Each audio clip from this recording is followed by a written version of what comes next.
The Ethnic Cleansing of Palestine. Ilan Pappe. Acknowledgements. Over the years, the theme of this book was discussed with many friends, all of whom, in one way or another, have contributed to this book with their encouragement and support. Many also provided me with documents, testimonies, and evidence. There were so many of them that I do not dare compose a list, but wish to thank them collectively. The military material was collected by Oshri Nidavi, and I thank him for what was, in hindsight, a very difficult task, not only because of the voluminous material, but also due to a murky political atmosphere. Uri Davis, Nur Masalha, and Charles Smith read the manuscript, and I hope that, at least in part, the end result reflects their industrious work. Needless to say, the final version is mine and they share no responsibility for the text. Nonetheless, I owe them a great deal and wish to thank them very much for their cooperation. Walid Khalidi and Anton Shamaz, who read the manuscript, provided moral support and empowerment, which made the writing of the book a valuable and meaningful project, even prior to publication.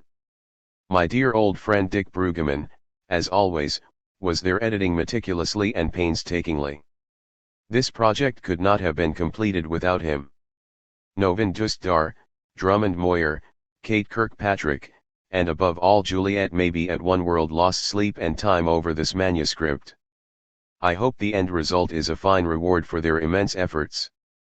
Revital, Ido, and Yonatan, as always, suffered for the fact that their husband and father did not choose a faraway country in the distant past as a specialist subject, hobby and obsession. This book is another attempt to tell them, as much as anyone else, why our beloved country is devastated, hopeless and torn by hatred and bloodshed. And finally, this book is not formally dedicated to anyone, but it is written first and foremost for the Palestinian victims of the 1948 ethnic cleansing. Many of them are friends and comrades, many others are nameless to me, and yet ever since I learned about the Nakba I have carried with me their suffering, their loss, and their hopes. Only when they return will I feel that this chapter of the catastrophe has finally reached the closure we all covet, enabling all of us to live in peace and harmony in Palestine. Preface. The Red House. We are not mourning the farewell. We do not have the time nor the tears. We do not grasp the moment of farewell. Why, it is the farewell. And we are left with the tears. Taha Muhammad Ali, 1988, a refugee from the village of Safuriya. I am for compulsory transfer, I do not see anything immoral in it. David Ben-Gurion to the Jewish Agency Executive, June 19381. The Red House was a typical early Tel Avivian building. The pride of the Jewish builders and craftsmen who toiled over it in the 1920s, it had been designed to house the head office of the local workers' council. It remained such until, towards the end of 1947, it became the headquarters of the Haganah, the main Zionist underground militia in Palestine. Located near the sea on Yarkon Street in the northern part of Tel Aviv, the building formed another fine addition to the first Hebrew city on the Mediterranean, the White City as its literati and pundits affectionately called it. For in those days, unlike today, the immaculate whiteness of its houses still bathed the town as a whole in the opulent brightness so typical of Mediterranean port cities of the era and the region.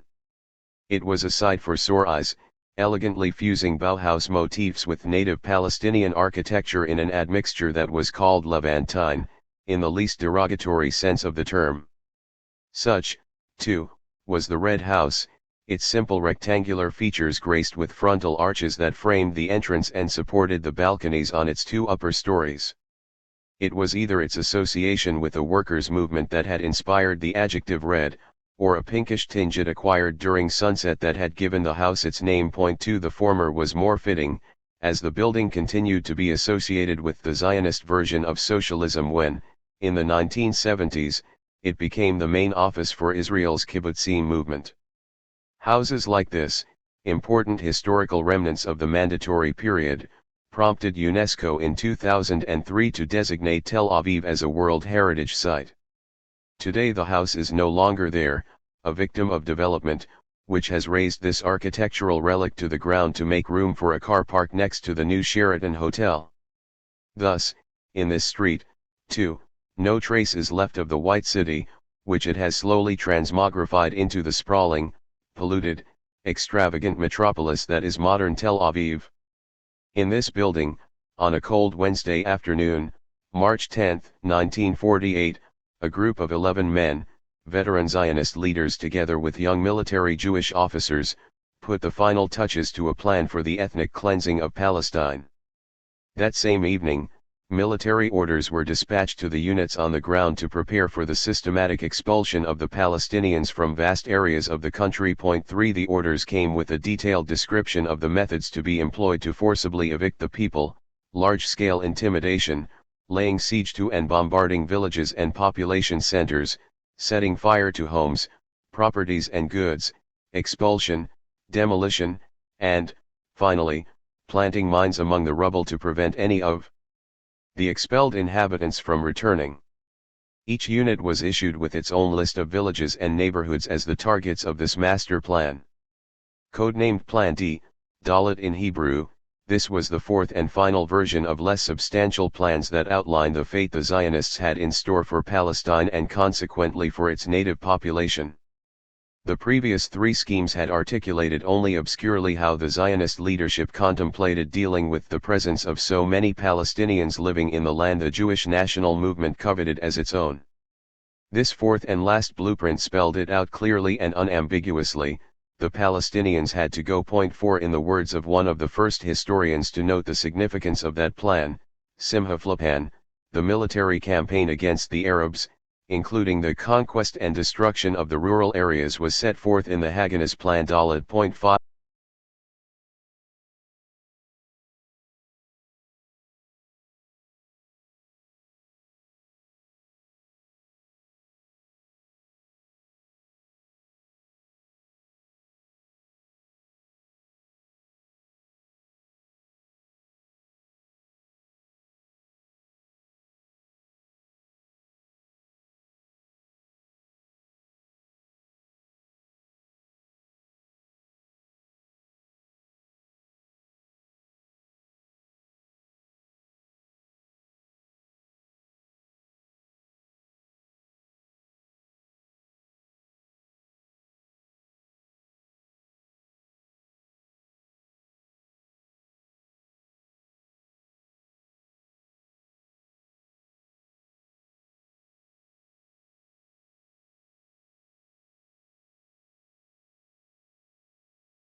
94, for a short, all too short, while.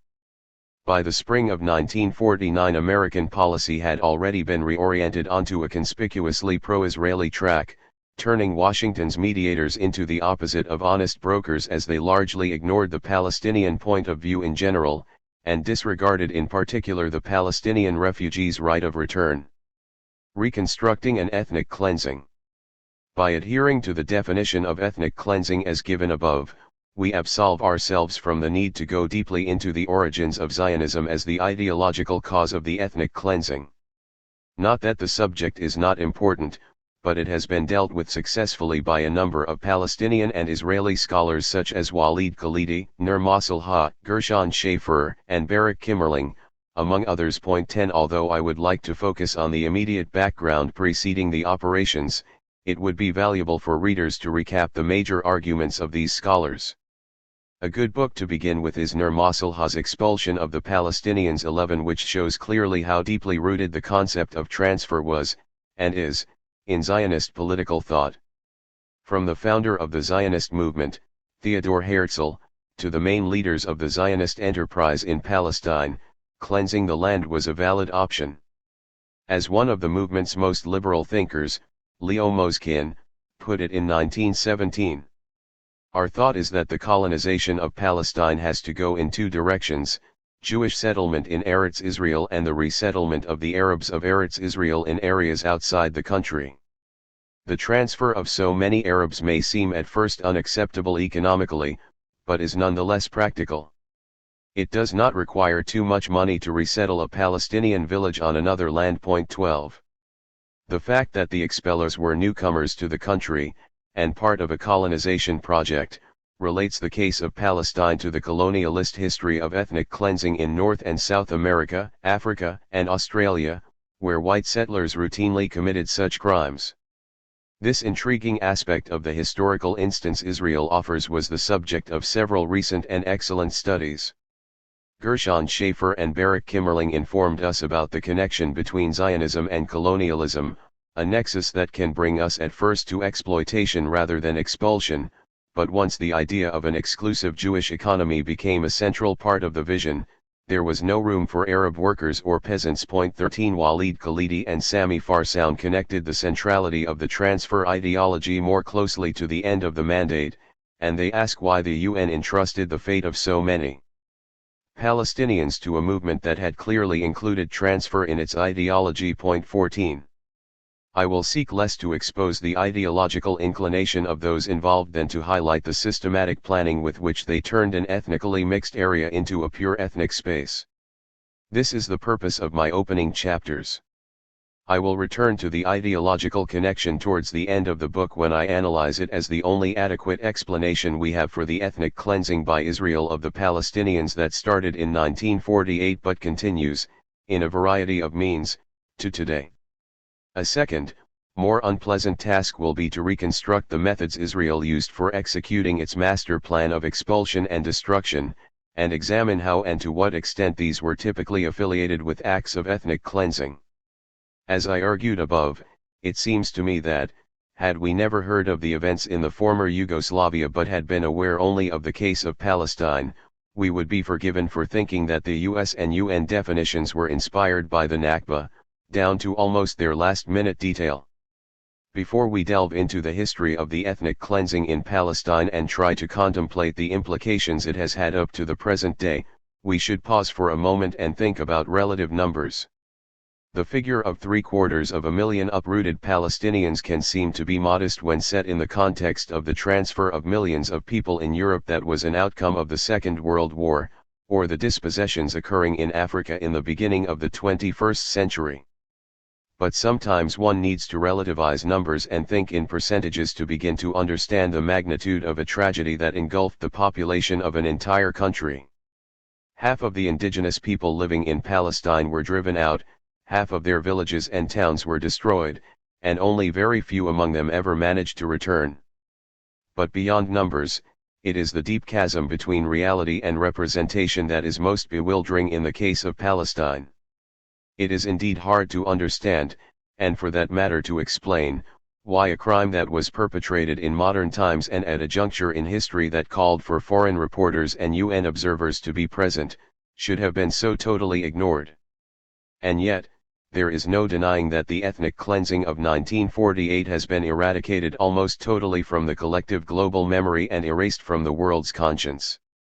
Imagine that not so long ago, in any given country you are familiar with, half of the entire population had been forcibly expelled within a year, half of its villages and towns wiped out, leaving behind only rubble and stones.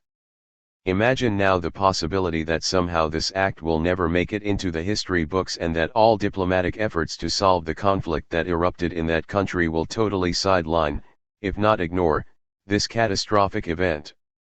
I, for one, have searched in vain through the history of the world as we know it in the aftermath of the Second World War for a case of this nature and a fate of this kind. There are other, earlier, cases that have fared similarly, such as the ethnic cleansing of the non-Hungarians at the end of the 19th century, the genocide of the Armenians, and the Holocaust perpetrated by the Nazi occupation against traveling people, the Roma, also known as Sinti, in the 1940s. I hope in the future that Palestine will no longer be included in this list. Chapter 2. The Drive for an Exclusively Jewish State. The United Nations General Assembly strongly rejects policies and ideologies aimed at promoting ethnic cleansing in any form. Resolution 47 80th December 16, 1992. Zionism's ideological motivation. Zionism emerged in the late 1880s in Central and Eastern Europe as a national revival movement, prompted by the growing pressure on Jews in those regions either to assimilate totally or risk continuing persecution, though, as we know, even complete assimilation was no safeguard against annihilation in the case of Nazi Germany. By the beginning of the 20th century, most of the leaders of the Zionist movement associated this national revival with the colonization of Palestine. Others, especially the founder of the movement, Theodor Herzl, were more ambivalent, but after his death, in 1904, the orientation towards Palestine was fixed and consensual. Eretz Israel, the name for Palestine in the Jewish religion, had been revered throughout the centuries by generations of Jews as a place for holy pilgrimage, never as a future secular state. Jewish tradition and religion clearly instruct Jews to await the coming of the promised Messiah at the end of times before they can return to Eretz Israel as a sovereign people in a Jewish theocracy, that is, as the obedient servants of God. This is why today several streams of ultra-Orthodox Jews are either non- or anti-Zionist. In other words, Zionism secularist and nationalist Judaism. To bring their project to fruition, the Zionist thinkers claimed the biblical territory and recreated, indeed reinvented, it as the cradle of their new nationalist movement. As they saw it, Palestine was occupied by strangers and had to be repossessed. Strangers here meant everyone not Jewish who had been living in Palestine since the Roman period. 1 In fact, for many Zionists Palestine was not even an occupied land when they first arrived there in 1882, but rather an empty one. The native Palestinians who lived there were largely invisible to them or, if not, were part of nature's hardship and as such were to be conquered and removed. Nothing, neither rocks nor Palestinians, was to stand in the way of the national redemption of the land the Zionist movement coveted. 2. Until the occupation of Palestine by Britain in 1918, Zionism was a blend of nationalist ideology and colonialist practice. It was limited in scope. Zionists made up no more than 5% of the country's overall population at that time. Living in colonies, they did not affect, nor were they particularly noticed by, the local population. The potential for a future Jewish takeover of the country and the expulsion of the indigenous Palestinian people, which historians have so clearly recognized in retrospect in the writings of the founding fathers of Zionism, became evident to some Palestinian leaders even before the First World War. Others were less interested in the movement. Historical evidence shows that at some time between 1905 and 1910, several Palestinian leaders discussed Zionism as a political movement aiming to purchase land, assets, and power in Palestine, although the destructive potential was not fully comprehended at that period. Many members of the local elite saw it as part of the European missionary and colonialist drive, which in part it was, but of course it had an additional edge to it that turned into a dangerous enterprise for the native population. Point 3. This potential was not often discussed or articulated by the Zionist leaders themselves, but some Palestinian notables and intellectuals must have sensed the looming danger, since we find them trying to convince the Ottoman government in Istanbul to limit, if not totally prohibit, Jewish immigration and settlement into Palestine, which was under Turkish rule until 1918.4. The Palestinian member of the Ottoman parliament, Said al-Husseini, claimed on May 6, 1911 that the Jews intend to create a state in the area that will include Palestine, Syria, and Iraq. 5. However, al-Husseini belonged to a family, and a group of local notables, who until the 1930s preached against the Zionist colonization while selling lands to the newcomers.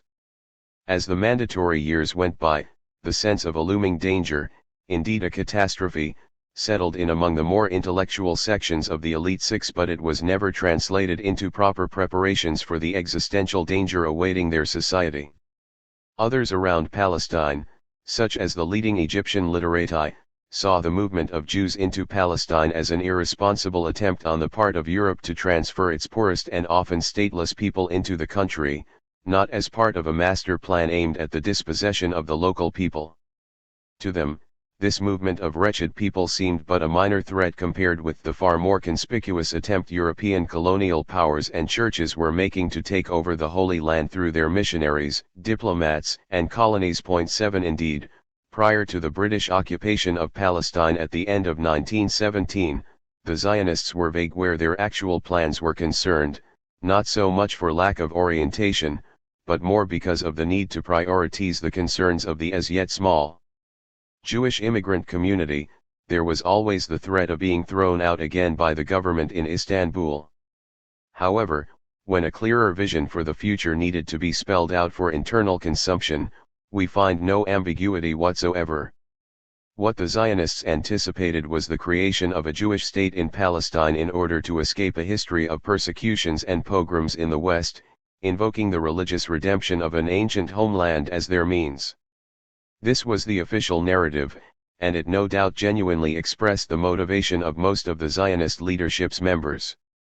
But the more critical view today sees the Zionist drive to settle in Palestine, instead of other possible locations, as closely interwoven with 19th-century Christian millenarianism and European colonialism.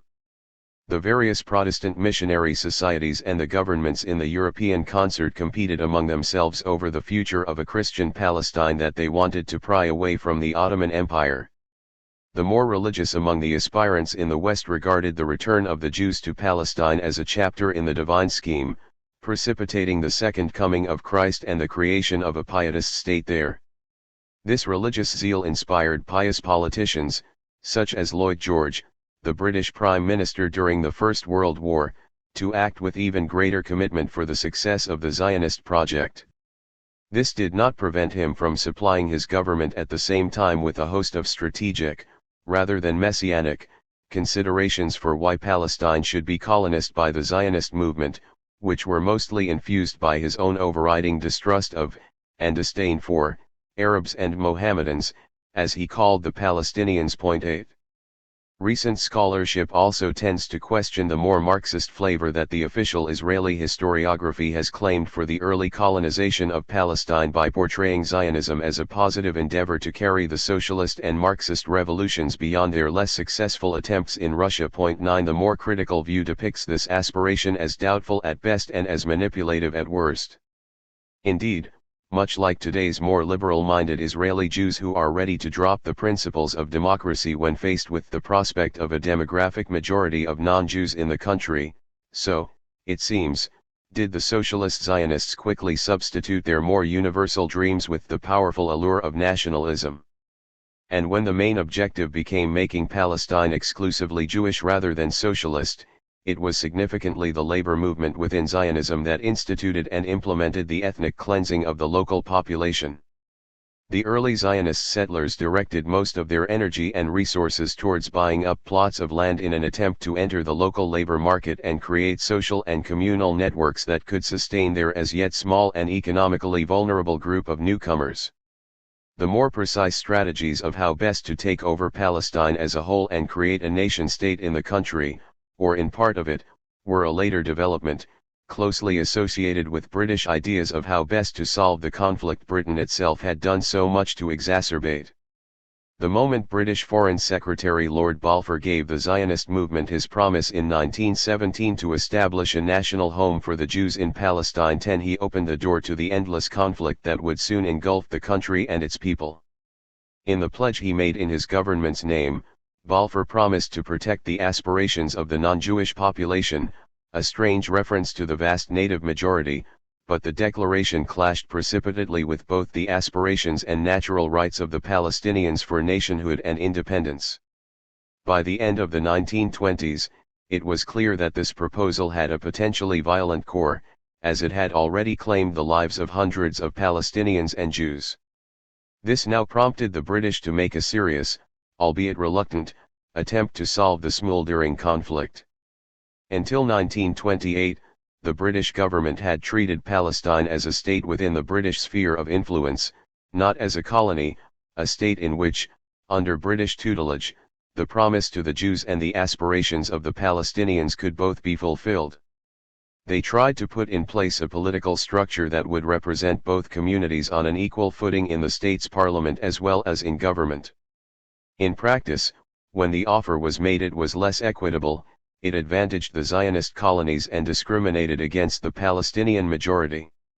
The balance within the new proposed legislative council was in favor of the Jewish community, who were to be allied with members appointed by the British administration. 11. As the Palestinians made up the majority of between 80 and 90% of the total population in the 1920s, they understandably refused at first to accept the British suggestion of parity, let alone one that disadvantaged them in practice, a position that encouraged the Zionist leaders to endorse it. A pattern now emerges, when, in 1928, the Palestinian leadership, apprehensive of the growing Jewish immigration into the country and the expansion of their settlements, agreed to accept the formula as a basis for negotiations. The Zionist leadership quickly rejected it. The Palestinian uprising in 1929 was the direct result of Britain's refusal to implement at least their promise of parity after the Palestinians had been willing to set aside the democratic principle of majoritarian politics, which Britain had championed as the basis for negotiations in all the other Arab states within its sphere of influence. 12. After the 1929 uprising, the Labour government in London appeared inclined to embrace the Palestinian demands, but the Zionist lobby succeeded in reorienting the British government comfortably back onto the Balfourian track. This made another uprising inevitable. It duly erupted in 1936 in the form of a popular rebellion fought with such determination that it forced the British government to station more troops in Palestine than there were in the Indian subcontinent. After 3 years, with brutal and ruthless attacks on the Palestinian countryside, the British military subdued the revolt. The Palestinian leadership was exiled, and the paramilitary units that had sustained the guerrilla warfare against the mandatory forces were disbanded. During this process, many of the villagers involved were arrested, wounded, or killed. The absence of most of the Palestinian leadership and of viable Palestinian fighting units gave the Jewish forces in 1947 an easy ride into the Palestinian countryside. In between the two uprisings, the Zionist leadership had wasted no time in working out their plans for an exclusively Jewish presence in Palestine. First, in 1937, by accepting a modest portion of the land when they responded favorably to a recommendation by the British Royal Peel Commission to partition Palestine into 2 states, 13, and second, in 1942, by attempting a more maximalist strategy, demanding all of Palestine for itself. The geographical space it coveted may have changed with time and according to circumstances and opportunities, but the principal objective remained the same. The Zionist project could only be realized through the creation in Palestine of a purely Jewish state, both as a safe haven for Jews from persecution and a cradle for a new Jewish nationalism. and such a state had to be exclusively Jewish not only in its socio-political structure but also in its ethnic composition. Military preparations. From the outset, the British mandatory authorities had allowed the Zionist movement to carve out an independent enclave for itself in Palestine as the infrastructure for a future state, and in the late 1930s the movement's leaders were able to translate the abstract vision of Jewish exclusivity into more concrete plans. Zionist preparations for the eventuality of taking the land by force, should it fail to be granted to them through diplomacy, included the building of an efficient military organization, with the help of sympathetic British officers, and the search for ample financial resources, for which they could tap the Jewish diaspora. In many ways the creation of an embryonic diplomatic corps was also an integral part of the same general preparations that were aimed at snatching, by force, a state in Palestine. 14. It was one British officer in particular, Lord Charles Wingate, who made the Zionist leaders realize more fully that the idea of Jewish statehood had to be closely associated with militarism and an army, first of all to protect the growing number of Jewish enclaves and colonies inside Palestine, but also, more crucially, because acts of armed aggression were an effective deterrent against the possible resistance of the local Palestinians. From there, the road to contemplating the enforced transfer of the entire indigenous population would prove to be very short indeed. 15. Lord Wingate was born in India in the early 20th century to a military family and received a very religious upbringing. He began an Arabophile career in the Sudan, where he gained prestige with a particularly effective ambush policy against slave traders. In 1936, he was assigned to Palestine, where he quickly became enchanted by the Zionist dream. He decided actively to encourage the Jewish settlers and started teaching their troops more effective combat tactics and retaliation methods against the local population. It is no wonder that his Zionist associates greatly admired him. Wingate transformed the principal paramilitary organization of the Jewish community in Palestine, the Haganah. Established in 1920, its name literally means defense in Hebrew, ostensibly to indicate that its main purpose was protecting the Jewish colonies. Under the influence of Wingate, and the militant mood he inspired among its commanders, the Haganah quickly became the military arm of the Jewish Agency, the Zionist governing body in Palestine that in the end developed and then implemented plans for the Zionist military takeover of Palestine as a whole, and the ethnic cleansing of its native population. 16. The Arab Revolt gave the Haganah members a chance to practice the military tactics Wingate had taught them in the Palestinian rural areas, mostly in the form of retaliatory operations against such targets as roadside snipers or thieves taking goods from a kibbutz. The main objective, however, seems to have been to intimidate Palestinian communities who happened to live in proximity to Jewish settlements. Wingate succeeded in attaching Haganah troops to the British forces during the Arab Revolt so that they could learn even better what a punitive mission to an Arab village ought to entail. For example, in June 1938 Jewish troops got their first taste of what it meant to occupy a Palestinian village. A Haganah unit and a British company jointly attacked a village on the border between Israel and Lebanon, and held it for a few hours. 17. Amatzia Cohen, who took part in the operation, remembered the British sergeant who showed them how to use bayonets in attacking defenseless villagers. I think you are all totally ignorant in your Ramat Yochanan, the training base for the Haganah, since you do not even know the elementary use of bayonets when attacking dirty Arabs. How can you put your left foot in front? He shouted at Amatzia and his friends after they had returned to base. 18. Had the sergeant been around in 1948, he would have been proud to see how quickly Jewish troops were mastering the art of attacking villages. The Haganah also gained valuable military experience in the Second World War, when many of its members volunteered for the British war effort.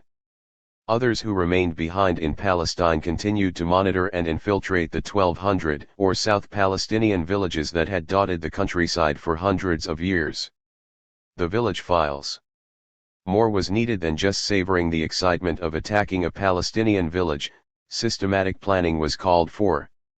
The suggestion came from a young bespectacled historian from the Hebrew University by the name of Ben-Zion Luria, at the time an employee of the educational department of the Jewish Agency.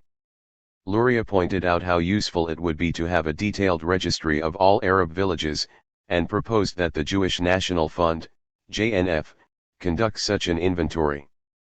This would greatly help the redemption of the land. He wrote to the JNF. 19 He could not have chosen a better audience. His initiative to involve the JNF in the prospective ethnic cleansing was to generate added impetus and zeal to the expulsion plans that followed.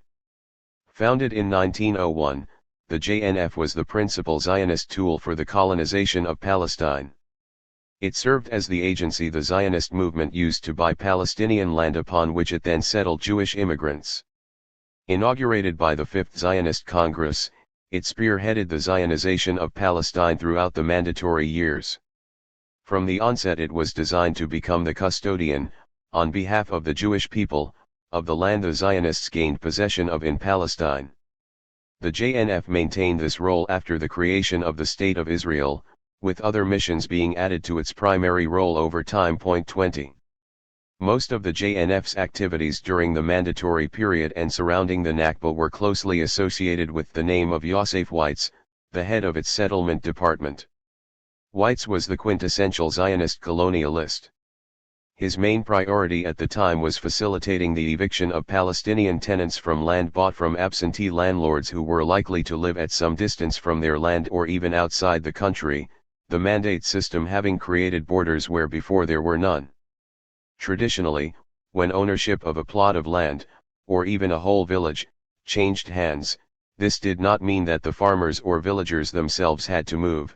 21 Palestine was an agricultural society, and the new landlord would need the tenants to continue cultivating his lands.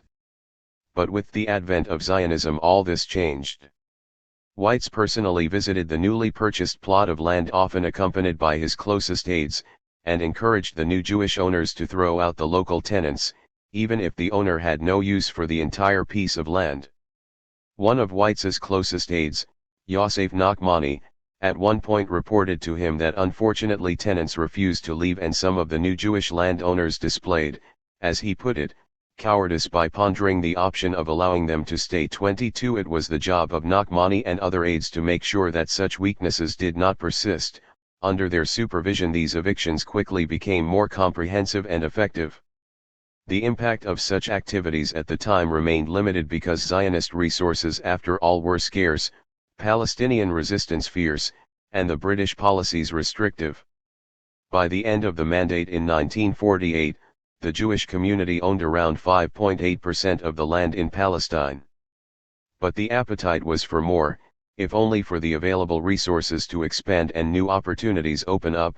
This is why Weitz waxed lyrical when he heard about the village files, immediately suggesting turning them into a national project. 23. All involved became fervent supporters of the idea. Yitzhak Ben-Zvi, a prominent member of the Zionist leadership, a historian, and later the second president of Israel, explained in a letter to Moshe Sherrod, the head of the political department of the Jewish Agency, and later one of Israel's prime ministers, that apart from topographically recording the layout of the villages, the project should also include exposing the Hebraic origins of each village.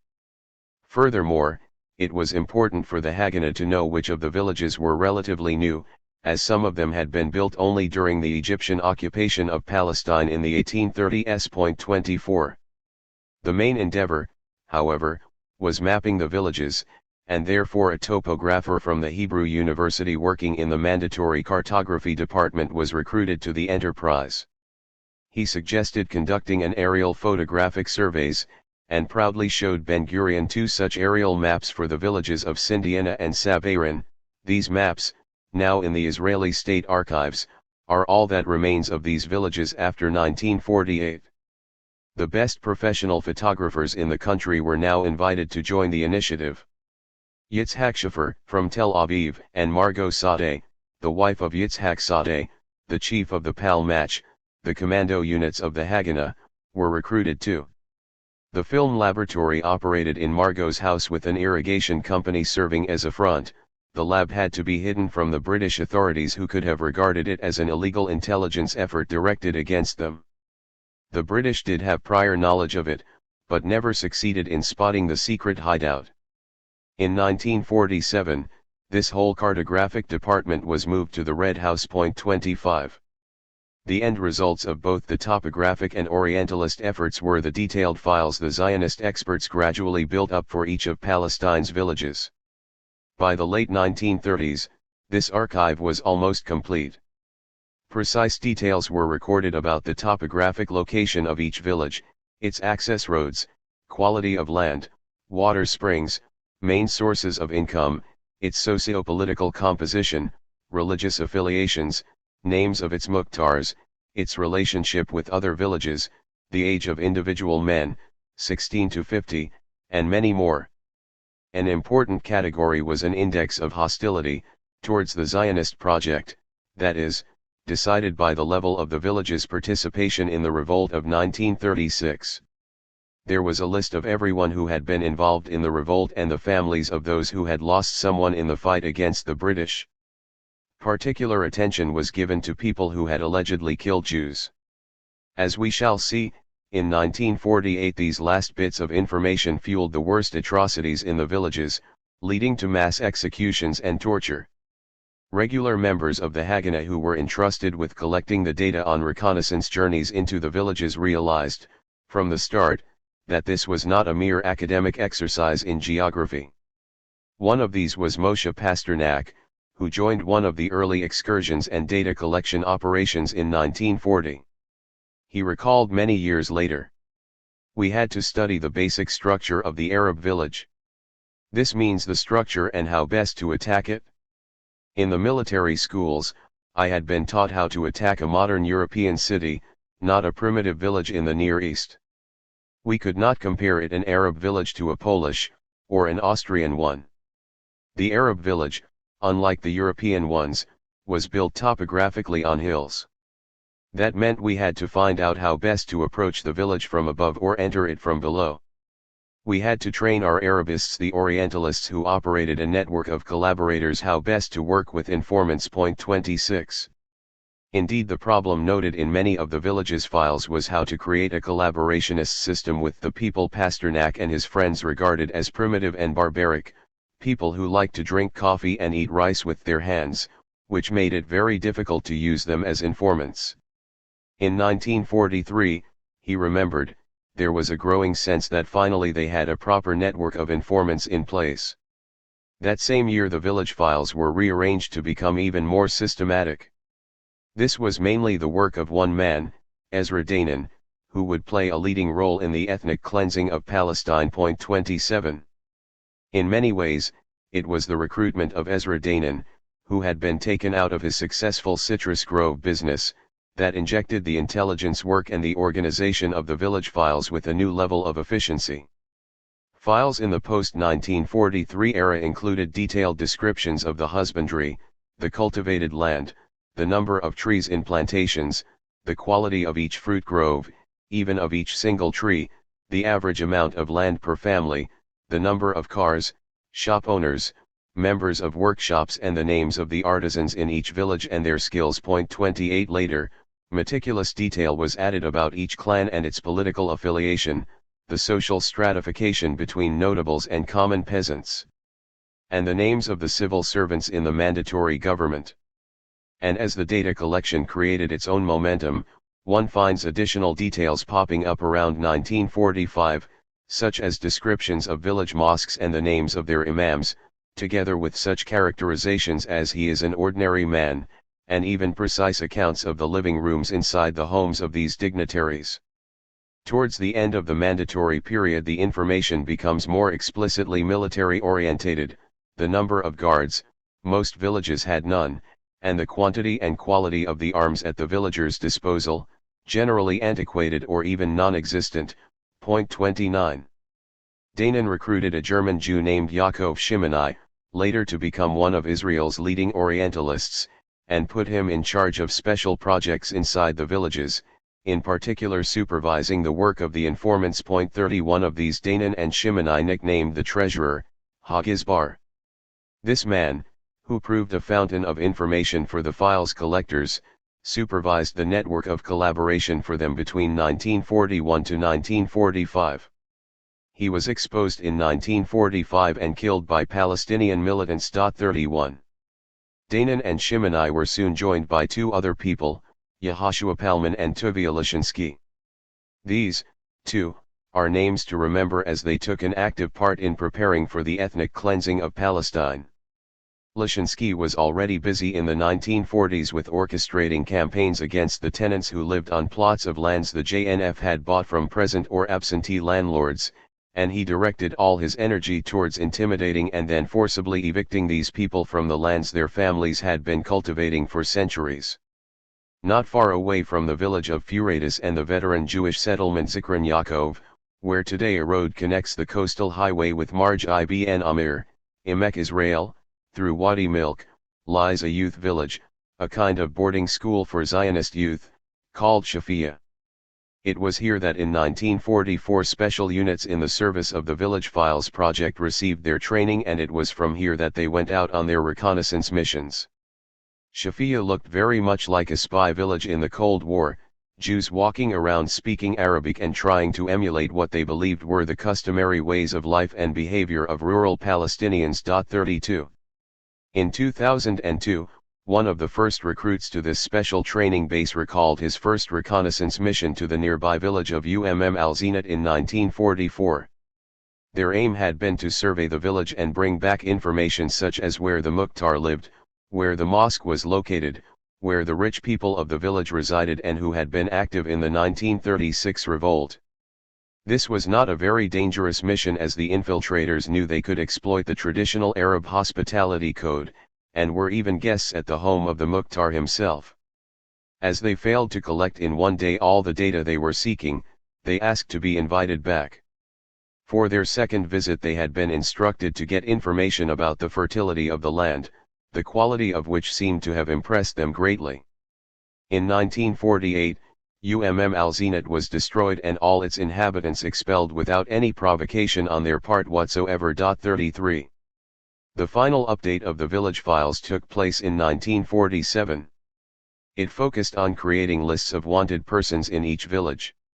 In 1948 Jewish troops used these lists for the search and arrest operations they carried out as soon as they had occupied a village.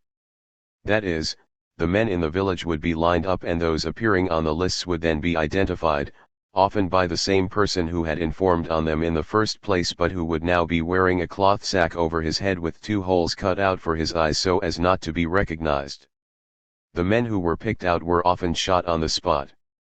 Criteria for inclusion in these lists were involvement in the Palestinian national movement, having close ties to the leader of the movement, the Mufti al-Hajj Amin al-Husseini, and, as mentioned, having participated in actions against the British and the Zionists. 34 Other reasons for being included in the lists were a variety of allegations, such as known to have traveled to Lebanon or arrested by the British authorities for being a member of a national committee in the village. 35. The first category, involvement in the Palestinian national movement, was very liberally defined and could include whole villages. Affiliation with the Mufti or to the political party he headed was very common. After all, his party had dominated local Palestinian politics ever since the British Mandate was officially established in 1923. The party's members went on to win national and municipal elections and hold the prominent positions in the Arab Higher Committee that became the embryonic government of the Palestinians. In the eyes of the Zionist experts this constituted a crime. If we look at the 1947 files, we find that villages with about 1,500 inhabitants usually had between 20 and 30 such suspects.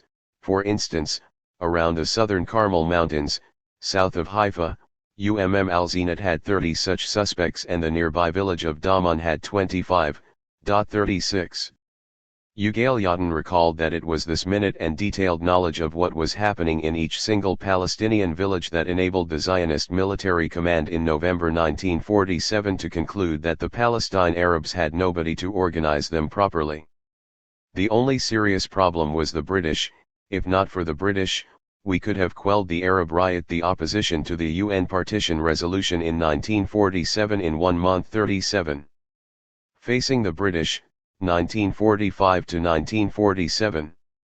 Beyond carefully charting rural Palestine in preparation for the future takeover of the country, the Zionist movement had by now also obtained a much clearer sense of how best to get the new state off the ground after the Second World War. A crucial factor in this was that the British had already destroyed the Palestinian leadership and its defense capabilities when they suppressed the 1936 revolt, thus allowing the Zionist leadership ample time and space to set out their next moves. Once the danger of a Nazi invasion into Palestine was removed in 1942, the Zionist leaders became more keenly aware that the sole obstacle that stood in their way of successfully seizing the land was the British presence, not any Palestinian resistance. This explains why, for example, in a meeting in the Biltmore Hotel in New York in 1942, we find Ben-Gurion putting demands on the table for a Jewish commonwealth over the whole of mandatory Palestine. 38. As the Second World War drew to a close, the Jewish leadership in Palestine embarked on a campaign to push the British out of the country. Simultaneously, they continued to map out their plans for the Palestinian population, the country's 75% majority. Leading Zionist figures did not air their views in public, but confided their thoughts only to their close associates or entered them into their diaries. One of them, Yosef Weitz, wrote in 1940, "It is our right to transfer the Arabs and the Arabs should go." 39 Ben-Gurion himself, writing to his son in 1937, appeared convinced that this was the only course of action open to Zionism. The Arabs will have to go, but one needs an opportune moment for making it happen, such as a war. 40 The opportune moment came in 1948. Ben-Gurion is in many ways the founder of the State of Israel and was its first prime minister. He also masterminded the ethnic cleansing of Palestine. David Ben-Gurion, the architect. David Ben-Gurion led the Zionist movement from the mid-1920s until well into the 1960s. Born David Grun in 1886 in Plinsk, Poland, then part of Tsarist Russia, he had come to Palestine in 1906, already an ardent Zionist. Short of stature, with a large shock of white hair swept backwards and invariably dressed in khaki uniform, his figure is by now familiar to many around the world. When the ethnic cleansing operations began, he added a pistol to his military gear and a kufiyya around his neck, imitating the way his elite units were fitted out. He was by then approximately 60 years old and, although suffering from serious backaches, he was the Zionist movement's highly energetic and hard-working leader. His central role in deciding the fate of the Palestinians stemmed from the complete control he exercised over all issues of security and defense in the Jewish community in Palestine. He had risen to power as a union leader, but was soon busy engineering the Jewish state in the making.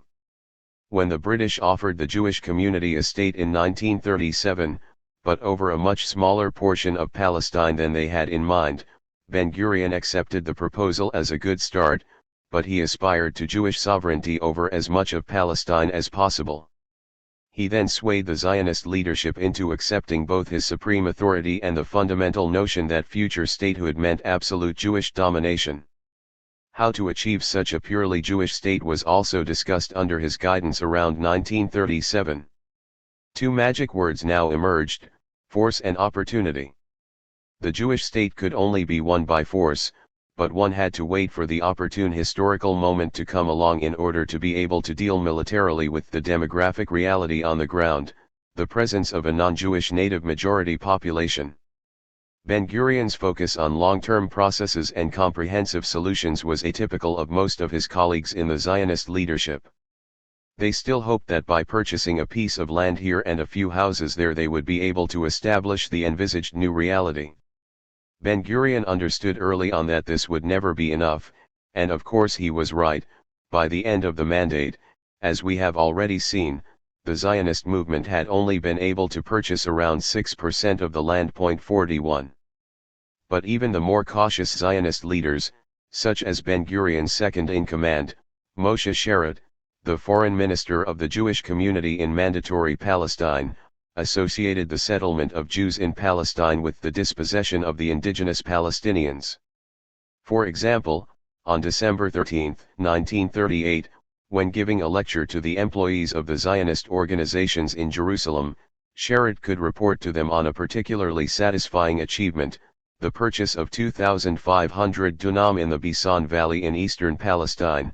1 dunam equals 1,000 square meters, or 0.1 hectares. He added a telling detail. This purchase was accompanied, interestingly, by transfer of population. Unsure of his audience's familiarity with the term, he repeated it in English. There is a tribe that resides west of the Jordan River, and the purchase will include paying the tribe to move east of the river. By this act we will reduce the number of Arabs in Palestine. 42. In 1942, as we saw above, Ben-Gurion was already aiming much higher when he publicly staked out the Zionist claim for the whole of Palestine. As in the days of the Balfour Declaration, Zionist leaders understood the promise to include the country as a whole. But he was a pragmatic colonialist as well as a state builder. He knew that maximalist schemes such as the Biltmore program, which clamored for the whole of mandatory Palestine, would not be deemed realistic. It was also, of course, impossible to pressure Britain while it was holding the fort against Nazi Germany in Europe. Consequently, he lowered his ambitions during the Second World War. But the post-war British Labour government under Clement Attlee had different plans for Palestine. Now that Jews in Europe were no longer facing the danger of annihilation, and most of them preferred to leave for the other side of the Atlantic rather than head towards the Middle East, the new British cabinet and its energetic Foreign Secretary, Ernest Bevin, were looking for a solution that would be based on the wishes and interests of the people actually living in Palestine, and not of those the Zionist leaders claimed might want to move there. In other words, a democratic solution. Armed, but especially terrorist, attacks by the Jewish underground militias failed to change that policy. Against the bombing of bridges, military bases, and the British headquarters in Jerusalem, the King David Hotel, the British reacted mildly, especially in comparison with the brutal treatment they had meted out to Palestinian rebels in the 1930s. Retaliation took the form of a disarmament campaign of Jewish troops, a large number of whom they themselves had armed and recruited, first in the war against the Palestinian Rebellion in 1937, and then against the Axis powers in 1939. Disarmament was very partial, but arrests were relatively numerous, enough for the Zionist leaders to realize they needed to pursue a more adaptive policy as long as the British were still responsible for law and order in the land. As we have already seen, in the immediate aftermath of the Second World War, Britain held a disproportionately large number of troops, 100,000, in a country of less than 2 million people.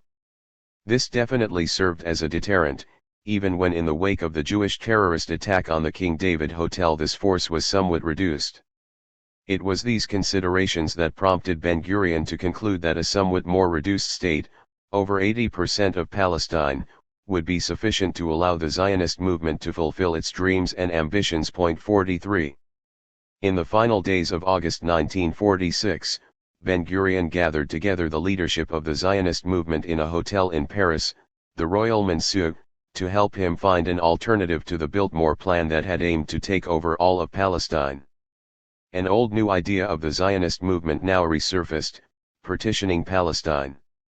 "Give us independence, even on a small part of the land," pleaded Nasham Goldman with the British government in London while his colleagues in Paris were deliberating their next move. Goldman was the most dovish member of the Zionist leadership at the time, and his call for only a small part of Palestine did not reflect Ben-Gurion's ambitions. He accepted the principle but not the dimensions. "We will demand a large chunk of Palestine," Ben-Gurion told those he had summoned to the French capital. Like generations of Israeli leaders after him, up to Ariel Sharon in 2005, Ben-Gurion found he had to hold back the more extremist Zionist members, and he told them that 80 to 90% of mandatory Palestine was enough to create a viable state, provided they were able to ensure Jewish predominance.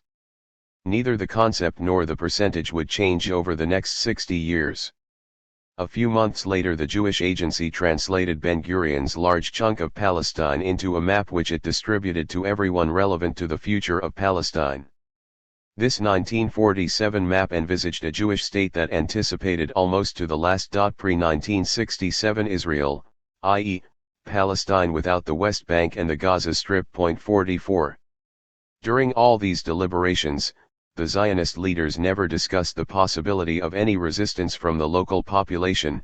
Their chief concern was the British and, maybe, the international response. This is not accidental. The Zionist leadership was aware of the total collapse of the Palestinian leadership after the Second World War and of the hesitant position the Arab states as a whole were displaying on the Palestine question. The desperate situation of the indigenous population of Palestine becomes poignantly clear the moment we realize that those who had crushed their liberation movement, the British Mandatory Authorities, were now the only ones standing between them and a coolly determined and highly motivated Zionist movement that coveted most of their homeland. But worse was to come as Europe prepared to compensate the Jewish people for the Holocaust that had raged on its soil with a state in Palestine, ignoring at the same time that this could only come about at the expense of the indigenous Palestinians. Given the power vacuum on the Palestinian side, it is not surprising to see the Zionist decision-makers act as though the Palestinians were not a factor to be considered. But, of course, they still formed the vast majority in the land, and as such they were a problem. Moreover, the Arab world, potentially at least, could come to their rescue and send in armies and provide arms. David Ben-Gurion was fully aware of this possible scenario, and therefore preoccupied himself and his closest associates with the issue of security, Bidachon in Hebrew. This became an obsession Ben-Gurion nourished so carefully and successfully that it came to overshadow all other social and political issues on the agenda of the Jewish community in Palestine and later, of course, in Israel. 45. Bidachon was then and remains until today a meta-term used by Zionist and, later, Israeli leaders to cover a wide range of issues and justify numerous core policies, from arms purchases abroad, internal struggle with other political parties, preparations for the future state, and the policy adopted against the local Palestinian population. The latter was retaliatory in nature and in discourse, but quite often provocative in action. From 1946 onwards, a more comprehensive set of strategic objectives emerged, aimed at consolidating the future scenarios and plans. David Ben-Gurion played a crucial role in shaping Israel's Bidachon outlook because of the structural changes he introduced into the Zionist decision-making mechanism that placed him at the top of what before had been a rather cumbersome and ineffective pyramid. When in 1946 the 22nd Zionist Congress entrusted Ben-Gurion with the defense portfolio, he had total control over all security issues of the Jewish community in Palestine. 46. Though as yet without a state, Ben-Gurion already now functioned as defense minister and as a prime minister of sorts, given his authority to pass resolutions within a government. In many aspects he shared responsibility, and most issues on the agenda of the Jewish community were discussed in a democratic way within institutions that represented the composition of the major political groups among the Jews in Palestine. But as the time came nearer when crucial decisions needed to be made with regards to the fate of the Palestinians, Ben-Gurion began to ignore the official structure and started relying on more clandestine formations. The major topic on the Zionist agenda in 1946 and 1947, the struggle against the British, resolved itself with the British decision, in February 1947, to quit Palestine and to transfer the Palestine question to the UN. In fact, the British had little choice.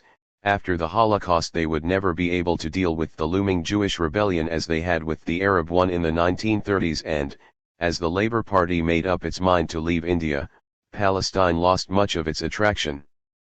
A particularly cold winter in 1947 drove the message home to London that the empire was on its way to become a second-rate power, its global influence dwarfed by the two new superpowers and its economy crippled by a capitalist system that caused sterling to drop precipitously. Rather than hold on to remote places such as Palestine, the Labour Party saw as its priority the building of a welfare state at home. In the end, Britain left in a hurry and with no regrets. 47. Ben-Gurion had already realized by the end of 1946 that the British were on their way out, and with his aides began working on a general strategy that could be implemented against the Palestinian population the moment the British were gone. This strategy became Plan C, or Gimel in Hebrew. Plan C was a revised version of two earlier plans, A and B. Plan A was also named the Elimelech Plan, after Elimelech Ofnir, the Haganah commander in Tel Aviv who in 1937, at Ben-Gurion's request, had already set out possible guidelines for the takeover of Palestine in the event of a British withdrawal. Plan B had been devised in 1946 and both plans were now fused into one to form Plan C. Like Plans A and B, Plan C aimed to prepare the military forces of the Jewish community in Palestine for the offensive campaigns they would be engaged in against rural and urban Palestine the moment the British were gone. The purpose of such actions would be to deter the Palestinian population from attacking Jewish settlements, and to retaliate for assaults on Jewish houses, roads, and traffic. Plan C spelled out clearly what punitive actions of this kind would entail. Killing the Palestinian political leadership. Killing Palestinian insiders and their financial supporters. Killing Palestinians who acted against Jews. Killing senior Palestinian officers and officials in the mandatory system. Damaging Palestinian transportation. Damaging the sources of Palestinian livelihoods, water wells, mills, etc. Attacking nearby Palestinian villages likely to assist in future attacks. Attacking Palestinian clubs, coffee houses, meeting places, etc. Plan C added that all data required for the performance of these actions could be found in the village files, lists of leaders, activists, potential human targets, the precise layout of villages, and so on. Point 48. However, within a few months, yet another plan was drawn up, Plan D, Dalet.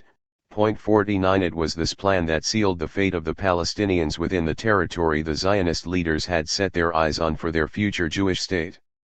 Indifferent as to whether these Palestinians might decide to collaborate with or oppose their Jewish state, Plan Dalet called for their systematic and total expulsion from their homeland. Chapter 3. Partition and Destruction, UN Resolution 181 and its impact. The most brutal element of the conflict in the former Yugoslavia was the ethnic cleansing, designed to force minority groups out of areas occupied by a different majority. Previously, different peoples had lived together in the same village and there had been no division into ethnic groups and no ethnic cleansing. Thus, the causes of the situation were clearly political. Summary record of the UN Committee on the Elimination of Racial Discrimination, March 6, 1995. With regard to the former Yugoslavia. Palestine's population. When the Zionist movement started its ethnic cleansing operations in Palestine, in early December 1947, the country had a mixed population of Palestinians and Jews. The indigenous Palestinians made up the two-third majority, down from 90% at the start of the mandate. One-third were Jewish newcomers, i.e., Zionist settlers and refugees from war-torn Europe, most of whom had arrived in Palestine since the 1920s. As of the late 19th century, the indigenous Palestinians had been seeking the right of self-determination, at first within a pan-Arab identity, but then, soon after the First World War, through the mandate system that promised to lead the new nation-states it had created in the Middle East to independence and towards a future based on principles of democracy. But Britain's Mandate Charter for Palestine also incorporated, wholesale, the 1917 Balfour Declaration and, with it, Britain's promise to the Zionist movement to secure a homeland for the Jews in Palestine. Despite Britain's pro-Zionist policies and the presence of a growing Jewish minority, Palestine was still very much an Arab country by the end of the mandate. Almost all of the cultivated land in Palestine was held by the indigenous population, only 5.8% was in Jewish ownership in 1947, which makes the use here of the adjective mixed somewhat misleading, to say the least. Although the Zionist leaders had tried to persuade Jewish immigrants, ever since the movement had set foot in Palestine, to settle in the countryside, they had failed to do so. Jewish newcomers overwhelmingly preferred the cities and towns. As a result, most of the Zionist settler colonies in the rural areas lay far apart from each other. In some areas, such as the Galilee in the north and the Negev, in the south, they were effectively isolated islands amidst the surrounding Palestinian countryside. This isolation meant these colonies were built like military garrisons rather than villages. What inspired their layout and design were security considerations rather than human habitation. Their introverted seclusion contrasted bizarrely with the open spaces of the traditional Palestinian villages, with their natural stone houses and their accessible, unhindered, approaches to the nearby fields and the orchards and olive groves around them. That so few Jews had settled in the Palestinian countryside proved to be a serious problem for those who wanted to base their solution to the growing conflict between the two communities on the principle of partition. On the one hand, logic and common sense dictated that the countryside as a whole, more than 3/4 of the territory, should remain Palestinian. The towns, on the other hand, were almost equally inhabited. The question was, how to devise two distinct Palestinian and Jewish entities with homogeneous populations when this was the reality on the ground. Partitioning Palestine was originally a British solution, but it became a centerpiece of Zionist policy from 1937. Earlier, the British had put forward several other options, notably the creation of a binational state, which the Jews had rejected, and a Cantonist Palestine, following the Swiss model, which both sides had refused to consider. In the end, London gave up the attempt to find a solution for the looming conflict and, in February 1947, transferred the question of Palestine to the United Nations. Favored by the Zionist leadership, and now backed by Britain, partition became the name of the game. The interests of the Palestinians were soon almost totally excised from the process. The UN's partition plan. An inexperienced UN, just 2 years old in 1947, entrusted the question of the future of Palestine's fate into the hands of a special committee for Palestine, UNSCOP, none of whose members turned out to have any prior experience in solving conflicts or knew much about Palestine's history. UNSCOP too decided to sponsor partition as the guiding principle for a future solution. True, its members deliberated for a while over the possibility of making all of Palestine one democratic state, whose future would then be decided by the majority vote of the population, but they eventually abandoned the idea. Instead, UNSCOP recommended to the UN General Assembly to partition Palestine into 2 states, bound together federation-like by economic unity. It further recommended that the city of Jerusalem would be established as corpus separatum under an international regime administrated by the UN. The report UNSCOP came up with in the end envisaged that the 2 future states would be identical except for their internal demographic balance, and it therefore stressed the need for both entities to adhere to liberal democratic precepts. On November 29, 1947, this became General Assembly Resolution 181.2. It is clear that by accepting the partition resolution, the UN totally ignored the ethnic composition of the country's population. Had the UN decided to make the territory the Jews had settled on in Palestine correspond with the size of their future state, they would have entitled them to no more than 10% of the land. But the UN accepted the nationalist claims the Zionist movement was making for Palestine and, furthermore, sought to compensate the Jews for the Nazi Holocaust in Europe. As a result, the Zionist movement was given a state that stretched over more than half of the country. That the members of UNSCOP veered towards the Zionist point of view was also because the Palestinian leadership had been opposed since 1918 to the partitioning of their land. Throughout its history, this leadership, made up mainly of urban notables, quite often failed to truly represent the native population of Palestine. However, this time they got it right and fully backed the popular resentment among Palestine's society towards the idea of sharing their homeland with European settlers who had come to colonize it. The Arab League, the regional inter-Arab organization, and the Arab Higher Committee, the embryonic Palestinian government, decided to boycott the negotiations with UNSCOP prior to the UN resolution, and did not take part in the deliberations on how best to implement it after November 1947. Into this vacuum the Zionist leadership stepped with ease and confidence, quickly setting up a bilateral dialogue with the UN on how to work out a scheme for the future of Palestine. This is a pattern we will see recur frequently in the history of peacemaking in Palestine, especially after the Americans became involved in 1967, up to the present day. Bringing peace to Palestine has always meant following a concept exclusively worked out between the US and Israel, without any serious consultation with, let alone regard for, the Palestinians. The Zionist movement so quickly dominated the diplomatic game in 1947 that the leadership of the Jewish community felt confident enough to demand UNSCOP allocate them a state comprising over 80% of the land. The Zionist emissaries to the negotiations with the UN actually produced a map showing the state they wanted, which incorporated all the land Israel would occupy a year later, that is, mandatory Palestine without the West Bank.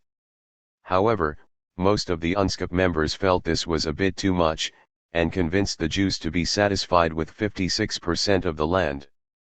Moreover, Catholic countries persuaded the UN to make Jerusalem an international city given its religious significance, and therefore UNSCOP also rejected the Zionist claim for the Holy City to be part of the future Jewish state. 3. Partitioning the country, overwhelmingly Palestinian, into two equal parts has proven so disastrous because it was carried out against the will of the indigenous majority population. By broadcasting its intent to create equal Jewish and Arab political entities in Palestine, the UN violated the basic rights of the Palestinians, and totally ignored the concern for Palestine in the wider Arab world at the very height of the anti-colonialist struggle in the Middle East. Far worse was the impact the decision had on the country itself and its people. Instead of calming the atmosphere, as it was meant to do, the resolution only heightened tensions and directly caused the country to deteriorate into one of the most violent phases in its history. Already in February 1947, when the British first announced their intention to leave Palestine, the two communities had seemed closer to a total clash than ever before. Although no significant outbursts of violence were reported before the UN adopted its partition resolution on November 29, 1947, anxiety was particularly high in the mixed towns. So long as it was unclear which way the UN would go, life continued more or less as normal, but the moment the die was cast and people learned that the UN had voted overwhelmingly in favor of partitioning Palestine, law and order collapsed and a sense of foreboding descended of the final showdown that partition spelled. The chaos that followed produced the first Arab-Israeli war. The ethnic cleansing of the Palestinians had started. The Arab and Palestinian positions. As I explained above, the Palestinian leadership decided from the start to boycott the UN proceedings. This decision features often in contemporary Israeli propaganda as proof that the Palestinians themselves, not Israel, should be held responsible for the fate that befell them in 1948. Palestinian historiography has successfully fended off such accusations by exposing the extent to which the procedures the UN opted to follow were unjust and illegal, and by exploring the raison d'etre behind the establishment of UNSCOP. Before we proceed, I want to summarize these arguments and examine them in more detail. By opting for partition as its primary objective, the UN ignored a basic principled objection the Palestinians were voicing against the plan, with which mediators had been familiar since Britain made the Balfour Declaration 30 years earlier. Walid Khalidi succinctly articulated the Palestinian position as follows: the native people of Palestine, like the native people of every other country in the Arab world, Asia, Africa, America, and Europe, refused to divide the land with a settler community. Within a few weeks of UNSCOP starting its work, the Palestinians realized the cards had been stacked against them.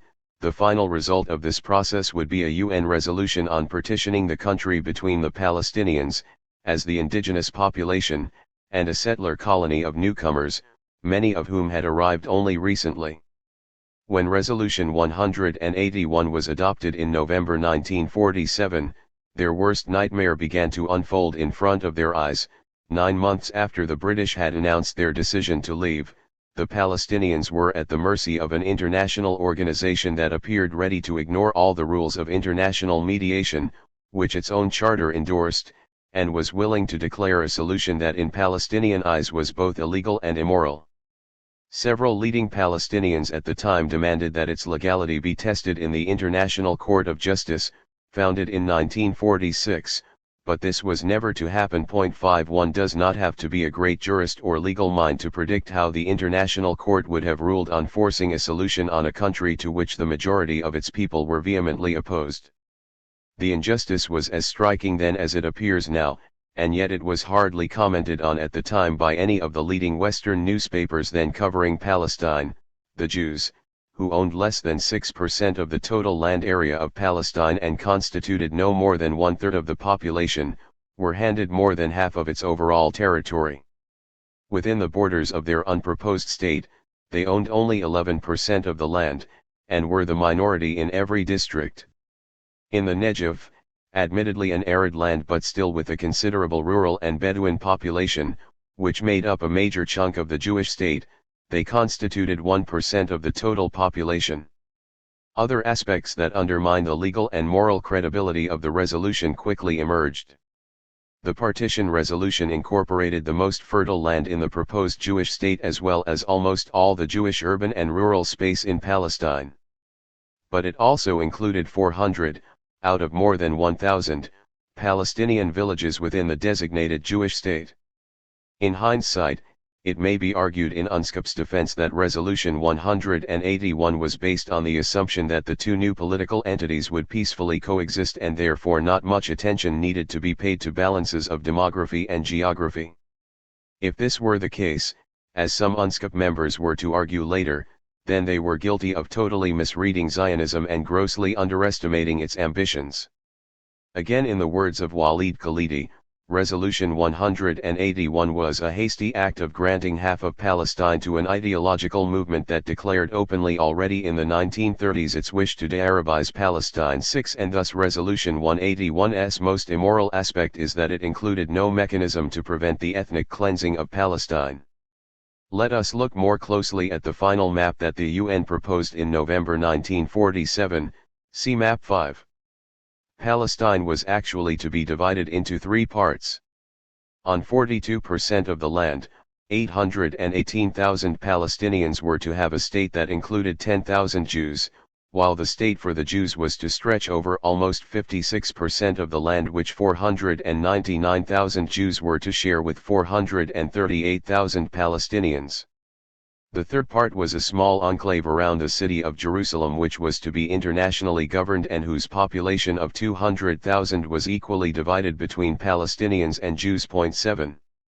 The almost equal demographic balance within the allocated Jewish state was such that, had the map actually been implemented, it would have created a political nightmare for the Zionist leadership. Zionism would never have attained any of its principal goals.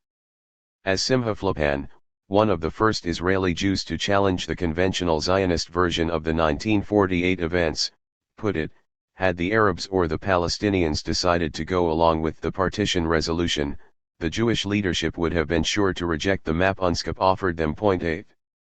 Actually, the UN map was an assured recipe for the tragedy that began to unfold the day after Resolution 181 was adopted.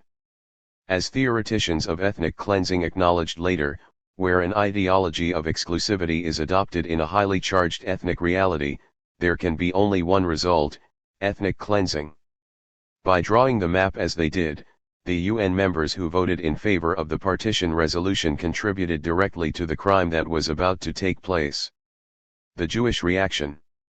By 1947, David Ben-Gurion presided over a political structure of decision-making that probably constitutes the only complex aspect of the history related in this book, but this is dealt with in depth elsewhere. 9. And is beyond the remit of this book.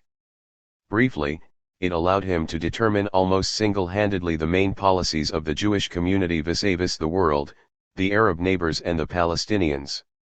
It was Ben-Gurion who now led his associates simultaneously to accept and ignore the UN partition resolution on November 29, 1947. The categorical rejection of the scheme by the Arab governments and the Palestinian leadership made it undoubtedly easier for Ben-Gurion to believe that he could both accept the plan and work against it. Already in October 1947, before the resolution was adopted, Ben-Gurion clarified to his friends in the leadership that if the map of the partition plan were not satisfactory, the Jewish state would not be obliged to accept it. 10. It is clear, therefore, that the rejection or acceptance of the plan by the Palestinians would not have changed Ben-Gurion's assessment of the plan's deficiencies where he was concerned. For him and his friends at the top of the Zionist hierarchy, a valid Jewish state meant a state that stretched over most of Palestine and allowed for no more than a tiny number of Palestinians, if any at all, to be included. Point 11. Similarly, Ben-Gurion was unfazed by the resolution's call that Jerusalem be turned into an international city. He was determined to make the entire city his Jewish capital. That in the end he failed to do so was only because of complications and disagreements arising in the Jordanian Jewish negotiations over the future of the country and the city, of which more is said later. As unhappy as he was with the UN map, Ben-Gurion realized that under the circumstances, the total rejection of the map by the Arab world and the Palestinians, the delineation of final borders would remain an open question. What mattered was international recognition of the right of the Jews to have a state of their own in Palestine. An observant British official in Jerusalem wrote to his government that the Zionist acceptance of the partition resolution was selective. The Zionists rejoiced in the international recognition of the Jewish state, but then claimed that the UN had offered non-Zionist conditions for maintaining it. Point 12. The expected Arab and Palestinian rejection of the Plan 13 allowed Ben-Gurion and the Zionist leadership to claim that the UN plan was a dead letter the day it was accepted, apart, of course, from the clauses that recognized the legality of the Jewish state in Palestine. Its borders, given the Palestinian and Arab rejection, said Ben-Gurion, will be determined by force and not by the Partition Resolution 14, as would be the fate of the Arabs living in it. The consultancy begins its work. A formula now emerges. The less important the body Ben-Gurion appeared in front of, the more supportive the leader was of the partition resolution, the more significant the forum, the more adamant he proved in his scornful rejection of it.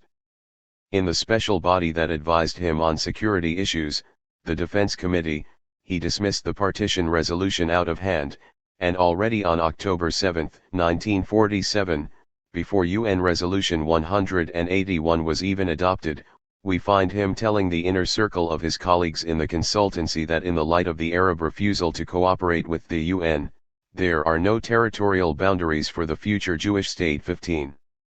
In October and November 1947 the consultancy became Ben-Gurion's most important reference group.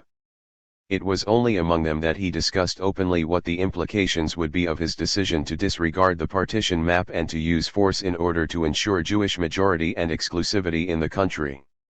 In such sensitive matters he could confide only in this highly select coterie of politicians and military men. It was precisely because he understood that these questions could not be aired in public that Ben-Gurion had created the consultancy in the first place.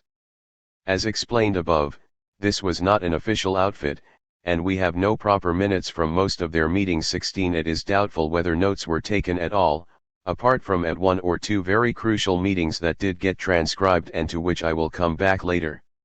However, Ben-Gurion recorded summaries of many of the meetings in his diary, an important historical source for those years. Moreover, some of the consultancy's members would be interviewed in later years, and others wrote autobiographies and memoirs. In the following pages I take my cues from Ben-Gurion's diary, archival correspondence, and the private archive of Israel Galili, who was present in all the meetings, all sources included in the Ben-Gurion archives in Sde Boker. In addition, an intensive correspondence surrounded these meetings, which can be found in various Israeli archives. The meetings took place partly in Ben-Gurion's house in Tel Aviv and partly in the Red House. As on March 10, 1948, some meetings were convened on Wednesdays in the Red House, within the official weekly meeting of the High Command, the Matkal. The formal parts of these meetings are recorded in the IDF archives. Other, more private, consultations took place in Ben-Gurion's house, a day after the more formal Wednesday meeting. The latter meetings were referred to, very cautiously, in Ben-Gurion's diary, but can be reconstructed with the help of sources such as Yosef Weitz's diary, Israel Galili's archives and the letters of Ben-Gurion to various colleagues, most notable of whom was his second-in-command, Moshe Sherrod, who was abroad for most of this period. Point 17. On May 15, 1948, the meetings moved to a new place east of Tel Aviv, which became the headquarters of the Israeli army. The consultancy, as we saw, was a combination of security figures and specialists on Arab affairs, a formula that was to serve as the core for most of the bodies entrusted with advising future governments of Israel throughout the years on issues of state security, strategies, and policy planning towards the Arab world in general and the Palestinians in particular. Point 18 This entourage around Ben-Gurion began to hold regular meetings in February 1947, from the moment the British decided to leave Palestine, and more frequently in October 1947, when it transpired that the Palestinians would reject the UN partition plan. Once the Palestinian and general Arab positions were clear, the members of the consultancy knew not only that they were to decide the fate of the Palestinians in the undesignated Jewish state, but that their policies were also about to affect the Palestinians living in areas the UN had accorded to the Arab state in Palestine. In the next chapter we shall see how the thinking of the consultancy evolved until it devised a final plan for the dispossession of 1 million Palestinians, no matter where they happened to be in the country. The first documented meeting of the consultancy is that of June 18, 1947, during the regular Wednesday afternoon meeting of the High Command. Ben-Gurion reported the meeting both in his diary and in his published memoirs. He told those present that the Jewish community would need to defend not only our settlements, but the country as a whole and our national future. Later on, in a speech he gave on December 3, 1947, he would repeat the term our national future and use it as a code for the demographic balance in the country. Point 19. Chapter 4. Finalizing a master plan. NATO spokesman Jamie Shea said all reports reaching NATO indicated that what was happening in Kosovo was a well-organized master plan by Belgrade. He said the reported pattern of violence was that Serb tanks were surrounding villages, then paramilitaries are going in rounding up civilians at gunpoint, separating young men from women and children. The women and children are then expelled from their homes and then sent forward towards the border. After they have left the villages, the homes are looted and then systematically torched. CNN, March 30, 1999. These operations can be carried out in the following manner, either by destroying villages, by setting fire to them, by blowing them up, and by planting mines in their debris, and especially of those population centers which are difficult to control continuously, or by mounting combing and control operations according to the following guidelines: encirclement of the villages, conducting a search inside them. In case of resistance, the armed forces must be wiped out and the population expelled outside the borders of the state. Plan Dalit, March 10, 1948. The methodology of cleansing. The chronology of key events between February 1947 and May 1948 is worth recapping at this point. Hence, I will present an initial overview of the period I wish to focus on in detail in this chapter. First, in February 1947, the decision was made by the British cabinet to pull out of mandatory Palestine and leave it to the UN to solve the question of its future. The UN took 9 months to deliberate the issue, and then adopted the idea of partitioning the country. This was accepted by the Zionist leadership who, after all, championed partition, but was rejected by the Arab world and the Palestinian leadership, who instead suggested keeping Palestine a unitary state and who wanted to solve the situation through a much longer process of negotiation. The partition resolution was adopted on November 29, 1947, and the ethnic cleansing of Palestine began in early December 1947 with a series of Jewish attacks on Palestinian villages and neighborhoods in retaliation for the buses and shopping centers that had been vandalized in the Palestinian protest against the UN resolution during the first few days after its adoption. 1 Though sporadic, these early Jewish assaults were severe enough to cause the exodus of a substantial number of people. Almost 75,000. On January 9, units of the First All-Arab Volunteer Army entered Palestine and engaged with the Jewish forces in small battles over routes and isolated Jewish settlements.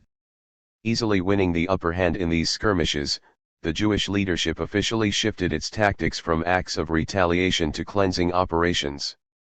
Coerced expulsions followed in the middle of February 1948 when Jewish troops succeeded in emptying 5 Palestinian villages in one day. On March 10, 1948, Plan Dalet was adopted. The first targets were the urban centers of Palestine, which had all been occupied by the end of April. About 250,000 Palestinians were uprooted in this phase, which was accompanied by several massacres, most notable of which was the Deir Yassin massacre. Aware of these developments, the Arab League took the decision, on the last day of April, to intervene militarily, but not until the British mandate had come to an end. The British left on May 15, 1948, and the Jewish Agency immediately declared the establishment of a Jewish state in Palestine, officially recognized by the two superpowers of the day, the USA and the USSR. That same day, regular Arab forces entered Palestine. By February 1948, the American administration had already concluded that the UN partition resolution, far from being a peace plan, was proving a recipe for continued bloodshed and hostility. Therefore, it twice offered alternative schemes to halt the escalation of the conflict, a trusteeship plan for 5 years, in February 1948, and a 3-month ceasefire, on May 12. The Zionist leadership rejected both peace proposals out of hand. Point 2. The official Zionist strategy was fed throughout this period by two impulses. The first consisted of ad hoc reactions to two startling developments on the ground. One was the fragmentation, if not total disintegration, of the Palestinian political and military power systems, and the other the growing disarray and confusion within the Arab world in the face of the aggressive Jewish initiatives and the simultaneous international endorsement of the Zionist project and the future Jewish state. The second impulse to propel Zionist strategic thinking was the drive to exploit to the full the unique historical opportunity they saw opening up to make their dream of an exclusively Jewish state come true. As we saw in the previous chapters, this vision of a purely Jewish nation-state had been at the heart of Zionist ideology from the moment the movement emerged in the late 19th century. By the mid-1930s, a handful of Zionist leaders recognized the clear link between the end of British rule and the possibility of the de-Arabization of Palestine, i.e., making Palestine free of Arabs. By the end of November 1947, most of those in the inner circle of the leadership appeared to have grasped this nexus as well, and under Ben-Gurion's guidance they now turned all their attention to the question of how to make the most of the opportunity that this connection appeared to have given them. Before 1947, there had been other, more urgent, agendas. The primary mission had been to build a political, economic, and cultural Zionist enclave within the country, and to ensure Jewish immigration to the area. As mentioned previously, ideas of how best to deal with the local Palestinian population had remained vague. But the impending end of the British mandate, the Arab rejection of the partition resolution, and Ben-Gurion's keen realization of how much of Palestine he would need to make the Jewish state viable now helped translate past ideologies and nebulous scenarios into a specific master plan. Prior to March 1948, the activities the Zionist leadership carried out to implement their vision could still be portrayed as retaliation for hostile Palestinian or Arab actions. However, after March this was no longer the case. The Zionist leadership openly declared, 2 months before the end of the mandate, it would seek to take over the land and expel the indigenous population by force, Plan Dalet. Defining the space. The first step towards the Zionist goal of obtaining as much of Palestine as possible with as few Palestinians in it as feasible was to decide what constituted a viable state in geographical terms. The UN Partition Plan, formalized in Resolution 181, designated the Negev, the coast, the eastern valleys, Marj ibn Amir and the Bisan Valley, and Lower Galilee for the Jews, but this was not enough. Ben-Gurion had the habit of regularly meeting with, what he called his War Cabinet, which was an ad hoc group of Jewish officers who had served in the British Army. Under pressure from other Haganah members, he later had to disband it. He now set out to impress on these officers the idea that they should start preparing for the occupation of the country as a whole. In October 1947, Ben-Gurion wrote to General Ephraim Ben-Artzi, the most senior officer among them, explaining that he wanted to create a military force able both to repel a potential attack from neighboring Arab states and to occupy as much of the country as possible, and hopefully all of it. Point 3. For the time being, the Zionist leadership decided to determine the territory of their future state according to the location of the most remote and isolated Jewish settlements. All the land between these colonies, isolated at the extreme ends of the mandatory state, had to become Jewish, and preferably enveloped by additional security zones as buffer areas between them and Palestinian habitations. Point 4. Since they were privy to the ongoing negotiations with the Hashemites in Transjordan, several members of the leadership allowed only one constraint to influence the shape of their future map, and that was the possibility that certain areas in the east of Palestine, in today's West Bank, could become part of a future Greater Jordan rather than a Greater Israel. In late 1946, the Jewish Agency had embarked on intensive negotiations with King Abdullah of Jordan. Abdullah was a scion of the Hashemite royal family from the Hejaz, the seat of the holy Muslim cities of Mecca and Medina, that had fought alongside the British in the First World War. In reward for their services to the crown, the Hashemites had been granted the kingdoms of Iraq and Jordan that the Mandate system had created.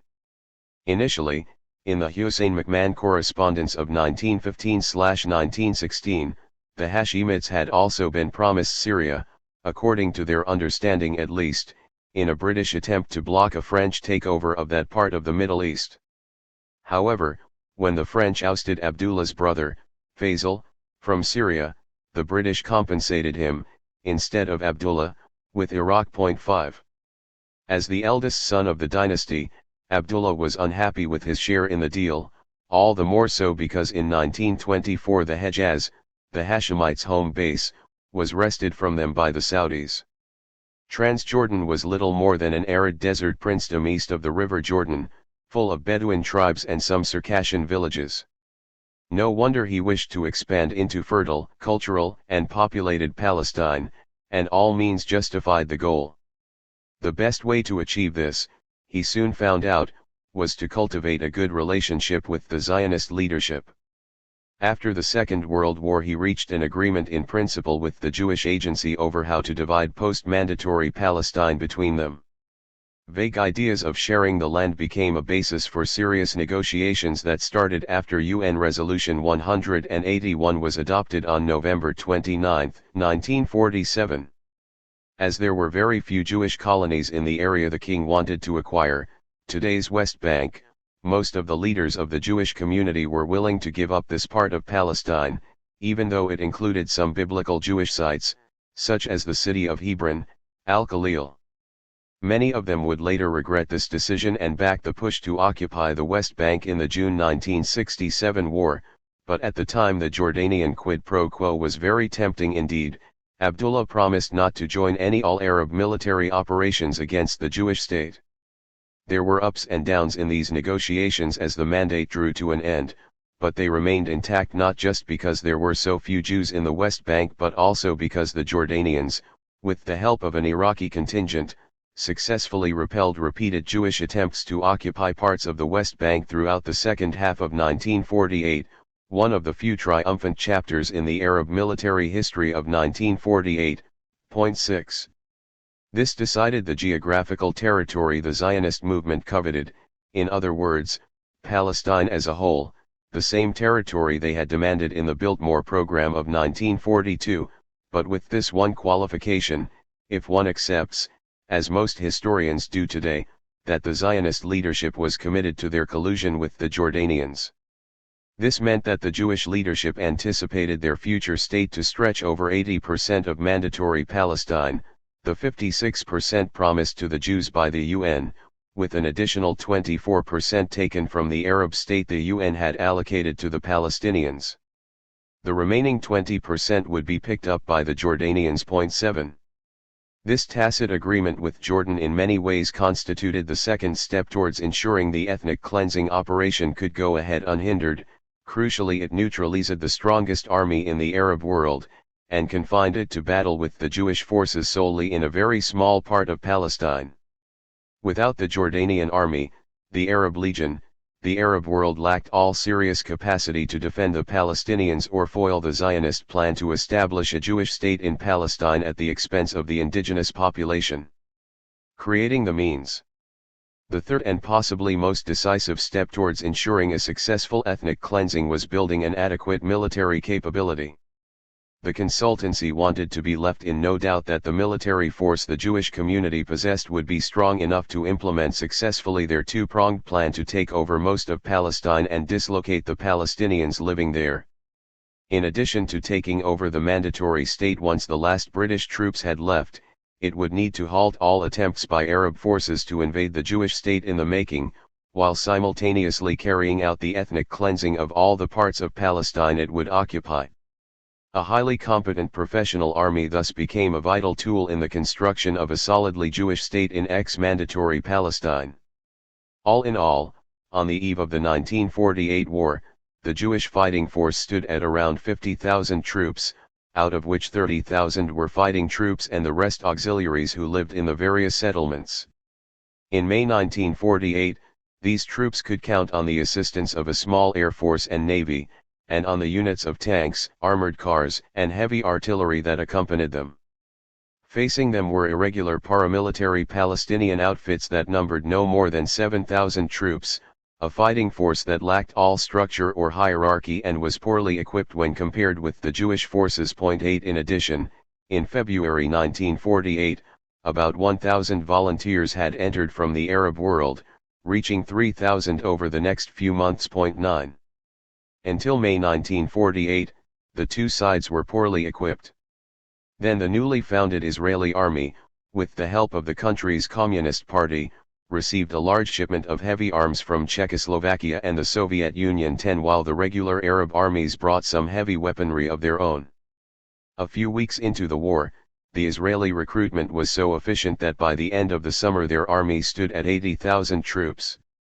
The Arab regular force never crossed the 50,000 threshold, and in addition had stopped receiving arms from Britain, which was its main arms supplier. 11 In other words, during the early stages of the ethnic cleansing, until May 1948, a few thousand irregular Palestinians and Arabs were facing tens of thousands of well-trained Jewish troops.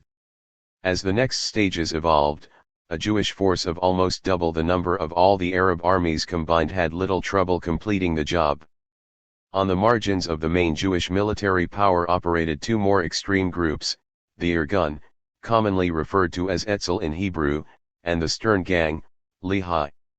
The Irgun had split from the Haganah in 1931 and in the 1940s was led by Menachem Begin. It had developed its own aggressive policies towards both the British presence and the local population. The Stern Gang was an offshoot of the Irgun, which it left in 1940. Together with the Haganah, these three organizations were united into one military army during the days of the Nakba, although as we shall see, they did not always act in unison and coordination. An important part of the Zionists' military effort was the training of special commando units, the Palmach, founded in 1941. Originally these were created to assist the British Army in the war against the Nazis in case the latter reached Palestine. Soon, the Palmach's zeal and activities were directed against the Palestinian rural areas. From 1944 onwards, it was also the main pioneering force in building new Jewish settlements. Before being dismantled in the autumn of 1948, its members were highly active and carried out some of the main cleansing operations in the north and the center of the country. In the ethnic cleansing operations that followed, the Haganah, the Palmach and the Irgun were the forces that actually occupied the villages. Soon after their occupation, villages were transferred into the hands of less competent troops, the field guard, Hish in Hebrew. This was the logistics arm of the Jewish forces, established in 1939. Some of the atrocities that accompanied the cleansing operations were committed by these auxiliary units. The Haganah also had an intelligence unit, founded in 1933, whose main function was to eavesdrop on the British authorities and intercept communications between the Arab political institutions inside and outside the country. It is this unit that I mentioned earlier as supervising the preparation of the village files and setting up the network of spies and collaborators inside the rural hinterland that helped identify the thousands of Palestinians who were later executed on the spot or imprisoned for long periods once the ethnic cleansing had started. Point 12. Together these troops formed a military might strong enough to reinforce Ben-Gurion's conviction in the ability of the Jewish community both to become the heir to the mandatory state and to take over most of the Palestinian territory and the properties and assets it contained. Point 13. Immediately upon the adoption of UN Resolution 181, the Arab leaders officially declared they would dispatch troops to defend Palestine. And yet, not once between the end of November 1947 and May 1948 did Ben-Gurion and, one should add, the small group of leading Zionist figures around him sense that their future state was in any danger, or that the list of military operations was so overwhelming that they would impinge on the proper expulsion of the Palestinians. In public, the leaders of the Jewish community portrayed doomsday scenarios and warned their audiences of an imminent second Holocaust. In private, however, they never used this discourse. They were fully aware that the Arab war rhetoric was in no way matched by any serious preparation on the ground.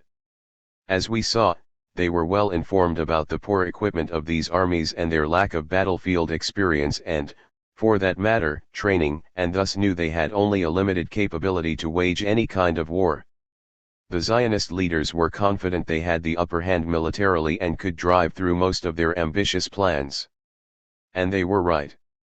Moshe Sharad, the Jewish state's foreign minister designate, was out of the country during the months leading up to the declaration of the state.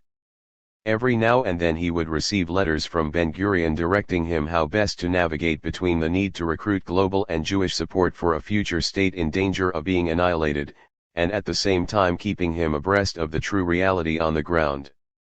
When, on February 18, 1948, Sharad wrote to Ben-Gurion, "We will have only enough troops to defend ourselves, not to take over the country," Ben-Gurion replied. "If we will receive in time the arms we have already purchased, and maybe even receive some of that promised to us by the UN, we will be able not only to defend ourselves but also to inflict death blows on the Syrians in their own country, and take over Palestine as a whole. I am in no doubt of this. We can face all the Arab forces. This is not a mystical belief but a cold and rational calculation based on practical examination." Point 14. This letter was wholly consistent with other letters the two had been exchanging ever since Sharad had been dispatched abroad. It began with a letter in December 1947 in which Ben-Gurion sought to convince his political correspondent of the Jews' military supremacy in Palestine. "We can starve the Arabs of Haifa and Jaffa if we wish to do so." 15. This confident posture regarding the Haganah's ability to take Palestine as a whole, and even beyond, would be maintained for the duration of the fighting, inhibited only by the promises they had made to the Jordanians. There were, of course, moments of crisis, as I will describe later, in implementing the policies. These occurred when it proved impossible to defend all the isolated Jewish settlements and to secure free access of supply to the Jewish parts of Jerusalem. But most of the time the troops the Zionist leaders had at their disposal were sufficient to allow the Jewish community to prepare for both a possible confrontation with the Arab world and for the cleansing of the local population. Moreover, the Arab intervention only materialized on May 15, 1948, 5.5 months after the UN partition resolution had been adopted. During that long period most of the Palestinians, apart from a few enclaves where paramilitary groups were trying to organize some sort of resistance, remained defenseless in the face of Jewish operations already underway. When it comes to reconstructing that part of an historical process where intangible ideology becomes tangible reality, there are two options that we, as historians, can choose. In the case of 1948 Palestine, the first would be to draw the reader's attention to how consistent the Zionist leaders, from Herzl down to Ben-Gurion, were in their desire to empty the future Jewish state of as many Palestinians as possible, and then describe how this links up with the actual expulsions perpetrated in 1948. This approach is preeminently represented by the work of the historian Nur Mosul Ha, who has meticulously charted for us the genealogy of the expulsionist dreams and plans of the Zionist founding fathers. 16 He shows how the wish to de-Arabize Palestine formed a crucial pillar in Zionist thinking from the very first moment the movement entered onto the political stage in the form of Theodor Herzl. As we have seen, Ben-Gurion's thoughts on the issue were clearly articulated by 1937. His biographer Michael Bar-Zohar explains, in internal discussions, in instructions to his people, the old man demonstrated a clear stand: it was better that the smallest possible number of Arabs remain within the area of the state. 17 The other option would be to concentrate on the incremental development of policy making and try to show how, meeting by meeting, decisions about strategy and methods gradually coalesced into a systematic and comprehensive ethnic cleansing plan. I will make use of both options.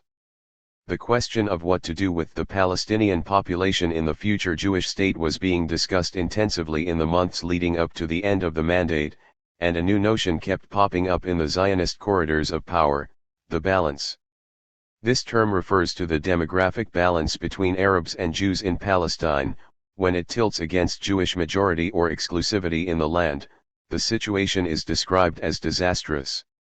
And the demographic balance, both within the borders the UN offered the Jews and within those as defined by the Zionist leadership itself, was exactly that: in the eyes of the Jewish leadership, a looming disaster. The Zionist leadership came up with two kinds of response to this predicament, one for public consumption, the other for the limited core of intimates Ben-Gurion had collected around himself. The overt policy he and his colleagues started voicing publicly in forums such as the local People's Assembly, the Jewish Parliament in Palestine, was the need to encourage massive Jewish immigration into the country. In smaller venues the leaders admitted that increased immigration would never be enough to counterbalance the Palestinian majority. Immigration needed to be combined with other means. Ben-Gurion had described these means already in 1937 when discussing with friends the absence of a solid Jewish majority in a future state. He told them that such a reality, the Palestinian majority in the land, would compel the Jewish settlers to use force to bring about the dream, a purely Jewish Palestine. 18 10 years later, on December 3, 1947, in a speech in front of senior members of his Pappe party, the Eretz Israel Workers' Party, he outlined more explicitly how to deal with unacceptable realities such as the one envisaged by the UN partition resolution. There are 40% non-Jews in the areas allocated to the Jewish state. This composition is not a solid basis for a Jewish state. And we have to face this new reality with all its severity and distinctness. Such a demographic balance questions our ability to maintain Jewish sovereignty. Only a state with at least 80% Jews is a viable and stable state. 19. On November 2, i.e., almost a month before the UN General Assembly resolution was adopted, and in a different venue, the executive of the Jewish Agency, Ben-Gurion spelled out for the first time in the clearest possible terms that ethnic cleansing formed the alternative, or complementary, means of ensuring that the new state would be an exclusively Jewish one. The Palestinians inside the Jewish state, he told his audience, could become a fifth column, and if so they can either be mass arrested or expelled. It is better to expel them. 20. But how to implement this strategic goal? Simcha Flapan asserts that the majority of the Zionist leaders at the time would have stopped short of mass expulsion. In other words, had the Palestinians refrained from attacking Jewish targets after the partition resolution was adopted, and had the Palestinian elite not left the towns, it would have been difficult for the Zionist movement to implement its vision of an ethnically cleansed Palestine. 21 And yet, Flapan also accepted that Plan Dalet was a master plan for the ethnic cleansing of Palestine. Unlike, for instance, the analysis Benny Morris offers in the first edition of his book on the making of the refugee problem, but very much in line with the shift he gave that analysis in the second edition, the clear blueprint for Palestine's ethnic cleansing, Plan Dalet, was not created in a vacuum. 22 It emerged as the ultimate scheme in response to the way events gradually unfolded on the ground, through a kind of ad hoc policy that crystallized with time. But that response was always inexorably grounded in the Zionist ideology and the purely Jewish state that was its goal. Thus, the main objective was clear from the beginning, the de-Arabization of Palestine, whereas the means to achieve this most effectively evolved in tandem with the actual military occupation of the Palestinian territories that were to become the new Jewish state of Israel. Now that the territory had been defined and military supremacy assured, the fourth step for the Zionist leadership towards completing the dispossession of Palestine was to put in place the actual concrete means that would enable them to remove such a large population. In the territory of their future greater Jewish state there lived, in early December 1947, 1 million Palestinians, out of an overall Palestinian population of 1.3 million, while the Jewish community itself was a minority of 600,000. Choosing the means, worrisome normality, December 1947. The Arab Higher Committee declared a 3-day strike and organized a public demonstration in protest against the UN decision to adopt the partition resolution. There was nothing new in this type of response, it was the usual Palestinian reaction to policies they deemed harmful and dangerous, short and ineffective. Some of the demonstrations got out of hand and spilled over into Jewish business areas, as happened in Jerusalem where demonstrators attacked Jewish shops and a market. But other incidents were attacks that, according to Jewish intelligence, had nothing to do with the UN decision. For example, there was the ambushing of a Jewish bus, an incident that almost all Israeli history books identify as the beginning of the 1948 war. Staged by the Abu Kishk gang, the action was motivated more by clannish and criminal impulses than by any national agenda. 23 In any case, after 3 days, foreign reporters observing the demonstrations and strikes detected a growing reluctance among common Palestinians to continue the protest, and noted a clear desire to return to normalcy. After all, for most Palestinians Resolution 181 meant a dismal, but not new, chapter in their history. Over the centuries, the country had been passed from one hand to another, sometimes belonging to European or Asian invaders and sometimes to parts of Muslim empires.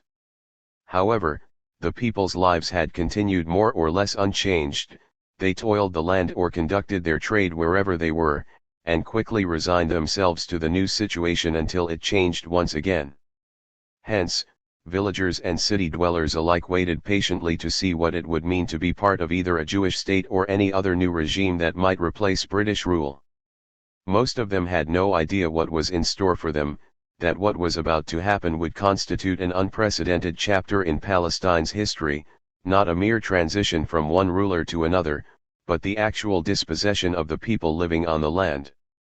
The eyes of the Palestinian community now turned towards Cairo, the seat of the Arab League and the temporary residence of their leader, Al-Hajj Amin al-Husseini, in exile ever since the British had expelled him in 1937. The first days after the resolution found the Arab leaders in total disarray, but gradually during December 1947 some sort of a policy began to take shape. Arab leaders, especially of the countries neighboring Palestine, preferred not to take individual or drastic decisions on the subject. They were perfectly aware that public opinion in their countries wanted to see urgent action taken against the UN decision. Consequently, the Arab League Council, made up of the Arab states' foreign ministers, recommended the dispatch of arms to the Palestinians and the establishment of an all-Arab volunteer force, to be called the Arab Liberation Army, Jaysh al-Ankath, literally rescue army, from the verb ankatha, to rescue from imminent danger. The League appointed a Syrian general at its head. Later that month, small groups of this army began trickling into Palestine, thereby providing a welcome pretext for the consultancy to discuss the further escalation of the Haganah operations already underway.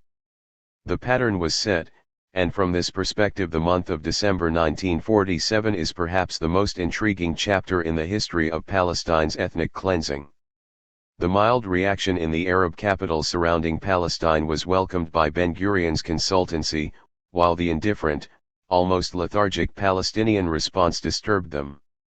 In the first 3 days after the partition resolution was adopted, a small select group within the consultancy met every day 24, but they then relaxed somewhat and the format returned to the weekly Wednesday afternoon meetings of the High Command, with additional get-togethers of the smaller group a day after, usually at Ben-Gurion's home. The first meetings in December were devoted to assessing the Palestinian mood and intention. The experts reported that, despite the early trickling of volunteers into the Palestinian villages and towns, the people themselves seemed eager to continue life as normal. 25 This craving for normality remained typical of the Palestinians inside Palestine in the years to come, even in their worst crises and at the nadir of their struggle, and normality is what they have been denied ever since 1948. But the swift return to normality and the Palestinians' wish not to become embroiled in a civil war posed a problem for a Zionist leadership determined to reduce drastically, if not totally, the number of Arabs within their future Jewish state. They needed a pretext, and this of course would be more difficult to create if the moderate Palestinian reaction continued.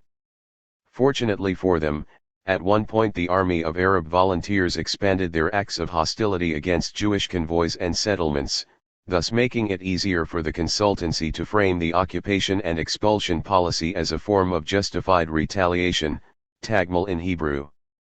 But already in December 1947, the consultancy had begun to use the Hebrew word yatzma, initiative, to describe the strategy it intended to follow with respect to the Palestinians in the territory of their coveted Jewish state. Initiative meant taking action against the Palestinian population without waiting for a pretext for tagmil to come along. Increasingly, pretexts for retaliation would be conspicuously missing. Palti Sela was a member of the intelligence units that would play a crucial role in implementing the ethnic cleansing operations. One of their tasks was to report daily on the mood among, and trends within, the rural population of Palestine. Stationed in the northeastern valleys of the country, Sela was astonished by the apparent difference in the way the communities on either side reacted to the new political reality unfolding around them. The Jewish farmers in the kibbutzim and in the collective or private settlements turned their residences into military outposts, reinforcing their fortifications, mending fences, laying mines, etc. Ready to defend and attack, each member was issued with a gun and integrated into the Jewish military force. The Palestinian villages, to Sela's surprise, continued life as usual. In fact, in the three villages he visited, Ainder, Dab Bariah and Ain Mahal, people received him as they had always done, greeting him as a potential customer for bartering, trading, and exchanging pleasantries or news.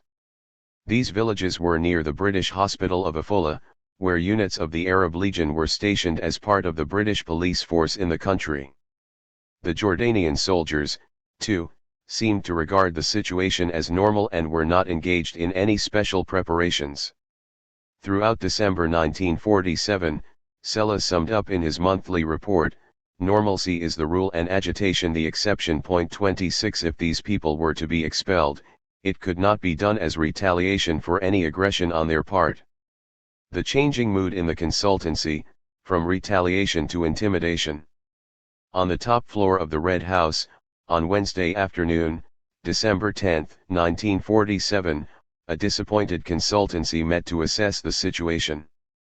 Two speakers were leading the conversation, Ezra Danan and Yehoshua Palman. 27. Ezra Danan, as already mentioned, was a Citrus Grove businessman who had been invited into the intelligence corps because of his knowledge of Arabic. He was born in Syria. Danan was in his mid-40s when he joined the Haganah in 1940.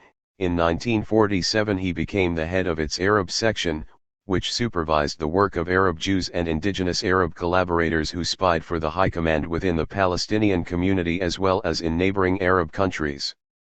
In May 1948 he assumed a new role, supervising the post-occupation activities of the Jewish forces when the ethnic cleansing operation began in earnest. His people were responsible for the procedures that were followed after a Palestinian village or neighborhood had been occupied. This meant that, with the help of informants, they detected and identified men who were suspected of having attacked Jews in the past, or of belonging to the Palestinian national movement, or who simply were disliked by the local informants who exploited the opportunity to settle old scores. The men thus selected were usually executed on the spot. Danan quite often came to inspect these operations at first hand. His unit was also responsible, as soon as a village or town had been occupied, for separating all men of military age, namely between 10 and 50, from the rest of the villagers, who were then just expelled or imprisoned for long periods in POW camps. 28. Yehoshua, Josh, Palman was in many ways Danan's second in command and also took a great personal interest in the implementation of the policy of selection, interrogation, and sometimes execution. Younger than Danan and born in Palestine itself, Palman already had an impressive military career behind him. As a recruit to a British commando unit, he had participated in the occupation of Syria and Lebanon in 1941 that brought French Vichy rule there to an end. The officers under Danan and Palman's command were known to and feared by many Palestinians, who quickly learned to spot them despite their attempts to dress anonymously in dull khaki uniform. They acted behind the scenes in hundreds of villages, and the oral history of the Nakba is full of references to these men and the atrocities they committed. 29. But on December 10, 1947, Danan and Palman were still hidden from the public eye. They opened the meeting by reporting that members of the Palestinian urban elite were leaving their houses and moving to their winter residences in Syria, Lebanon, and Egypt. This was a typical reaction from the urbanites in moments of stress, moving to safety until the situation calmed down. And yet Israeli historians, including revisionist ones such as Benny Morris, have interpreted these traditional temporary sorties as voluntary flight, in order to tell us that Israel was not responsible for them. But they left with the full intention of returning to their homes again later, only to be prevented by the Israelis from doing so. Not allowing people to return to their homes after a short stay abroad is as much expulsion as any other act directed against the local people with the aim of depopulation. Danan reported that this was the only instance they had been able to detect of Palestinians moving towards areas outside the undesignated borders of the Jewish state, apart from several Bedouin tribes who had relocated closer to Arab villages out of fear of Jewish attacks. Danan seems to have been disappointed by this, because almost in the same breath he called for a far more aggressive policy, despite the fact that there were no offensive initiatives or tendencies on the Palestinian side, and went on to explain to the consultancy the benefits it would have. His informants had told him that violent actions against Palestinians would terrify them, which will render help from the Arab world useless, implying that the Jewish forces could do whatever they wanted with them. "What do you mean by violent action?" inquired Ben-Gurion.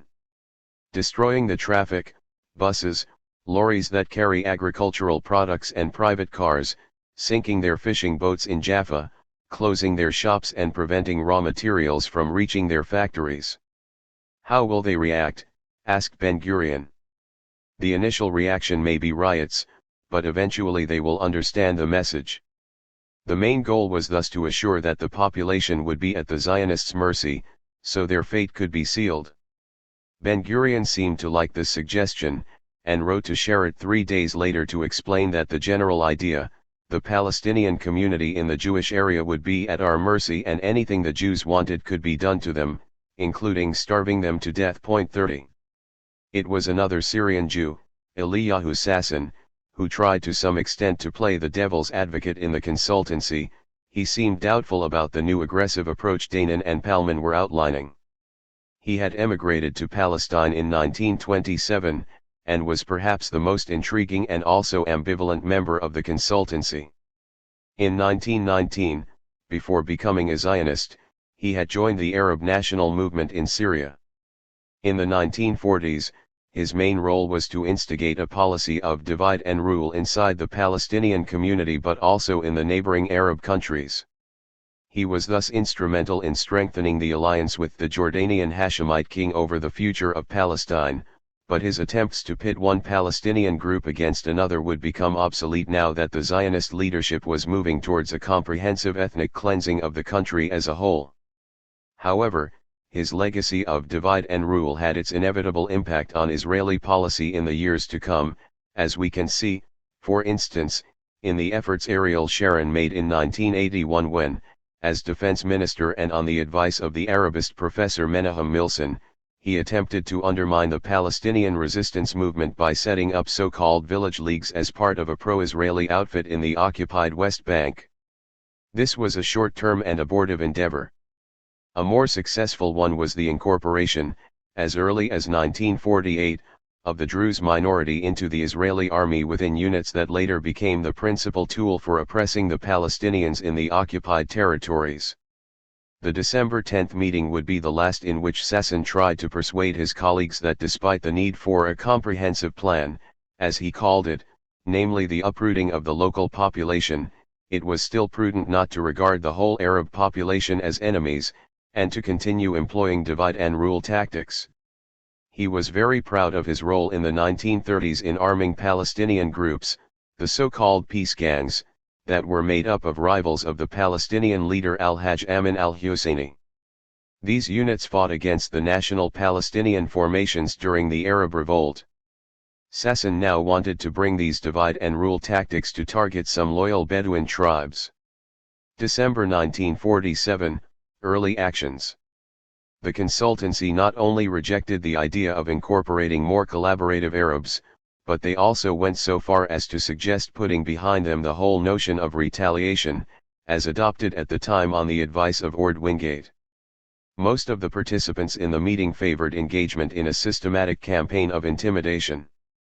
Ben-Gurion approved, and the new policy was implemented the day after the meeting. The first step was a well-orchestrated campaign of threats.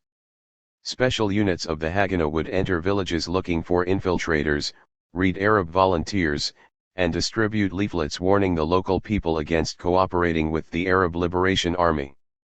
Any resistance to such an incursion usually ended with the Jewish troops firing at random and killing several villagers.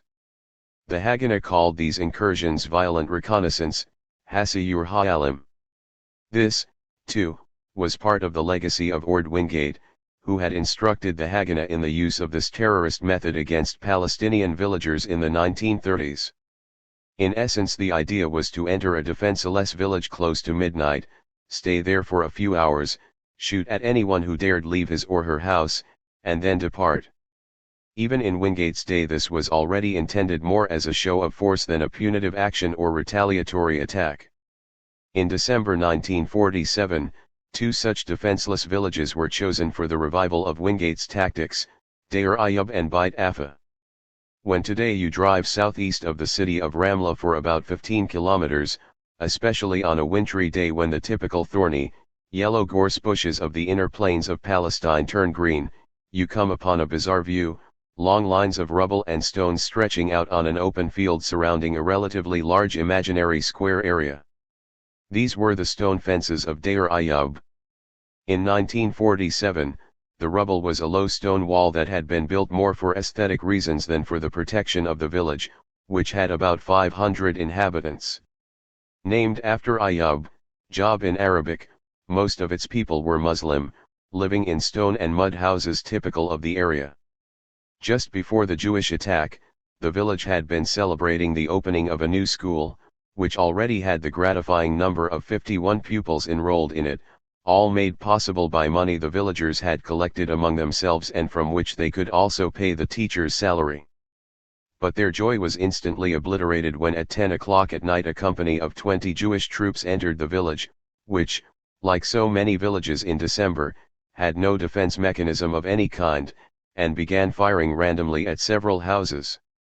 The village was later attacked 3 more times before being evacuated by force in April 1948, when it was completely destroyed.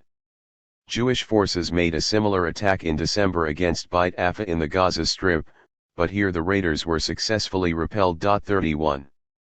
Threatening leaflets were also distributed in Syrian and Lebanese villages on Palestine's border, warning the population.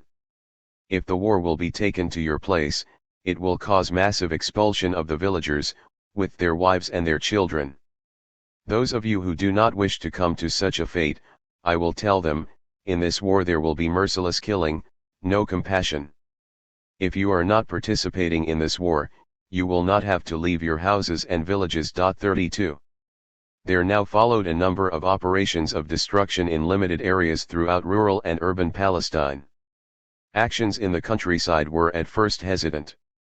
3 villages in the upper eastern Galilee were selected, Qasas, Naima, and Jahila, but the operation was cancelled, perhaps because the High Command deemed them as yet too ambitious.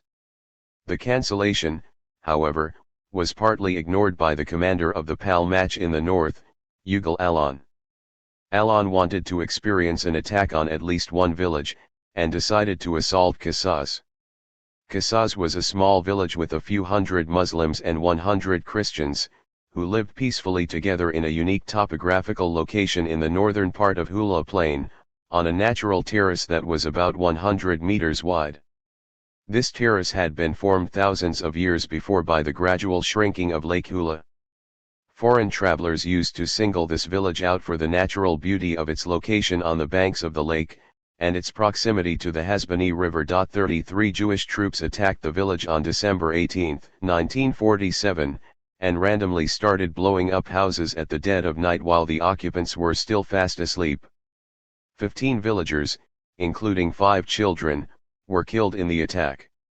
The incident shocked the New York Times correspondent, who closely followed the unfolding events.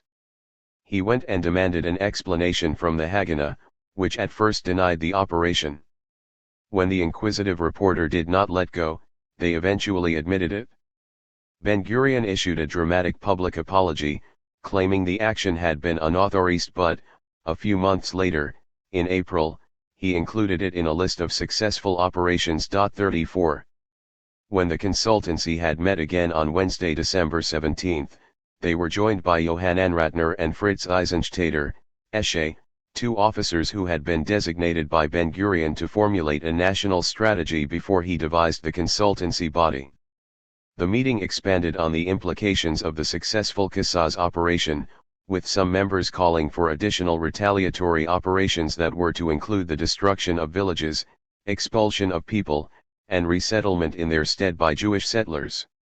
The following day, in front of the formal larger body of the Jewish community that was responsible for defense affairs, the Defense Committee, Ben-Gurion summarized the earlier meeting. The operation seemed to thrill everyone, including the representative of the ultra-Orthodox Jews, Agudat Israel, who said, "We were told that the army had the ability of destroying a whole village and taking out all its inhabitants. Indeed, let's do it." The committee also approved the appointment of intelligence officers for each such operation. They would play a crucial role in executing the next stages of the ethnic cleansing. 35. The new policy was also aimed at the urban spaces of Palestine, and Haifa was chosen as the first target. Interestingly, this city is singled out by mainstream Israeli historians and the revisionist historian Benny Morris as an example of genuine Zionist goodwill towards the local population. The reality was very different by the end of 1947. From the morning after the UN partition resolution was adopted, the 75,000 Palestinians in the city were subjected to a campaign of terror jointly instigated by the Irgun and the Haganah. As they had only arrived in recent decades, the Jewish settlers had built their houses higher up the mountain. Thus, they lived topographically above the Arab neighborhoods and could easily shell and snipe at them. They had started doing this frequently since early December. They used other methods of intimidation as well. The Jewish troops rolled barrels full of explosives, and huge steel balls, down into the Arab residential areas, and poured oil mixed with fuel down the roads, which they then ignited. The moment panic-stricken Palestinian residents came running out of their homes to try to extinguish these rivers of fire, they were sprayed by machine gun fire. In areas where the two communities still interacted, the Haganah brought cars to Palestinian garages to be repaired, loaded with explosives and detonating devices, and so wreaked death and chaos. A special unit of the Haganah, Hashahar, Dawn, made up of Mistarvim, literally Hebrew for becoming Arab, that is Jews who disguised themselves as Palestinians, was behind this kind of assault. The mastermind of these operations was someone called Danny Agmon, who headed the Dawn units. On its website, the official historian of the PAL match puts it as follows: the Palestinians in Haifa were from December onwards under siege and intimidation. 36 But worse was to come. The early eruption of violence put a sad end to a relatively long history of workers' cooperation and solidarity in the mixed city of Haifa. This class consciousness was curbed in the 1920s and 1930s by both national leaderships, in particular by the Jewish trade union movement, but it continued to motivate joint industrial action against employers of all kinds, and inspired mutual help at times of recession and scarcity. The Jewish attacks in the city heightened tensions in one of the major areas where Jews and Arabs worked shoulder to shoulder, the refinery plant of the Iraqi Petroleum Company in the Bay Area. This began with a gang from the Irgun throwing a bomb into a large group of Palestinians who were waiting to enter the plant. The Irgun claimed it was in retaliation for an earlier attack by Arab workers on their Jewish co-workers, a new phenomenon in an industrial site where Arab and Jewish workers had usually joined forces in trying to secure better labor conditions from their British employers. But the UN partition resolution seriously dented that class solidarity and tensions grew high. Throwing bombs into Arab crowds was the specialty of the Irgun, who had already done so before 1947. However, this particular attack in the refineries was undertaken in coordination with the Haganah forces as part of the new scheme to terrorize the Palestinians out of Haifa. Within hours, Palestinian workers reacted and rioted, killing a large number of Jewish workers, 39, in one of the worst but also last Palestinian counterattacks, the last, because there the usual chain of retaliatory skirmishes stopped. The next stage introduced a new chapter in the history of Palestine. Eager to test, among other things, British vigilance in the face of their actions, the Haganah's High Command, as part of the consultancy, decided to ransack a whole village and massacre a large number of its inhabitants. At the time the British authorities were still responsible for maintaining law and order and were very much present in Palestine. The village the High Command selected was Balad al-Sheikh, the burial place of Sheikh Izz al-Din al-Qassam, one of Palestine's most revered and charismatic leaders of the 1930s, who was killed by the British in 1935. His grave is one of the few remains of this village, about 10 kilometers east of Haifa, still extant today. 37. A local commander, Haim Avinu Am, was ordered to encircle the village, kill the largest possible number of men, damage property, but refrain from attacking women and children. 38. The attack took place on December 31 and lasted 3 hours. It left over 60 Palestinians dead, not all of them men. But note the distinction still made here between men and women. In their next meeting, the consultancy decided that such a separation was an unnecessary complication for future operations. At the same time as the attack on Balad al-Sheikh, the Haganah units in Haifa tested the ground with a more drastic action. They went into one of the city's Arab neighborhoods, Wadi Rushmiyah, expelled its people and blew up its houses. This act could be regarded as the official beginning of the ethnic cleansing operation in urban Palestine. The British looked the other way while these atrocities were being committed. 2 weeks later, in January 1948, the Palmach used the momentum that had been created to attack and expel the relatively isolated Haifa neighborhood of Hawassa. This was the poorest quarter of town, originally made up of huts and inhabited by impoverished villagers who had come to seek work there in the 1920s, all living in dismal conditions. At the time there were about 5,000 Palestinians in this eastern part of the city. Huts were blown up, and so was the local school, while the ensuing panic caused many people to flee. The school was rebuilt on the ruins of Hawassa, now part of the Tel Amal neighborhood, but this building too was recently destroyed to make room for a new Jewish school. 39. January 1948, farewell to retaliation. These operations were accompanied by acts of terrorism by the Irgun and the Stern Gang. Their ability to sow fear in Haifa's Arab neighborhoods, and in other cities as well, was directly influenced by the gradual but obvious British withdrawal from any responsibility for law and order. In the first week of January alone the Irgun executed more terrorist attacks than in any period before. These included detonating a bomb in the Saraya House in Jaffa, the seat of the local National Committee 40, which collapsed leaving 26 people dead. It continued with the bombing of the Sami Ramis Hotel in Kiddaman, in western Jerusalem, in which many people died, including the Spanish consul.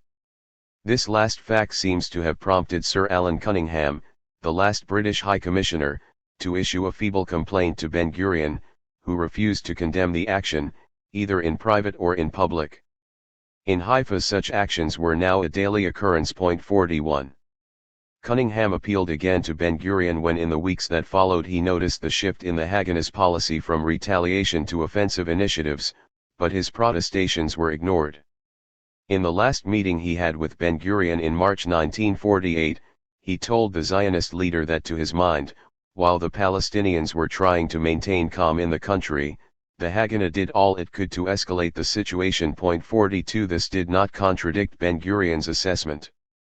He told the Jewish Agency executive, shortly after he met Cunningham, "I believe the majority of the Palestinian masses accept the partition as a fait accompli and do not believe it is possible to overcome or reject it.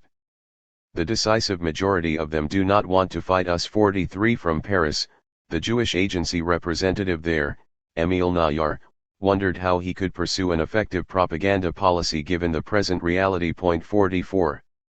The National Committee of the Palestinians in Haifa appealed again and again to the British, assuming, wrongly, that since Haifa was to be the last station in the British evacuation, they would be able to rely on their protection at least until then. When this failed to materialize, they started sending numerous desperate letters to members of the Arab Higher Committee inside and outside Palestine asking for guidance and help. A small group of volunteers reached the city in January, but by then some of the notables and community leaders had realized that the moment the UN had adopted the partition resolution, they were doomed to be dispossessed by their Jewish neighbors. These were people whom they themselves had first invited to come and stay with them back in the late Ottoman period, who had arrived wretched and penniless from Europe, and with whom they had shared a thriving cosmopolitan city, until that fateful decision by the UN. Against this background one should recall the exodus at this time of about 15,000 of Haifa's Palestinian elite, many of them prosperous merchants whose departure ruined local trade and commerce, thus putting an extra burden on the more impoverished parts of the city. The picture would not be complete without mentioning here the overall nature of the Arab activity up to the beginning of January 1948. During December 1947, Arab irregulars had attacked Jewish convoys but refrained from attacking Jewish settlements. 45. In November the consultancy had already defined its policy of retaliating for each such attack. But the feeling among the Zionist leaders was that they needed to move on to more drastic actions. The long seminar, 31 December to January 46. "This is not enough," exclaimed Yosef Weitz when the consultancy met on Wednesday, December 31, 1947, only a few hours before the people of Balad al-Sheikh were massacred. And he now suggested openly what he had been privately writing in his diary back in the early 1940s, "Is it not now the time to get rid of them? Why continue to keep in our midst those thorns at a time when they pose a danger to us?" 47. Retaliation seemed to him an old-fashioned way of doing things, as it missed the main purpose of attacks on and subsequent occupation of villages. Weitz had been added to the consultancy because he was the head of the settlement department of the Jewish National Fund, having already played a crucial role in translating for his friends the vague notions of transfer into a concrete policy. He felt the present discussion of what lay ahead lacked a sense of purpose, an orientation he had outlined in the 1930s and 40s. Transfer, he had written in 1940, does not serve only one aim, to reduce the Arab population, it also serves a second purpose by no means less important, which is, to evict land now cultivated by Arabs and to free it for Jewish settlement. Therefore, he concluded, the only solution is to transfer the Arabs from here to neighboring countries. Not a single village or a single tribe must be let off. 48. Weitz was a particularly valuable addition to the consultancy because of his prior involvement in the Village Files project. Now, more than any other member of the consultancy, Weitz deeply involved himself in the practicalities of the ethnic cleansing, jotting down details about every location and village for future reference, and entering his own surveys into those of the Village Files. His most trusted colleague in those days was Yosef Nachmani, a kindred soul, who shared Weitz's dismay at what they both saw as the lackluster performance of the Jewish leadership on this issue. Weitz wrote to Nachmani that the takeover of all Arab land was a sacred duty. Nachmani concurred and added that a kind of jihad, he used the term Milimont Kibush, a war of occupation, was required, but that the Jewish leadership failed to see its necessity. Weitz's alter ego wrote, "The current leadership is characterized by impotent and weak people." Weitz was equally disappointed by the leadership's inability, as he saw it, to rise to the historical occasion. His invitation to the consultancy, and especially to their first meeting in January, made Weitz privy for the first time to the plans for ethnic cleansing as they evolved at the leadership level. 49. Weitz's chance to display his ideas more widely came immediately, as that first Wednesday in January was turned into a long seminar, for which the participants moved into Ben-Gurion's home nearby. It was Ben-Gurion's idea to have a longer meeting as he sensed opportunities were opening up to make his dream of a greater Israel come true. In this more comfortable setting, Weitz and others could make extended speeches and elaborate their views at leisure. This was also the only meeting of the consultancy for which we have a protocol, found in the archives of the Haganah. For this long seminar Weitz had prepared a memo, personally addressed to Ben-Gurion, in which he urged the leader to endorse his plans for transferring the Palestinian population out of areas the Jews wanted to occupy, and to make such actions the cornerstone of Zionist policy. He obviously felt that the theoretical stage of transfer plans was over. The time to start implementing the ideas had come. In fact, Weitz left the long seminar with a permit to create his own small cabal under the title of a transfer committee, and by the next meeting showed up with concrete plans, about which more will be said below. Even the most liberal participant invited to the long seminar, Dr. Yaakov Tahan, seemed to concur, dropping the more hesitant position he had previously taken. Tahan was a German Jew who, together with Arthur Rapin, had developed the first plans for the Jewish colonization of Palestine in the early decades of the 20th century. As a true colonialist, at first he saw no need to expel the natives, all he wanted was to exploit them. But in the long seminar he also appeared taken by Weitz's notion that without transfer there will be no Jewish state. Indeed, there was hardly a dissenting voice, which is why the long seminar is such a pivotal meeting in this story. Its departure point, accepted by all, was that ethnic cleansing was necessary. The remaining questions, or rather problems, were more of a psychological and logistical nature. Ideologues such as Weitz, Orientalists such as Machnes, and army generals such as Ilan complained that their troops had not yet properly absorbed the previous orders they had been given to expand operations beyond the usual selective actions. The main problem, as they saw it, was that they seemed unable to put behind them the old methods of retaliation. "They are still blowing up a house here and house there," complained Gad Machnes, a colleague of Danon and Palman, who ironically was to become the Director General of the Israeli Ministry for Minorities in 1949, where at least, one might add in his favor, he appeared to have shown some remorse about his conduct in 1948, admitting candidly in the 1960s that, if it had not been for the open Zionist military preparations which had a provocative nature, the drift into war in 1948 could have been averted. But back then, in January 1948, he seemed impatient that the Jewish troops were still engaged in searching for guilty individuals in each location, instead of actively inflicting damage. Ilan and Palman now set out to explain the new orientation to their colleagues. There was a need for a more aggressive policy in areas that had been quiet for too long. 50 There was no need to persuade Ben-Gurion. By the end of the long seminar he had given the green light to a whole series of provocative and lethal attacks on Arab villages, some as retaliation, some not, the intention of which was to cause optimal damage and kill as many villagers as possible. And when he heard that the first targets proposed for the new policy were all in the north, he demanded a trial action in the south as well, but it had to be specific, not general. In this he suddenly revealed himself as a vindictive bookkeeper. He pushed for an attack on the town of Beersheba today, particularly targeting the heads of Al-Hajj Salamat ibn Said, the deputy mayor and his brother, who in the past had both refused to collaborate with the Zionist plans for settlement in the area. There was no need, stressed Ben-Gurion, to distinguish any more between the innocent and the guilty. the time had come for inflicting collateral damage.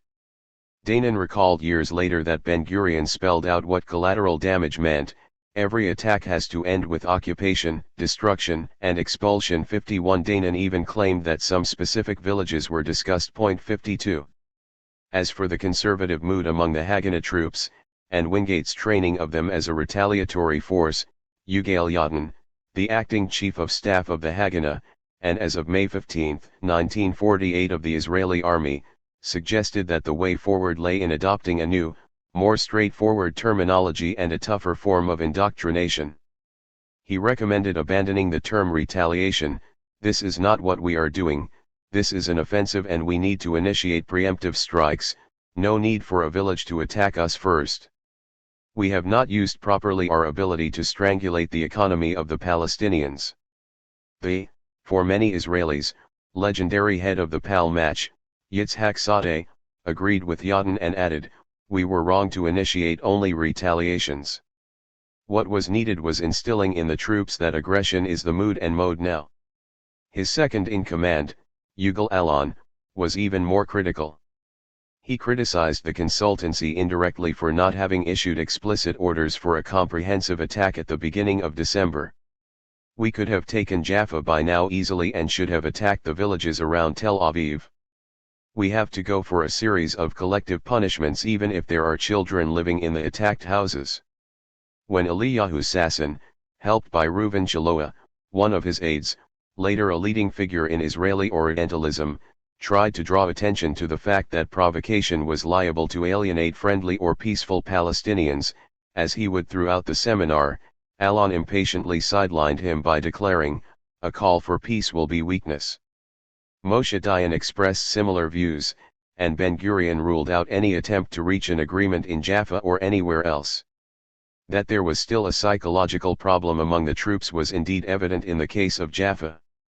In the weekly meeting of January 7, officials of Tel Aviv's municipality wondered why the Haganah, and not just the Irgun, was provoking the Arabs of Jaffa, when they themselves had been successful in ensuring an atmosphere of peace between the two neighboring cities. 53 On January 25, 1948, a delegation of these senior officials came to see Ben-Gurion at home, complaining that they had detected a distinct change in the Haganah's behavior towards Jaffa. There was an unwritten agreement between Jaffa and Tel Aviv that the two towns would be divided by a strip of no man's land along the coast, which enabled an uneasy coexistence. Without consulting them, the Haganah troops had entered this area, covered by citrus groves, and had upset this delicate balance. And this was done at a time, remonstrated one of the participants, that the two municipalities were trying to reach a new modus vivendi. He complained that the Haganah seemed to be doing its best to foil such attempts and spoke of them attacking randomly, killing people without provocation, near the water wells, within the no man's land, robbing the Arabs, abusing them, dismantling wells, confiscating assets, and shooting for the sake of intimidation. 54. Similar complaints, Ben-Gurion noted in his diary, were coming from members of other Jewish municipalities located in proximity to Arab towns or villages. Protests had come in from Rehovot, Nes Zionah, Rishon LE Zion, and Petah Tikva, the oldest Jewish settlements in the greater Tel Aviv area, whose members, like their Palestinian neighbors, failed to grasp that the Haganah had adopted a new approach against the Palestinian population. A month later, however, we already find these very same officials sucked into the more general atmosphere of intransigence as they tell Ben-Gurion, "We have to hit Jaffa in every possible way." The temptation was indeed great. In February the picking season of the oranges for which Jaffa was famous was in full swing, and a greedy Tel Aviv municipality quickly set aside its earlier inclination to maintain a modus vivendi with the neighboring Palestinian town. 55 There was in fact no need for their pleas. A few days before, the High Command had already decided to attack the citrus groves and picking stations of the Palestinians in Jaffa. 56. In the weekend that followed the long seminar, in a meeting with 6 out of the 11 members of his consultancy, 57, Ben-Gurion hinted to them why he thought the policy of the military high command had not at first struck a chord with the civilian heads of the municipality, and he suggested to the smaller cabal they start using a new term, aggressive defense. Yadin liked the idea and said, "We have to explain to our commanders that we have the upper hand. We should paralyze the Arab transport and their economy, harass them in their villages and the cities and demoralize them." Galili concurred but warned, "We still cannot destroy places as we do not have the equipment," and he was also worried about the British reaction. 58. But it was Yugal Ilan, and not Tel Aviv's senior city clerks, who carried the day. He wanted a clear directive from above to the troops who, he now reported, were full of enthusiasm and eager at any moment to go and assault Arab villages and neighborhoods. The absence of a clear coordinating hand also troubled the rest of the military men in the consultancy. Zealous troops, it was reported, sometimes attacked villages in areas where the High Command currently wished to avoid any provocation. One particular case discussed in the long seminar was an incident in the western Jerusalemite neighborhood of Romima. That area of the city had been particularly quiet until a local Haganah commander decided to intimidate the Palestinians in the neighborhood under the pretext that the owner of a petrol station there encouraged villagers to strike out at passing Jewish traffic. When the troops killed the station owner, his village, Lifta, retaliated by striking at a Jewish bus. Sasson added that the allegation had proved to be false. But the Haganah attack signaled the onset of a series of offensives against Palestinian villages on the western slopes of the Jerusalem mountains, especially directed at the village of Lifta that, even according to Haganah intelligence, had never attacked any convoys at all. Until 5 years ago, when a new road connected the main Jerusalem, Tel Aviv highway to the northern Jewish neighborhoods of Jerusalem was built, illegally on territory occupied after 1967, upon entering the city you could see on your left a number of attractive old houses, still almost wholly intact, clinging to the mountain. They are gone now, but for many years these were the remnants of the picturesque village of Lifta, one of the very first to be ethnically cleansed in Palestine. It had been the residence of Qasim Ahmed, the leader of the 1834 rebellion against the Egyptian rule of Ibrahim Pasha, which some historians view as the first national revolt in Palestine. The village was a fine example of rural architecture, with its narrow street running parallel to the slopes of the mountains. The relative prosperity it enjoyed, like many other villages, especially during and after the Second World War, manifested itself in the construction of new houses, the improvement of roads and pavements, as well as in an overall higher standard of living. Lifta was a large village, home to 2,500 people, most of them Muslims with a small number of Christians. Another sign of the recent prosperity was the girls' school a number of the villages had combined forces to build in 1945, investing their joint capital. Social life in Lifta revolved around a small shopping center, which included a club and 2 coffee houses. It attracted Jerusalemites as well, as no doubt it would today were it still there. One of the coffee houses was the target of the Haganah when it attacked on December 28, 1947. Armed with machine guns the Jews sprayed the coffee house, while members of the Stern Gang stopped a bus nearby and began firing into it randomly. This was the first Stern Gang operation in rural Palestine. Prior to the attack, the gang had issued pamphlets to its activists, "Destroy Arab neighborhoods and punish Arab villages." 59. The involvement of the Stern Gang in the attack on Lifta may have been outside the overall scheme of the Haganah in Jerusalem, according to the consultancy, but once it had occurred it was incorporated into the plan. In a pattern that would repeat itself, creating fates accomplis became part of the overall strategy. The Haganah High Command at first condemned the Stern Gang attack at the end of December, but when they realized that the assault had caused villagers to flee, they ordered another operation against the same village on January 11 in order to complete the expulsion. The Haganah blew up most of the houses in the village and drove out all the people who were still there. This was the ultimate outcome of the long seminar, although the Zionist leadership acknowledged the need for a coordinated and supervised campaign. They decided to turn every unauthorized initiative into an integral part of the plan, giving it their blessing retrospectively. Such was the case in Jerusalem, where sporadic retaliatory actions were systemized into an offensive initiative of occupation and expulsion. On January 31, Ben-Gurion gave direct orders to David Shultiel, the city's military commander, to assure Jewish contiguity and expansion through the destruction of Sheikh Jarrah, the occupation of other neighborhoods, and the immediate settlement of Jews in the evicted places. His mission was to settle Jews in every house of an evicted semi-Arab neighborhood, such as Romima 60. The mission was successfully accomplished. On February 7, 1948, which happened to fall on a Saturday, the Jewish Sabbath, Ben-Gurion came up from Tel Aviv to see the emptied and destroyed village of Lifta with his own eyes. That same evening he reported jubilantly to the Pappe Council in Jerusalem what he had seen. "When I come now to Jerusalem, I feel I am in a Jewish, Ivirit, city. This is a feeling I only had in Tel Aviv or in an agricultural farm. It is true that not all of Jerusalem is Jewish, but it has in it already a huge Jewish bloc. When you enter the city through Lifta and Romima, through Mahane Yehuda, King George Street and Mayashirim, there are no Arabs. 100% Jews.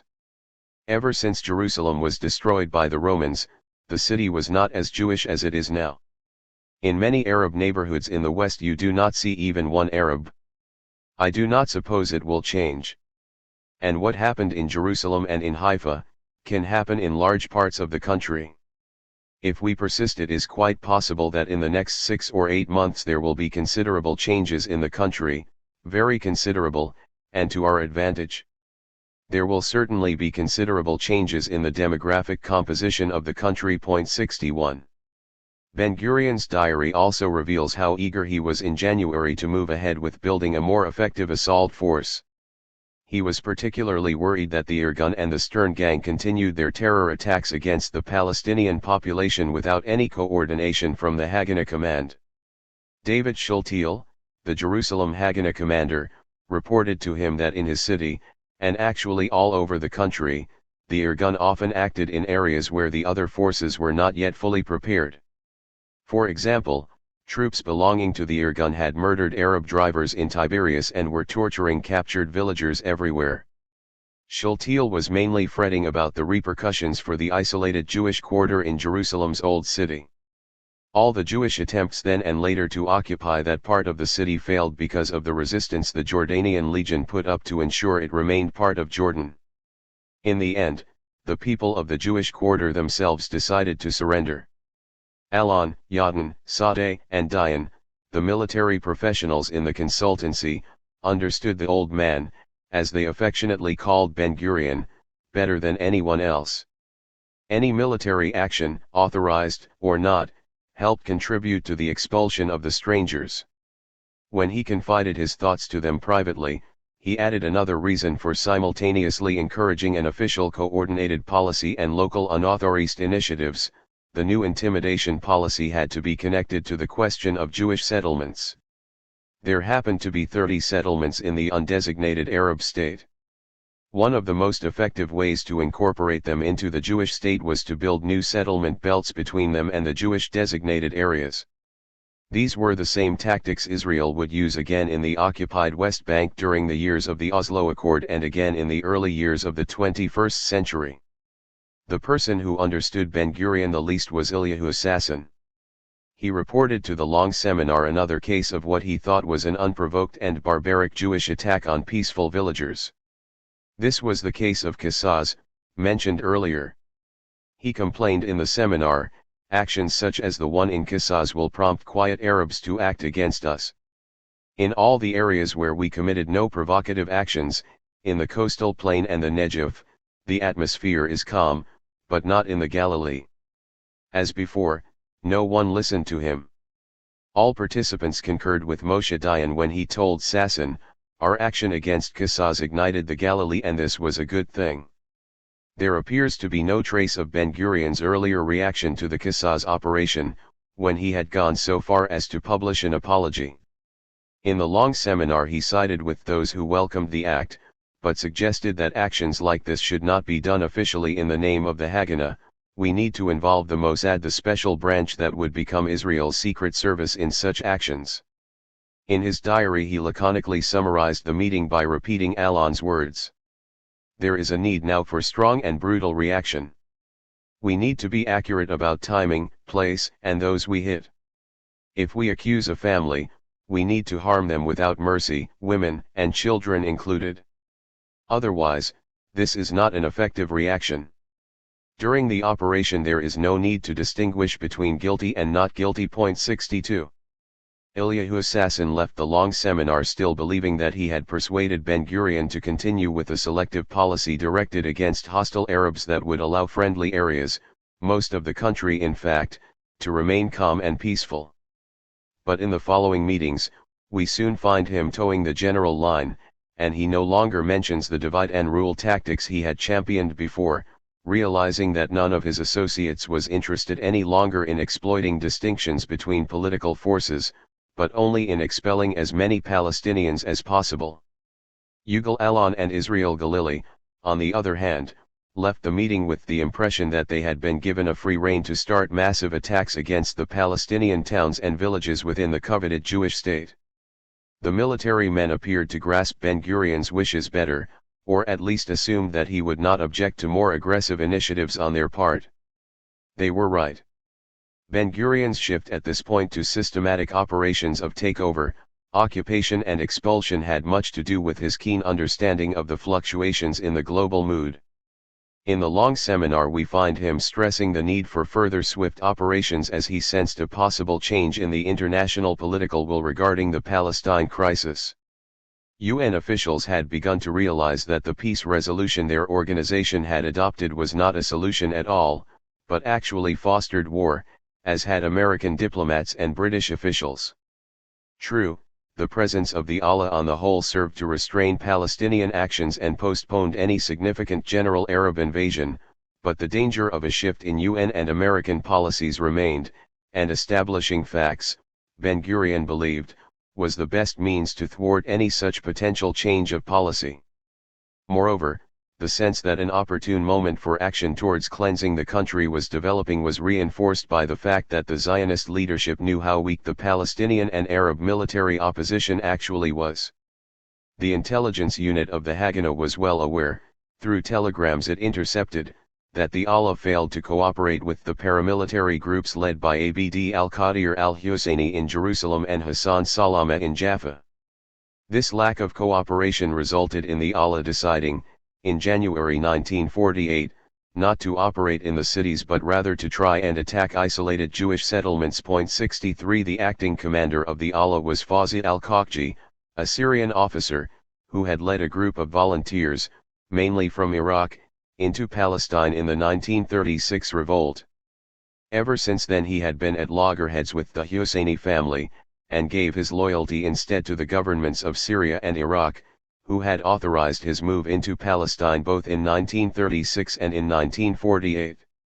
The Iraqi government saw al-Hajj Amin al-Husseini as a rival to its Hashemite sister country Jordan, while the Syrian government of the time was apprehensive of his pan-Arabist ambitions.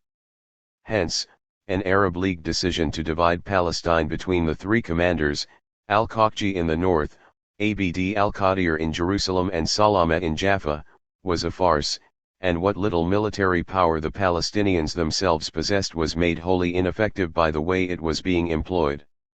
In a way, the hesitations in the global community about the way things were going and the highly limited nature of the pan-Arab military activity could have restored calm to Palestine and opened the way for a renewed attempt to solve the problem.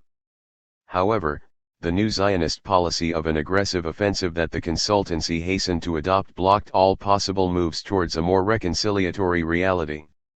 On January 9, 1948, the first significant unit of the Allah Volunteer Army crossed into Palestine, mainly into the areas the UN had allotted to the future Arab state. Quite often they camped along the boundaries of this imaginary state.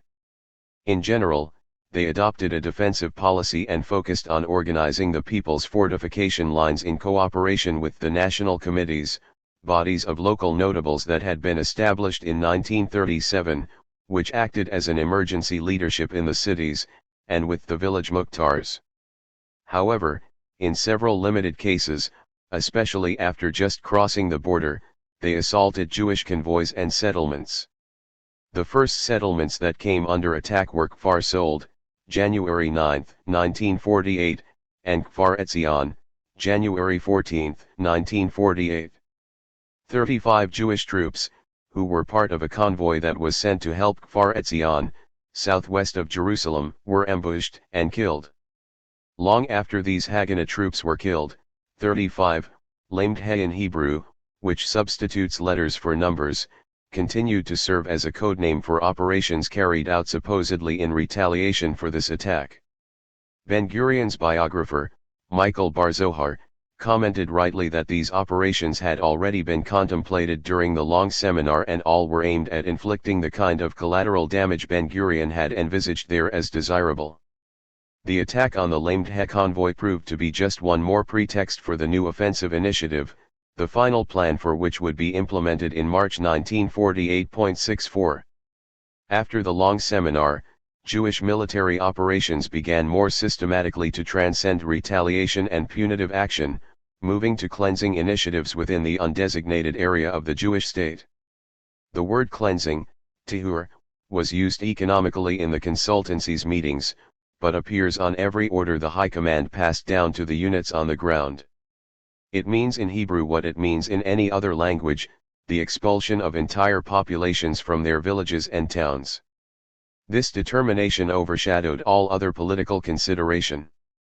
There were crossroads ahead where the Zionist leadership was offered a chance to take a different course of action, both by the United States and by Arab actors on the scene. Ben-Gurion and his consultancy had decided to blaze a clear road ahead, and they rejected these offers one after the other. February 1948, shock and awe. Nothing of the atmosphere that pervaded the first meetings of the consultancy was reflected in the fiery speeches Ben-Gurion delivered to the wider public. Melodramatic and full of pathos, he told his audience, "This is a war aimed at destroying and eliminating the Jewish community," never referring to the passivity of the Palestinians or the provocative nature of Zionist actions. These speeches, one should add, were not just rhetoric. The Jewish forces did suffer casualties in their attempts to keep the lines open to all the isolated settlements the Zionists had planted in the heart of the Palestinian areas.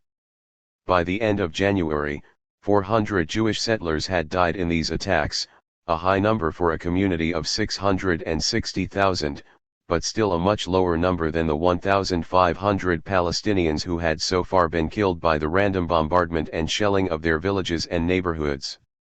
These casualties Ben-Gurion now depicted as victims of a second Holocaust. The attempt to portray Palestinians, and Arabs in general, as Nazis was a deliberate public relations ploy to ensure that, 3 years after the Holocaust, Jewish soldiers would not lose heart when ordered to cleanse, kill, and destroy other human beings. Already in 1945, Nathan Alterman, the national poet of the Jewish community, had identified the impending confrontation with the Palestinians with the war against the Nazis in Europe. Like you, the brave English nation that stood with its back to the wall when Europe and France were covered black. And you fought on the beaches, in the houses and the streets. So will we fight in the beaches, in the houses and the streets. The triumphant English people greet us on our last battle. In some of his public appearances, Ben-Gurion even went so far as to describe the Jewish war effort as an attempt to protect the honor of the UN and its charter. This discrepancy between a destructive and violent Zionist policy on the one hand and an overt discourse of peace on the other will reoccur at various junctures in the history of the conflict, but the deceitfulness in 1948 seems to have been particularly startling. In February 1948, David Ben-Gurion decided to enlarge the consultancy and absorb into it members of the Zionist organizations responsible for recruitment and arms purchase. Again, this brings to the fore how closely interconnected the issues of ethnic cleansing and military capability were. While still appearing outside with doomsday scenarios of a second Holocaust, the enlarged consultancy heard Ben-Gurion outline amazing achievements in the compulsory recruitment the Zionist leadership had imposed on the Jewish community and in the arms purchases it had made, especially in the sphere of heavy weaponry and aircraft. It was these new procurements of arms that by February 1948 had enabled the forces on the ground to extend their operations and act with greater efficiency in the Palestinian hinterland. A principal result of the upgraded weaponry were the heavy bombardments, especially from new mortars, that were now carried out on densely populated villages and neighborhoods. The confidence of the military can be gauged from the fact that the Jewish army was now able to develop its own weapons of destruction. Ben-Gurion followed personally the purchase of a particularly lethal weapon that would soon be used to set fire to the fields and houses of Palestinians, a flamethrower. An Anglo-Jewish professor of chemistry, Sasha Goldberg, headed the project of purchasing and then manufacturing this weapon, first in a laboratory in London and later in Rehovot, south of Tel Aviv, in what was to become the Weizmann Institute in the 1950s. 65 The oral history of the Nakba is full of evidence of the terrible effect this weapon had on people and properties. The flamethrower project was part of a larger unit engaged in developing biological warfare under the directorship of a physical chemist called Ephraim Katzir, later the president of Israel, who in the 1980s, through a slip of the tongue, revealed to the world that the Jewish state possessed nuclear weapons. The biological unit he led together with his brother Aharon, started working seriously in February. Its main objective was to create a weapon that could blind people. Katzir reported to Ben-Gurion, "We are experimenting with animals. Our researchers were wearing gas masks and adequate outfit. Good results. The animals did not die, they were just blinded. We can produce 20 kilos a day of this stuff." In June, Katzir suggested using it on human beings. 66. More military might was also needed since the Arab Liberation Army units had now positioned themselves in some of the villages, and greater effort would be required to occupy them. In some places the arrival of the Allah was more important psychologically than materially. They had no time to turn the villagers into fighting men, nor did they have the equipment to defend the villages. All in all, the Allah had only reached a few villages by February, which meant that most of the Palestinians remained unaware of how dramatically and crucially their life was about to change. Neither their leaders nor the Palestinian press had any inkling of what was being contemplated behind closed doors in the Red House, close to the northern outskirts of Jaffa. February 1948 saw major cleansing operations, and it was only then, in certain parts of the country, that the meaning of the imminent catastrophe began to dawn on people. In the middle of February 1948, the consultancy met to discuss the implications of the growing presence of Arab volunteers inside Palestine. Eliyahu Sasson reported that no more than 3,000 volunteers in total had so far entered as part of the Allah. Ben-Gurion's diary cites a smaller number.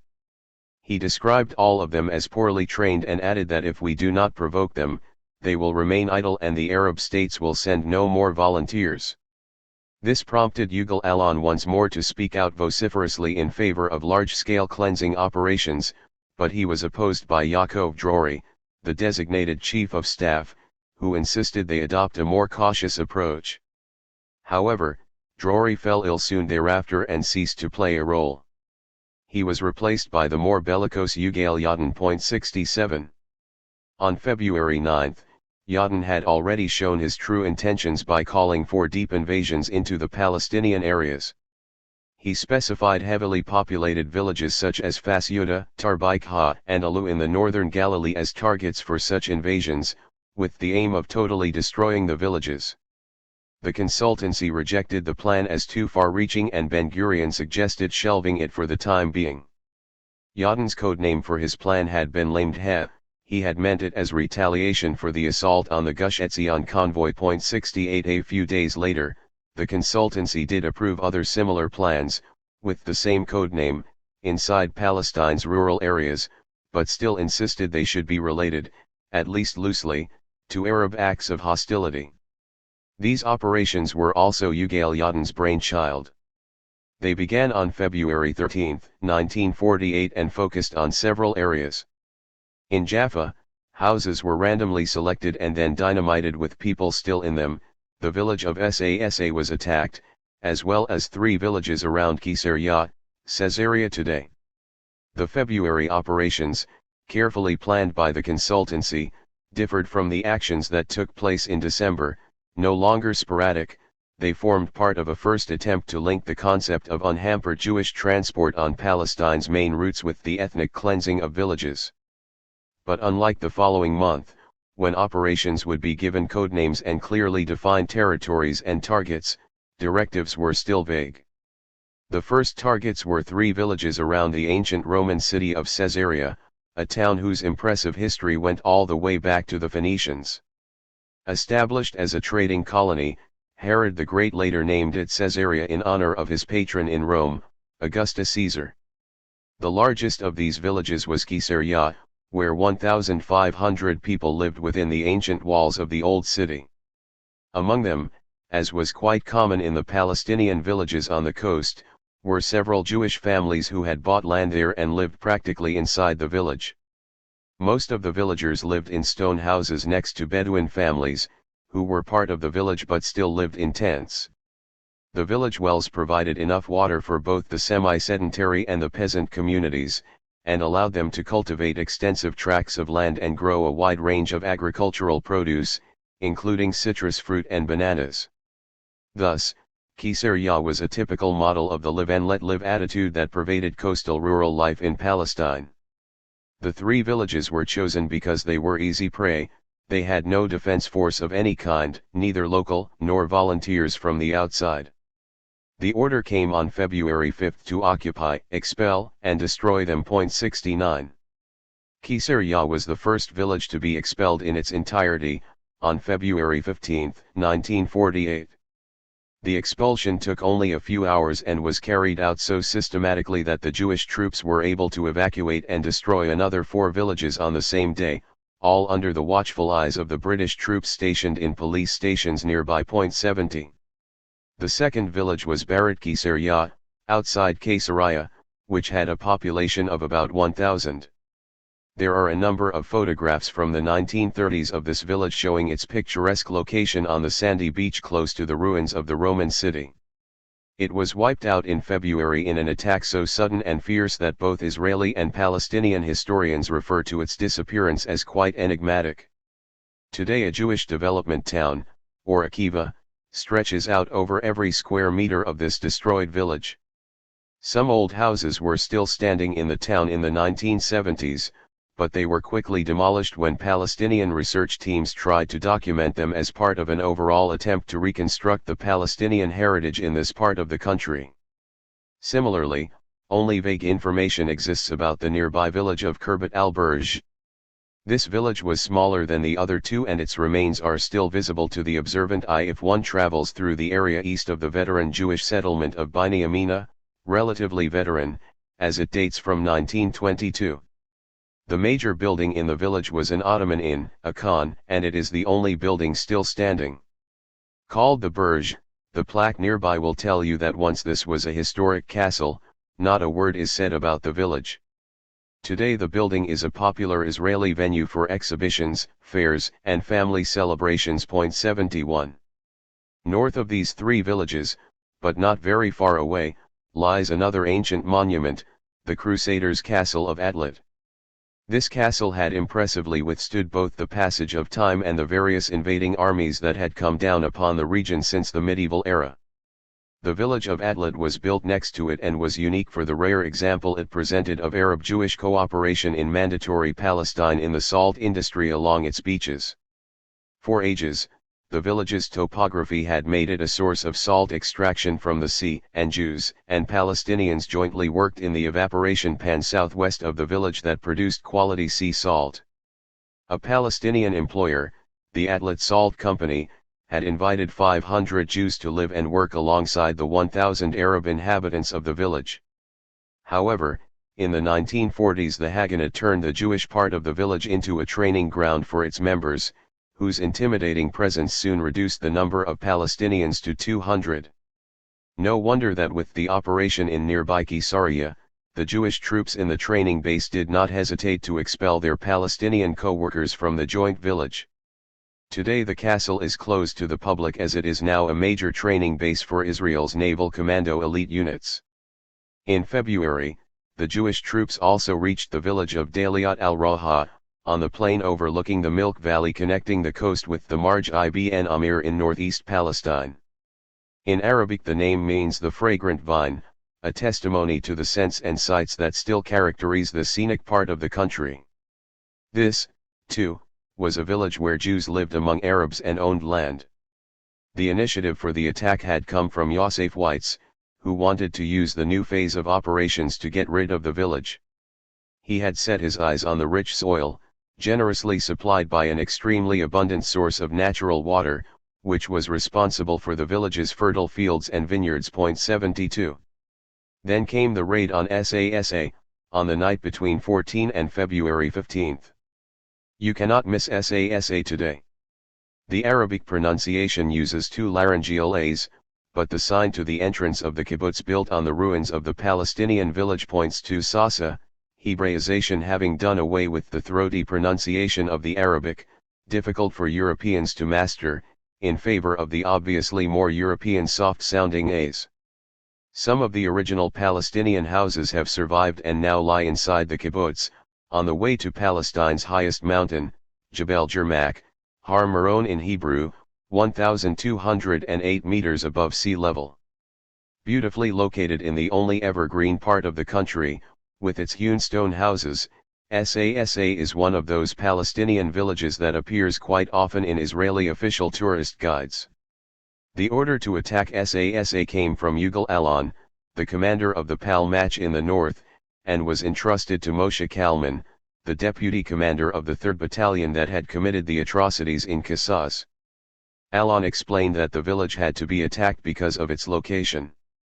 We have to prove to ourselves that we can take the initiative, he wrote to Kalman.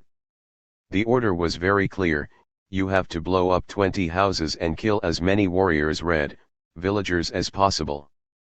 Sasa was attacked at midnight. All the villages attacked under the Lamedhe order were assaulted around midnight, recalled Moshe Kalman.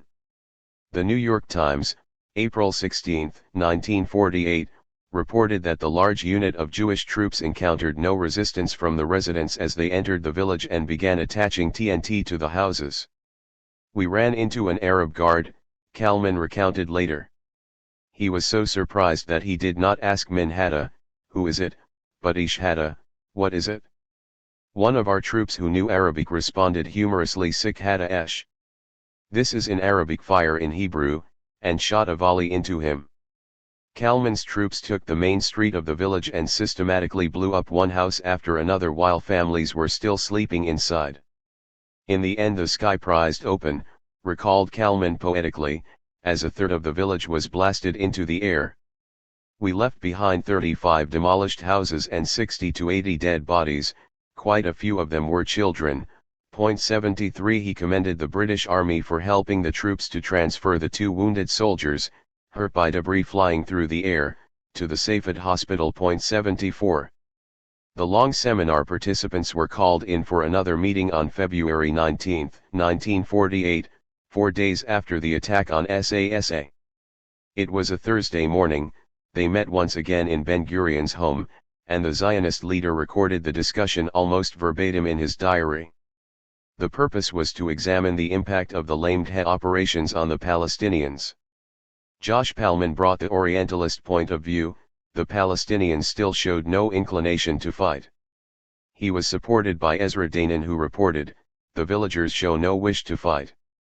Moreover, the Allah was clearly confining its activities to the areas the UN resolution had allocated to a future Palestinian state.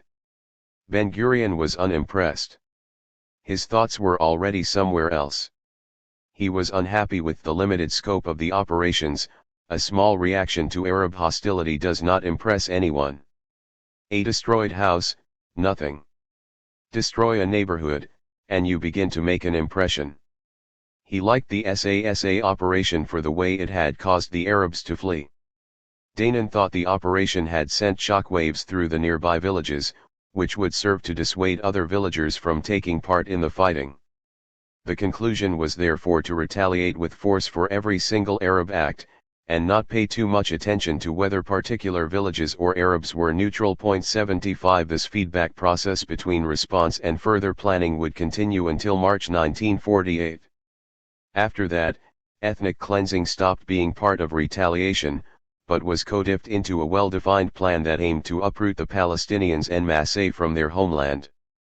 Ilan continued to expand on the lessons learned from the Lamedhe operations in the consultancy's mid-February meeting.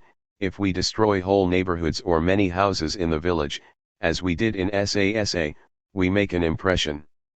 More people than usual were invited to this particular meeting. Experts on Arab affairs from all over the country had been summoned, among them G. Urazade, from the Western Galilee, and David Quran from the Negev. The meeting spelled out the wish to prepare for an all-out operation. All of those present, without exception, reported that rural Palestine showed no desire to fight or attack, and was defenseless. Ben-Gurion concluded by saying he preferred to move more cautiously for the time being and see how events developed. In the meantime, the best thing to do was to continue to terrorize the rural areas through a series of offensives, so that the same mood of passivity reported would prevail. 76 Passivity, on the one hand, prevented actions in some areas, but led to many others elsewhere, on the other. The month ended with the occupation and the expulsion of another village in the district of Haifa, the village of Kira. It too had a mixed Jewish and Arab population, and here, too, as in Daliat al-Raha, the presence of Jewish settlers on the village's land essentially sealed its fate. Again it was Yosef Weitz who urged the army commanders not to delay the operation in the village too long. Get rid of them now, 77 he suggested.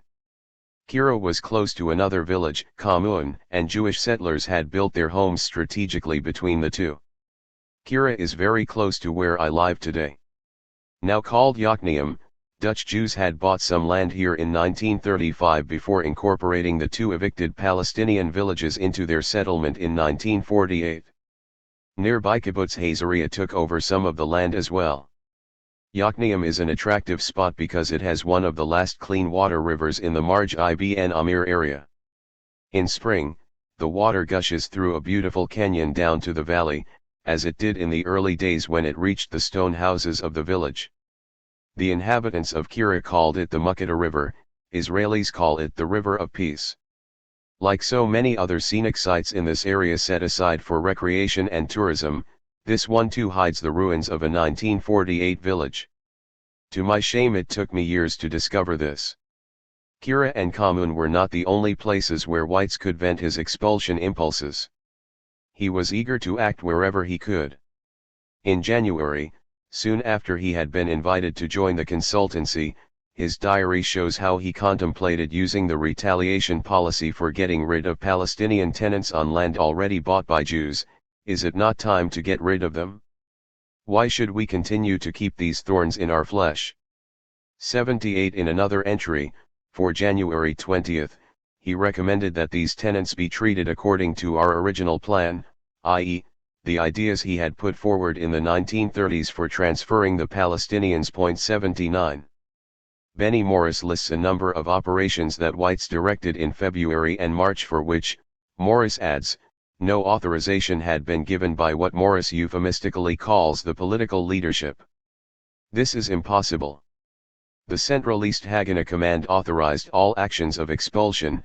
It is true that, before March 10, 1948, it did not always want to know about them in advance, but it always granted authorization in retrospect.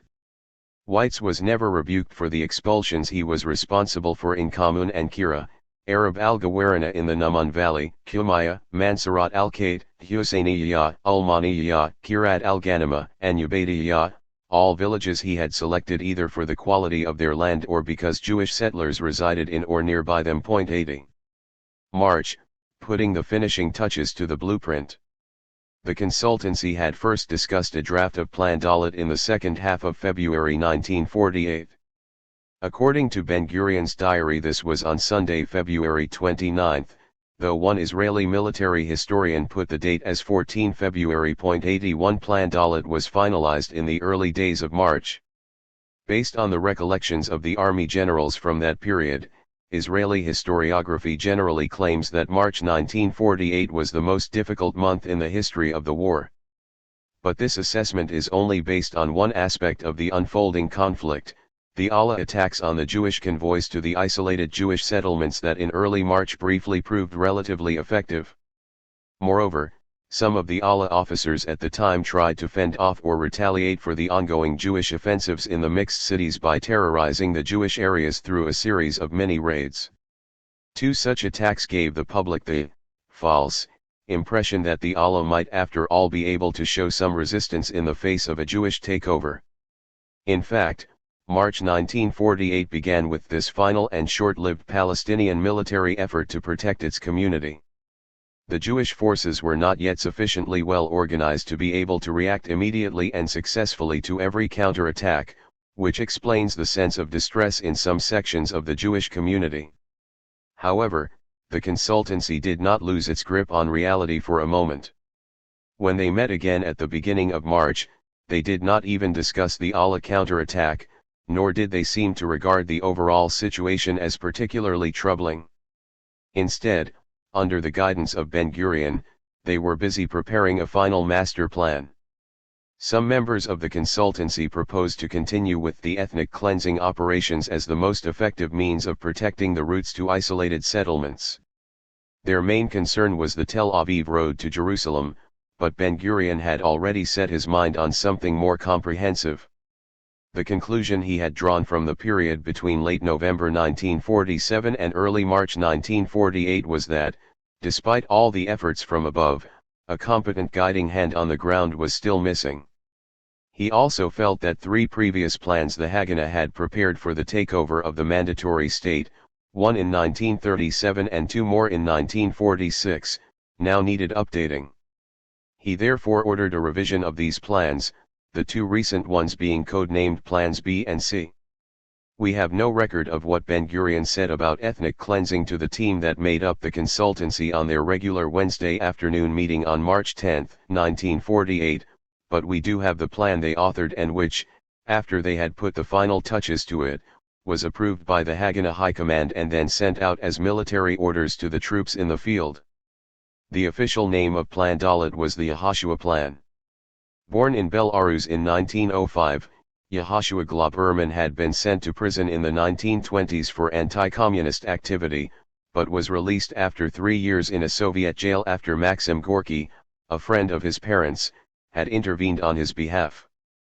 Globerman was the commander of the Haganah in various parts of Palestine and was killed by unknown assailants in December 1947, who had fired at him while he was driving his car. He had been destined to become one of the future chiefs of staff of the Israeli army, but his untimely death meant that his name would be associated not with military prowess but rather with the Zionist master plan for the ethnic cleansing of Palestine. He was so revered by his peers that he was posthumously given the rank of general after the Jewish state was established. A few days after Globerman was killed, the intelligence unit of the Haganah drafted the blueprint for the coming months. Codenamed Plan D, it contained direct references both to the geographical parameters of the future Jewish state, the 78% coveted by Ben-Gurion, and to the fate of the 1 million Palestinians living within that space.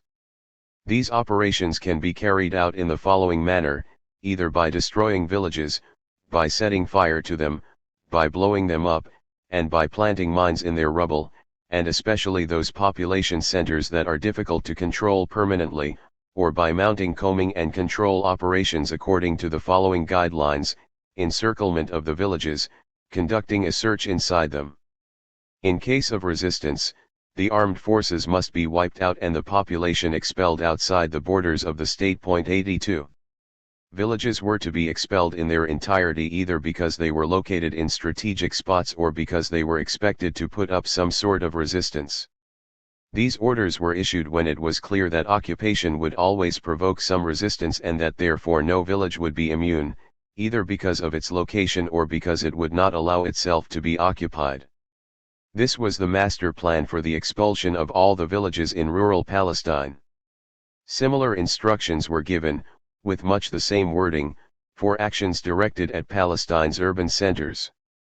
The orders coming through to the units in the field were more specific. The country was divided into zones according to the number of brigades, whereby the 4 original brigades of the Haganah were turned into 12 so as to facilitate the implementation of the plan. Each brigade commander received a list of the villages or neighborhoods that had to be occupied, destroyed, and their inhabitants expelled, with exact dates.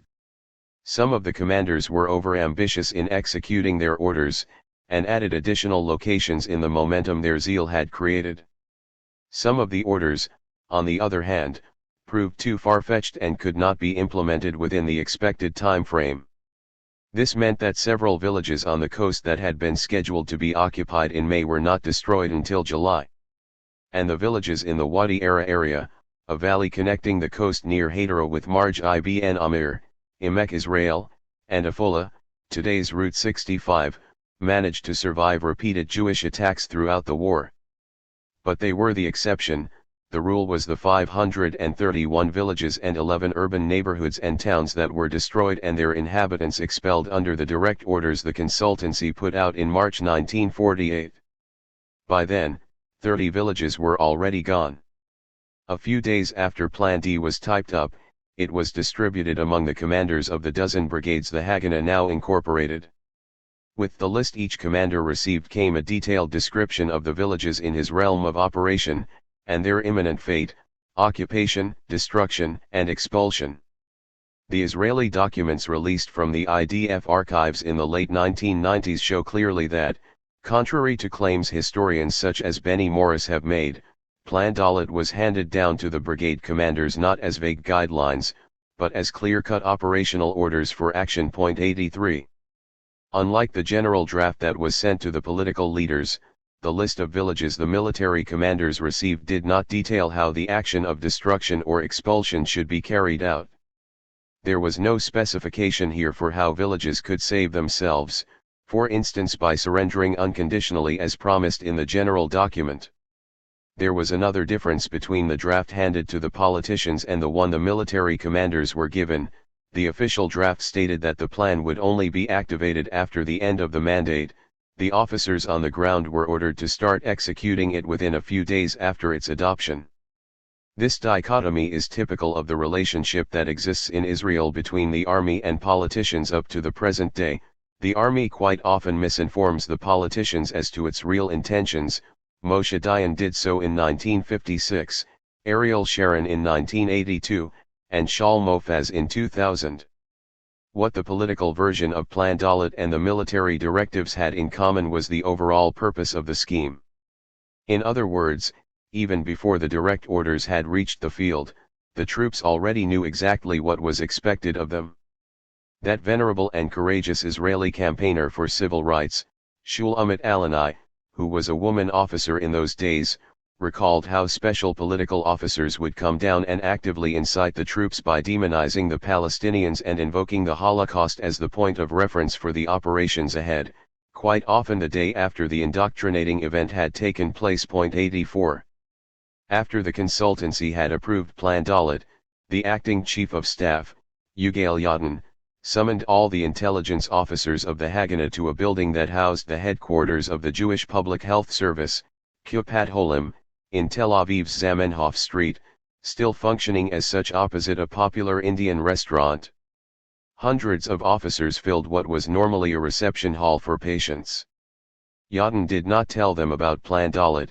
The orders had gone out that week to their brigade commanders, but he provided them with a general idea that was meant to leave no doubt in their minds as to the troops' ability to carry out the plan.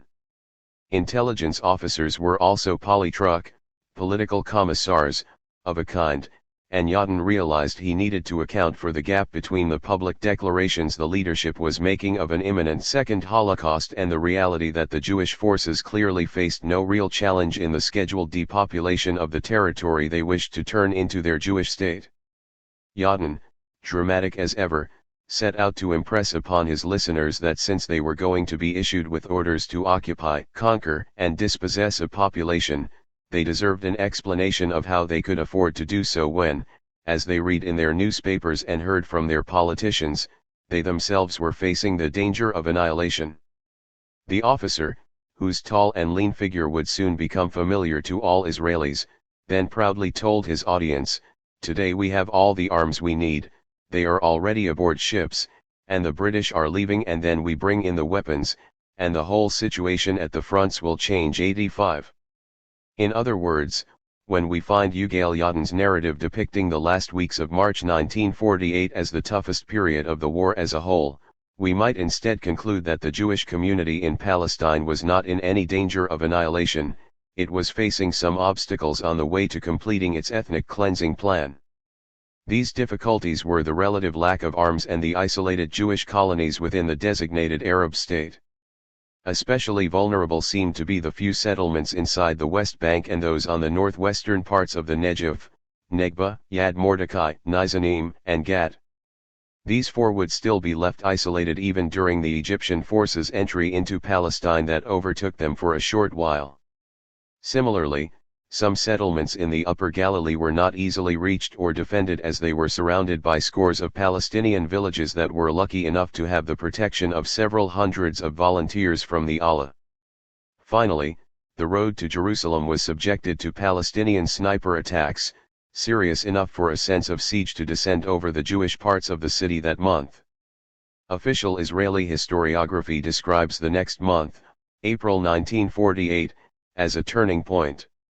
According to this version, an isolated and threatened Jewish community in Palestine was moving from defense to offense, after its near defeat. The reality of the situation could not have been more different. The overall military, political and economic balance between the two communities was such that not only were the majority of Jews in no danger at all, but in addition, between the beginning of December 1947 and the end of March 1948, their army had been able to complete the first stage of the cleansing of Palestine, even before the master plan had been put into effect. If there were a turning point in April, it was the shift from sporadic attacks and counter-attacks on the Palestinian civilian population towards the systematic mega-operation of ethnic cleansing that now followed. Chapter 5. The Blueprint for Ethnic Cleansing, Plan Dalet. The Serbs were interested in creating an ethnically pure Republika Srpska for the Serbs, but large Muslim minorities, especially in the cities, made it difficult for the Serbs to carve out homogeneous ethnic entities. As a result, the army of the Republika Srpska under the leadership of General Ratko Mladic began a policy of ethnic cleansing against Muslims in what they considered to be Serb lands. GlobalSecurity.org, 2000-2005. The editors of Ben-Gurion's diary were surprised to discover that between April 1 and May 15, 1948, the leader of the Jewish community in Palestine seemed rather oblivious to the military side of events. 1. Instead, he appeared much more preoccupied with domestic Zionist politics and was dealing intensively with organizational topics such as transforming the diasporic bodies into organs of the new state of Israel. His diary certainly does not betray any sense of a looming catastrophe or a second Holocaust, as he proclaimed with pathos in his public appearances. To his inner circles he spoke a different language. To members of his party Pappe, early in April, he proudly listed the names of the Arab villages Jewish troops had recently occupied. On another occasion, on April 6, we find him rebuking socialist-leaning members of the Histadrut's executive who questioned the wisdom of attacking peasants instead of confronting their landlords, the Effendis, telling one of its central figures, "I do not agree with you that we are facing Effendis and not peasants, our enemies are the Arab peasants." 2. His diary does indeed offer a stark contrast to the fear he planted in his audiences during public gatherings and, consequently, the Israeli collective memory. It suggests that by then he had realized Palestine was already in his hands. He was not, however, overconfident and did not join in the celebrations on May 15, 1948, aware of the enormity of the task ahead of him, cleansing Palestine and making sure Arab attempts would not stop the Jewish takeover. Like the consultancy, he feared the outcome of developments in places where there was an obvious imbalance between isolated Jewish settlements and a potential Arab army, as was the case in remote parts of the Galilee and the Negev, as well as in some parts of Jerusalem. Ben-Gurion and his close associates nonetheless understood perfectly well that these local disadvantages could not change the overall picture, the ability of the Jewish forces to seize, even before the British had left, many of the areas the UN partition resolution had allocated to the Jewish state. Seizing meaning only one thing: the massive expulsion of the Palestinians living there from their homes, businesses, and land in both the cities and the rural areas. Ben-Gurion may not have publicly rejoiced with the Jewish masses who danced in the streets on the day the British mandate officially ended, but he was well aware that the power of the Jewish military forces had already begun to show on the ground. When Plan Dalet was put into effect, the Haganah had more than 50,000 troops at its disposal, half of which had been trained by the British Army during the Second World War. The time had come to put the plan into effect. Operation Nachshon, the first Plan Dalet operation. The Zionist strategy of building isolated settlements in the midst of densely populated Arab areas, approved retroactively by the British mandatory authorities, proved a liability at times of tension. Attempts to bring supplies and troops to these faraway posts could not always be guaranteed, and once the country was in flames, the western approach road to Jerusalem, which passed through numerous Palestinian villages, was particularly difficult to safeguard, creating a sense of siege amongst the small Jewish population in the city. The Zionist leaders were also worried about the Jews in Jerusalem, for a different reason. They were made up mainly of Orthodox and Mizrahi communities whose commitment to Zionism and its aspirations was quite tenuous or even questionable. Thus, the first area chosen for putting Plan Dalet into action was the rural hills on the western slopes of the Jerusalem mountains, halfway along the road to Tel Aviv. This was Operation Nachshon, which would serve as a model for future campaigns.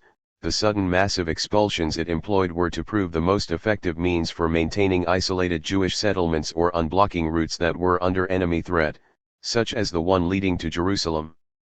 Every brigade assigned to the operation was asked to prepare to move into Mazov Dalet, State D, that is to ready themselves to implement the orders of Plan D. You will move to State Dalet, for an operative implementation of Plan Dalet, was the opening sentence to each unit. And then the villages which you will capture, cleanse, or destroy will be decided according to consultation with your advisors on Arab affairs and the intelligence officers 3 judging by the end result of this stage, namely April, May 1948, this advice was not to spare a single village. Whereas the official Plan Dalet gave the villages the option to surrender, the operational orders did not exempt any village for any reason. With this the blueprint was converted into military order to begin destroying villages. The dates differed according to the geography. The Alexandroni Brigade, which would storm the coast with its tens of villages, leaving only 2 behind them, received its orders towards the end of April. The instruction to cleanse the eastern Galilee arrived at the Golani Brigade headquarters on May 6, 1948, and the next day the first village in their area, Shajara, was cleansed. 4. The Palmach units received their orders for Nachshon on the very first day of April 1948. The night before, the consultancy had met at Ben-Gurion's house to finalize the directives to the units. Their orders were clear: the principal objective of the operation is the destruction of Arab villages and the eviction of the villagers so that they would become an economic liability for the general Arab forces. 5.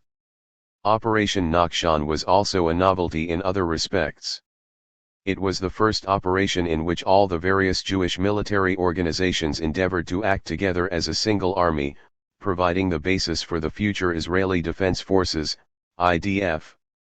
And it was the first operation in which the veteran East European Jews, who naturally dominated the military scene, were incorporated into the campaign alongside other ethnic groups such as newcomers the Arab world and from post-Holocaust Europe. The commander of one battalion who participated in this operation, Yuri Ben-Ari, mentioned in his memoirs that melting the diasporas was one of the important goals of Nachshon. Ben-Ari was a young German Jew who had arrived in Palestine a few years earlier. His unit made its final preparations for Nachshon on the Mediterranean coast, near Hadera.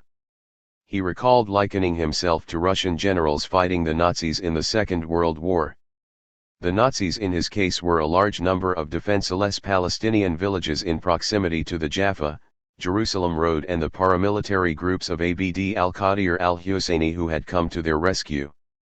Al-Husseini's units had been retaliating for earlier Jewish attacks by firing randomly at Jewish traffic on the road, wounding and killing passengers. But the villagers themselves, as elsewhere in Palestine, were trying to continue life as normal, unaware of the demonized image attributed to them by Ben Ari and his comrades. Within a few days most of them would be expelled forever from the homes and fields where they and their ancestors had lived and worked for centuries. The paramilitary Palestinian groups under the command of Abd al-Qadir al-Husseini put up more resistance than Ben Ari's battalion had expected, which meant that the Nakhshan operation did not at first go as planned. By April 9, however, the campaign was over. This was the day that the first of the many villages around Jerusalem fell into Jewish hands, despite its auspicious name, Kastel, the castle. It did have ancient fortifications, but these could not protect it from the superior Jewish forces. The castle was located on the last western peak before the final ascent to Jerusalem. The monument to the Haganah that Israel has put up at the site fails to mention that there was once on this very spot a Palestinian village. The plaque commemorating the battle is a typical example of how deeply rooted the language of Plan Dalet is in today's popular Israeli historiography. As in the plan, so on the plaque, the castle appears not as a village but as an enemy base. Palestinian villagers are dehumanized in order to turn them into legitimate targets of destruction and expulsion. All over Israel many new settlements and national parks have become part of the country's collective memory without any reference to the Palestinian villages that once stood there, even where there are vestiges, such as an isolated house or a mosque, which visibly attest to the fact that people used to live there as recently as 1948. On April 9, while defending Kastel, Abd al-Qadir al-Husseini was killed in battle. His death so demoralized his troops that all the other villages in the greater Jerusalem area swiftly fell into the hands of the Jewish forces. One by one, they were surrounded, attacked, and occupied, their people expelled and their homes and buildings demolished. In some of them, the expulsion was accompanied by massacres, the most notorious of which is the one Jewish troops perpetrated, on the same day Kastel fell, in Deir Yassin. Deir Yassin. The systematic nature of Plan Dalet is manifested in Deir Yassin, a pastoral and cordial village that had reached a non-aggression pact with the Haganah in Jerusalem, but was doomed to be wiped out because it was within the areas designated in Plan Dalet to be cleansed. Because of the prior agreement they had signed with the village, the Haganah decided to send the Irgun and Stern Gang troops, so as to absolve themselves from any official accountability. In the subsequent cleansings of friendly villages even this ploy would no longer be deemed necessary. On April 9, 1948, Jewish forces occupied the village of Deir Yassin. It lay on a hill west of Jerusalem, 800 meters above sea level and close to the Jewish neighborhood of Givat Shaul. The old village school serves today as a mental hospital for the Western Jewish neighborhood that expanded over the destroyed village. As they burst into the village, the Jewish soldiers sprayed the houses with machine gun fire, killing many of the inhabitants. The remaining villagers were then gathered in one place and murdered in cold blood, their bodies abused while a number of the women were raped and then killed. 6. Fahim Zaydan, who was 12 years old at the time, recalled how he saw his family murdered in front of his eyes. They took us out one after the other, shot an old man, and when one of his daughters cried, she was shot too. Then they called my brother Muhammad, and shot him in front us, and when my mother yelled, bending over him, carrying my little sister Hudra in her hands, still breastfeeding her, they shot her too. 7. Zaydan himself was shot, too, while standing in a row of children the Jewish soldiers had lined up against a wall, which they had then sprayed with bullets, just for the fun of it, before they left. He was lucky to survive his wounds. Recent research has brought down the accepted number of people massacred at Deir Yassin from 170 to 93. Of course, apart from the victims of the massacre itself, dozens of others were killed in the fighting, and hence were not included in the official list of victims. However, as the Jewish forces regarded any Palestinian village as an enemy military base, the distinction between massacring people and killing them in battle was slight. One only has to be told that 30 babies were among the slaughtered in Deir Yassin to understand why the whole quantitative exercise, which the Israelis repeated as recently as April 2002 in the massacre in Jenin, is insignificant. At the time, the Jewish leadership proudly announced a high number of victims so as to make Deir Yassin the epicenter of the catastrophe, a warning to all Palestinians that a similar fate awaited them if they refused to abandon their homes and take flight. 8. 4 nearby villages were next: Kalunya, Saris, Beit Surik and Biddu. Taking only an hour or so in each village, the Haganah units blew up the houses and expelled the people. Interestingly, or ironically, if you wish, Haganah officers claimed they had to struggle with their subordinates in order to prevent a frenzy of looting at the end of each occupation. Ben Ari, who supervised the sappers unit that blew up the houses, recounts in his memoirs how he had single-handedly stopped the plunder of these villages, but this claim seems exaggerated to say the least, given that the peasants ran away with nothing while their possessions found their way into the living rooms and farms of both soldiers and officers as wartime mementos. 9. 2 villages in the same area were spared, Abu Ghosh and Nabi Samuel. This was because their Mukhtars had developed a relatively cordial relationship with the local commanders of the Stern Gang. Ironically, this saved them from destruction and expulsion, as the Haganah wanted to demolish them. The more extremist group, the Stern Gang, now came to their rescue. This was, however, a rare exception, and hundreds of villages suffered the same fate as Kalunya and the Castle. 10. The herbicide of Palestine. The confidence the Jewish command in early April had in their capacity not only to take over, but also to cleanse the areas the UN had granted to the Jewish state, can be gauged from the way, immediately after Operation Nakhshan, they turned their attention to the major urban centers of Palestine. These were systematically attacked throughout the rest of the month, as UN agents and British officials stood by and watched indifferently. The offensive against the urban centers began with Tiberias.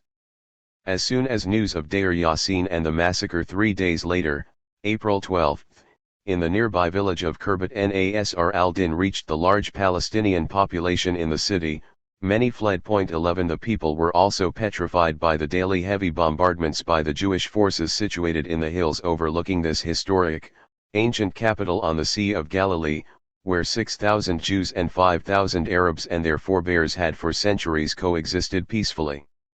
British obstruction meant that the Allah had only managed to supply the city with a force of about 30 volunteers.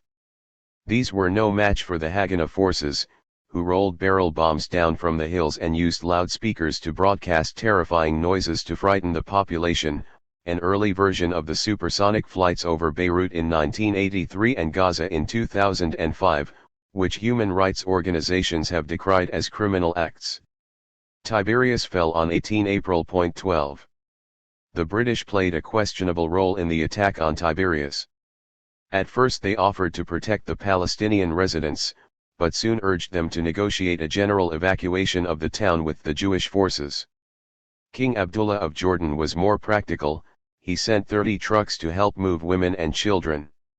In his memoirs he claimed he was convinced another Deir Yassin was about to occur. 13 British officers later professed to having had similar apprehensions, but documents showing heavy British pressure on the community's leaders to leave do not reveal any great concern about an impending massacre.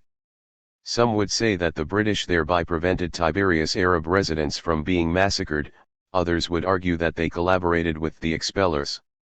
The role of the British is much clearer, and far more negative, in the next chapters of Palestine's herbicide, when Haifa and Jaffa were occupied. The de-Arabization of Haifa. As mentioned previously, operations in Haifa were retroactively approved and welcomed by the consultancy, although not necessarily initiated by it. The early terrorization of the city's Arab population the previous December had prompted many among the Palestinian elite to leave for their residences in Lebanon and Egypt until calm returned to their city. It is hard to estimate how many fell within this category, most historians put the figure at around 15,000 to 20,000.14. On January 12, 1948, a local leader called Farid Saad, the manager of the Arab Bank in Haifa, and a member of the local National Committee, telegraphed Dr. Hussein Khalidi, the secretary of the Arab Higher Committee, in despair, "It is good the Jews do not know the truth." 15. The truth was that the urban elite in Palestine had collapsed after a month of heavy Jewish shelling and aggression. However, the Jews knew exactly what was going on. Indeed, the consultancy was well aware that the rich and well-to-do had already left in December, that the Arab arms were not arriving, and the Arab governments did little beyond airing their inflammatory war rhetoric in all directions so as to hide their inaction and unwillingness to intervene on behalf of the Palestinians. The departure of the affluent meant that between 55,000 and 60,000 Palestinians in Haifa were leaderless and, given the relatively small number of armed Arab volunteers in the town, at the mercy of the Jewish forces in April 1948. This was despite the presence of British troops in the city, who were theoretically responsible for the local safety and well-being. This phase of the Jewish operation around the city was given the ominous name of scissors, Misparim, indicating both the idea of a pincer movement and of cutting the city off from its Palestinian hinterland. Haifa, like Tiberias, had been allocated in the UN plan to the Jewish state, leaving the only major port in the country in Jewish control was yet another manifestation of the unfair deal the Palestinians were offered in the UN peace proposal. The Jews wanted the port city but without the 75,000 Palestinians who lived there, and in April 1948, they achieved their objective. As Palestine's main port, Haifa was also the last station on the trail of the British pullout. The British had been expected to stay until August, but in February 1948 they decided to bring the date of departure forward to May. Their troops were consequently present in great numbers and they still had the legal and, one could argue, moral authority to impose law and order in the city. Their conduct, as many British politicians were later to admit, forms one of the most shameful chapters in the history of the British Empire in the Middle East. 16 The Jewish campaign of terrorization, begun in December, included heavy shelling, sniper fire, rivers of ignited oil and fuel sent down the mountainside, and detonated barrels of explosives, and went on for the first months of 1948, but it intensified in early April. On April 18, the day the Palestinians of Tiberias were put to flight, Major General Hugh Stockwell, the British commander of the northern sector seated in Haifa, summoned the Jewish authorities in the city to his office and informed them that in 2 days the British forces would be removed from locations in which they had been serving as a buffer zone between the two communities. This buffer was the only obstacle preventing Jewish forces from a direct assault on, and takeover of, the Palestinian areas, where more than 50,000 people still resided.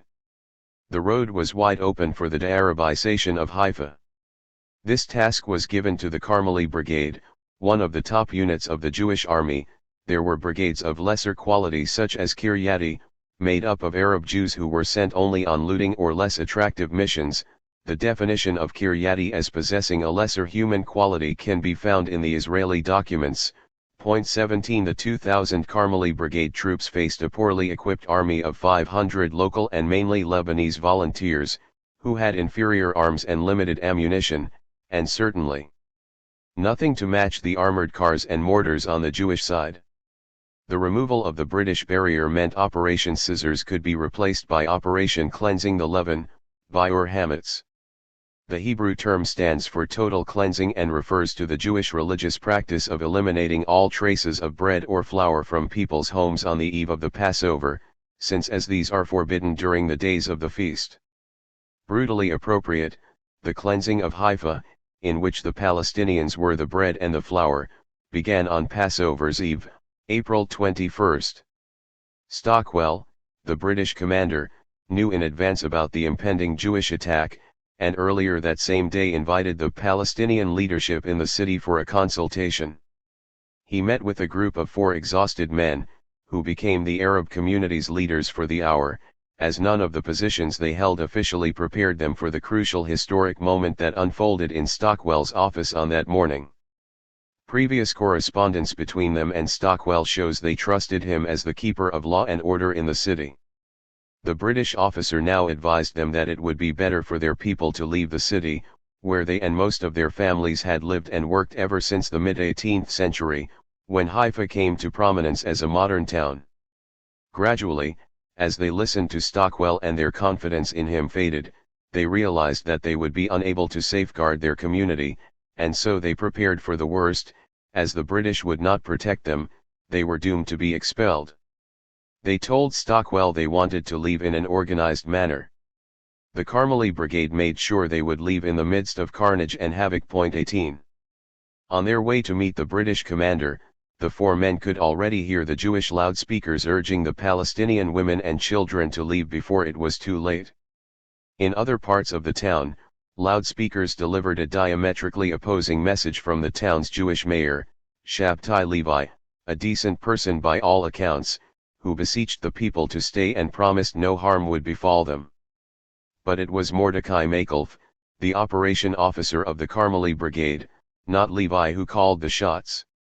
Makelf orchestrated the cleansing campaign, and the orders he issued to his troops were plain and simple: kill any Arab you encounter, torch all inflammable objects and force doors open with explosives.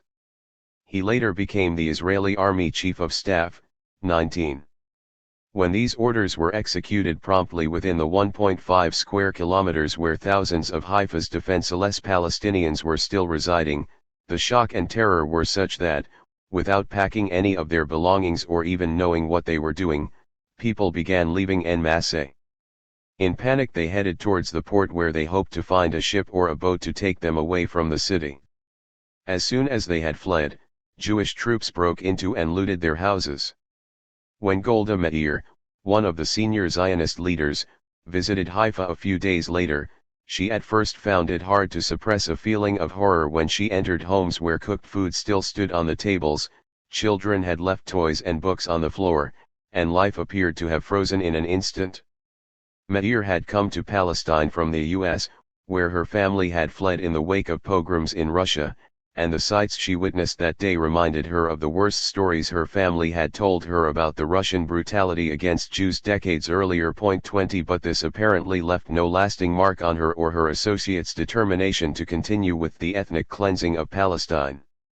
In the early hours of dawn on April 22, the people began streaming to the harbor. As the streets in that part of the city were already overcrowded with people seeking escape, the Arab community's self-appointed leadership tried to instill some order into the chaotic scene.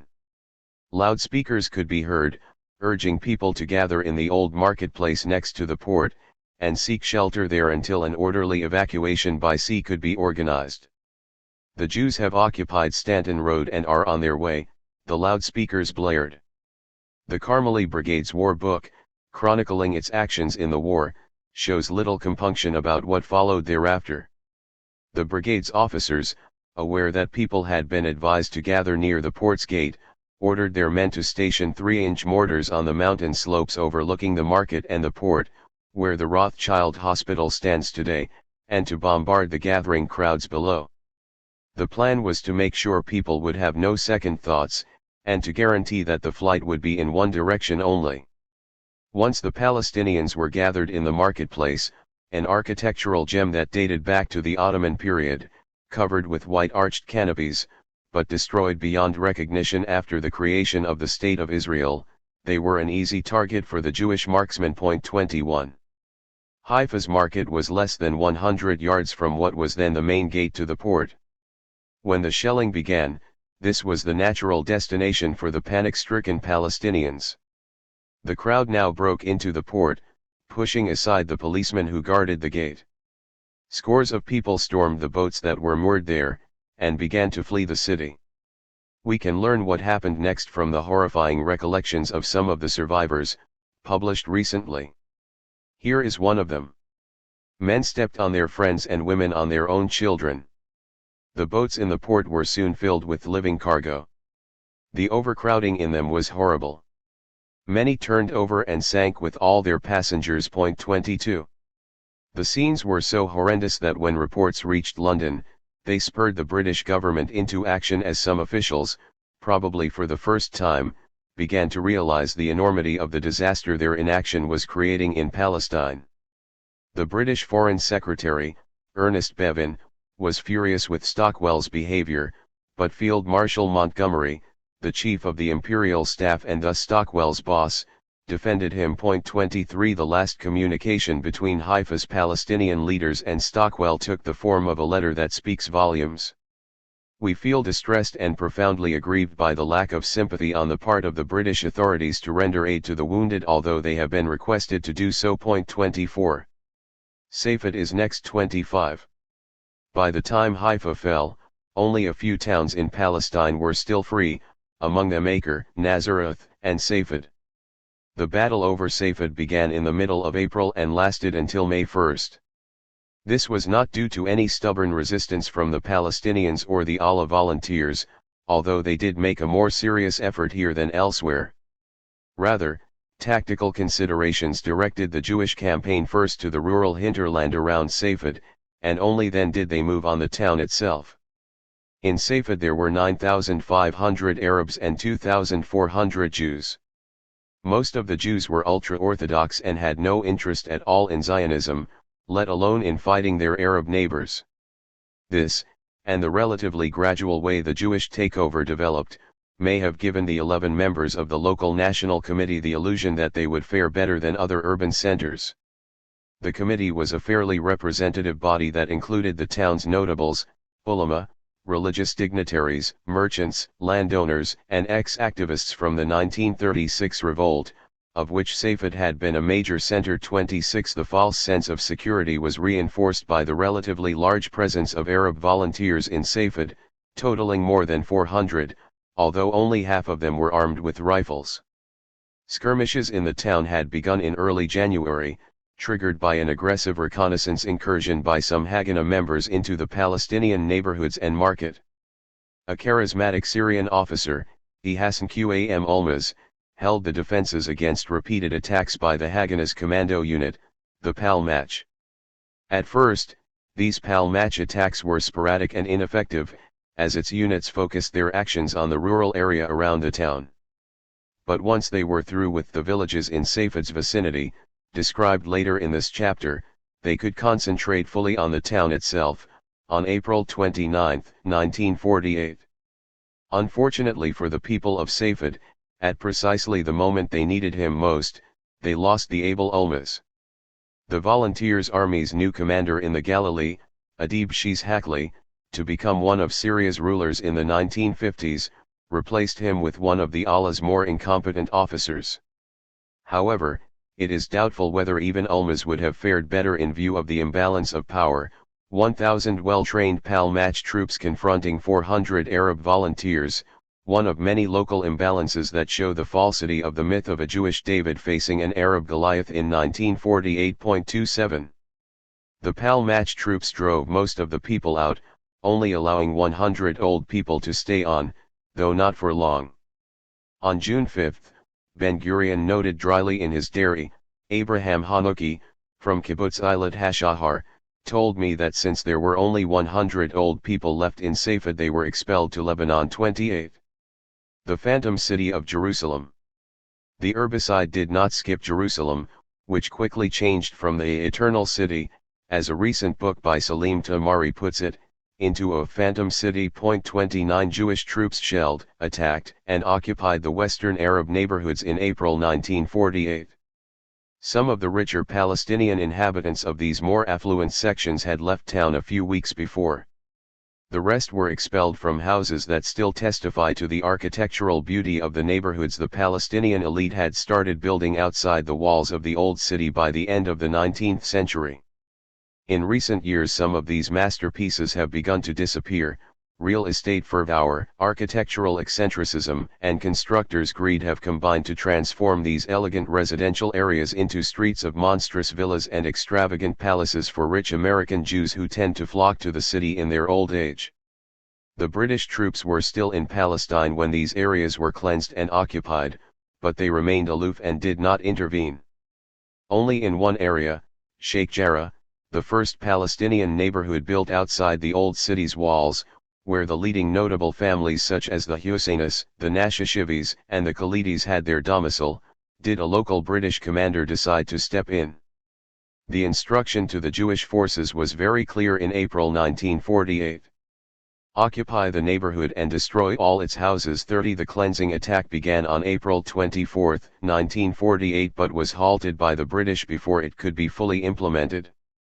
We have vital testimony of what happened in Sheikh Jarrah from the Secretary of the Arab Higher Committee, Dr. Hussein Khalidi, who lived there. His desperate telegrams to the Mufti were often intercepted by the Israeli intelligence and are kept in the Israeli archives. 31 Khalidi reports how the British commander's troops saved the neighborhood, with the exception of the 20 houses the Haganah succeeded in blowing up. This confrontational British stance here indicates how very different the fate of many Palestinians would have been had British troops elsewhere intervened, as both the imperatives of the mandatory charter and the terms of the UN partition resolution required them to do. British inaction was the rule, however, as Khalidi's frantic appeals highlight as regards the rest of the Jerusalemite neighborhoods, especially in the western part of the city. These areas had come under repeated shelling from the first day of January, and here, unlike in Sheikh Jarrah, the British played a truly diabolical role, as they disarmed the few Palestinian residents who had weapons, promising to protect the people against Jewish attacks, but then instantly reneged on that promise. In one of his telegraphs in early January, Dr. Khalidi reported to Al-Hajj Amin, in Cairo, how almost every day a crowd of angry citizens would demonstrate in front of his house seeking leadership and calling for help. Doctors in the crowd told Khalidi that the hospitals were overcrowded with the injured and that they were running out of shrouds to cover the dead bodies. There was total anarchy and people were in a state of panic. But worse was to come. 32 A few days after the aborted attack on Sheikh Jarrah, with the help of the same 3-inch mortar bombs used in Haifa, Palestinian northern and western Jerusalem were hammered by endless shelling. Only Shufat held on and refused to surrender. Kidman fell in the last days of April. Itzhak Levy, the head of the Haganah intelligence in Jerusalem, recalls, while the cleansing of Kidman went on, pillage and robbery began. Soldiers and citizens took part in it. They broke into the houses and took from them furniture, clothing, electric equipment, and food. 33. The entry of the Jordanian Arab Legion into the fighting changed the picture, and the cleansing operations were halted in the middle of May 1948. Some Jordanians were involved in the fighting before, as volunteers, and their contribution had helped slow down the Jewish advance, especially during the takeover of Kidman, which involved intensive fighting with Jewish troops in the monastery of San Simon. But despite their heroic, in the description of Levy and his friends, attempt to defend the Palestinian neighborhoods of the West, they failed. All in all, 8 Palestinian neighborhoods and 39 villages were ethnically cleansed in the Greater Jerusalem area, their population transferred to the eastern part of the city. The villages are all gone today, but some of Jerusalem's most beautiful houses are still standing, now inhabited by Jewish families who took them over immediately after their eviction, silent reminders of the tragic fate of the people who used to own them. Acre and Bisan. The herbicide continued into May with the occupation of Acre on the coast and Bisan in the east on May 6, 1948. In the beginning of May, Acre proved once again that it was not only Napoleon who found it hard to defeat it. Despite severe overcrowding due to the huge influx of refugees from the neighboring city of Haifa, heavy daily shelling by the Jewish forces failed to subdue the Crusader city. However, its exposed water supply 10 kilometers to the north, from the Kabri Springs, via an almost 200-year-old aqueduct, proved its Achilles heel. During the siege, typhoid germs were apparently injected into the water. Local emissaries of the International Red Cross reported this to their headquarters and left very little room for guessing whom they suspected, the Haganah. The Red Cross reports describe a sudden typhoid epidemic and, even with their guarded language, point to outside poisoning as the sole explanation for this outbreak. 34. On May 6, 1948, in Acre's Lebanese hospital, which belonged to the Red Cross, an emergency meeting was convened. Brigadier Beveridge, chief of the British Medical Services, Colonel Bonnet of the British Army, Dr. Maclean of the Medical Services, and M.R. de Meuron, the Red Cross delegate in Palestine, met with city officials to discuss the 70 casualties the epidemic had already claimed. They concluded that the infection was undoubtedly waterborne, not due to crowded or unhygienic conditions, as the Haganah claimed. Tellingly, it had affected 55 British soldiers who were transferred to Port Said Hospital in Egypt. Nothing like that ever happened in Palestine, Brigadier Beveridge told de Meuron. The minute they had identified the aqueduct as the source, they switched to artesian wells and water from the agricultural station north of Acre. The refugees from Acre already in camps in the north were also examined in order to prevent the epidemic from spreading. With their morale weakened by both the typhoid epidemic and the intensive shelling, residents heeded the call from loudspeakers that shouted at them, "Surrender or commit suicide. We will destroy you to the last man." 35 Lieutenant Petit, a French UN observer, reported that after the city fell into Jewish hands, there was widespread and systematic looting by the army, including furniture, clothes, and anything that might be useful to the new Jewish immigrants, and the removal of which might discourage the refugees' return. A similar attempt to poison the water supply in Gaza on May 27 was foiled. The Egyptians caught 2 Jews, David Horan and David Mizrachi, trying to inject typhoid and dysentery viruses into Gaza's wells. General Yadin reported the incident to Ben-Gurion, then Israel's prime minister, who duly entered it in his diary, without comment. The 2 were later executed by the Egyptians without any official Israeli protestations. 36. Ernest David Bergman, together with the Katsir brothers mentioned earlier, was part of a team working on Israel's biological warfare capability set up by Ben-Gurion in the 1940s, euphemistically called the Science Corps of the Haganah. Ephraim Katsir was appointed its director in May 1948, when the outfit was renamed HEMT, Sweetness, the acronym of Hail Mada, the Science Corps. It did not contribute in any major way to the 1948 campaigns, but its early input was indicative of the unconventional aspirations the State of Israel would pursue in the future. 37. Roughly at the same time that Acre was occupied, the Golani Brigade seized the town of Bisan in Operation Gideon. As in Safed, after occupying several villages in the vicinity, they moved in on the town. The Jewish forces, with the successful takeovers of Haifa, Tiberias, and Safed behind them, were confident and highly effective. Experienced now in mass evictions, they tried to force a swift departure in Bisan by issuing an ultimatum to the people to leave their homes within 10 hours. The ultimatum was delivered to the city notables, namely a fraction of the local National Committee. These notables declined and hastily tried to accumulate food stocks for a long siege. They organized some weapons, mainly 2 cannons brought in by volunteers, in order to repel the impending assault. Nahum Spiegel, the commander of the Golani Brigade, wanted a swift offensive and to take a number of prisoners of war in order to exchange them for some Jewish prisoners the Jordanian forces had captured earlier in their successful bid for both the Jewish quarter in the Old City and the Zionist settlement of Gush Etzion. In fact, the Legion rescued the Gush Etzion settlers from the hands of angry Palestinian paramilitary groups that had attacked the isolated Jewish colony and the convoy that had come to save it. 38. Today, Gush Etzion is a large Jewish settlement in the West Bank. These settlers, together with the residents of the old Jewish quarter, were among the few Jewish POWs captured during the war. They were treated fairly and released soon after, unlike the thousands of Palestinians who were now, according to international law, citizens of the State of Israel, but on becoming prisoners were caged in pens. After heavy daily bombardments, including from the air, the local committee in Bisan decided to surrender. The body that took the decision consisted of the Qadi, the local priest, the municipal secretary and the richest merchant in town. They met Palti Sella and his colleagues to discuss the terms of surrender. Before the meeting, the members asked permission to travel to Nablus to discuss capitulation, but this was refused. On May 11, the town passed into Jewish hands.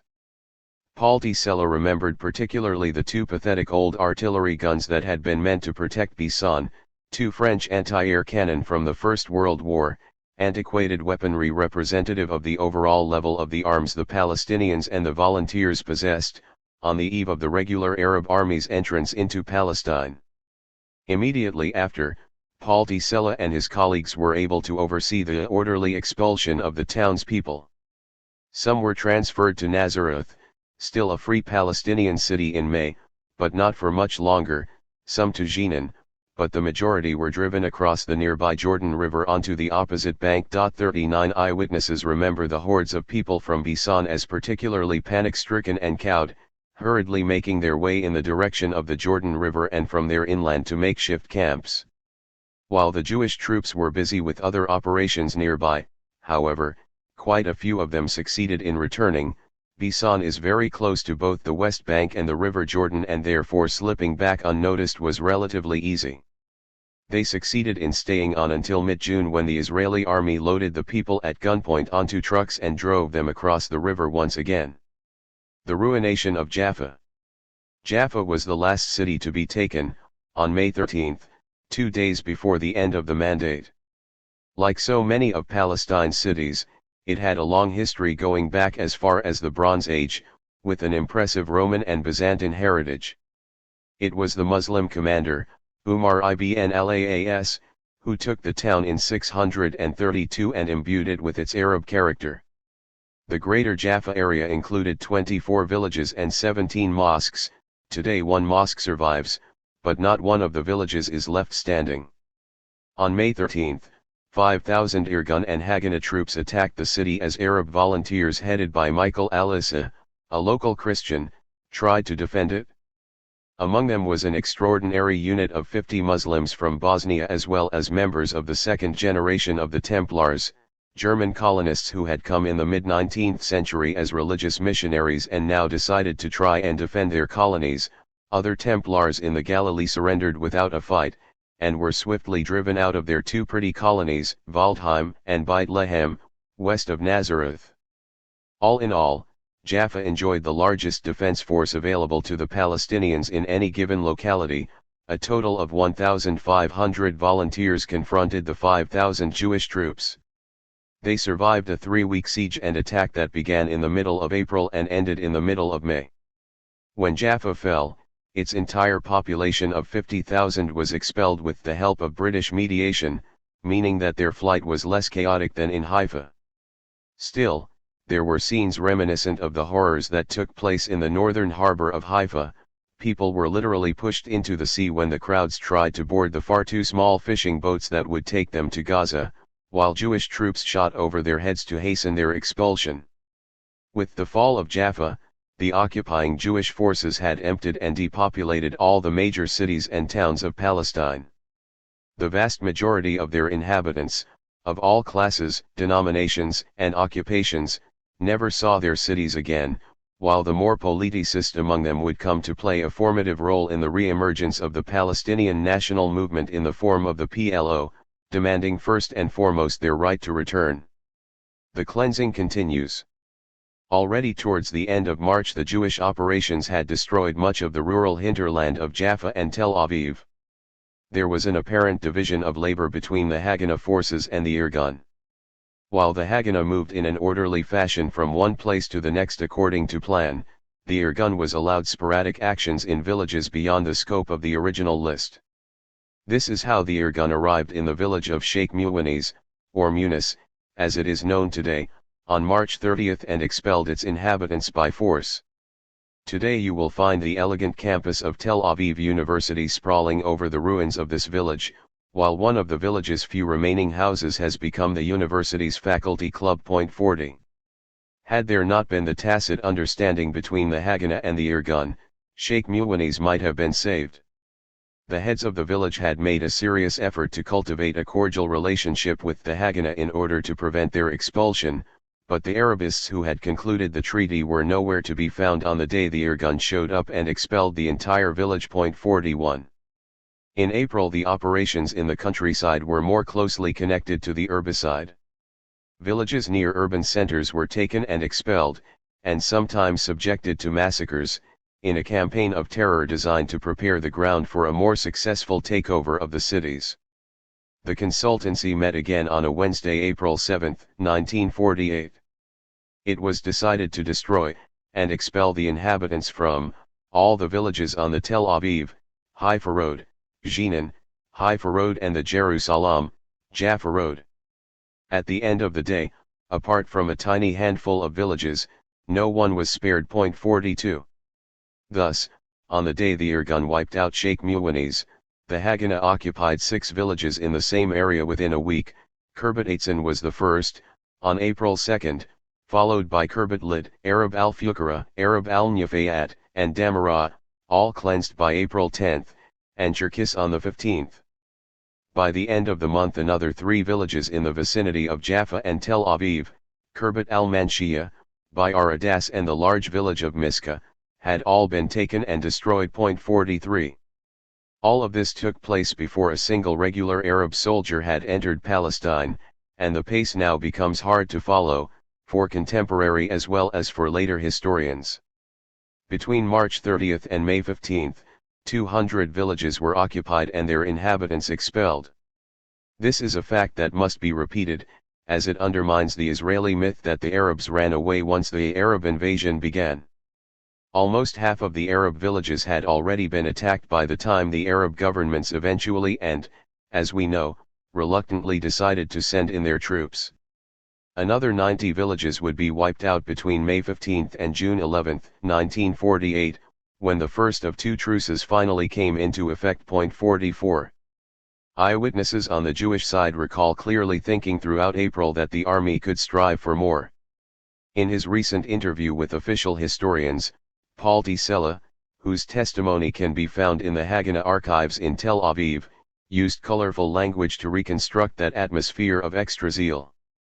Paul T. Sella was a member of the Jewish forces that occupied and cleansed the town of Bisan, and who were ordered to push out the large Bedouin tribes that had for centuries seasonally resided in the area. He later remarked, "After we cleansed the area from the Bedouin tribes, the pus," he used the Yiddish word for a purulent wound, furuncle of the Bisan are still infected with 2 villages, Furana and Samaria. They did not seem to be afraid and were still cultivating their fields and continued using the roads. 45. One of the many villages captured during these attacks in the east was that of Sirin. Its story epitomizes the fate that befell scores of villages depopulated by Jewish forces in Marj ibn Amir and the Bisan Valley, where today one searches in vain for any trace of the Palestinian life that once flourished there. The village of Sirin. Sirin was occupied on May 12, 1948. It lay near Bisan on one of the Jiftalik's lands. Historically these lands, at times referred to as Midawar lands, were nominally under the Ottoman Sultan's title but were cultivated by Palestinian farmers. Sirin grew into a thriving community around the burial place, Maqam, of a Muslim holy man named Sheikh ibn Sirin. The terrain in that part of Palestine is tough and the summers are unbearably hot. And yet the habitation that developed around the Maqam and the nearby springs, 3 kilometers away, resembled that of villages endowed with a much better climate and an endless flow of fresh water. Animals carried the water from the wells and diligent farmers used it to turn the rugged land into a small Garden of Eden. Sirin was an isolated community as it was unreachable by car, but outsiders who did frequent the village single out the particular style of the buildings there. Sirin's houses were made of volcanic black stones mixed with clay, and the roofs were covered with intertwined layers of wood and bamboo. Sirin was noted as a fine example of the collective system of land sharing to which the villagers adhered, dating back to the Ottoman period, and here had survived both the capitalization of the local agriculture and the Zionist drive for land. It boasted 3 rich bustans, gardens with fruit trees, and olive groves, which spread out over 9,000 cultivated dunam of land, out of 17,000. The land belonged to the village as a whole and the size of the family determined its share in the crops and territory. Sirin was also a village that had all the right connections. The main family, the Ziyubai, had been promised immunity by the Jewish agency because they belonged to a collaborative clan. Mubarak al-Hajj al-Ziyubai, the Mukhtar, a young well-educated man, with close connections to the opposition parties, was a friend of the Jewish mayor of Haifa, Shabtai Levi, from the time they had both worked in Baron Rothschild's company. He was sure his 700 villagers would be exempt from the fate of the nearby villages. But there was another clan in the village, the Hamala of Abu al-Hijja, who were more loyal to the ex-mufti, Al-Hajj Amin al-Husseini, and his national party. According to the 1943 Haganah village file on Sirin, it was the presence of this clan that doomed the village. The file noted that in Sirin 10 members of the Abu al-Hijja had participated in the 1936 revolt and that none of them was arrested or killed and kept their 10 rifles. The village suffered from time to time from the animosity between the two main Hamalas, but, as everywhere in Palestine, matters improved after the Great Revolt, and by the end of the mandate the village had put behind it the rift that tore it apart during the rebellious days of the 1930s. Sirin's Mukhtar hoped that the village's immunity would be further ensured by the presence of a small Christian clan that had an excellent relationship with the rest of the people. One of them was the village teacher who, in his class of 40 children, educated the next generation without any prejudice to politics or clannish affiliations. His best friend was Sheikh Muhammad al-Mustafa, the imam in the local mosque and the guardian of the Christian church and monastery that were also located inside the village. Within a few short hours, this microcosm of religious coexistence and harmony was laid waste. The villagers did not put up a fight. The Jewish troops gathered the Muslims, of both clans, and Christians together and ordered them to start crossing the river Jordan to the other side.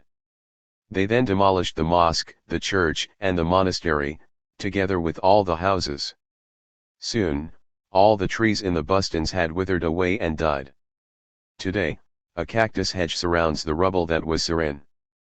Jews never succeeded in repeating the success of the Palestinians in holding on to the tough soil in the valley, but the springs in the vicinity are still there, an eerie sight as they serve no 1.46. The Allah in Marj ibn Amir. West of Sirin, in the Marj ibn Amir, Israel Valley, Fawzi al-Khakji did what he could to limit the Jewish takeover, and carried out a few abortive attacks on the main Jewish kibbutz in the area, Mishmar HaEmek. In one of the bombardments of the kibbutz by the one cannon he had available, a direct hit killed 3 children. This awful tragedy is the only hostile event you will find mentioned in official Israeli history books as having taken place in this area. The villages nearby did not contribute much to the Allah's efforts to bring good news back from the front to the Arab League that had sent them. In fact, many of them had signed non-aggression pacts with the kibbutzim in their vicinity. But as the Allah attack on Mishmar HaEmek fueled the vengeful rage of the kibbutzniks, these villages were no longer immune from the growing aggression in the valley. The kibbutzniks urged the troops to continue the ethnic cleansing they had started to the east of the area. Many of the kibbutzim in this part of the Galilee belonged to the Zionist Socialist Party, Hashomer Haza'ir, some of whose members tried to adopt a more humane position. In July, some prominent MAPAM members complained to Ben-Gurion about what they saw as an unnecessary expansion of the cleansing operation. Ben-Gurion was quick to remind these conscientious kibbutzniks that they themselves had been glad to see the first phase initiated in the area back in April. 47. Indeed, if you were a Zionist Jew in 1948, this meant one thing and one thing only: full commitment to the de-Arabization of Palestine. Al-Khakji's attack on Kibbutz Mishmar HaEmek on April 4 was in direct response to the Jewish mass expulsions that had started around March 15. The first villages to go on that day had been Gubaya al-Tata and Gubaya al-Faka, each with more than 1,000 inhabitants. Later the same day it was the turn of the smaller village of Kirbat al-Ras. Occupation here, too, carried the by now familiar features of ethnic cleansing, expulsion of the people and destruction of their houses. After the Mishmar HaEmek incident it was the turn of even larger villages, Abu Shusha, Kafrain, Abu Zuraik, Mansi, and Naknagaya, pronounced Narnaria. The roads east to Jenin soon filled with thousands of Palestinians whom the Jewish troops had expelled and sent walking, not far from where the bastion of Zionist socialism had its kibbutzim. The smaller village of Wadi Era, with 250 people, was the last to be wiped out in April. 48. Here, too, the Irgun contributed its share of the continued destruction of Palestine's countryside. They completed the vengeful attack on the remaining villages in Marj ibn Amir, while the British Mandate troops were still there, Sabairan, Sindiana, Barika, Kubaza, and al-Shauf. Some of the people in these villages fled under the heavy mortar fire of the attacking forces, while others who waved white flags signaling surrender were instantly exiled. In Sabairan, the Irgun bandits, angered by the fact that they encountered some armed resistance, as punishment kept the women, old men, and children confined for a few days within barbed wire, very much like the cages in which Palestinians today are kept for hours at checkpoints in the West Bank when they fail to present the right permits. 7 young Palestinian men found carrying arms were executed on the spot by Jewish troops, who then expelled the rest of the villagers to al-Fam, then not yet in Jewish hands. 49. Each phase or operation in the various geographical locations produced new patterns of behavior that were later adopted by the rest of the troops. A few days after the village of Kafrain had been occupied and its people expelled, the army practiced its skills on the now empty village, wiping it off the face of the earth. 50. This type of maneuver was used again and again, long after the War of 1948 had ended, well into the 1950s. The operation in Safed's hinterland was already motivated less by rage than by efficient planning, and had been given the ominous codename of Broom, Matete. It began with the cleansing of the villages along the Tiberias, Safed highway. The first village to go was Gowir. After Tiberias fell, the Mukhtar immediately realized what was in store for his village, as it was the nearest to the city. He asked Adib Shiz Hakli, the head of the Allah Volunteers, to help, and suggested distributing arms to the villagers, but Shiz Hakli refused. The news demoralized the villagers, and women and children began fleeing to Ramah on the road to Acre on the other side of the Galilee Mountains. The Mukhtar proceeded to recruit 50 peasants who, armed with their Hardash, old hunting guns from the First World War, awaited the Jewish assault. On April 22, the Jews, as was to become their custom, first sent a delegation proposing a collective evacuation of the men without fighting. In this case, however, the delegation was unusual. It was made up of people who in the past had maintained friendly ties with the village, and the Palestinians who were present at the meeting later recalled their apologetic tone when they explained that all the villages on the road between Tiberias and Safed were scheduled to be expelled. The Mukhtar did not reveal the fact that the village was almost deserted and avowed that the people will defend their homes. 51. After the swift occupation of the village, another pattern emerged. A Jewish soldier went out on the roof of one of the houses and inquired whether among the men captured there were any Druze. If so, he shouted, they can stay. The rest have to go to Lebanon. But even that option was not open to all, as the occupying force decided to conduct a selection process before allowing the villagers to leave for Lebanon. Such selection operations were to become the model for the following expulsions, and one that has remained deeply engraved in the collective memory of Palestinians from the Nakba years, haunting them to this very day. Young men between the age of 10 and 30 were taken aside and sent to prison camps. 40 men of Gowir were thus separated from their families for 18 months, languishing in pens.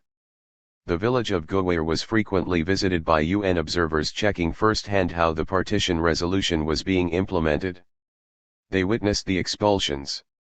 Representatives of the Western media, including a New York Times reporter, were still filing stories about individual villages, although the public interest in their fate was by this time diminishing.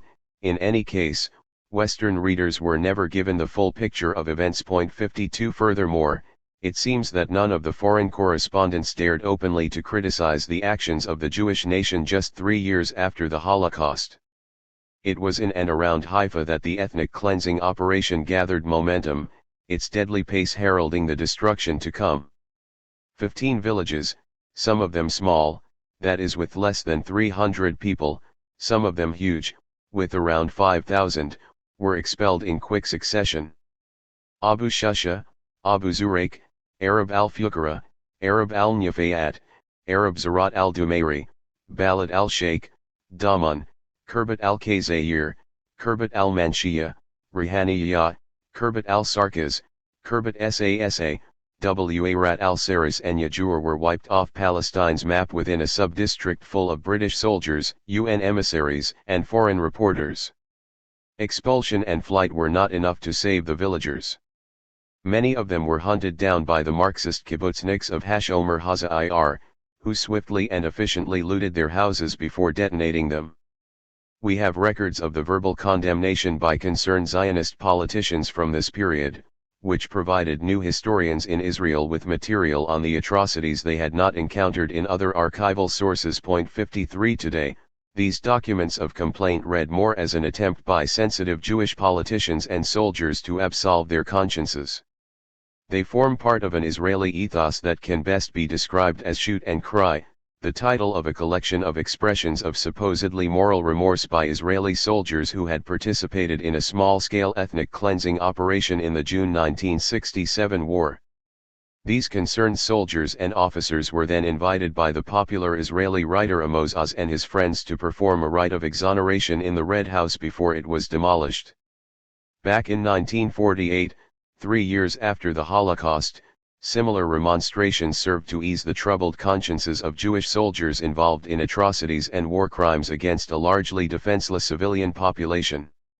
Crying aloud while killing and expelling innocent people was one tactic for dealing with the moral implications of Plan D.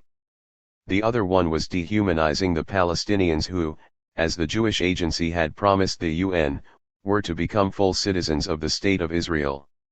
Instead, they were expelled, imprisoned, or killed. Our army marches forward and conquers Arab villages and their inhabitants flee like mice, wrote Yosef Weitz. 54. The spectrum of military activity was still quite wide in April. Unlike in later months when vast areas were to be cleansed, in April some villages were still left intact, other villagers suffered a worse fate than expulsion and were subjected to massacres.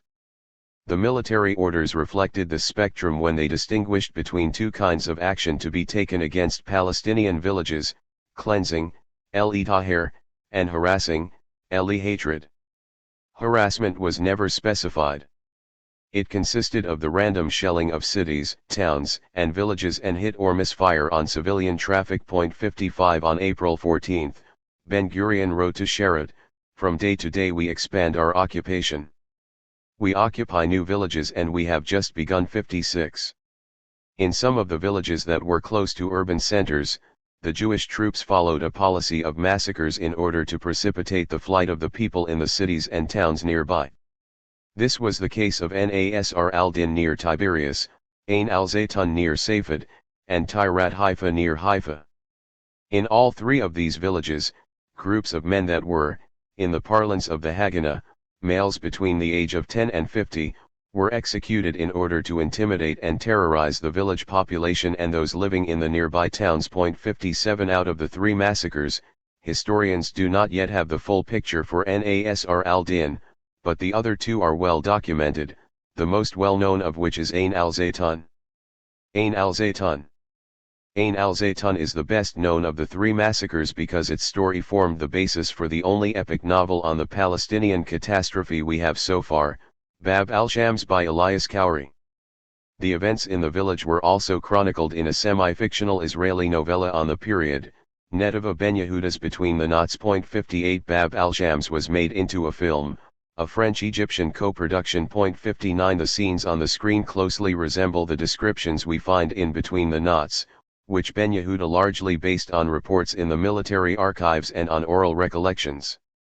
The film also faithfully represents the beauty of the village, which lay in a low-lying canyon bisecting the high mountains of the Galilee on the road between Meron and Safed, and was graced by a stream of fresh water surrounded by hot mineral pools. The village's strategic location, a mile west of Safed, made it an ideal target for occupation. It was also coveted by local Jewish settlers, who had started buying land nearby and who maintained an uneasy relationship with the villagers towards the end of the mandate. Operation Broom provided a chance for the Haganah's elite unit, the Pal Match, not only to cleanse the village in accordance with Plan Dalet on May 2, 1948, but also to settle old accounts, namely the hostility with which the Palestinian villagers had viewed and received the settlers. The operation was entrusted to Moshe Kalman, who had already successfully supervised savage attacks on Qasas, Sasa, and Husseiniya in the same district. His troops encountered very little resistance, as the Syrian volunteers positioned their left hurriedly once the shelling of the village started at dawn, heavy mortar bombardment followed by the systematic throwing of hand grenades. Kalman's forces entered the village towards noon. Women, children, old people, and a few younger men who had not left with the Syrian volunteers came out of hiding waving a white flag. They were immediately herded into the village center 60. The film then reenacts the search and arrest, in this case the search and execute, routine as performed by the special intelligence units of the Haganah. First, they brought in a hooded informer who scrutinized the men lined up in the village square, those whose names appeared on a pre-prepared list the intelligence officers had brought with them were identified. The men selected were then taken to another location and shot dead. When other men rebelled or protested, they were killed as well. In one incident, which the film captured extremely well, one of the villagers, Yusuf Ahmed Hayar, told his captors that he, like the others, had surrendered and thus expected to be treated humanely. The Palmach commander slapped him in the face and then ordered him, by way of punishment, to pick 37 teenagers at random. While the rest of the villagers were forced into the storage room of the village mosque, the teenagers were shot with their hands tied behind their backs. In his book, Hans Lebrecht offers another glimpse of the atrocities, and explains that at the end of May 1948, I was ordered by the military unit in which I served to build a temporary pump station, and to divert the deserted village's stream, Ain Zaytun, to supply water to the battalion. The village had been totally destroyed, and among the debris there were many bodies. In particular, we found many bodies of women, children, and babies near the local mosque. I convinced the army to burn the bodies. 61. These graphic descriptions are also found in the Haganah Military Report 62, but how many of Ain al-Zaytun's villagers were actually executed is hard to tell. The military documents reported that all in all, including the executions, 70 people had been shot. Other sources give a much higher number. Nedava Ben Yehuda was a member of the Palmach and was in the village when the execution happened, but she preferred to tell the story in a fictionalist way. However, her story offers a chilling detailed description of the way the men of the village were shot while handcuffed, giving the number executed as several hundred. But Yehanathan continued to yell, and suddenly he turned with his back to Mirka, and walked away furiously, all the time continuing to complain, "He is out of his mind. Hundreds of people are lying there tied. Go and kill them. Go and waste hundreds of people. A madman kills people bound like this, and only a madman wastes all the ammunition on them. I don't know who they had in mind, who is coming to inspect them, but I understand it's become urgent. Suddenly we have to untie the knots around these POWs' hands and legs, and then I realized they are all dead. Problem solved." 63. According to this account, the massacre, as we know from many other mass killings, occurred not only as punishment for impertinence but also because the Haganah had as yet no POW camps for the large numbers of villagers captured.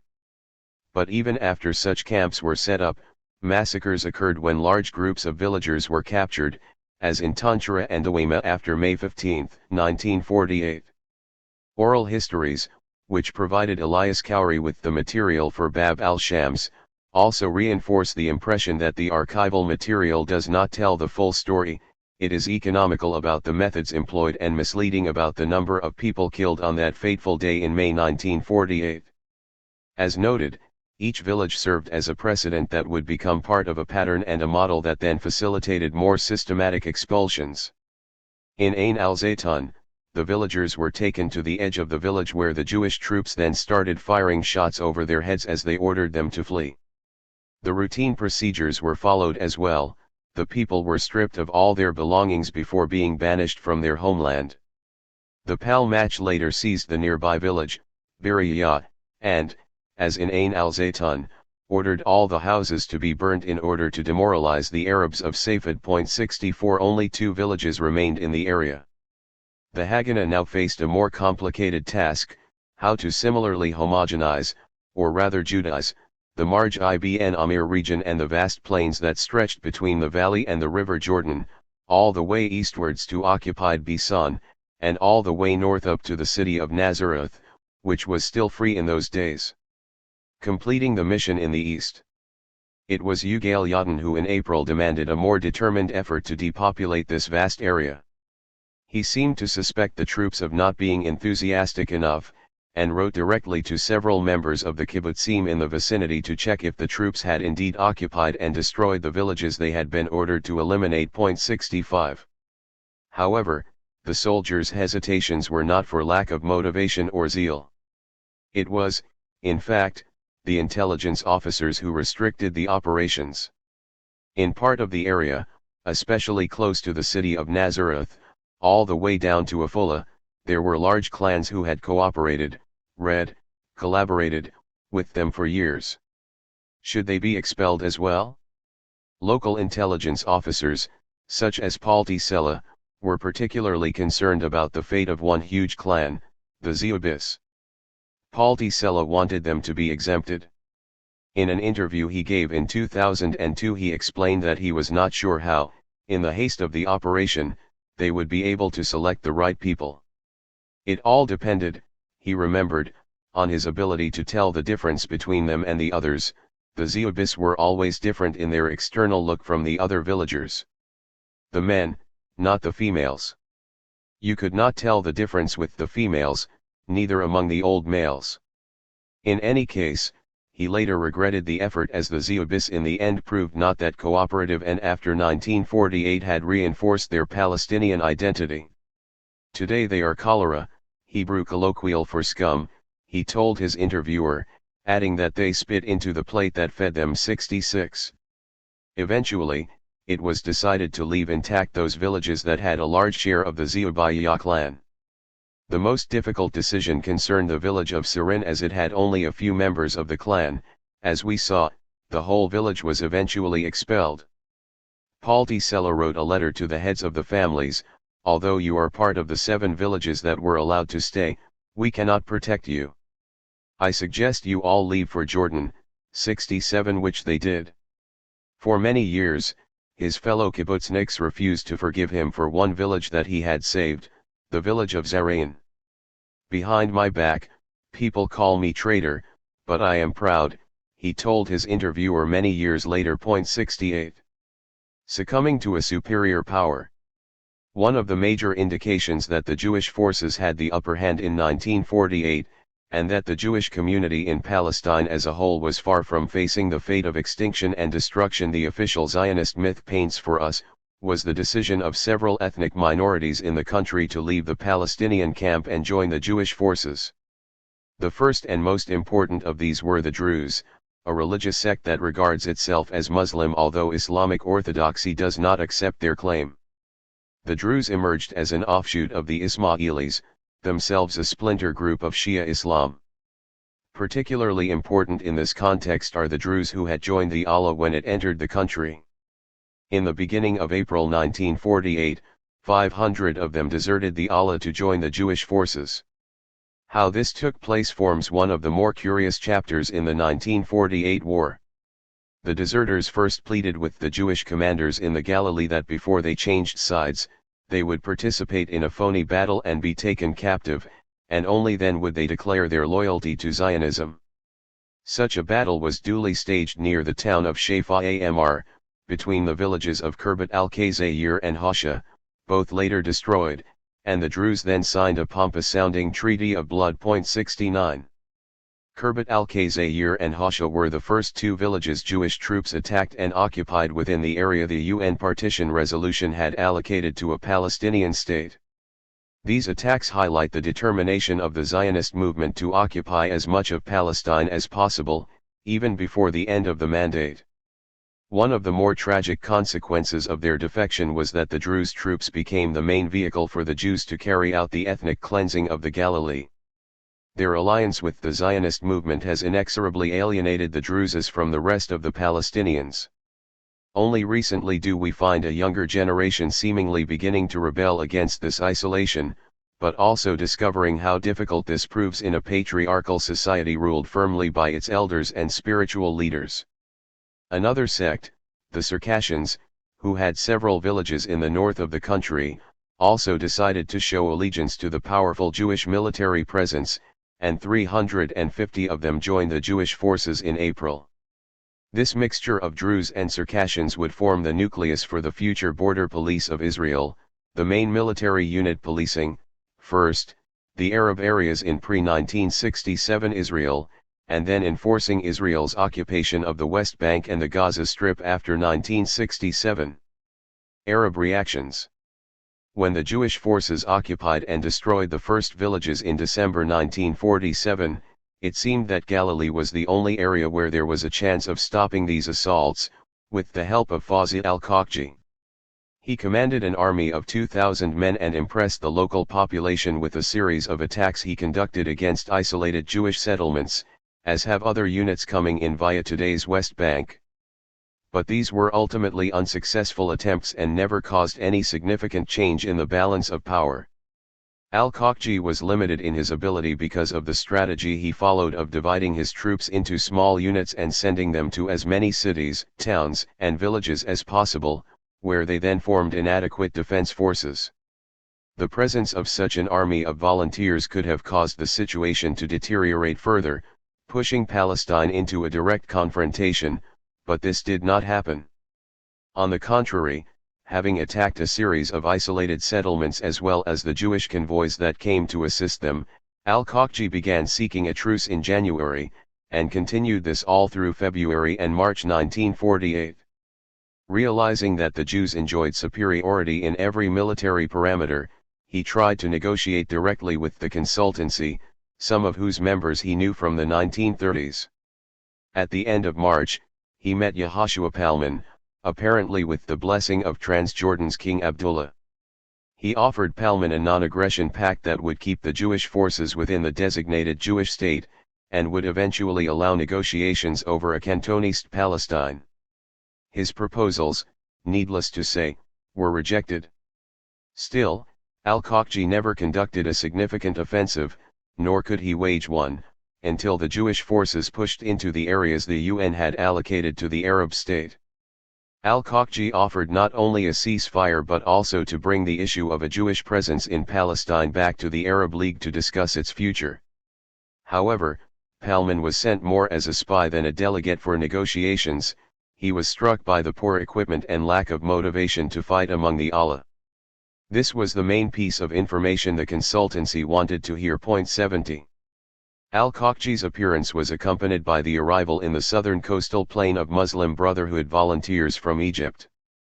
They were full of enthusiasm, but totally ineffective as soldiers or troops, as was quickly proven when the villages they were supposed to defend were occupied, emptied, and destroyed in quick succession. In January 1948, the level of war rhetoric in the Arab world had reached new heights, but the Arab governments by and large never moved beyond talking about the need to salvage Palestine, at the same time that both the local media and dailies, such as Philastin, and the foreign press, especially the New York Times, were methodically reporting Jewish attacks on Palestinian villages and neighborhoods. The Arab League's General Secretary, Azam Pasha, an Egyptian politician, hoped at that point that the UN would re-intervene and absolve the Arab states from direct confrontation in Palestine. 71 But the international organization was at a loss. Intriguingly, the UN had never posed the question of how it should act if the Palestinians were to decide to reject the partition plan. The UN had left the issue open while its officials, through the good services of countries such as Britain and France, inquired only whether neighboring Arab countries might annex the areas allocated to the Palestinians, and were basically satisfied to learn that one such neighbor, Jordan, was already negotiating with the Jews a possible takeover of Arab Palestine. The Jordanians eventually did gain control over that area, which became known as the West Bank, most of it annexed without a shot being fired. The other Arab leaders were unwilling to play the game as yet, so they kept up the rhetoric that their intervention was for the sake of helping the Palestinians liberate Palestine, or at least salvage parts of it. The Arab decision as to how much to intervene and assist was directly affected by developments on the ground. And on the ground they watched, politicians with growing dismay, intellectuals and journalists with horror, the beginning of a depopulation process unfolding in front of their eyes. They had enough representatives in the area to be fully aware of the intent and scope of the Jewish operations. Few of them were in any doubt at that early stage, in the beginning of 1948, of the potential disaster awaiting the Palestinian people. But they procrastinated, and postponed, for as long as they could, the inevitable military intervention, and then were only too happy to terminate it sooner rather than later. They knew full well not only that the Palestinians were defeated, but also that their armies stood no chance against the superior Jewish forces. In fact, they sent troops into a war they knew they had little or no chance of winning. Many of the Arab leaders were cynical about the looming catastrophe in Palestine, and few were genuinely concerned. But even the latter needed time to assess, not so much the situation as the possible implications of any involvement on their precarious positions back home. Egypt and Iraq were embroiled in the final stages of their own wars of liberation, and Syria and Lebanon were young countries that had just won independence. 72 Only when the Jewish forces intensified their actions and their true intentions became fully exposed did Arab governments design some sort of a coordinated reaction.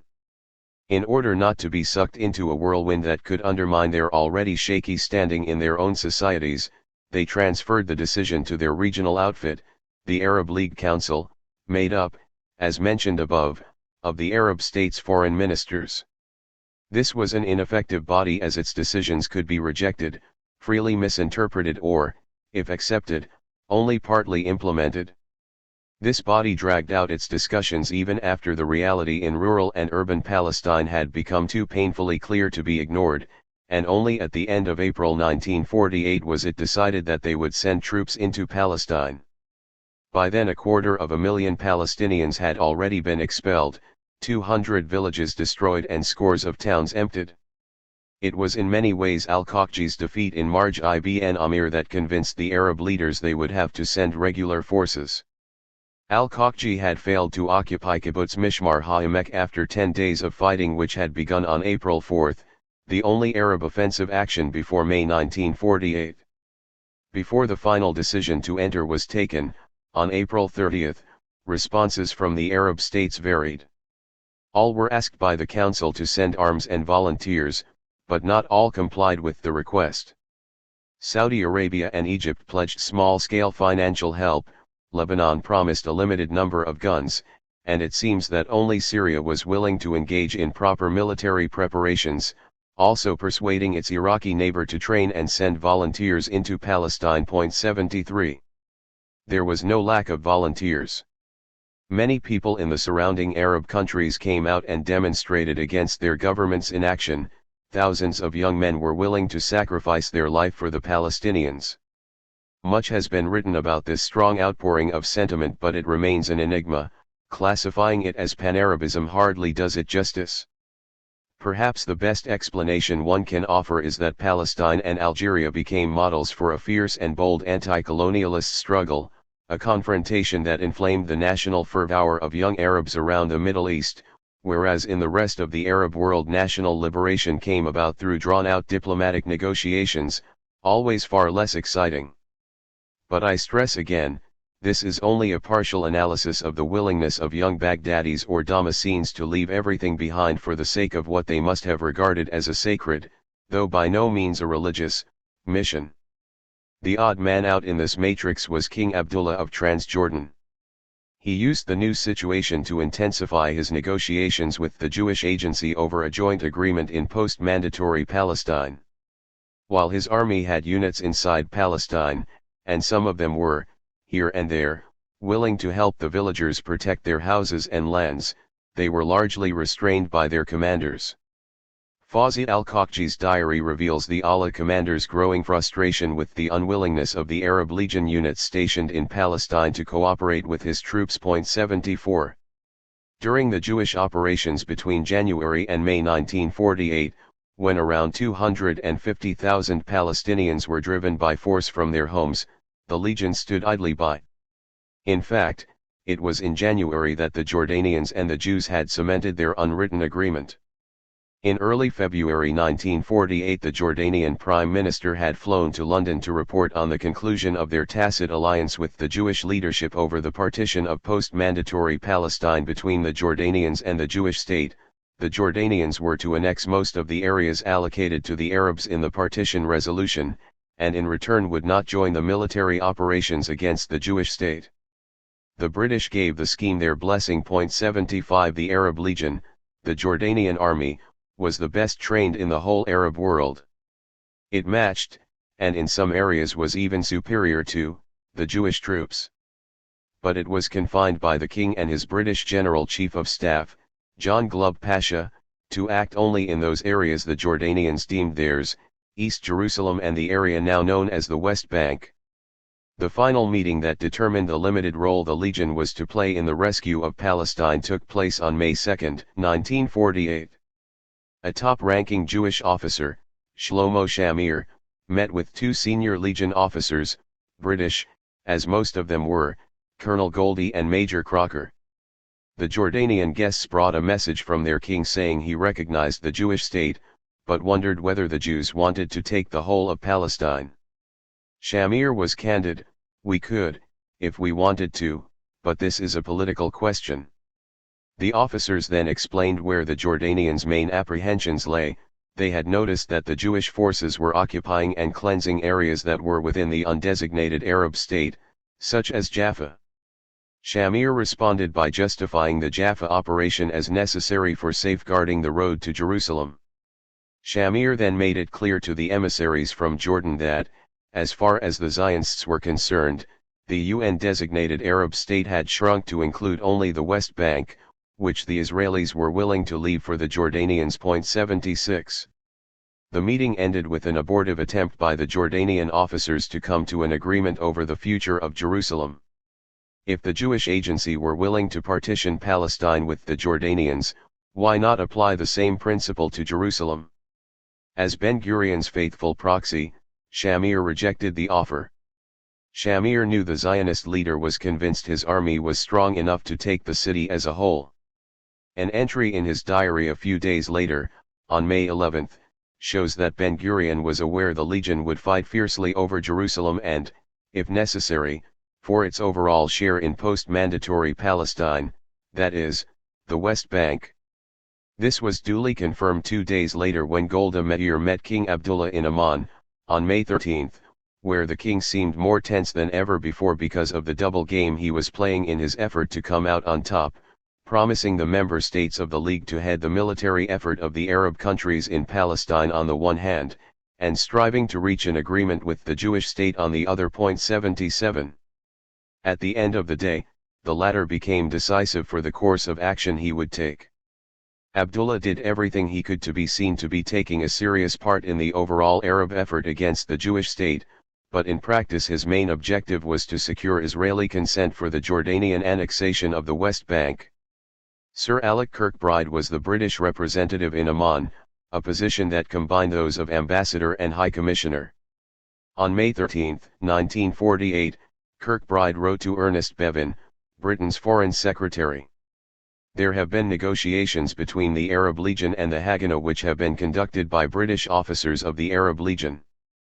It is understood that the object of these top-secret negotiations is to define the areas of Palestine to be occupied by the two forces. Bevin replied, "I am reluctant to do anything that might prejudice the success of these negotiations, which appear to aim at avoiding hostility between the Arabs and the Jews. The implementation of this agreement depends on the British officers of the Legion. That is why we should not withdraw the Legion officers from Palestine." 78. But Ben-Gurion never took for granted that the Jordanians would stick to the limited role he had set aside for them, which reinforces the impression that he felt confident the new state had enough military power to successfully confront even the Legion while simultaneously continuing the ethnic cleansing.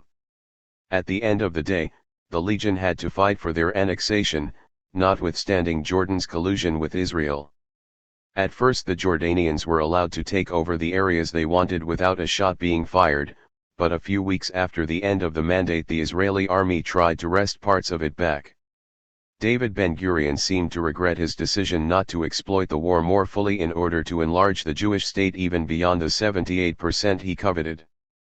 The general Arab impotence seemed to give the Zionist movement an opportunity that was too good to be missed. However, he underestimated the Jordanian determination. Those parts of Palestine that King Abdullah was adamant were his, the legion successfully defended until the war was over. In other words, the Jordanian occupation of the West Bank at first came about thanks to a prior agreement with the Jews, but it remained in Hashemite hands thereafter due to the tenacious defensive efforts of the Jordanians and the Iraqi forces that helped repel Israeli attacks. It is possible to see this episode from a different angle. By annexing the West Bank, the Jordanians saved 250,000 Palestinians from being ousted, until, that is, they were occupied by Israel in 1967 and subjected, as they still are, to new waves of expulsion, be they more measured and slow. The actual Jordanian policy in the very last days of the mandate is detailed in the next chapter. As for the Palestinian leadership, what remained of it was fragmented and in total disarray. Some of its members left hurriedly and, they hoped in vain, temporarily. Very few of them wished to stay and confront the Jewish aggression in December 1947 and the onset of the cleansing operations in January 1948, but some did stay behind, and remained official members of the national committees. Their activities were supposed to be coordinated and supervised by the Arab Higher Committee, the unofficial government of the Palestinians since the 1930s, but half of its members had by now also left and those remaining found it difficult to cope. For all their failings in the past, however, they stood alongside their communities almost to the bitter end, although they could easily have opted to leave. They were Emil Gori, Ahmed Hilmi, Rafiq Tamimi, Muin al-Mahdi, and Hussein al-Khalidi. Each of them was in contact with several local national committees and with Al-Hajj Amin al-Husseini, chairman of the Arab Higher Committee, who followed events with his close associates Sheikh Hassan Abu Suyudi and Ishaq Darwish, in Cairo, where he now resided. Amin al-Husseini had been exiled in 1937 by the British. Would he have been able to return in those days of chaos and turmoil, given the British presence in the land? He never tried to go back, so the point is moot. His relative, Jamal al-Husseini, acting chairman of the Arab Higher Committee in his absence, left in January for the US to try to initiate a belated diplomatic campaign against the UN resolution. The Palestinian community for all intents and purposes was a leaderless nation.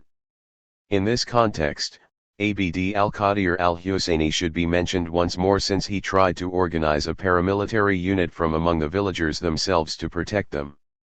His army, the Holy War Army, a rather grand name for the shaky outfit he headed, held on until April 9, when it was defeated and Abd al-Qadir was killed by the Haganah forces that outnumbered them with their superior equipment and military experience.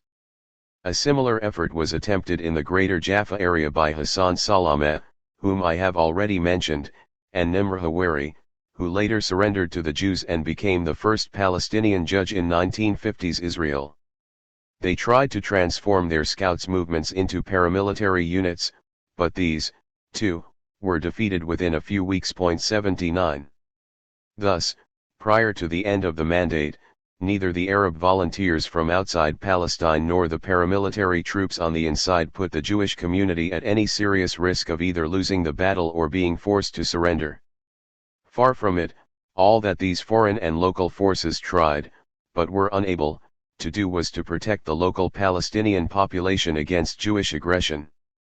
Israeli, and in particular American, public opinion, however, succeeded in perpetuating the myth of potential destruction or a second Holocaust awaiting the future Jewish state. Exploiting this mythology, Israel was later able to secure massive support for the state in Jewish communities around the world, while demonizing the Arabs as a whole, and the Palestinians in particular, in the eyes of the general public in the US.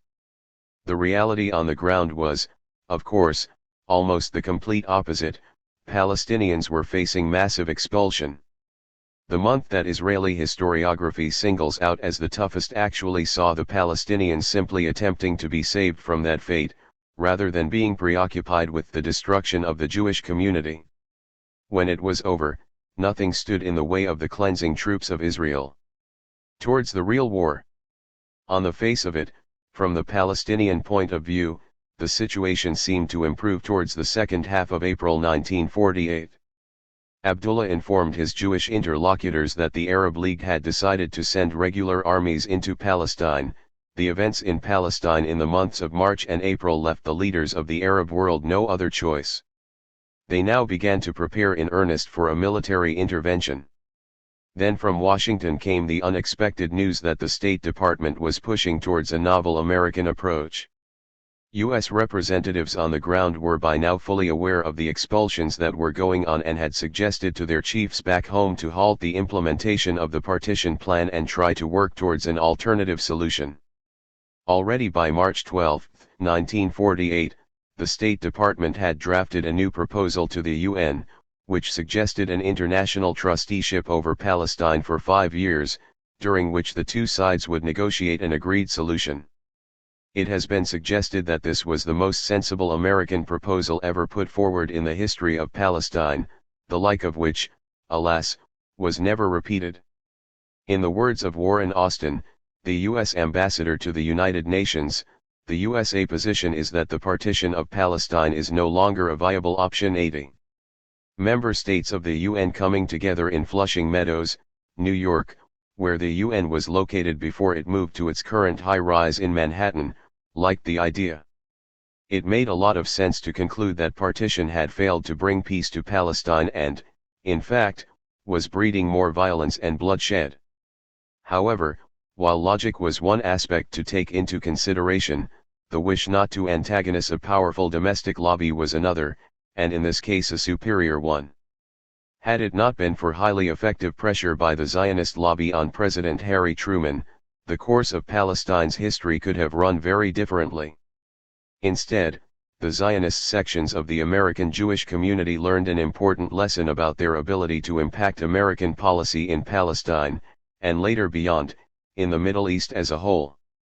In a longer process that continued through the 1950s and early 1960s, the Zionist lobby succeeded in sidelining the State Department's experts on the Arab world and left American Middle Eastern policy in the hands of Capitol Hill and the White House, where the Zionists wielded considerable influence.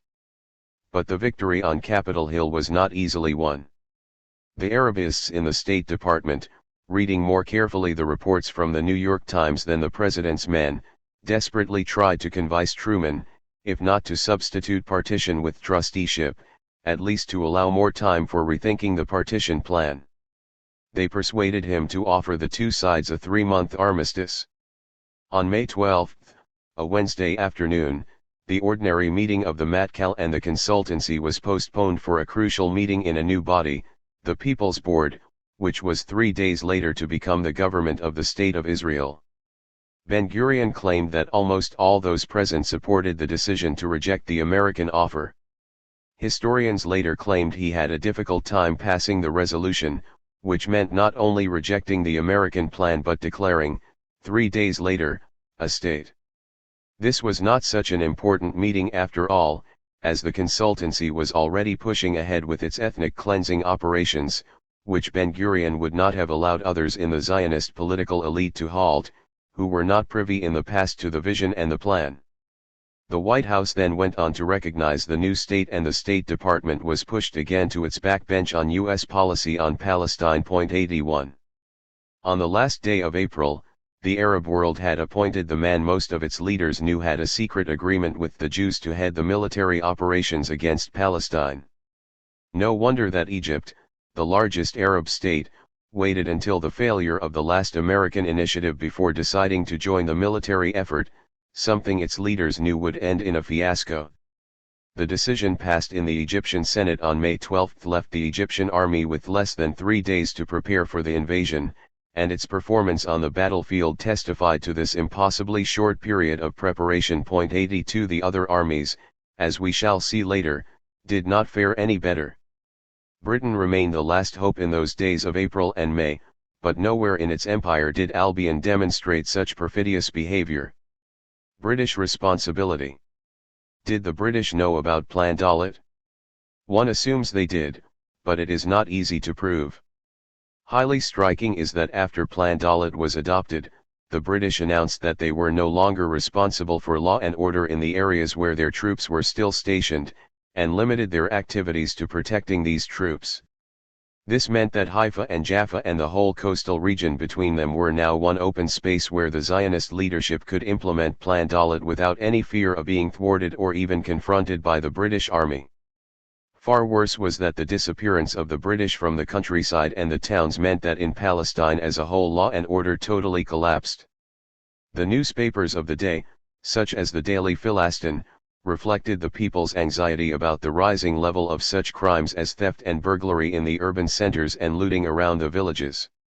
The withdrawal of British policemen from the cities and towns also meant, for example, that many Palestinians could no longer collect their salaries in the local municipalities. Most of the governmental services were located in Jewish neighborhoods in which they were likely to be assaulted. No wonder one can still hear Palestinians say today, "The main responsibility for our catastrophe lies with the British Mandate," as Jamal Kaddoura, a refugee from Summit near Acre, put it. 83 He bore the sense of betrayal with him throughout his life and re-articulated it in front of a joint British Parliamentary Middle East Commission of Inquiry on the Palestinian refugees established in 2001. Other refugees who gave testimonies to this commission echoed Kaddoura's bitterness and accusations of blame. Indeed, the British avoided any serious intervention as early as October 1947, and stood idly by in the face of attempts by the Jewish forces to control outposts, nor did they try to stop small-scale infiltration by Arab volunteers. In December, they still had 75,000 troops in Palestine, but these were dedicated solely to safeguard the eviction of the mandatory soldiers, officers, and officials. The British sometimes assisted in other, more direct, ways in the ethnic cleansing, by providing the Jewish leadership with ownership deeds and other vital data, which they had photocopied before destroying them, as was quite common in their decolonization process. This inventory added to the village files the final details the Zionists needed for the massive depopulation. Military force, and a brutal one at that, is the first requirement for expulsion and occupation, but bureaucracy is no less important for efficiently carrying out a huge cleansing operation that entails not only dispossession of the people but also the repossession of the spoils. UN betrayal. According to the partition resolution, the UN was to be present on the ground to supervise the implementation of its peace plan, the making of Palestine as a whole into an independent country, with two distinct states that were to form one economic unity. The resolution of November 29, 1947 included very clear imperatives. Among them, the UN pledged to prevent any attempt by either side to confiscate land that belonged to citizens of the other state, or the other national group, be it cultivated or uncultivated land, i.e., land that had lain fallow for about a year. To the local UN emissaries' credit, it can be said that they at least sensed things were going from bad to worse and were trying to push for a re-evaluation of the partition policy, but they took no action beyond watching and reporting the beginning of the ethnic cleansing.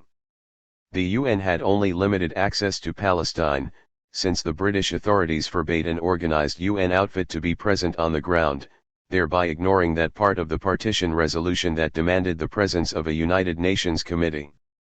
Britain allowed the cleansing to take place, in front of the eyes of its soldiers and officials, during the mandate period, which came to an end at midnight on May 14, 1948, and hampered the UN efforts to intervene in a way that might have saved a number of Palestinians. After May 15, there was no excuse for the way the UN abandoned the people whose land they had divided and whose welfare and lives they had surrendered to the Jews who, since the late 19th century, wished to uproot them and take their place in the country they deemed as theirs. Chapter 6. The Phony War and the Real War over Palestine, May 1948. I have no doubt a massacre took place in Tanjura. I did not go out into the streets and shout it about. It is not exactly something to be proud of. But once the affair was publicized, one should tell the truth. After 52 years, the State of Israel is strong and mature enough to confront its past. Eli Shimoni, senior officer in the Alexandroni Brigade, Ma'ariv, February 4, 2001. Within weeks of the end of the mandate, the Jewish troops had reached the vast majority of the isolated Jewish settlements. Only 2 of these were lost to the Arab Legion because they were in the area that both sides, prior to May 1948, had agreed Jordan would occupy and annex, i.e., the West Bank. 1. The Jordanians also insisted they should have at least half of Jerusalem, including the Old City that incorporated the Muslim sanctuaries, but also the Jewish quarter, but since there was no prior agreement on this they had to fight for it. They did so bravely and successfully. It was the only time the 2 sides were engaged in battle, and stands in complete contrast to the inaction the Arab Legion displayed when their units were stationed near Palestinian villages and towns the Israeli army had begun occupying, cleansing, and destroying. When Ben-Gurion convened the consultancy on May 11, he asked his colleagues to assess the possible implications of a more aggressive Jordanian campaign in the future. The bottom line of that meeting can be found in a letter Ben-Gurion sent to the commanders of the Haganah brigades telling them that the legion's more offensive intentions should not distract their troops from their principal tasks. The cleansing of Palestine remained the prime objective of Plan Dalet. He used the noun bi'ur, which means either cleansing the leaven in Passover or root out, eliminate. Point 2. Their calculation proved to be right. Although the Jordanian army was the strongest of the Arab forces and thus would have formed the most formidable foe for the Jewish state, it was neutralized from the very first day of the Palestine War by the tacit alliance King Abdullah had made with the Zionist movement. It is no wonder that the Arab Legion's English commander-in-chief, Glubb Pasha, dubbed the 1948 war in Palestine the phony war. Glubb was not only fully aware of the restrictions Abdullah had imposed on the Legion's actions, he was privy to the general pan-Arab consultations and preparations. Like the British military advisors of the various Arab armies, and there were many of them, he knew that the groundwork of the other Arab armies for a rescue operation in Palestine was quite ineffective, pathetic some of his colleagues called it, and that included the Allah. 3. The only change we find in the overall Arab conduct once the mandate had ended was in the rhetoric. The drums of war were now sounding louder and more boisterously than before, but they failed to cover the inaction, disarray, and confusion that prevailed. The situation may have differed from one Arab capital to the next, but the overall picture was quite uniform. In Cairo, the government only decided to send troops to Palestine at the very last moment, 2 days before the end of the mandate. The 10,000 troops it had set aside included a large contingent, almost 50%, of Muslim Brotherhood volunteers. The members of this political movement, vowing to restore Egypt and the Arab world to the orthodox ways of Islam, regarded Palestine as a crucial battlefield in the struggle against European imperialism. But in the 1940s the Brotherhood also regarded the Egyptian government as a collaborator with this imperialism, and when its more extreme members resorted to violence in their campaign, thousands of them were imprisoned.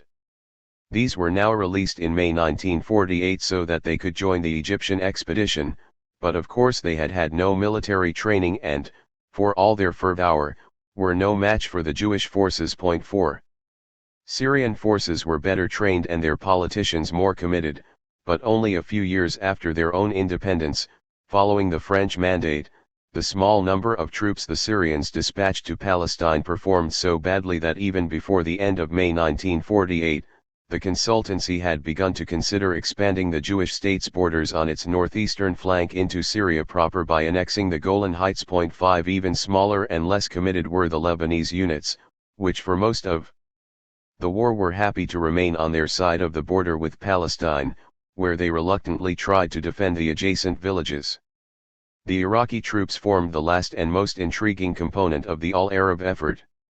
They numbered a few thousand and had been ordered by their government to accept the Jordanian guideline, that is, not to attack the Jewish state, but just to defend the area allocated to King Abdullah, namely the West Bank. They were stationed in the northern part of the West Bank. However, they defied their politicians' orders and tried to play a more effective role. Because of this, 15 villages in Wadi Ara, on the road between Afula and Hadara, were able to hold out and thus escape expulsion. They were ceded to Israel by the Jordanian government in the summer of 1949 as part of a bilateral armistice agreement. For 3 weeks these Arab units, some provoked into action by their politicians' hypocrisy, others deterred by it, succeeded in entering and holding on to the areas the UN partition resolution had allocated to the Arab state. In a few places they were able to encircle isolated Jewish settlements located there and occupy them for a while, only to lose them again within a few days. The Arab troops that entered Palestine quickly found out they had overstretched their supply lines, which meant they stopped getting ammunition for their antiquated and quite often malfunctioning arms. Their officers then discovered that there was no coordinating hand between the various national armies, and that even when supply routes were open, the weaponry in their home countries was running out. Weapons were scarce since the Arab armies' main suppliers were Britain and France, who had declared an arms embargo on Palestine. This crippled the Arab armies but hardly affected the Jewish forces, who found a willing furnisher in the Soviet Union and in its new Eastern Bloc. 6 As for the lack of coordination, this was the inevitable result of the decision by the Arab League to appoint King Abdullah as the supreme commander of the All-Arab Army with an Iraqi general as the acting commander. While the Jordanians never looked back at those days of May, June, and July of 1948, when they had done all they could to undermine the general Arab effort, the Iraqi revolutionary rulers who came to power in 1958 brought their generals to trial for their role in the catastrophe. Still, there were enough Arab troops to engage the Jewish army in battle and provoke some courageous Jewish responses, especially around isolated Jewish communities in the heart of the undesignated Arab state or at the extreme outer ends of the country, where Ben-Gurion had made a strategic decision to leave vulnerable Jewish outposts to fend for themselves when Arab units started entering Palestine on May 15. Units of the Syrian army marched along the Damascus, Tiberias road that day and were engaged in battle around the 4 isolated settlements there, Mishamar Hayarden, Eilat Hashahar, Hoster, and Menei-Emi-Yah. They succeeded in occupying only Mishmar HaYarden, where they remained until the first day of the truce, June 11. In the words of the Israeli intelligence, they showed no offensive spirit when they were later attacked and driven out of Palestine. 7. Israeli historians later criticized Ben-Gurion for having temporarily abandoned these settlements. 8 From a purely military point of view, Ben-Gurion was right, as none of them would ultimately remain in Arab hands anyway, and although the ethnic cleansing operation was obviously far more important and higher up on his agenda, he did care about the fate of these more remote spots. This also explains why most of the heroic stories that have fed the Israeli mythology and collective memory of the 1948 war have their origin in these first 3 weeks of hostilities. The real war also included other tests of resilience and resolution on the Israeli side. Tel Aviv, for instance, was bombarded several times in the first few days of the war by Egyptian airplanes, but these subsided and disappeared over the following weeks. However, the presence of the Arab troops was never enough to stop the ethnic cleansing, none of whose horror stories ever troubled the official and popular Israeli narrative, as they were totally erased from it. Furthermore, the cleansing operations in the second half of May 1948 were no different from those of April and early May. In other words, the mass evictions were not affected by the end of the mandate but went ahead uninterrupted. There had been ethnic cleansing on the day before May 15, 1948, and the same ethnic cleansing operations took place the day after. Israel had enough troops both to handle the Arab armies and to continue cleansing the land. It should be clear by now that the Israeli foundational myth about a voluntary Palestinian flight the moment the war started, in response to a call by Arab leaders to make way for invading armies, holds no water. It is a sheer fabrication that there were Jewish attempts, as Israeli textbooks still insist today, to persuade Palestinians to stay. As we have seen, hundreds of thousands of Palestinians had already been expelled by force before the war began, and tens of thousands more would be expelled in the first week of the war. For most Palestinians, the date of May 15, 1948 was of no special significance at the time. It was just one more day in the horrific calendar of ethnic cleansing that had started more than 5 months earlier. 9. Days of Tahur. Tahur is yet another Hebrew word for cleansing, literally meaning purifying. After the Jewish state was declared on the evening of May 14, the orders the units in the field received from above used the term frequently and explicitly.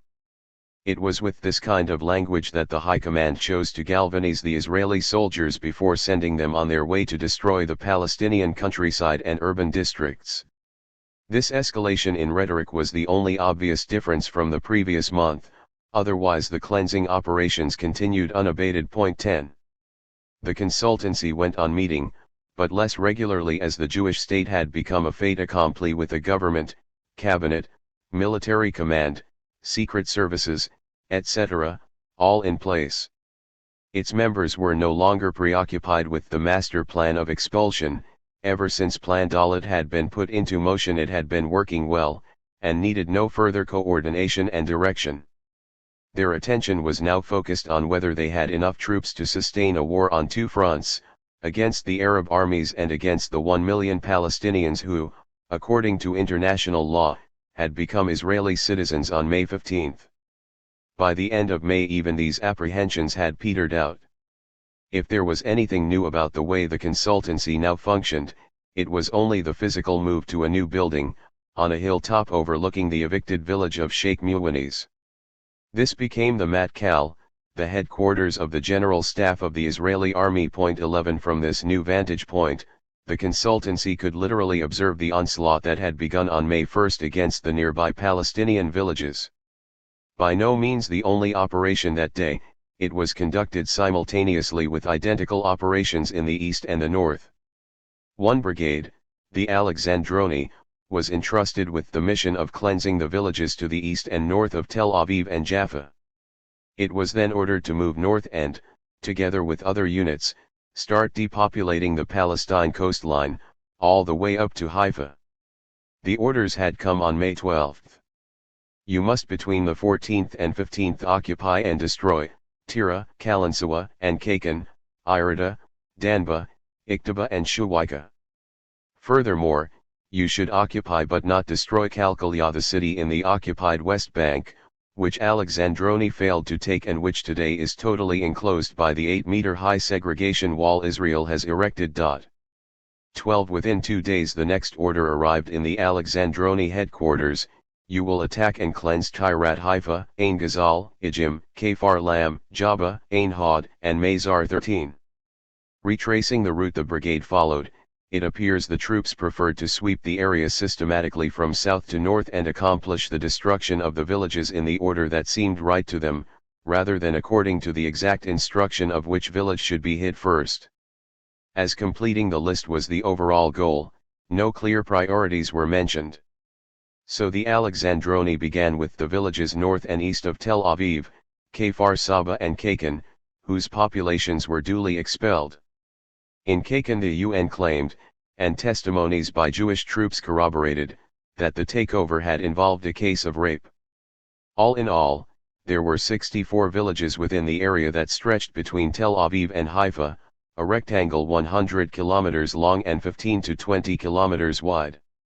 Only 2 of these villages were spared in the end, Furatus and Jisr al-Zarqa.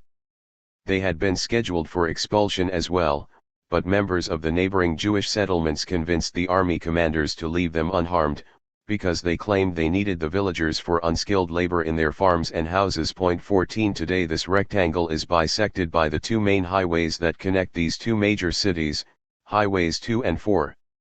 Hundreds of thousands of Israelis commute daily on these roads, most of them without having the slightest notion of the places they are driving through, let alone of their history.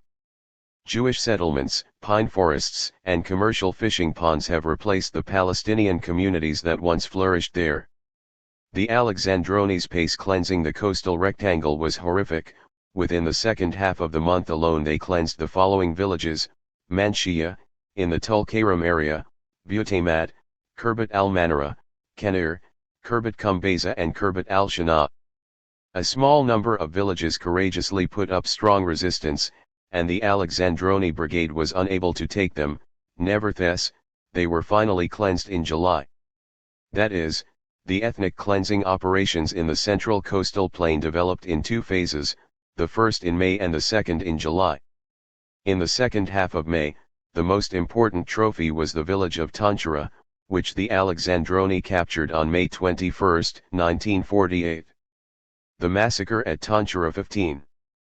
Tanchara was one of the largest of the coastal villages, and for the invading brigade it stuck like a bone in the throat, as the official Alexandroni war book puts it. Tanchara's day came on May 22. Tanchara was an ancient Palestinian village on the Mediterranean coast.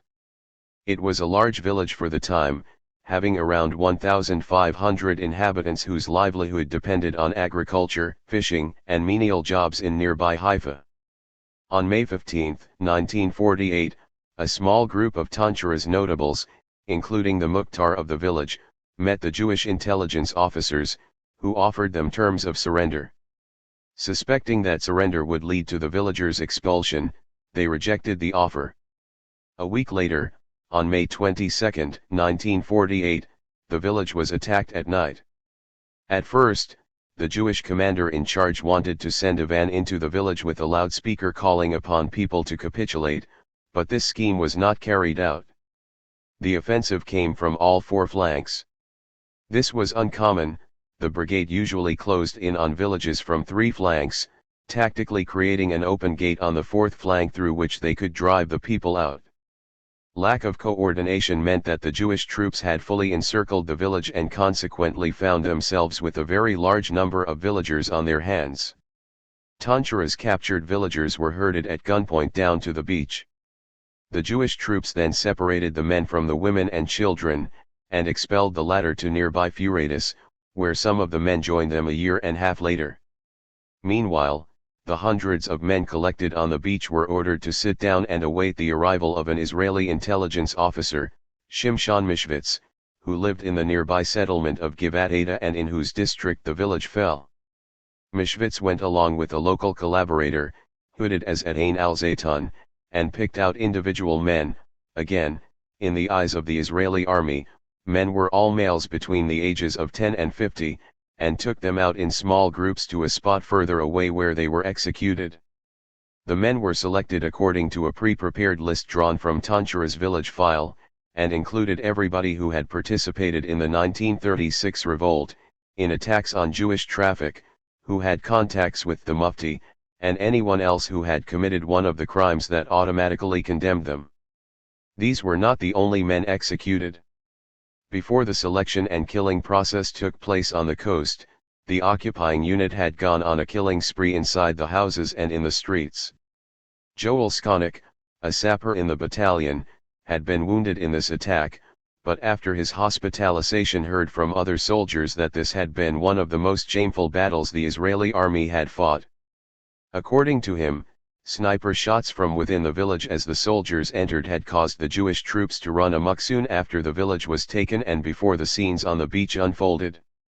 The attack happened after the villagers had signaled their surrender by waving a white flag. Salnik heard that two soldiers in particular had been doing the killing, and that they would have gone on had not some people from the nearby Jewish settlement of Zikron Yaakov arrived and stopped them. It was the head of the Zikron Yaakov settlement, Yaakov Epstein, who managed to call a halt to the orgy of killing in Tanchara, but he came too late, as one survivor commented bitterly. Most of the killing was done in cold blood on the beach.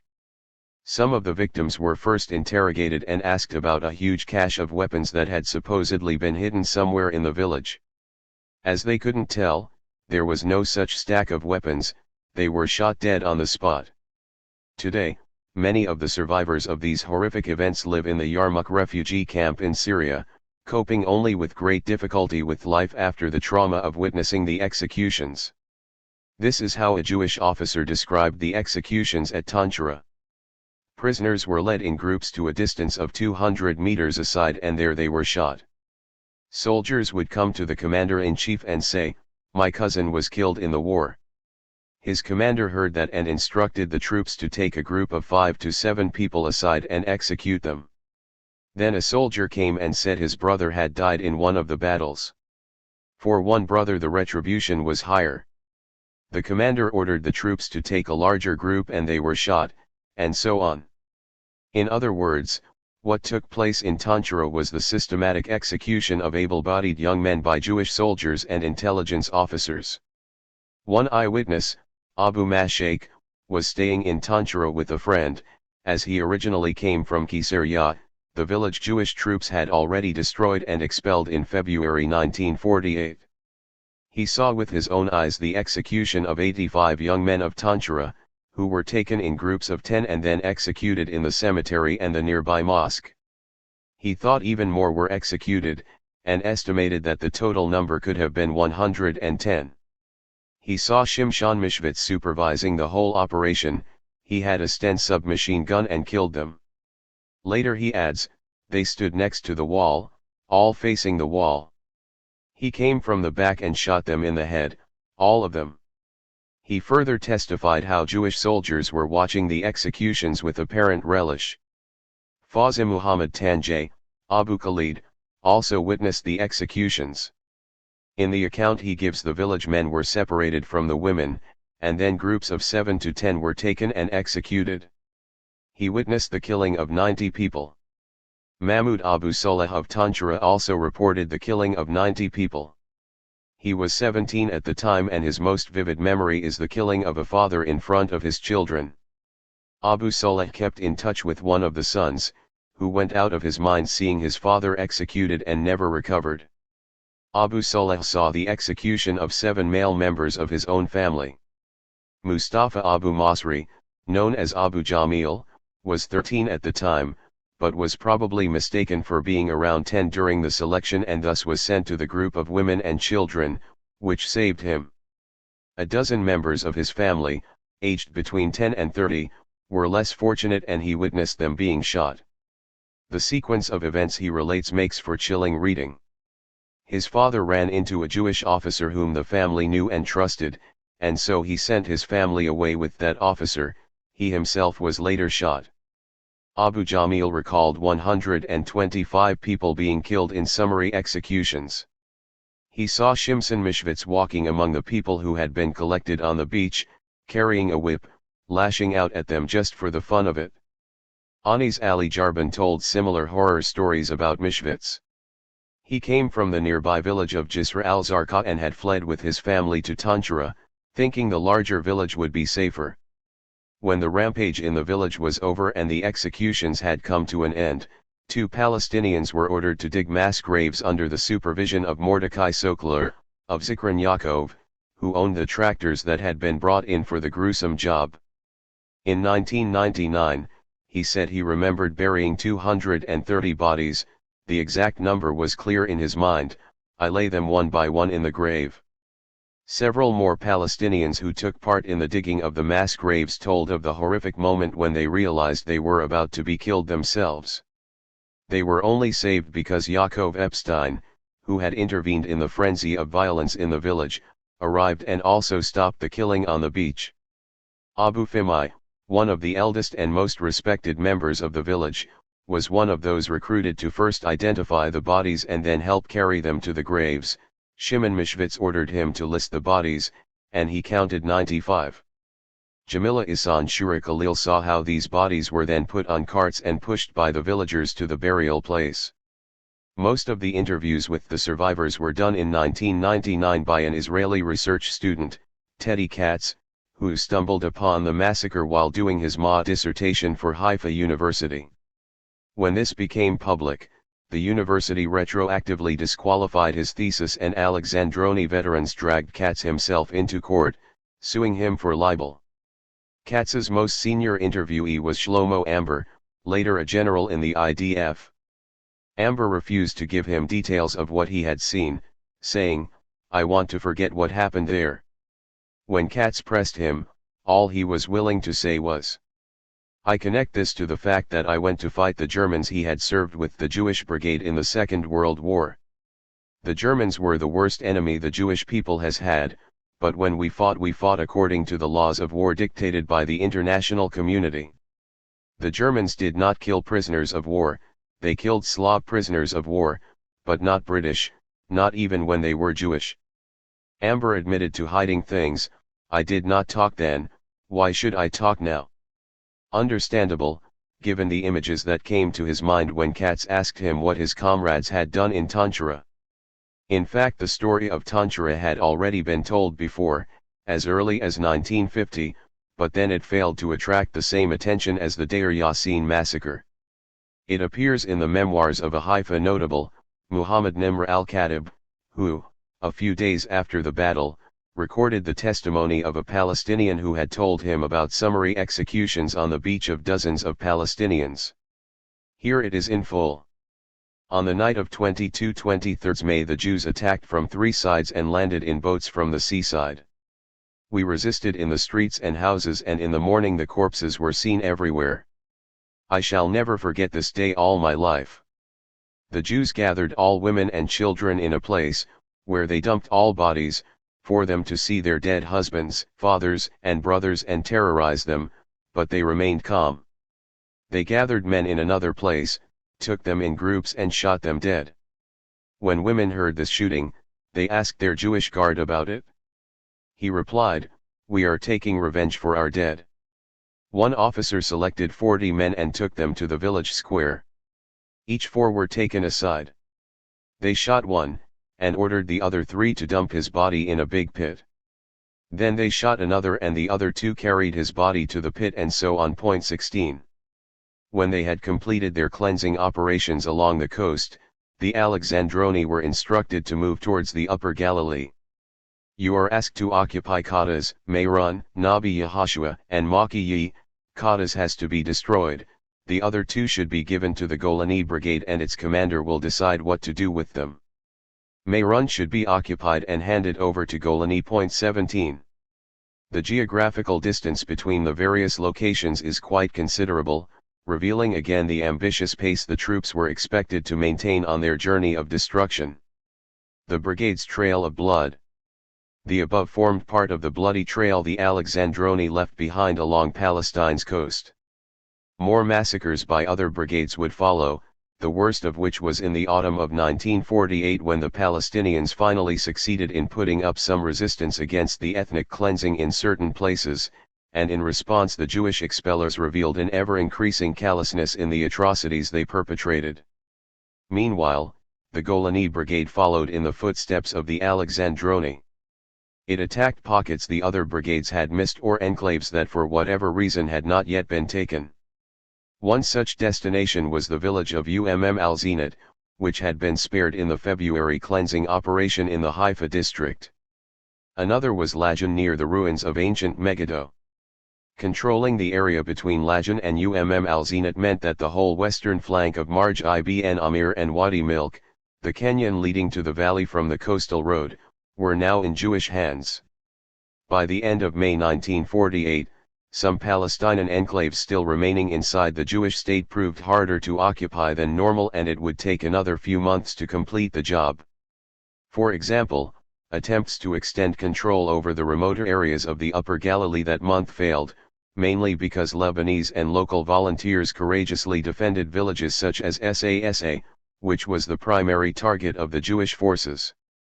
In the order to the Golani Brigade for the second attack on Sasa it says, "The occupation is not for permanent stay but for the destruction of the village, mining of the rubble and the junctures nearby." Sasa, however, was spared for a few more months. Even for the efficient and zealous Golani troops the plan had proved to be too ambitious. Towards the end of May came the following clarification: if there is a shortage of soldiers, you are entitled to limit, temporarily, the cleansing operation, takeover and destruction of the enemy's villages in your district. 18. The orders the brigades now received were phrased in more explicit language than the vague oral instructions they had been given before. The fate of a village was sealed when the order said either to el-Tahir, to cleanse, meaning leaving the houses intact but expelling the people, or el-Hashmid, to destroy, meaning to dynamite the houses after the expulsion of the people and lay mines in the rubble to prevent their return. There were no direct orders for massacres, but neither were these fully and genuinely condemned when they took place. Sometimes the decision to cleanse or destroy was left in the hands of the local commanders.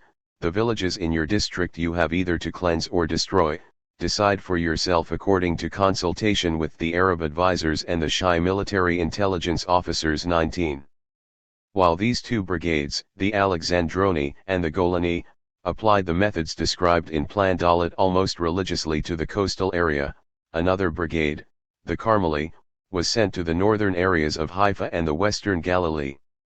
Like other brigades at the same time or later, it was also given orders to capture the area of Wadi Era, the valley that contained 15 villages and connected the coast, near Hadera, with the eastern corner of Marj ibn Amir, near Afola. The Carmeli captured 2 villages nearby, Jalama on April 23 and Kabara soon afterwards, but they did not enter the valley. The Israeli command regarded this route as a crucial lifeline, but never succeeded in occupying it. As mentioned above, it was then given to them by King Abdullah in the summer of 1949, a tragic outcome for a large group of Palestinians who had successfully resisted expulsion. As in the previous month, the Irgun, its units now part of the newly formed Israeli army, were sent in the second half of May to pockets along the coast to complete what the Haganah had regarded as questionable, or at least undesirable, operations at that particular moment. But even before its official inclusion in the army, the Irgun cooperated with the Haganah in the occupation of the greater Haifa area. It assisted the Haganah in launching Operation Hametz, Levin, on April 29, 1948.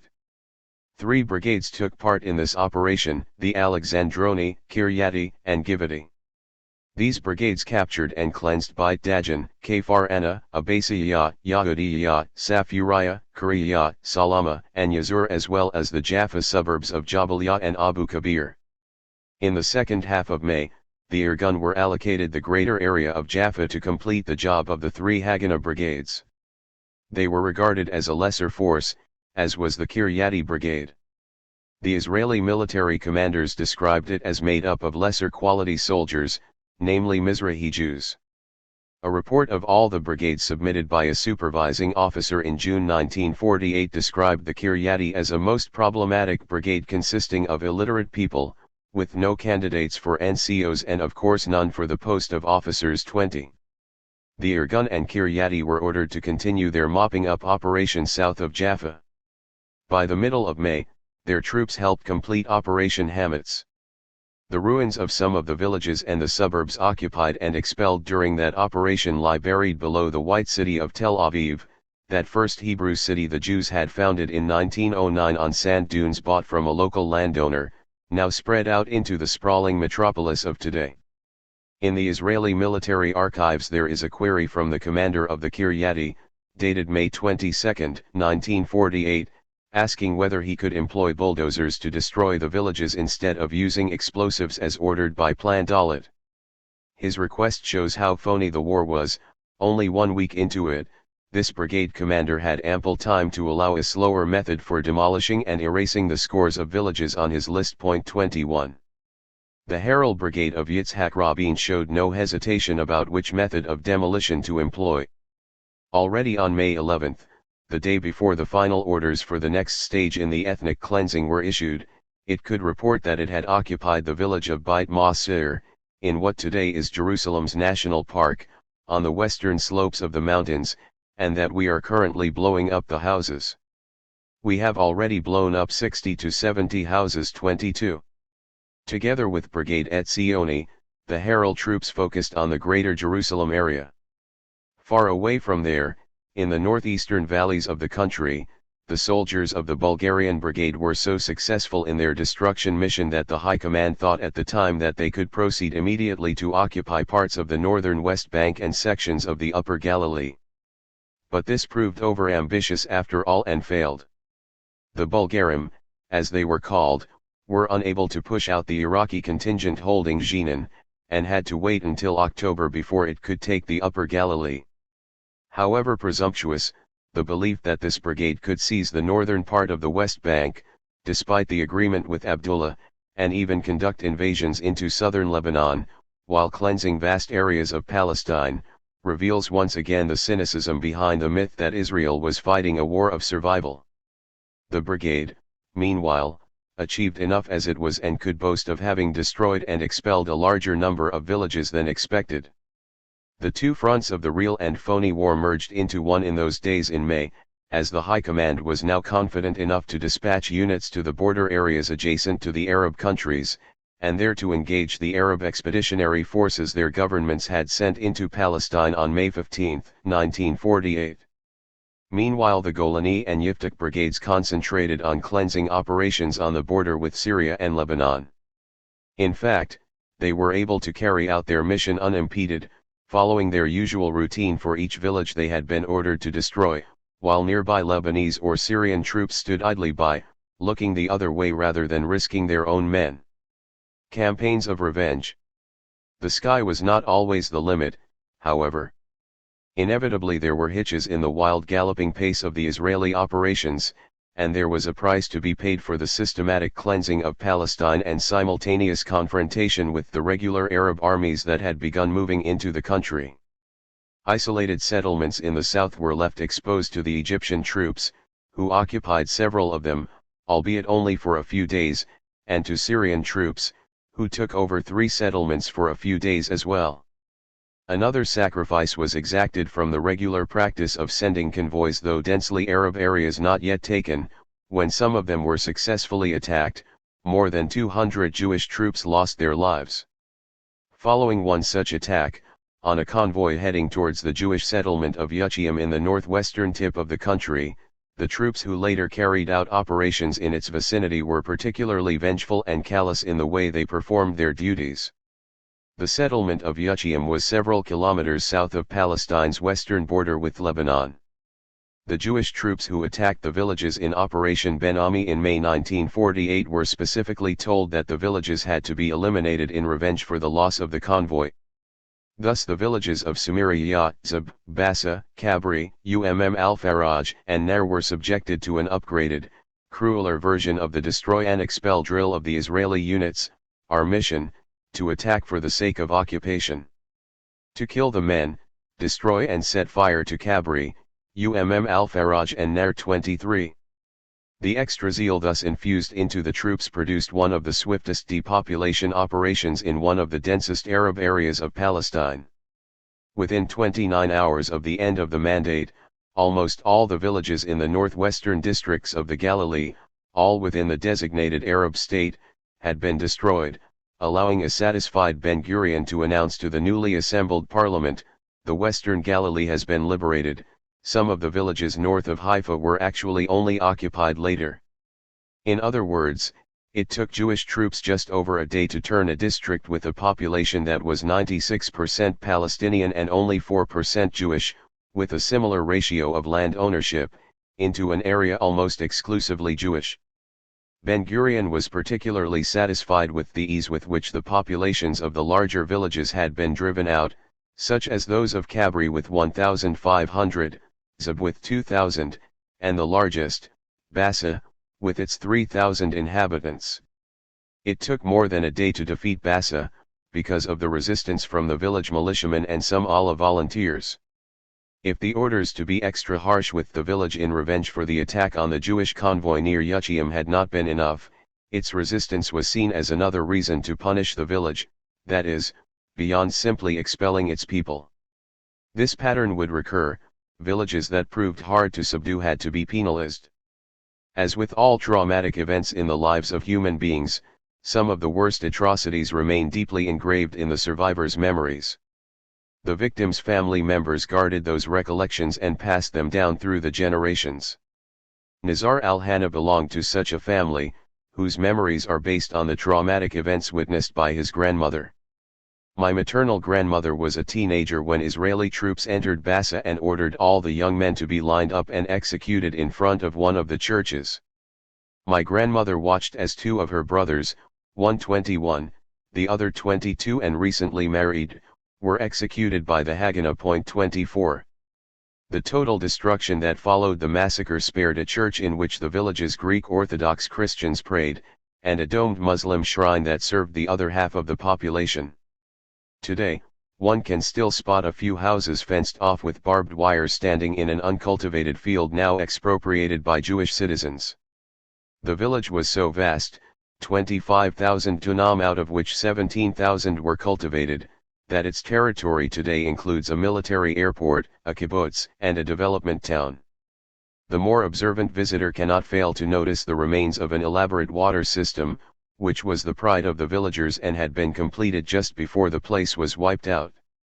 The expulsion of so many villagers, whom the UN partition resolution had just transformed from citizens of the British Mandate into either citizens of the undesignated Arab state or citizens of the Jewish state, went unnoticed by the UN. Consequently, despite the drama of the British withdrawal and the potential hitch of the Arab world sending units into Palestine, the business of ethnic cleansing continued without interruption. The leaders of the newly created State of Israel, still in the making, and its military commanders knew they had sufficient forces at their disposal to halt the incoming Arab units while continuing their relentless cleansing of the land. It was also obvious that in the following month, the capacity of the Jewish forces would reach new heights. In early June the orders sent down to the troops were even more far-reaching in both their geographical span and the ambitious quota of villages each brigade was now assigned to capture and destroy. The Arab General Command, on the other hand, was quickly losing its grip. The Egyptian military generals had pinned their hopes on their air force, but the aircraft they had sent in the crucial second half of May failed in most of their missions, apart from a few raids on Tel Aviv. In June, the Egyptian and other Arab air forces were preoccupied elsewhere, their main mission limited to protecting the Arab regimes, rather than helping to rescue parts of Palestine. I am not an expert in military history, nor is this the place to tackle the purely military aspects of the war, since the focus of this book is not on military strategies but on their outcomes, i.e., war crimes. Significantly, many military historians summing up the month of May have been particularly impressed with the performance of the Syrian army, which began its campaign in May 1948 and kept it up intermittently until December 1948. In fact, it did quite poorly. Only for 3 days, between 15 and May 18, did Syrian artillery, tanks, and infantry, with the occasional help of their air force, constitute any kind of threat to the Israeli forces. A few days later their efforts had already become more sporadic and less effective. After the first truce, they were on their way back home. By the end of May 1948, the ethnic cleansing of Palestine was progressing according to plan. Assessing the potential strength of the forces eventually sent by the Arab League into Palestine, Ben-Gurion and his advisors concluded, as they had already predicted a week after the Arab armies had moved into Palestine, that the all-Arab force could attack isolated Jewish settlements marginally more effectively than the Volunteers' Army could ever have done, but apart from this it was as ineffective and weak as the irregular and paramilitary troops that had come first. This realization created a euphoric mood, which is clearly reflected in the orders to the 12 brigades of the Israeli army to start considering the occupation of the West Bank, the Golan Heights and southern Lebanon. On May 24, after Ben-Gurion had met with his advisors, in his diary entry he sounds triumphant and more power-hungry than ever before. We will establish a Christian state in Lebanon, the southern border of which will be the Litani River. We will break Transjordan, bomb Amman, and destroy its army, and then Syria falls, and if Egypt will still continue to fight, we will bombard Port Said, Alexandria and Cairo. This will be in revenge for what they, the Egyptians, the Aramis, and Assyrians, did to our forefathers during biblical times. 25. On that same day, the Israeli army had received a large shipment of modern, brand new 0.45 caliber cannons from the Communist Eastern Bloc. Israel now possessed artillery unmatched not only by the Arab troops inside Palestine, but by all the Arab armies put together. It should be noted that the Israeli Communist Party was instrumental in arranging this deal. This meant the consultancy could now put aside the initial worries it had had at the beginning of the real war about the overall capacity of its army to manage both fronts effectively and comprehensively. Its members were now free to turn their attention to other issues more in line with the qualifications of the Orientalist section of the consultancy, such as advising the leader on what to do with the small communities of Palestinians that had been left in the mixed towns. The solution they came up with was to have all these people moved into one particular neighborhood in each town, deprive them of their freedom of movement, and put them under a military regime. Finally, it may be useful to add that, during the month of May, the definitive infrastructure of the IDF was decided upon and, within it, the central place of the military regime, referred to in Hebrew as Hamimshal Hatzveh, and Israel's internal security services, the Shabak. The consultancy was no longer needed. The machinery of ethnic cleansing was working on its own, propelled by its own momentum. On the last day of May, Arab volunteers and some regular units made one final attempt to retake some of the villages that lay within the designated Arab state, but failed. The military power that confronted them was such that, except when challenged by a well-trained professional army like the Legion, it had no match. The Legion defended those parts of the West Bank that King Abdullah thought should be his trophy for not having entered the areas the Zionist movement had set its mind on for their Jewish state, a promise he kept until the end of the war. However, his army did pay a heavy price for the two sides' failure to agree on the fate of Jerusalem, as most of the Jordanian soldiers killed in the war fell during the Legion's successful bid for the eastern parts of the Holy City. Chapter 7. The escalation of the cleansing operations, June, September 1948. Article 9. No one shall be subjected to arbitrary arrest, detention, or exile. Article 13 halves, everyone has the right to leave any country, including his own, and to return to his country. Article 17 halves, no one shall be arbitrarily deprived of his property. From the Universal Declaration of Human Rights, adopted as General Assembly Resolution 217A, 3, December 10, 1948, the day before Resolution 194 declared the unconditional right of the Palestinian refugees to return to their homes. By the beginning of June, the list of villages obliterated included many that had until then been protected by nearby kibbutzim. This was the fate of several villages in the Gaza district, Najd, Berer, Simzim, Kafakha, Muhareka, and Hajeh. Their destruction appeared to have come as a genuine shock to nearby kibbutzim when they learned how these friendly villages had been savagely assaulted, their houses destroyed and all their people expelled. 1 On the land of Hajeh, Ariel Sharon built his private residence, Havat Hashikmim, a ranch that covers 5,000 dunam of the village's fields. Despite the ongoing negotiations by the UN mediator, Count Folke Bernadotte, to broker a truce, the ethnic cleansing moved on unhindered. With obvious satisfaction, Ben-Gurion wrote in his diary on June 5, 1948, "We occupied today Yibna, there was no serious resistance, and Kakan. Here the cleansing Tahur operation continues, have not heard from the other fronts." Indeed, by the end of May his diary had reflected a renewed interest in the ethnic cleansing. With the help of Yosef Weitz, he compiled a list of the names of the villages taken, the size of their lands and the number of people expelled, which he meticulously entered in his diary. The language is no longer guarded, this is the list of the occupied and evicted Mafunim villages. 2 days later, he convened a meeting in his own house to assess how much money had meanwhile been looted from the banks of the Arabs, and how many citrus groves and other assets had been confiscated. Eliezer Kaplan, his Minister of Finance, persuaded him to authorize the confiscation of all Palestinian properties already taken in order to prevent the frenzied wrangling that was already threatening to break out between the predators who were waiting to swoop down on the spoils. Dividing the booty was one matter that preoccupied the Prime Minister. Ben-Gurion was both an autocrat and a stickler for details, and was obsessive about questions of security, and his diary reflects other, minuscule problems that accompanied the systematic destruction of Palestine. In several entries he records conversations he had had with army officers about the shortage of TNT, created by the large number of individual houses the army was ordered to blow up under Plan D.2. Like a ferocious storm-gathering force, the Israeli troops no longer spared anyone in their destructive zeal. All means became legitimate, including burning down houses where dynamite had become scarce and torching the fields and remains of a Palestinian village they had attacked. Point 3 The escalation of the Israeli army's cleansing operation was the outcome of a meeting of the new, reduced consultancy, whose members had met on June 1 without Ben-Gurion.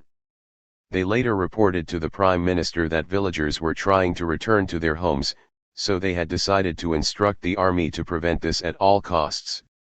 To make sure that the more liberal-minded among his government members would not object to this policy, Ben-Gurion demanded prior approval, and was duly given carte blanche to proceed on 16 June 1948.4.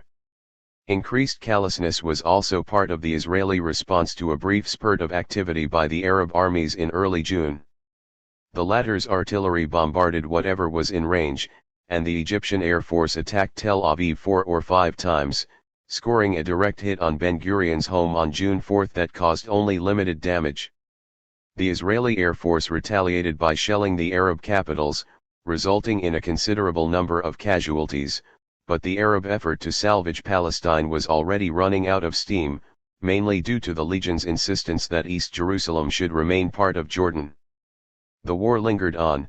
The division of labor between the Israeli forces on the different fronts, determined solely by Ben-Gurion, meant that the military effort on the Jewish side fell short of the impact it needed to gain the upper hand over the Jordanians. The fighting also persisted because of the tenacity the Egyptian volunteers displayed, especially the Muslim Brotherhood, who despite their poor equipment and lack of training succeeded in holding their lines in the Negev. The Egyptians were also able to hold on to the Palestinian town of Asdod on the coast and some inner enclaves in the Negev, the Negev, as well as the villages southwest of Jerusalem, for quite some time. Realizing they might have bitten off more than they could chew for the moment, the Israelis now accepted the offer by the UN mediator, Count Folke Bernadotte, for a truce. The first truce. Demolition was a core part of the Israeli activities from the moment the truce went into effect, officially declared on June 8, but in practice beginning on June 11, 1948, and to last 4 weeks. During the truce, the army embarked on the massive destruction of a number of expelled villages, Mazar in the south, Faja near Petah Tikva, Bayar Adas, Mysia, Hasha, Sumiriyah and Manshia near Acre. Huge villages such as Daliat al-Raha, Butamat, and Sabairan were destroyed in one day, many others were erased from the face of the earth by the time the truce ended on July 8, 1948. All in all, the level of preparation the military command was engaged in during June for the next stages showed a growing confidence in the Israeli army's ability to continue not only its ethnic cleansing operations, but also its extension of the Jewish state beyond the 78% of mandatory Palestine it had already occupied. Part of this confidence was due to the significant reinforcement of its air force. At the end of May, the Israelis were only disadvantaged in one area, air power. In June, however, they received a sizable shipment of new aeroplanes to supplement their rather primitive machines. Operation Yitzhak was launched on June 1, 1948 to attack and occupy Jenin, Tulkarem and Kalkalia and capture the bridges on the Jordan River. As we saw, Jenin was attacked the previous month, but the Iraqi contingent guarding the city and its environs had successfully defended the area. 5 Although Israeli air operations were primarily limited to raids along the state's borders at this time, in the military archives one can find orders for the aerial bombardment of Jenin and Tulkarem, as well as other villages on the Palestine's border. From July onwards, aeroplanes were used remorselessly in the cleansing operations, helping to force the villagers into a mass exodus, and indiscriminately targeting anyone unable to take cover in time. At the beginning of June, Ben-Gurion was content to focus on the long march into the Upper Galilee, driving his troops up to the border with Lebanon. The Lebanese army was 5,000 strong, of which 2,000 were stationed on the border. They were supported by 2,000 Allah volunteers, most of them stationed around the city of Nazareth and the rest scattered in small groups among the dozens of villages in the area. Under the charismatic command of Fawzi al-Khakji, the volunteers continued as best they could to defend the villages and show some resilience in the face of the looming Israeli offensive.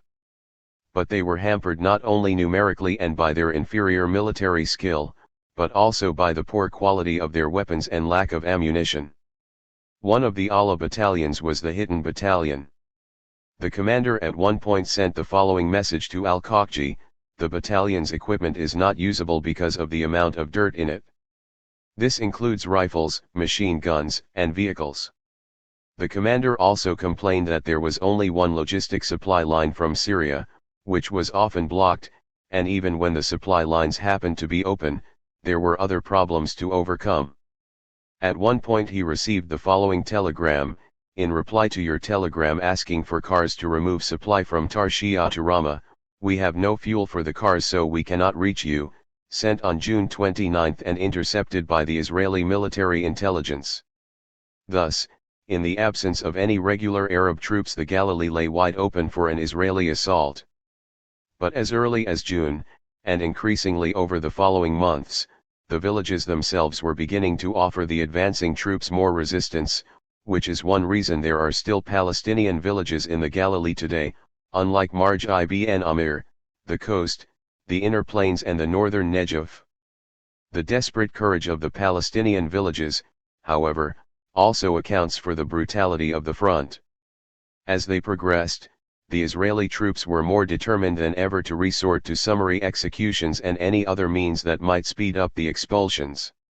One of the first villages to fall prey to this strategy was the village of Me'ar, today the location of several Jewish settlements built in the 1970s, Segev, Yad, and Manaf.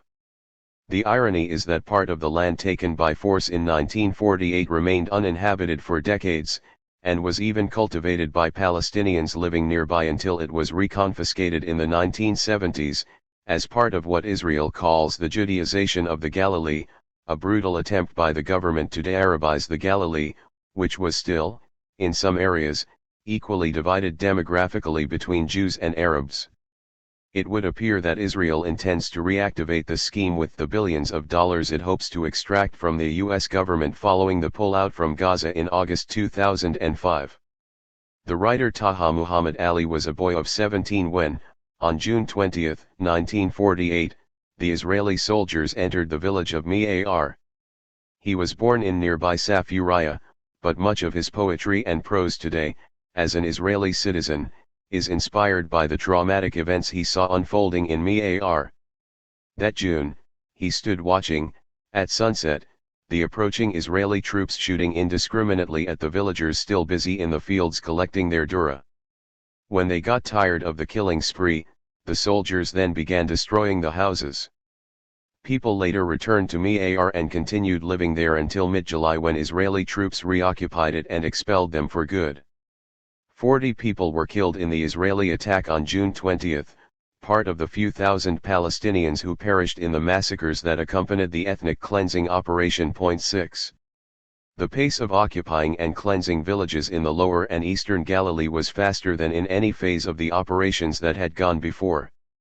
By June 29, large villages with a significant presence of Allah troops, such as Kawaikat, Amka, Telkisan, Lubia, Tarbaikha, Magd al-Krum, Mgar, Itaran, Makiya, Safuriya, Kafar Yasif, Abu Sinan, Jadida, and Tabish appeared on the lists of future targets the troops were given. Within less than 10 days they had all been taken. Some villages were expelled but others were not, for reasons that varied from one village to the another. Magd al-Krum and Mgar are still there today. In Magd al-Krum, the occupying forces had started a mass eviction of the village when a row suddenly erupted between the intelligence officers, resulting in half of the village being allowed to return from the trail of forced exile. 7 Most glorious olive groves is the literal translation of this village name, and it still lies amidst vast vineyards and olive groves, adjacent to the northern slopes of Galilee's highest mountains, not far from Acre. In ancient times the place was known as Magdala, the glory of God, but the name was changed when the vineyards that began developing around the village became famous. At the center of the village was a well whose water explains the abundance of plantations and orchards around it. Some of the houses looked indeed as if they had been there from time immemorial, stone-built and reinforced by clay, surrounded by the olive trees on the south and vast tracts of cultivated land on the east and west. Today Magd al-Krum is strangulated by Israel's discriminatory policy, which does not allow Palestinian villages to expand naturally, but at the same time continues building new Jewish settlements around it. This is why ever since 1948 the village has had a strong political cadre of nationalist and communist resistance, which the government then punished further by demolishing houses, the rubble of which the villagers have left in place in commemoration of their past resilience and heroism, and which is still visible today from the Acre, Safed Highway. Mgar is also still there, spread out within a scenic canyon in the descending valley that connects the lower Galilee with the Lake of Tiberias. Here the Jewish occupying force was faced with a village where Christians, Muslims, and Druze had coexisted for centuries. The military commander interpreted Plan Dalet as calling for the expulsion of only the Muslims. To make sure this was done swiftly, he executed several Muslims on the village's piazza in front of all the villagers, which effectively persuaded the rest to flee. 8. Many other villages in the Galilee were like Mgar in that they had mixed populations. Hence, from now on, the military commanders were given strict orders to leave the selection process that was to determine who could stay and who could not to the intelligence officers. 9. The Druze were now fully collaborating with the Jews, and in villages that were partly Druze, Christians were generally spared expulsion. Safuriya was less fortunate. All its inhabitants were evicted, with soldiers shooting over their heads to hasten their departure. Al-Hajj Abu Salim was 27, and the father of one beloved daughter, when the village was taken. His wife was expecting another baby and he recalls the warm family home with his father, a kind and generous man, one of the richest peasants in the village. For Abul Salim, the Nakba began with the news of other villages surrendering. When your neighbor's house is on fire, you begin to worry is a well-known Arab saying that captures the emotions and confusion of the villagers caught in the midst of the catastrophe. Safuriya was one of the first villages Israeli forces bombarded from the air. In July many more would be terrorized in this way, but back in June this was a rarity. Terrified, the women took their children and hastily sought shelter in the ancient caves nearby.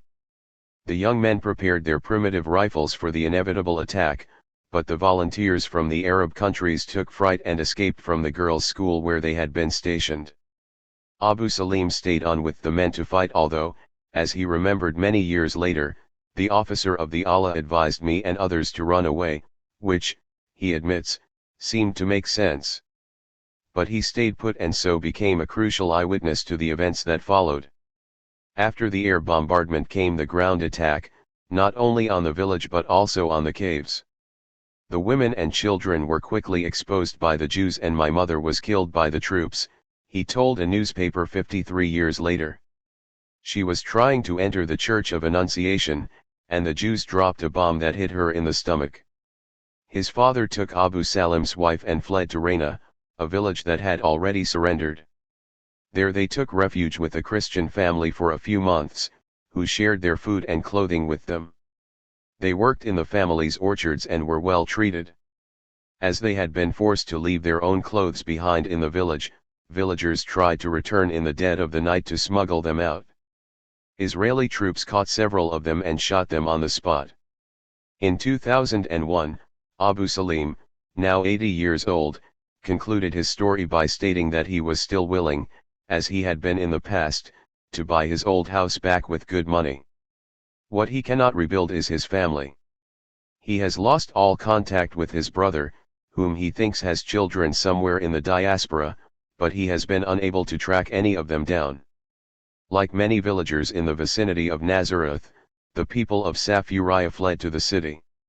Today 60% of Nazareth's residents are internal refugees. The decision of the local Israeli commander who occupied Nazareth the following month not to drive out its inhabitants meant that many of the expelled villagers around Nazareth were spared the fate of a second eviction. Along with many of the survivors of the other villages, the people of Safuriya put up new homes in a neighborhood that faced their old village, today called Safafra. This meant another traumatic life experience. They actually watched as the Jewish settlers began emptying their houses, occupied them and slowly turned their beloved village into an Israeli moshav, a collective agricultural settlement, that they called Zipori, which Israeli archaeologists quickly claimed was the name of the original Talmudic city. In other neighborhoods in the city of Nazareth today you can come across survivors of Malil and Mujadil, who settled in the southern part of the city as near as they could to the Israeli development town of Migdal HaEmek, built on the ruins of their villages after their occupation in July. Malil is gone without a trace. In Mujadil 2 churches and a mosque were the only remnants until recently of the Palestinian presence. The mosque was destroyed in 2003 to make room for a shopping mall, and only the churches survive. The village of Mujadil had 2,000 inhabitants, most of whom fled to Nazareth before the soldiers reached their houses. For some reason the army left these intact. In 1950, after the intervention of the Pope in Rome, the Christians were offered the opportunity to move back but refused to do so without their Muslim neighbors. 10 Israel then destroyed half the houses and one of the village's mosques. Mujadil's Al-Huda Mosque had been built in 1930 and was 12 meters high and 8 meters wide. A kutab, an elementary Quranic school, was nearby. The site was famous for the elaborate system it used to collect the rainfall from the mosque's roof into a well. A tall impressive minaret was added to the edifice in the 1940s. The Christian sites were equally picturesque. Part of the Russian Orthodox Church is still there today, though its walls are long gone. It was built in honor of the brother of the Russian Tsar, Sergei Alexandrov, who had visited the place in 1882 and who donated the money for its construction in the hope that local Christians of other denominations could be converted to Orthodox Christianity. But after he had left, the local representative of the Orthodox Church in Palestine, Patriarch Nicodim, proved less insistent on the missionary task he had been entrusted with and more genuinely concerned about education for all. He opened the church to all the denominations in the village and ensured it functioned most of the time as the local school. The village also had a Roman Catholic church, built in 1903, which housed on its first floor a trilingual school for boys and girls. Teaching was in Arabic, Italian and French. It also had a local clinic for the benefit of all the villagers.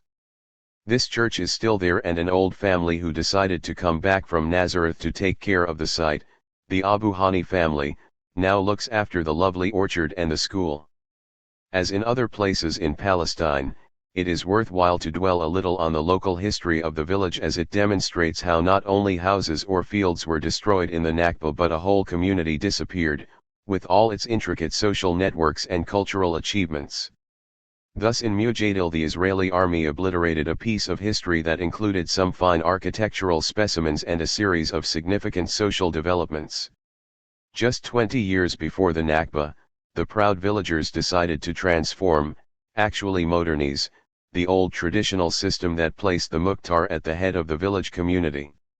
Already in 1925 they had elected a local council, whose first project was to provide lighting along the village's roads. Mujadil was a unique place in many other aspects.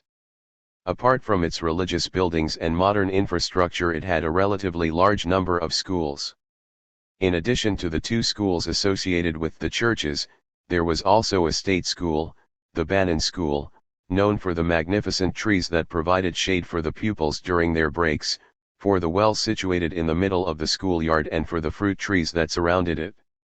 The village's main source of collective wealth, which supported all these impressive constructions, was a mill, built in the 18th century, that served the villages in the vicinity, including the people of the veteran Jewish settlement of Nahalal. Moshe Dayan, who came from Nahalal, mentions his father's reliance on this mill. Operation Palm Tree. Mujadil was taken in the military operation to take over Nazareth and the villages around it, which was codenamed Dekel, Hebrew for palm tree. It is actually pine trees and not palms that today cover many of the destroyed Palestinian villages, hiding their remains under vast green lungs planted by the Jewish National Fund for the purpose of recreation and tourism. Such a forest of pine trees was planted over the destroyed village of Lubia.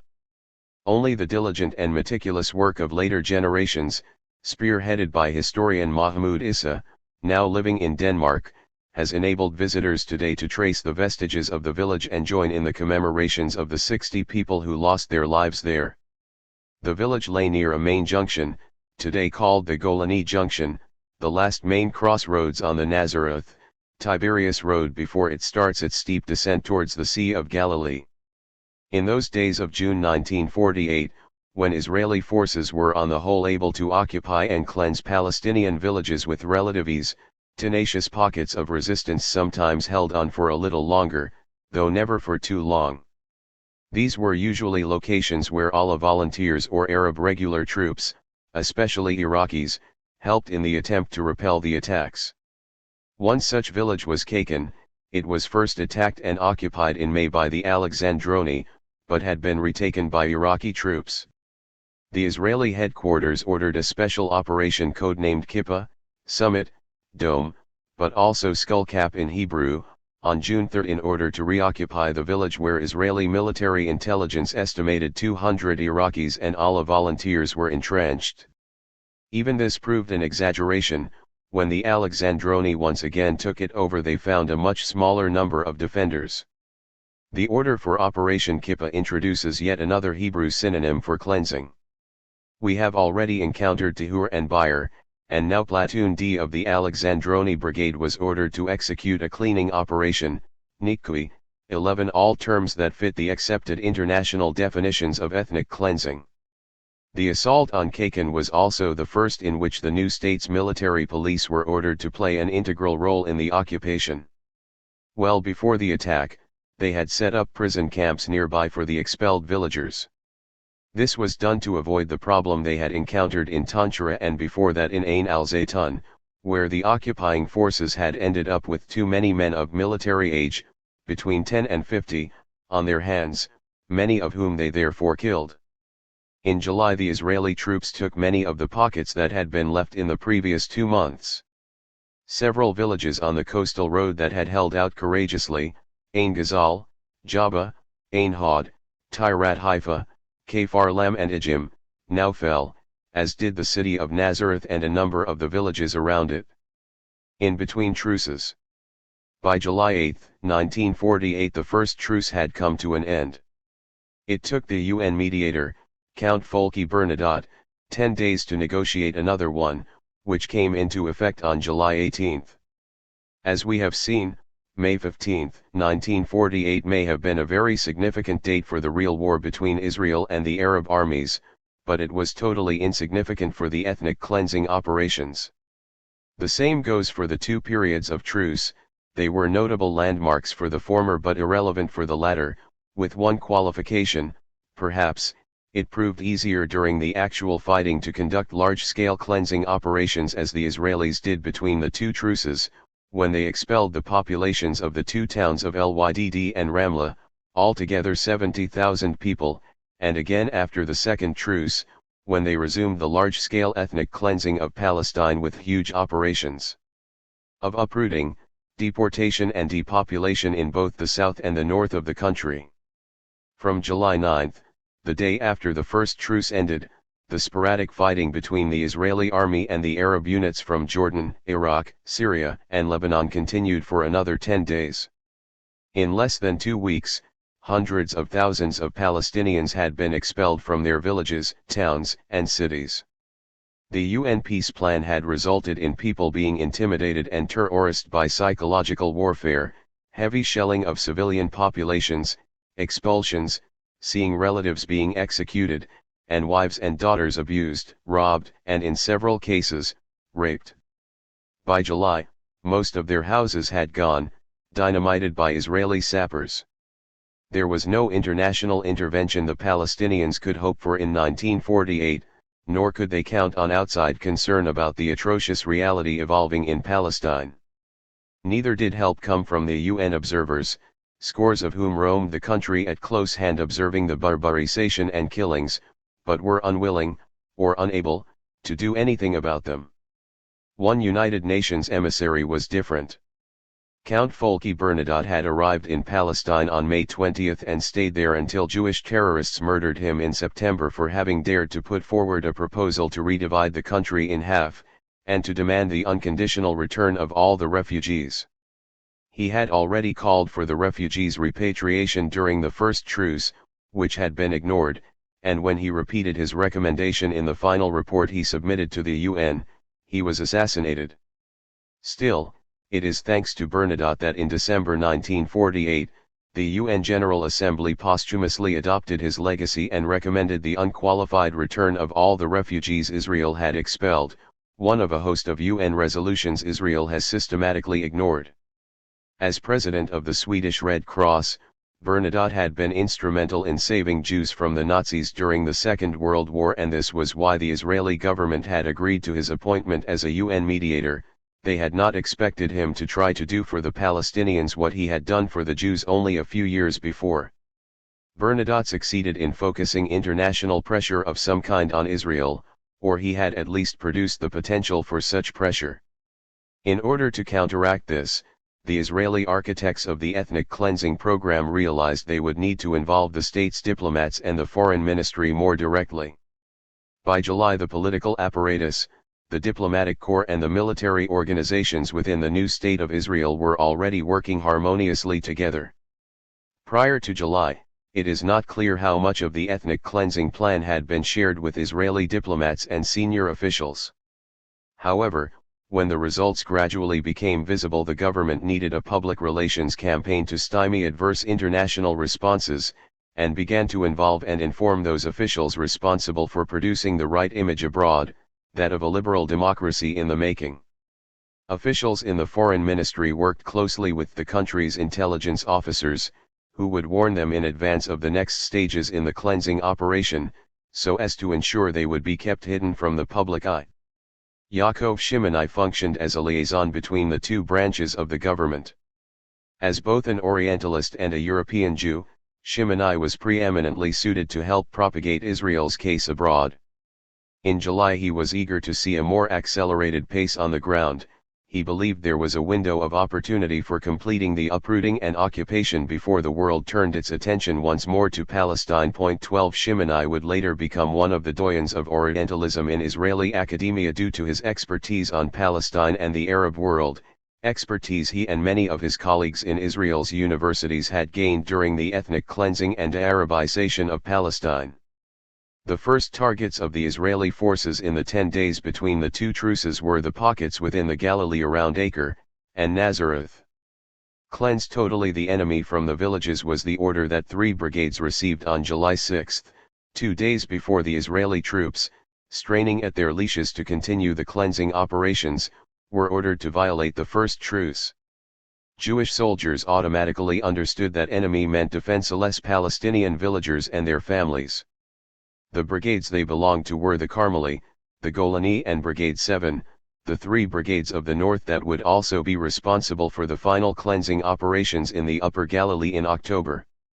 The inventive people whose job it was to come up with the names for operations of this kind had now switched from cleansing synonyms, broom, scissors, to trees, palm, decal, for the Nazareth area, and cypress, brosh, for the Jordan Valley area. 13. The operation in and around Nazareth was executed at a fast pace, and large villages not taken in May were now quickly captured: Amka, Birvat, the village where the famous contemporary Palestinian poet Mahmoud Darwish was born, Daman, Khirbet Jadin, and Kawaikat each had more than 1,500 inhabitants, and yet they were easily forced out.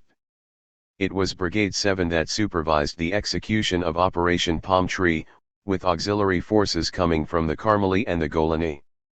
In many of the Palestinian oral histories that have now come to the fore, few brigade names appear. However, Brigade 7 is mentioned again and again, together with such adjectives as terrorists and barbarous. 14. The first village to be attacked was Amka, which, like so many villages on the coastal plain from south to north, had a long history going back to at least the 6th century. Amka was also typical because it was a mixed Muslim and Druze community who had been living together in harmony before the Israeli policy of divide and rule forced a wedge between them, deporting the Muslims and allowing the Druze to join other Druze villages in the area. 15. Today some of the remains of Amka are still visible despite the massive destruction that occurred almost 60 years ago. In the midst of the wild grass that covers the area, one can clearly see the remnants of the school and the village mosque. Though now dilapidated, The mosque reveals even today the exquisite masonry the villagers produced for its construction. It cannot be entered, as its current Jewish owner uses it as a storehouse, but its size and unique structure are visible from the outside. Operation Palm Tree completed the takeover of the Western Galilee. Some of the villages were left intact, Kfar Yusuf, Ilan, and the town of Shafa Amr. These were mixed villages, with Christians, Muslims, and Druze. Still, many of their inhabitants who proved of the wrong origin or affiliation were deported. Actually, many families had deserted the villages before the occupation, as they knew what was in store for them. Some villages, in fact, were totally emptied, but they are there today because the Israelis allowed them to be repopulated by refugees from other villages they had destroyed. Such policies created confusion and havoc, as orders were followed by counter-orders, they disoriented even the expellers. In some of the mixed villages the Israelis ordered the frenzied expulsion of half of the population, mostly the Muslims, and then permitted Christian refugees from nearby emptied villages to resettle in the newly evacuated places, as happened in the cases of the villages of Kfar Yusuf and Ilan, and the town of Shafa Amr. As a result of these population movements inside the Galilee, Shafa Amr became a huge town, swollen by the streams of refugees entering it in the wake of the May to July operations in the surrounding area. It was occupied on July 16 but was basically left alone, that is, nobody was expelled. This was an exceptional decision that would recur in Nazareth. In both cases it was local commanders who took the initiative. Ugail Yadin, the acting chief of staff, visited Shafa Amr later that month and was clearly taken aback to find an Arab town with all its inhabitants still there. The people of the town roam about freely, he reported in his bewilderment to Ben-Gurion. Yadin immediately ordered the imposition of a curfew and a search and arrest campaign, but gave particular instructions to leave the Druze of Shafa Amr alone. 16. Operation Policeman.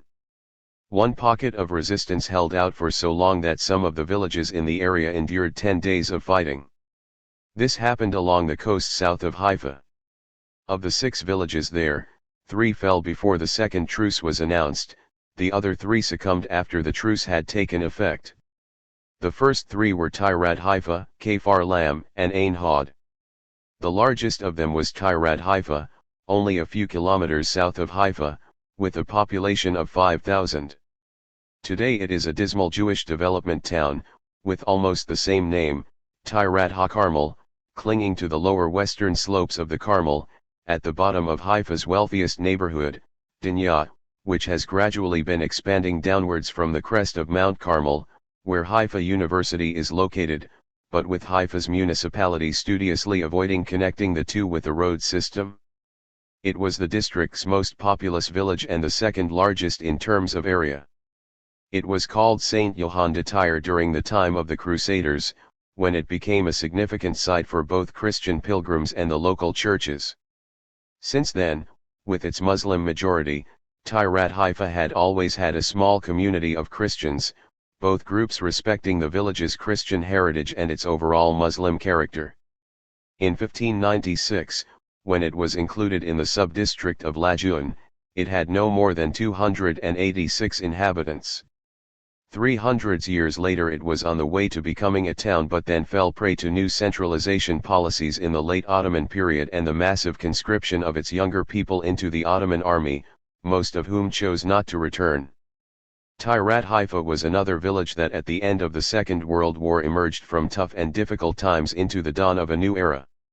Signs of recovery were visible everywhere, new stone and mud brick houses were being built and the 2 village schools, one for boys and one for girls, were renovated.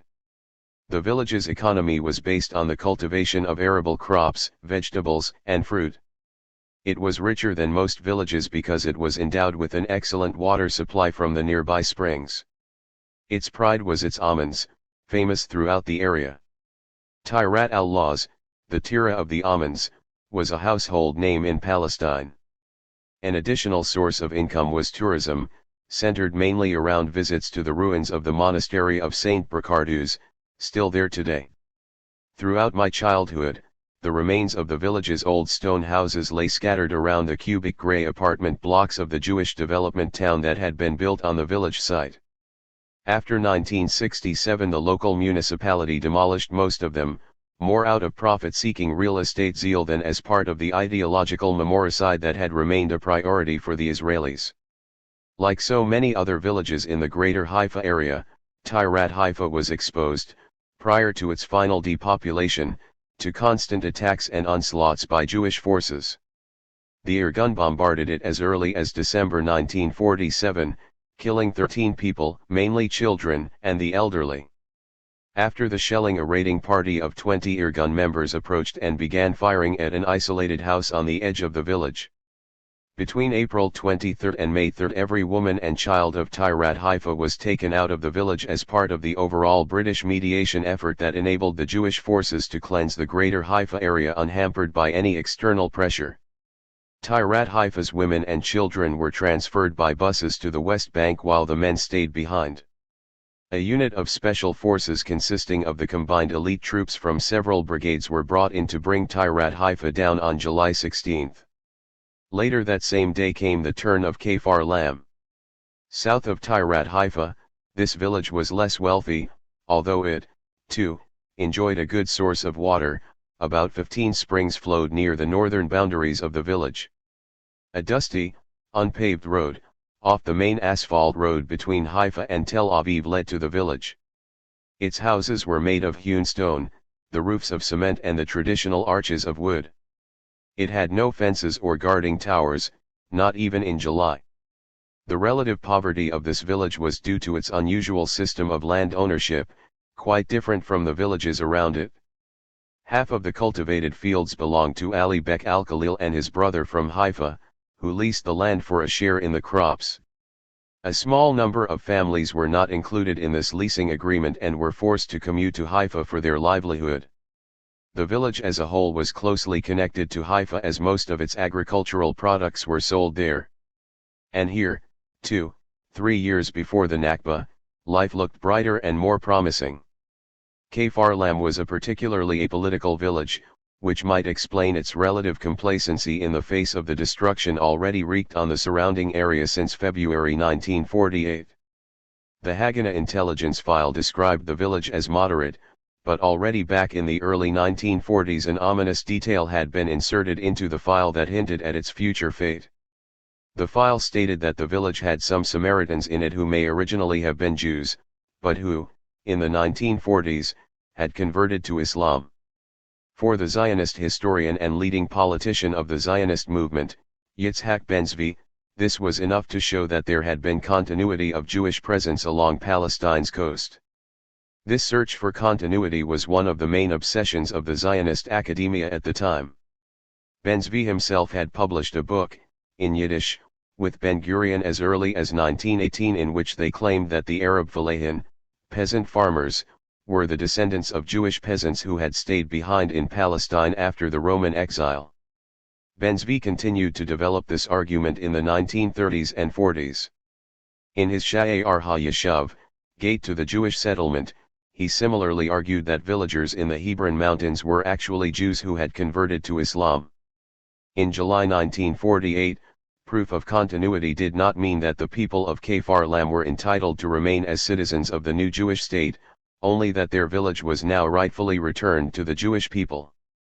Neither the relatively low yield of its harvests nor the political indifference of its people could save the village, and only its proximity to the more resilient villages on the coast allowed it to survive into July. While Kfar Lam has disappeared, the village of Ein Hod, occupied at the same time, is still almost intact. Adjectives such as beautiful, attractive, and other synonyms were used to describe certain villages, and many of them were indeed recognized as such by contemporary visitors and by the inhabitants themselves, who often gave their villages names that clearly expressed the particular charm, beauty, and serenity they knew their location exuded, as for instance the people of Kiryat, literally in Arabic the blessing of the land, which Israel demolished and turned into the city of Tel Aviv's garbage dump. Ein Hod was indeed unusual. It captured a special place in the hearts of many in the area. The main Hamellah in the village, the Abu al-Hijja, were thought to have special healing powers, and therefore many people frequented the village, making their way up from the coast towards the Carmel Mountains on a winding road, 15 kilometers south of Haifa. The village lay partly hidden in one of the many river valleys flowing from the mountain to the sea in the west. This particularly exquisite place was left intact due to the presence of some Bohemian types in the unit that occupied it.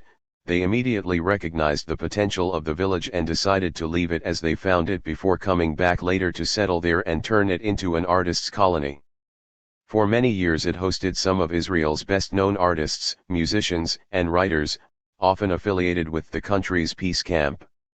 Houses that survived the ravages in the old cities of Safed and Jaffa were similarly turned into special artists' enclaves. Ein Hod had already been attacked once in May, and the 5 families making up the Abu al-Hijja clan had successfully repelled the offensive, but on July 16 they succumbed.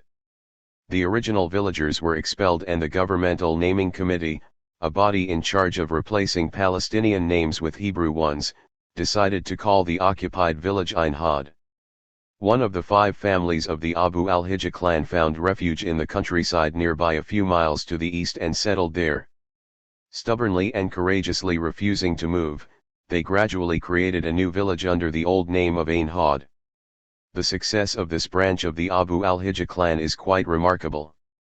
They looked for refuge first in the nearby village of Tirat Haifa, only to discover that that village had been occupied the day before. They were chased into the canyons near their own village but managed to hold out there. The Israeli commander reported that the operations to cleanse the pockets of resistance of refugees in the wadi east of the village continue 17, but they failed in their attempts to drive the family away. The rest of the people of Ein Hod were scattered, some as distant as Iraq and others as near as the Druze villages overlooking Ein Hod from the top of Mount Carmel. In the 1950s the Abu al-Hijja built new cement houses inside the forest that now envelopes their village. The Israeli government refused to recognize them as a legal settlement, and the threat of expulsion constantly hovered over their heads. In 1986 the government wanted to demolish the new village, but heroically, and against all odds, the Abu al-Hijja succeeded in halting attempts to expel them. Finally, in 2005, a relatively liberal-minded minister of the Interior granted the village semi-recognition. The Jewish artist community, on the other hand, has gone into decline and seems less attractive in the 21st century than it was in its heyday. The colony's coffee bar Bonanza, located in the original village mosque, is generally empty these days. Marcel Yanko, the artist founder of Jewish Ein Hod, wanted it to become the center of Dadaism, the anti-establishment art movement that emerged in the early 20th century and valued the primitive as a counter to the classical Greco-Roman tradition. Driven by a wish to preserve the primitive essence of art, Yanko was keen to save part of Ein Hod's original stone houses from brutal renovation.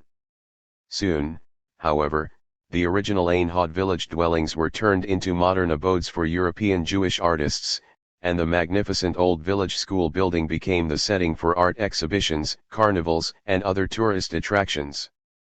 Yanko's own works fittingly represent the racism shown by the contemporary Israeli left in its approach towards Arab culture in general and towards the Palestinians in particular, a covert, and at times even nuanced, but nonetheless pervasive, racism in their writings, artistic works, and political activity.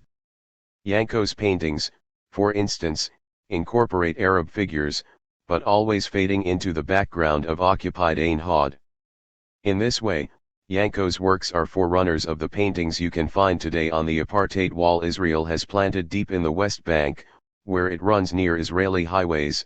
Israeli artists were asked to decorate parts of this 8-meter-high concrete monster with panoramas of the scenic landscape that lies behind the wall, but always making sure to eliminate the Palestinian villages that lie on the other side and the people who live in them. Only 3 villages remained in the coastal area just south of Haifa, and throughout those 10 days of fighting between the first and second truces a massive Jewish force tried but failed to capture them. Ben-Gurion appeared to have become obsessed with the 3, and ordered the occupation effort to continue even after the second truce had come into effect. The High Command reported to the UN truce observers that the operation against the 3 villages was a policing activity, even choosing Operation Policeman as the codename for the whole assault. The largest of the three was the village of Ijim, which had 3,000 inhabitants.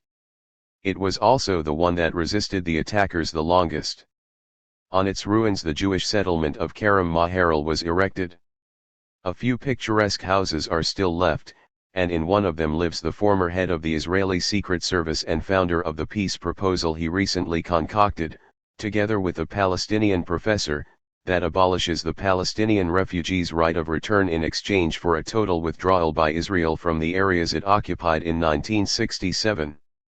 Operation Policeman, Shater, in Hebrew, began on July 25, exactly 1 week into the truce, but Ijim survived another 3 days of fierce fighting in which a small number of armed villagers courageously held out against hundreds of Israeli soldiers. Israel brought in its air force to break the resistance. When the fighting was over, the population as a whole was expelled to Jenin. 130 villagers died in the battle according to the recollection of the survivors. The Israeli intelligence officers of the Northern Front reported upon entering the village of Ijim on July 28 that our forces collected 200 corpses, many of them civilians killed by our bombardment. 18. Ain Ghazal fell earlier on. It had 3,000 inhabitants and, like Kfar Lam, life was harder here than in other places. The houses of this village were mainly made of concrete, atypical of the architecture in the area, and many of them had special wells and holes, sometimes 3 meters deep, in which people kept wheat. This tradition and its unique construction style may have been the result of the village's ethnic origins. Ain Ghazal was relatively new, only 250 years old. By comparison, when we talk of relatively old Jewish settlements, they might have been built only 30 to 35 years earlier, although a tiny minority were established at the end of the 19th century. The people of Ain Ghazal had come from the Sudan, looking for jobs in Syria and Lebanon, and put down roots here. Nearby villages such as Furatis, Tanchara, and Daliat al-Raha had been there for centuries. Ain Ghazal was a popular destination for many Muslims as it hosted a maqam, the burial place of a religious holy man called Sheikh Shihade. Some of the people who had left the village before it was attacked had taken refuge in the only 2 villages that were left intact on the coast out of the original 64, Furatis and Jisr al-Zarqa. Elderly members of these villages, ever since 1948, had been trying to maintain the maqam of Sheikh Shihade.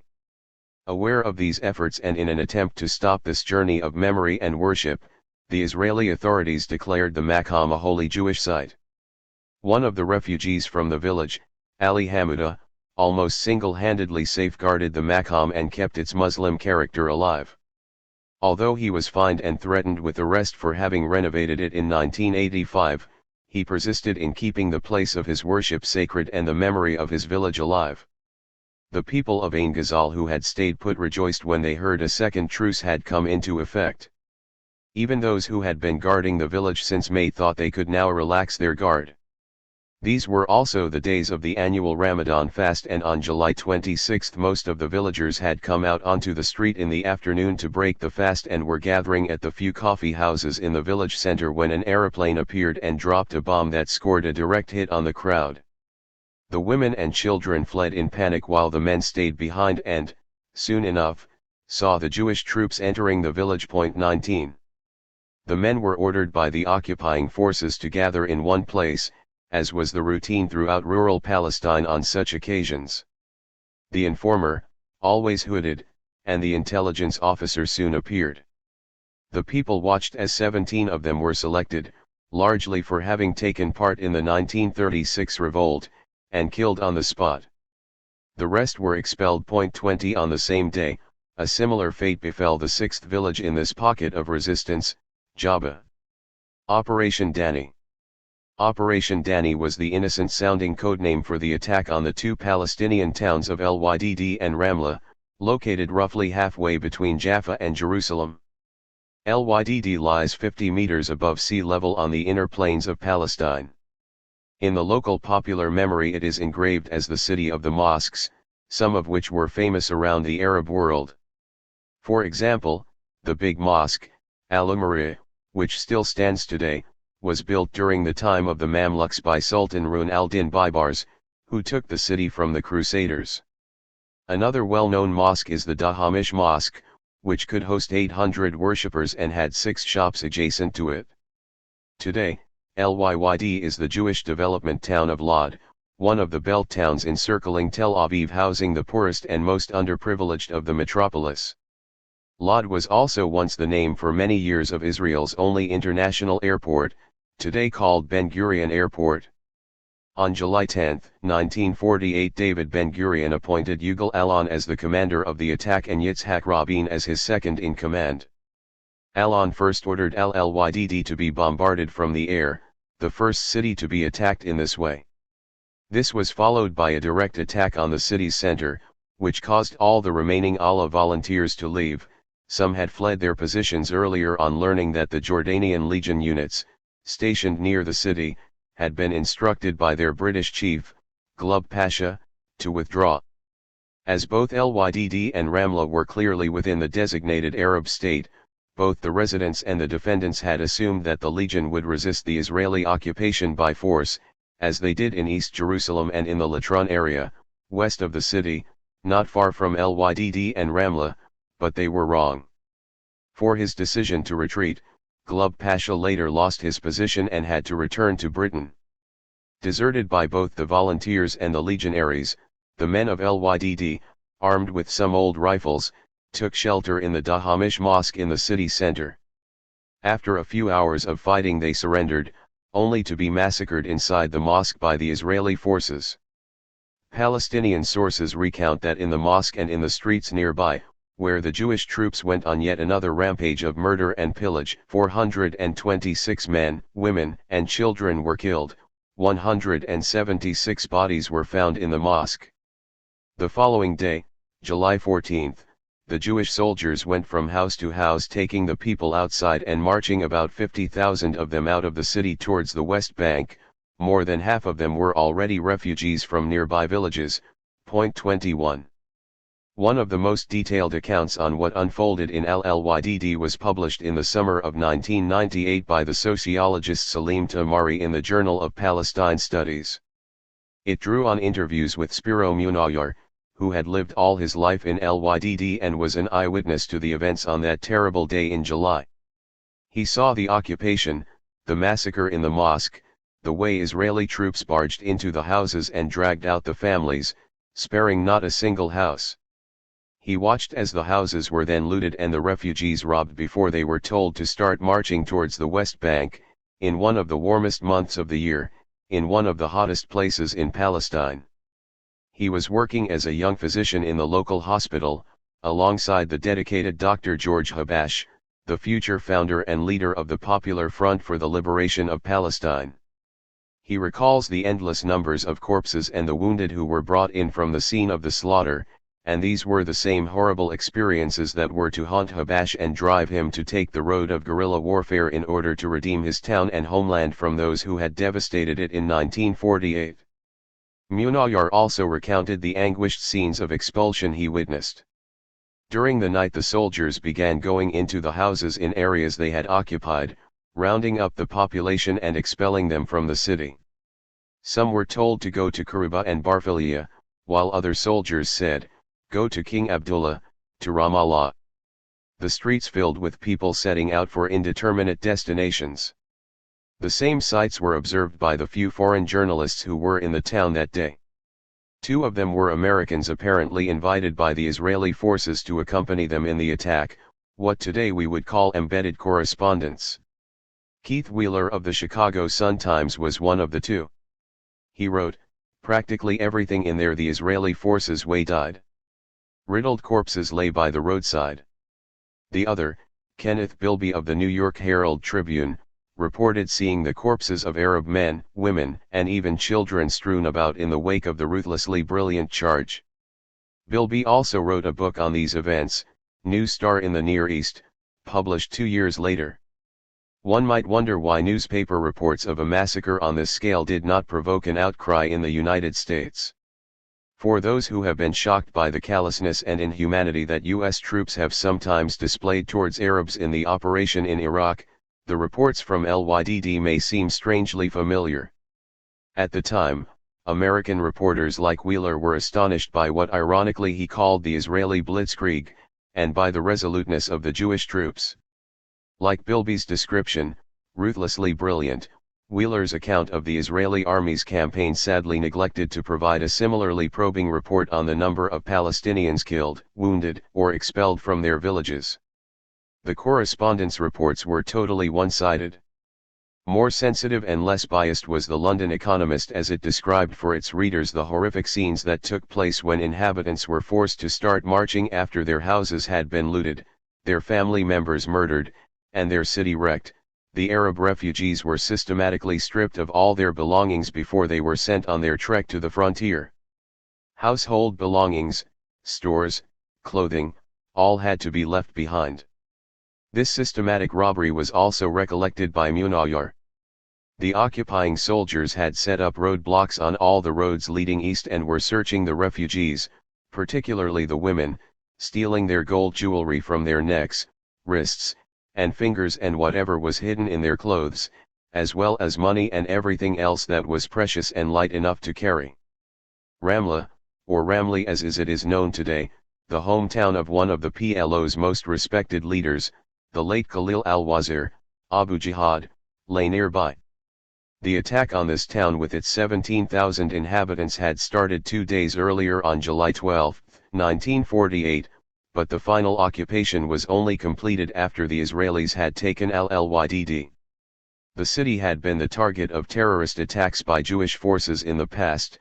The first one had taken place on February 18, 1948, when the Irgun had planted a bomb in one of its markets that killed several people. Terrified by the news coming from LYDD, the city notables reached an agreement with the Israeli army that ostensibly allowed the people to stay. The Israeli units entered the city on July 14 and immediately began a search and arrest operation in which they rounded up 3,000 people who they transferred to a prison camp nearby, and on the same day they started looting the city. The commander on the spot was Yitzhak Rabin. He recalled how Ben-Gurion had first called him into his office to discuss the fate of both LYDD and Ramla. Yugal Alan asked, "What is to be done with the population in LYDD and Ramla?" Ben-Gurion waved his hand in a gesture that said, "Drive them out." 22. The people of both cities were forced to march, without food and water, to the West Bank, many of them dying from thirst and hunger on the way. As only a few hundred were allowed to stay in both towns, and given that people from nearby villages had fled there for refuge, Rabin estimated that a total of 50,000 people had been transferred in this inhuman way. Again, the inevitable question presents itself, 3 years after the Holocaust, what went through the minds of those Jews who watched these wretched people pass by? Further to the west, the Arab Legion, which had abandoned the 2 Palestinian towns, defended the Latron area so tenaciously that the battle here would be engraved in the collective memory of the Israeli armed forces as its biggest defeat in the war. The bitter memory of this fiasco provoked feelings of revenge. The opportunity surfaced in June 1967 when Israel occupied the area. Retaliation then was directed not towards the Jordanians, but towards the Palestinians. 3 of the villages in the Latron Valley, Beit Nuba, Yalu, and Imwaz, were expelled and wiped out. The mass deportation of the villagers was the beginning of a new wave of ethnic cleansing. The Legion also successfully repelled Israeli attacks on the eastern neighborhoods of Jerusalem in July, especially on Sheikh Jarrah. Occupy and destroy, a vengeful Ben-Gurion demanded from the army with this charming neighborhood in mind. 23 Thanks to the defiance of the Legion, today one can still find among its many treasures the American Colony Hotel, originally one of the first houses built outside the walls in the late 19th century by Rabah al-Husseini, a leading member of the local nobility. Operation Palm Tree continues. On July 11, the entry in Ben-Gurion's diary reflects considerable confidence in Israel's military strength against the combined might of its Arab neighbors. "I ordered them to occupy Nablus, to inflict heavy bombardment on Cairo, Alexandria, Damascus, and Beirut." 24 Nablus, however, was not captured, despite Ben-Gurion's instructions, but that was to be the fate of another Palestinian city in the 10 days of frantic activity between the two truces, the city of Nazareth. Its story forms one of the most exceptional episodes in the herbicide campaign. This relatively large city had only 500 Allah volunteers who, under the command of Madlul Bek, were meant to protect not only the indigenous population but also the thousands of refugees from nearby villages who were flooding into the crowded city and its environs. The attack on Nazareth started July 9, the day after the first truce ended. When the mortar bombardment on the city began, the people anticipated forced eviction and decided they would prefer to leave. However, Madlul Bek ordered them to stay. Telegrams between him and commanders of the Arab armies that Israel intercepted reveal that he, and other Allah officers, were ordered to try to stop expulsions by all means. The Arab governments wanted to prevent more refugees streaming into their countries. Thus we find Madlul turning back some people who were already making their way out of the city. When the shelling intensified, however, he saw no point in trying to stand up to the overwhelmingly superior Jewish forces, and encouraged people to leave. He himself surrendered the city at 10 p.m. on July 16. Ben-Gurion did not wish the city of Nazareth to be depopulated for the simple reason that he knew the eyes of the Christian world were fixed on the city. But a senior general and the supreme commander of the operation, Moshe Carmel, ordered the total eviction of all the people who had stayed behind, 16,000, noted Ben-Gurion, 10,000 of whom were Christians. Point 25 Ben-Gurion now instructed Carmel to retract his order and let the people stay. He agreed with Ben Donkelman, the military commander of the operations, "Here the world is watching us," which meant that Nazareth was luckier than any other city in Palestine. Point 26 Today Nazareth is still the only Arab city in pre-1967 Israel. Once again, however, not all those allowed to stay were spared. Some of the people were expelled or arrested on the first day of the occupation, as the intelligence officers began searching the city from house to house and seizing people according to a pre-prepared list of suspects and undesirables. Palti Sella was going around with a well-known Arab personality from Nazareth, carrying with them 7 notebooks filled with the names of people who could stay, either because they belonged to clans that had been collaborating with the Israelis, or for some other reason. A similar process took place in the villages around Nazareth, and in 2002 Palti Sella claimed that thanks to his efforts 1,600 people had been allowed to stay, a decision for which, again, he was later criticized. "The notebooks are lost," he told his interviewer. He recalled he had refused to write down the name of a single Bedouin. "They are all thieves," he had told his partners in the operation. Point 27. But nobody was really safe, not even the Arab notable, who will remain anonymous, who accompanied Palti Sella. The first military governor installed after the war did not, for some reason, like this person and wanted to deport him. Palti Sella then stepped in and saved him by promising to move him, his close family and friends to Haifa. He admitted that actually quite a few of those listed in his good notebooks were eventually forced out of the country after all. One more village in the area between Nazareth and Tiberias was targeted for occupation after attempts to take it over in previous months had failed, and this was the village of Hittin. A 1937 photograph of the village could have come straight from a tourist brochure of today's Tuscany or Greece. Clinging to the mountain slopes, 8 kilometers northwest of Tiberias, at an elevation of 125 meters above sea level, but seemingly much higher as it overlooks the Sea of Galilee, which is under sea level, the spot is breathtaking. The black and white picture clearly shows Hittin's stone-built houses covered by roofs made of arched wood and surrounded by orchards and cactus fences. Cars had easy access to the village, but in 1948 it proved a hard site to take as it put up strong resistance, even though no more than 25 people, all poorly equipped volunteers, defended the village. The village's history goes all the way back to the famous battle between Salah al-Din and the Crusaders in 1187.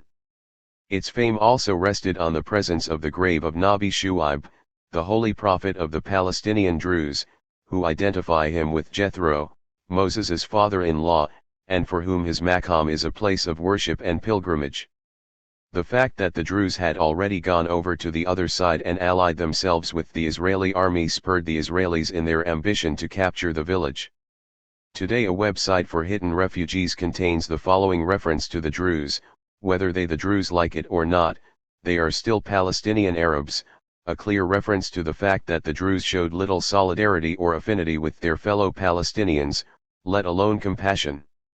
On the contrary, many of them joined in the destruction of rural Palestine, to which, tragically, they, of course, also belonged. 28. As with so many of the villages mentioned, the Nakba hit when prosperity had just arrived. A new school and a new irrigation system were the signs of its recently won affluence, but these were all lost to the hidden residents after July 17, 1948, when a unit of Brigade 7 entered the village and began cleansing it in a particularly brutal manner. Many people escaped to nearby villages that would be occupied in October, when they would be uprooted a second time. This brought to an end Operation Palm Tree, which expelled all the villages around Nazareth. The troops on the ground could now count on the embryonic Israeli Air Force for assistance. As we already saw, two of the villages, Saf Uriah and Mujadil, were shelled from the air, as were several villages on the coast. Jabba, Ijim, and Ain Ghazal were bombarded into submission well into the second truce. In fact, what developed in July was ethnic cleansing from the air, as air attacks became a major tool for sowing panic and wreaking destruction in Palestine's larger villages in order to force people to flee before the actual occupation of the village. This new tactic would come into its own in October. But already, in the second half of July, Israeli pilots could tell from the spectacle unfolding before their eyes how effective their sorties were. Throngs of refugees, carrying a few hastily collected possessions, flooded out of the villages onto the main roads and slowly made their way towards what they thought would be safer havens. For some troops on the ground this was too good a target to miss.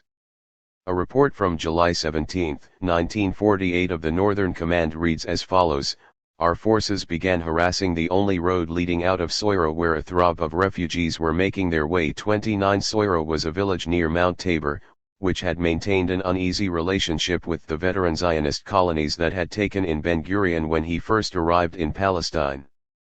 In the summer of 1948, however, Ben-Gurion was less interested in the north, where he had begun his career, and was focusing on the south, where he would end it.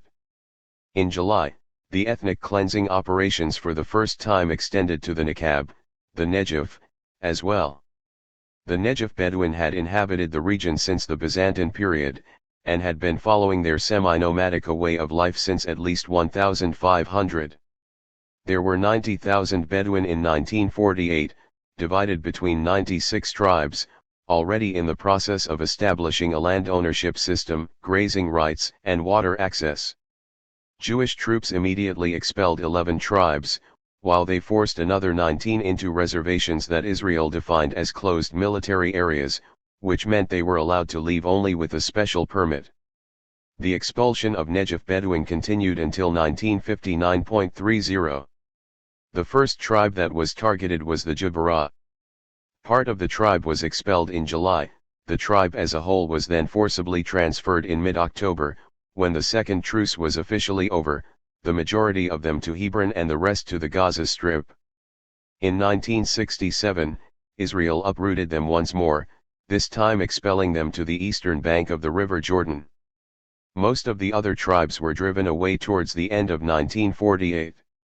The truce that wasn't. The news of an impending second truce to come into effect on July 18, 1948 came at an inconvenient moment for the ethnic cleansing operation. Some operations were sped up and thus completed before the truce began, which was the case with the occupation of the villages Kola and Kirbet Sheikh Maisar. By then, the Israelis had added 2 towns, Lydd and Ramla, and another 68 villages to the 290 they had already occupied and cleansed. The second truce was violated the moment it came into effect. In its first 10 days Israeli forces occupied key villages north of Haifa, another pocket they had left alone for a while, as they had to the villages south of the city along the coast. Daman, Imwas, Tamra, Kabul, and Me'ar were thus taken. This completed the occupation of the western Galilee. Fighting also continued in the south during the second truce, as the Israelis found it difficult to defeat the Egyptian forces that had been caught in the so-called Fallujah pocket. Egypt's main military effort was directed towards the coast, where their advance was halted at the end of the first week of the official war. Since that debacle, they found themselves gradually being pushed back to the border. A second expeditionary force had been sent to southern Jerusalem, where its troops had some initial successes. By the middle of July, however, a third Egyptian contingent in the northern Negev had been cut off from both the forces on the coast and those in southern Jerusalem, and now counted in vain on the Jordanian reinforcements that were scheduled to meet up with them in the original Arab war scheme. By the end of July, the Israelis started strengthening the siege around this pocket to force it to surrender. The Egyptians, however, held on until the end of the year. The disintegration of the Egyptian forces left the northern Negev, from the slopes of Mt. Hebron to the Mediterranean Sea near Gaza, at the mercy of the Israeli troops. The belt of villages that had been settled centuries ago on the edge of the arid Negev desert were now stormed, occupied, and expelled in quick succession. Only the Gaza Strip and the West Bank were successfully protected by Egyptian and Jordanian troops respectively, who thereby prevented many more refugees from being added to the thousands of Palestinians already expelled since December 1947. Sensing that their violation of the truce would go uncensored as long as it was directed towards the remaining Arab pockets within the Jewish state as designated by UN Resolution 181, the Zionist leadership also continued their operations in August and beyond.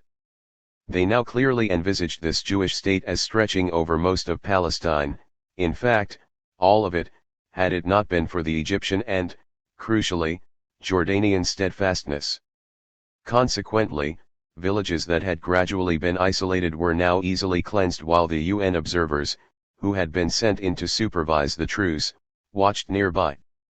Also in August, the Jewish forces took the opportunity of the truce to make some modifications to areas they had already occupied.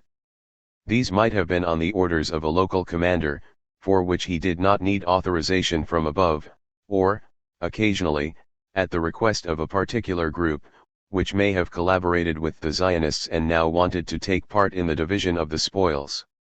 One such place was the Druze village of Isfiyat on the Carmel.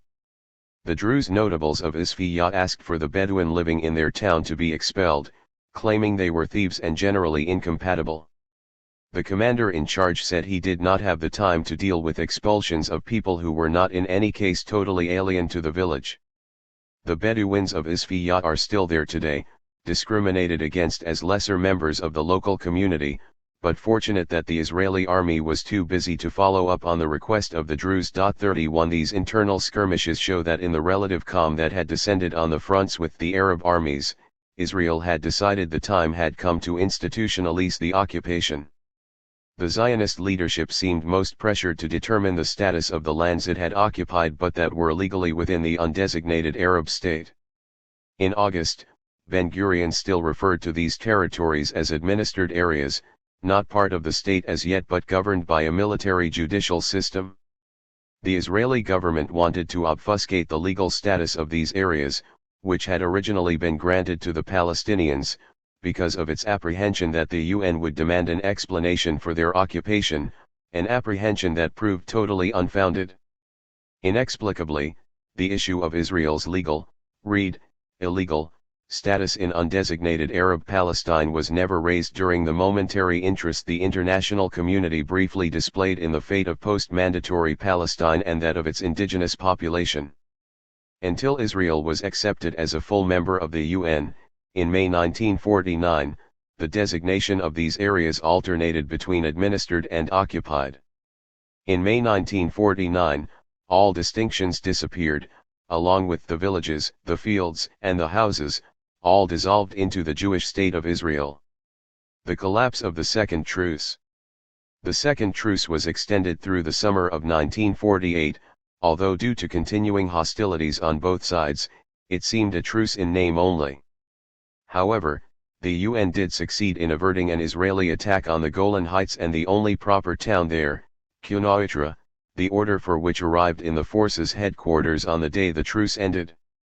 Even at a distance of almost 60 years, it makes chilling reading. Your orders, wrote Ugail Yadin to the commander in charge, are to destroy the city. 32 The city would remain relatively unscathed until 1967, when it was ethnically cleansed by Israeli troops occupying the Golan Heights. In 1974, Yadin's terse order was implemented literally when the Israeli forces destroyed the town of Quneitra, before returning it to the Syrians a complete ghost town, as part of a disengagement settlement. In 1948 Israel's determination to take the Golan Heights was fed by the gradual withdrawal of the Syrian troops, first to the slopes of the Golan and then further into the Syrian hinterland, but most of the leaders of the Jewish state coveted Palestine, not Syria. In August there were still three main areas of Palestine that Israel had not yet taken but that Ben-Gurion saw as essential to would-be Israel: Wadi Era, the western part of the Upper Galilee, and the southern Negev. The first two were heavily populated Palestinian areas and thus became the inevitable targets of the ethnic cleansing campaign, wholly outside the theater of war with the regular Arab armies that had in any case petered out in August due to the truce.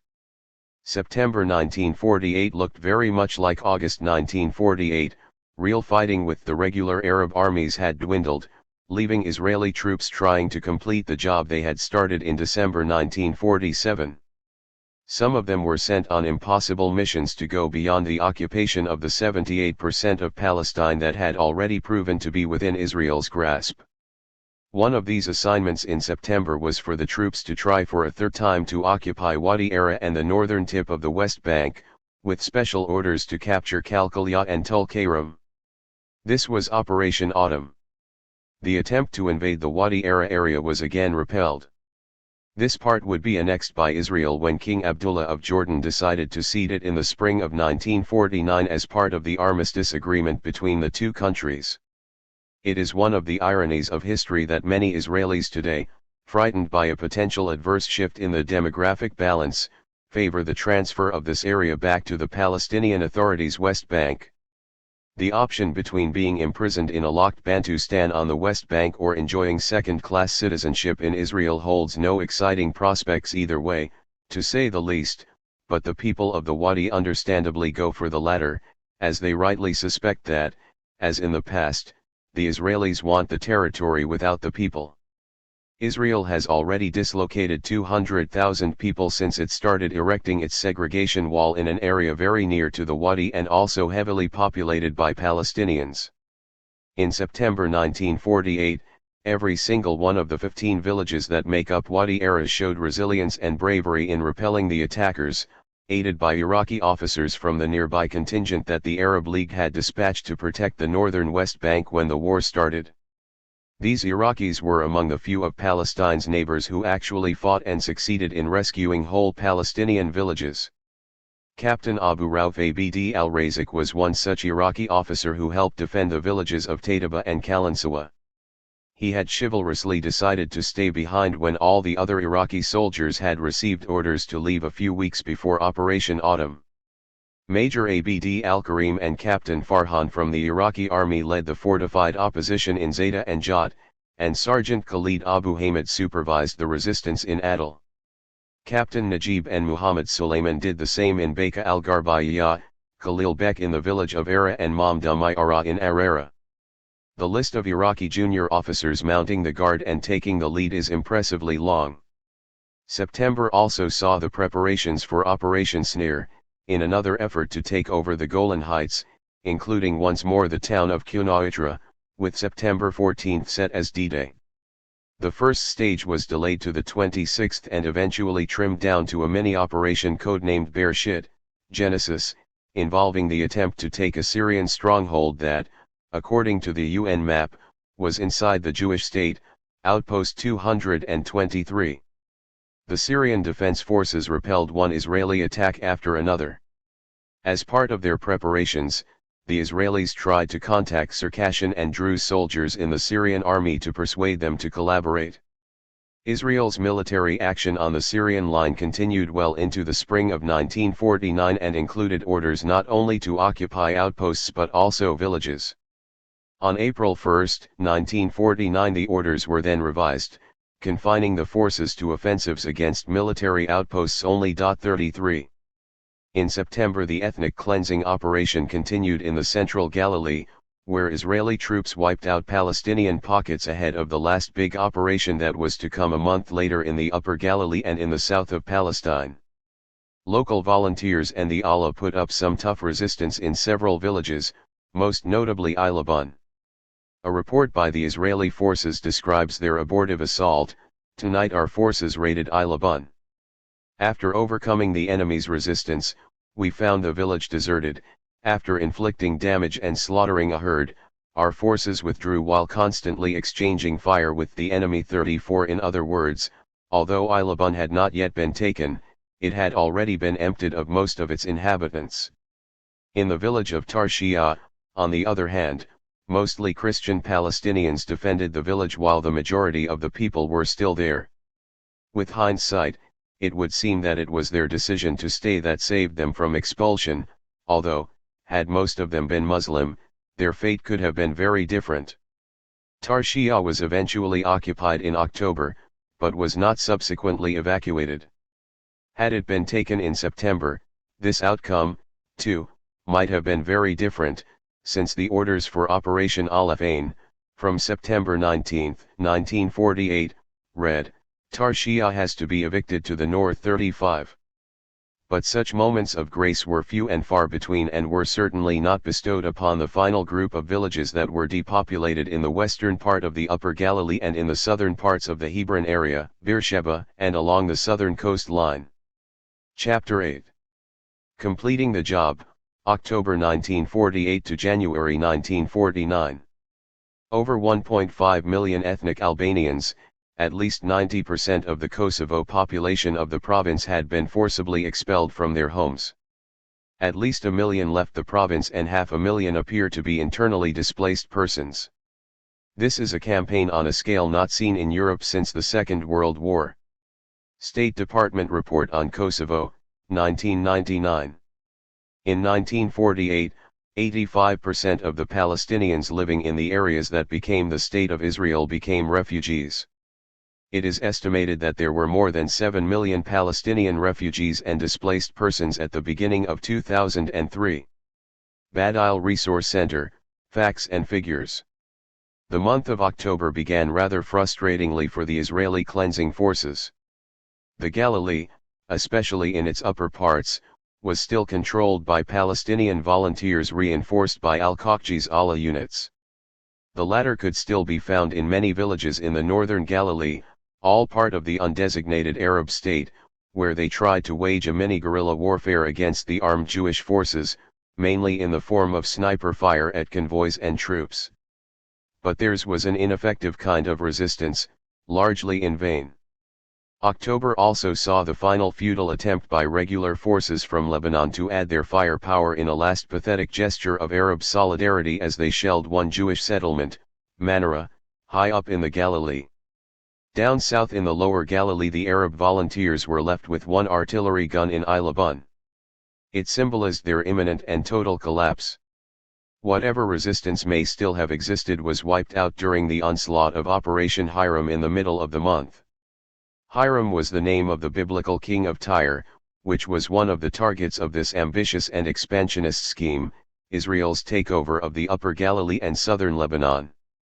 With intensive artillery and air force attacks, Jewish troops captured both in a matter of 2 weeks.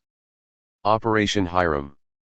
These 2 weeks now rank, together with the heroic struggle to save Wadi Era, as one of the most impressive chapters in the history of the Palestinian resistance during the Nakba.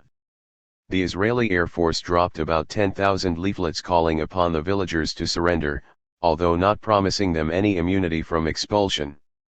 None of the villages did and, almost as a whole, came out to confront the Israeli forces. Thus, for a brief period, in courageous defiance of the vastly superior Israeli military power, Palestinian villages, for the first time since the ethnic cleansing started, turned themselves into strongholds, standing up to the besieging Israeli troops. A mixture of local youth and the remnants of the Allah were entrenched for a week or two, holding out with what meager arms they had before being overpowered by the assailants. 50 such brave men defended Ramesh. Others could be found in Deir al-Qasi, most of them in fact not locals but refugees from Safuriya, vowing not to be displaced again. They were commanded by a man called Abu Hamyad from the Allah. Unfortunately, we only have the names of a few officers from the Israeli intelligence files and oral histories, such as Abu Ibrahim who defended Kafar Manda, but, like the Iraqi officers mentioned in the Wadi Era campaign, they should all be written into the Palestinian, and universal, book of heroes who did everything they could to try to prevent ethnic cleansing from taking place. Israel, and the West in general, refers to them anonymously and collectively as Arab insurgents or terrorists, as they have done with the Palestinians who fought within the PLO until the 1980s, and others who led the two uprisings against the Israeli occupation in the West Bank and the Gaza Strip in 1987 and 2000. I have no illusion that it will take more than this book to reverse a reality that demonizes a people who have been colonized, expelled, and occupied, and glorifies the very people who colonized, expelled, and occupied them. This handful of warriors of a sort were inevitably defeated, subjected to heavy bombardments from the air and fierce ground attacks. The Allah volunteers withdrew first, after which the local villagers decided to surrender, quite often through UN mediation. But a distinguishing feature of this phase in the Nakba was that the withdrawal of the volunteers, who by now had already spent 10 months in Palestine, only came about after they had desperately fought to defend the villages, quite often disobeying orders from their headquarters to leave. 400 such volunteers lost their lives in those days in October. The Israeli air bombardments were massive and caused a considerable amount of collateral damage to the Palestinian villages. Some villages suffered more than others from heavy pounding: Ramah, Sumata, Makiyah, and Kafar Buraim. Only Ramah was left intact, the other three were occupied and destroyed. Most of the villages in the Upper Galilee were seized in a single day at the end of October: Deir Hana, Ilaban, Araba, Ikrit, Faradiyat, Me'ilya, Kirbat Iraban, Kafar Inan, Tarbikha, Tarshiat, Mayran, Susaf, Sasa, Jish, Fasyuta, and Kadida. The list is long and includes another 10 villages. Some villagers were evicted, some were allowed to stay. The main question about those days is no longer why villages were expelled, but rather why some were allowed to remain, obviously almost always as a result of the decision made by a local commander. Why was Jish left intact and nearby Kadida and Mayran expelled by force? And why was Ramah spared, while nearby Susaf was totally demolished? It is hard to tell, and much of what follows is based on speculation. Located on the well-traveled road between Acre and Safed, the village of Ramah was already overcrowded, having earlier taken in a large number of refugees from other villages. The size of the village, but quite possibly its large Druze community, were two factors that probably influenced the local decision not to expel its population. However, even for villages that were allowed to stay, scores, sometimes hundreds, of their inhabitants were imprisoned in POW camps or expelled to Lebanon. In fact, the Hebrew noun tahur, cleansing, assumed new meanings in October. It still described, as before, the total expulsion and destruction of a village, but it could now also represent other activities, such as selective search and expulsion operations. While Israel's divide and rule policy proved effective in the case of the Druze, to whom it promised not only immunity but also arms as rewards for their collaboration, the Christian communities were less cooperative. Israeli troops at first routinely deported them together with the Muslims, but then started transferring them to transit camps in the central coastal areas. In October, Muslims rarely remained long in these camps but were transported, in the language of the Israeli army, to Lebanon. But Christians were now offered a different deal. In return for a vow of allegiance to the Jewish state, they were allowed to return to their villages for a short time. To their credit, most of the Christians refused to participate willingly in such a selection process. As a result, the army soon meted out the same treatment to Christian as to Muslim villages where they did not have a Druze population. Instead of waiting to be deported, imprisoned, or killed, many villagers simply ran away. Heavy bombardments in advance of the occupation precipitated the flight of many villagers, varying in numbers from case to case. But in most instances, the majority of the people bravely stayed put until they were forcibly uprooted. Additionally, it would appear that during the very last days of October the cleansing stamina of the Israeli troops was beginning to wane, because villages with large populations were eventually allowed to stay. This may help explain why Tarshiah, Deir Hana, and Ilan are still intact today. Or rather, half of the people of Ilan are still with us today, the other half of the original population live in refugee camps in Lebanon. Those who were allowed to resettle in the village went through horrific experiences. During the occupation, the villagers had taken refuge in Ilan's two churches. The frightened community crowded inside the small church buildings, cowering at the entrances as they were forced to listen to a long speech by the Israeli commander of the operation. A sadistic and capricious person, he told the besieged villagers that he blamed them for the mutilation of two Jewish bodies, for which he instantly retaliated by mowing down several young men in front of the horrified congregation. The rest of the people were then forcibly evicted, apart from the men between the ages of 10 and 50 who were led away as prisoners of war. 1. At first, everyone in the village was expelled, and started making their way in a long column marching towards the Lebanese border, several of the villagers dying on the way. Then the Israeli commander changed his mind and ordered the Christians, who made up half the deportees, to turn back along the same painful and arduous route they had just taken through the Rocky Mountains of the Galilee. 750 people were thus allowed to return to their village. The question of why certain villages were allowed to remain is perplexing, but equally hard to understand is why the Israeli forces subjected certain villages and not others to treatment that proved exceptionally savage. Why, for example, from all the villages conquered in the final days of October were Sasa and Susuf exposed to such barbarity while others were exempted from it? War crimes during the operation. As mentioned earlier, in February 1948 Jewish troops had perpetrated a massacre in the village of Sasa that ended in the killing of 15 villagers, including 5 children. Sasa is located on the main road to Mount Meron, today Meron, the highest mountain peak in Palestine. After it had been occupied, the soldiers of Brigade 7 ran amok, firing randomly at anyone in the houses and on the streets. Besides the 15 villagers killed, they left behind them a large number of wounded. The troops then demolished all the houses, apart from a few that the members of Kibbutz Sasa, built on the ruins of the village, took over for themselves after the forced eviction of their original owners. The chronicle of what happened in Sasa in 1948 cannot easily be constructed from the archival material, but there is a highly active community of survivors bent on preserving their testimonies for posterity. Most of the refugees live in Nahir al-Barid, a refugee camp near Tripoli, Lebanon. Some are in Rashidiyah camp near Tyre, and others, mostly from a single clan, live in Ghaza'iyya. A smaller community also resides in the Ain Hilway refugee camp in southern Lebanon, while I met a few of the survivors now living in the village of Jish, in the Galilee. 2 They find it difficult to revisit the horrible events surrounding the occupation of their village. Though more information needs to be gathered before we can reconstruct exactly how events unfolded in Sasa, the story they tell does indicate, as in the case of the survivors of Tanshara, that the Israeli troops perpetrated a massacre in the village. We know more about Susuf.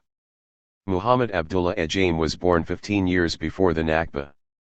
He had attended elementary school in the village until the 7th grade and had completed his first year in Safed's high school when the city fell into Jewish hands in May. No longer able to attend school, he was at home when a mixed unit of Jewish and Druze soldiers entered his village on October 29, 1948. Their arrival had been preceded by heavy bombardment that had killed, among others, one of Galilee's best-known singers, Muhammad Mahmud Nasir Zakamaut. He died when a shell hit a group of villagers working in the vineyards to the west of the village. The young boy witnessed the singer's family trying to carry his body to the village, but they had to abandon the attempt due to the heavy shelling. Every one of the defenders of Susuf, among them all volunteers, was waiting, for some reason, for a Jewish attack to arrive from the east, but it came from the west and the village was quickly overrun. The following morning the people were ordered to assemble in the village square. The familiar procedure for identifying suspects now took place, this time also involving the Druze soldiers, and a large number were picked out from the captured population. 70 of the unfortunate men were taken out, blindfolded and then moved to a remote spot and summarily shot. Israeli archival documents confirm this case. 3 The rest of the villagers were then ordered to leave. Unable to collect even their most meager personal possessions, they were driven out, with the Israeli troops firing shots above their heads, towards the nearby border with Lebanon. The oral testimonies, unlike the Israeli military archives, tell of even worse atrocities. There is very little reason to doubt these eyewitness accounts, as so many of them have been corroborated by other sources for other cases. Survivors recall how 4 women and a girl were raped in front of the other villagers and how 1 pregnant woman was bayoneted. 4. A few people were left behind, as in Tanchura, to collect and bury the dead, several elderly men and 5 boys. Susuf in Arabic means weeping willow. Mahmoud Abdullah Ejaim, our main source for the atrocities, is today an old man, still living in the refugee camp of Ain Hilwa. His little hut is surrounded by the many weeping willows he planted when he first arrived there almost 60 years ago. This is all that remains of Susuf. Bulaida was the last village taken during Operation Hiram. It was left until the end as its people proved steadfast in their determination to protect their homes. It was very close to the Lebanese border and Lebanese soldiers crossed the fence and fought alongside the villagers, probably the only significant Lebanese contribution to the defense of the Galilee. For 10 days, the village withstood repeated assaults and raids. In the end, realizing the hopelessness of their situation, the population fled even before the Israeli soldiers moved in. They did not want to undergo the horrors the people of Susuf had experienced. By October 31, the Galilee, once an area almost exclusively Palestinian, was occupied in its entirety by the Israeli army. Mopping up operations. In November and December, some cleansing activity continued in the Galilee, but it took the form of what the Israelis called mopping up operations. These were in essence second-thought operations to cleanse villages that had not originally been targeted. They were added to the list of villages to be evicted because Israel's political elite wanted to eradicate the unmistakably Arabic character of the Galilee.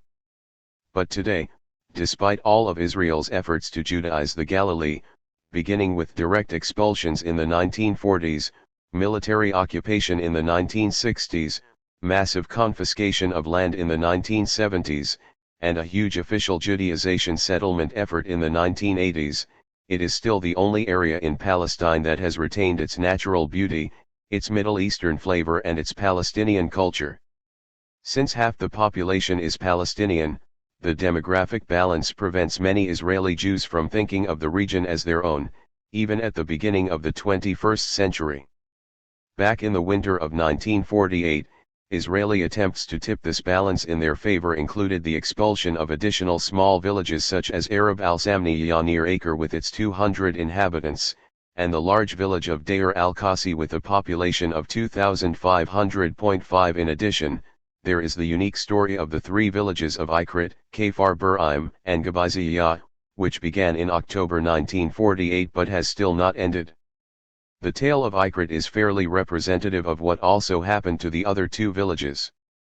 The village was close to the Lebanese border, perched high in the mountains, about 30 kilometers east of the coast. An Israeli battalion occupied it on October 31, 1948. The people surrendered without a fight. Ikrit was a Maronite community and they expected to be welcome in the new Jewish state. The commander of the battalion ordered the people to leave on the grounds that it was dangerous for them to stay, but promised them they would be able to return in 2 weeks' time, after the military operations were over. On November 6, the people of Ikrit were evicted from their houses and transported by army trucks to Ramah. 50 people, including the local priest, were allowed to stay behind to keep an eye on the houses and property, but 6 months later, the Israeli army came back and drove them out as well. 6. This is another example of how the methodology of cleansing varied. The case of Ikrit and the neighboring village of Kfar Buraim is one of the few publicized instances where, in a long drawn-out process, the indigenous people decided to seek redress through the Israeli courts. The villagers, being Christians, were allowed to stay in the country, but not in their village. They did not capitulate, however, and began a protracted legal struggle for their right to return home, demanding that the army keep its promise. Almost 60 years later, the struggle to regain their stolen lives is still not over. On September 26, 1949, the Minister of Defense announced that emergency regulations, dating from the British Mandate, applied to Ikrit, in order to prevent the repatriation the occupying officer had promised earlier.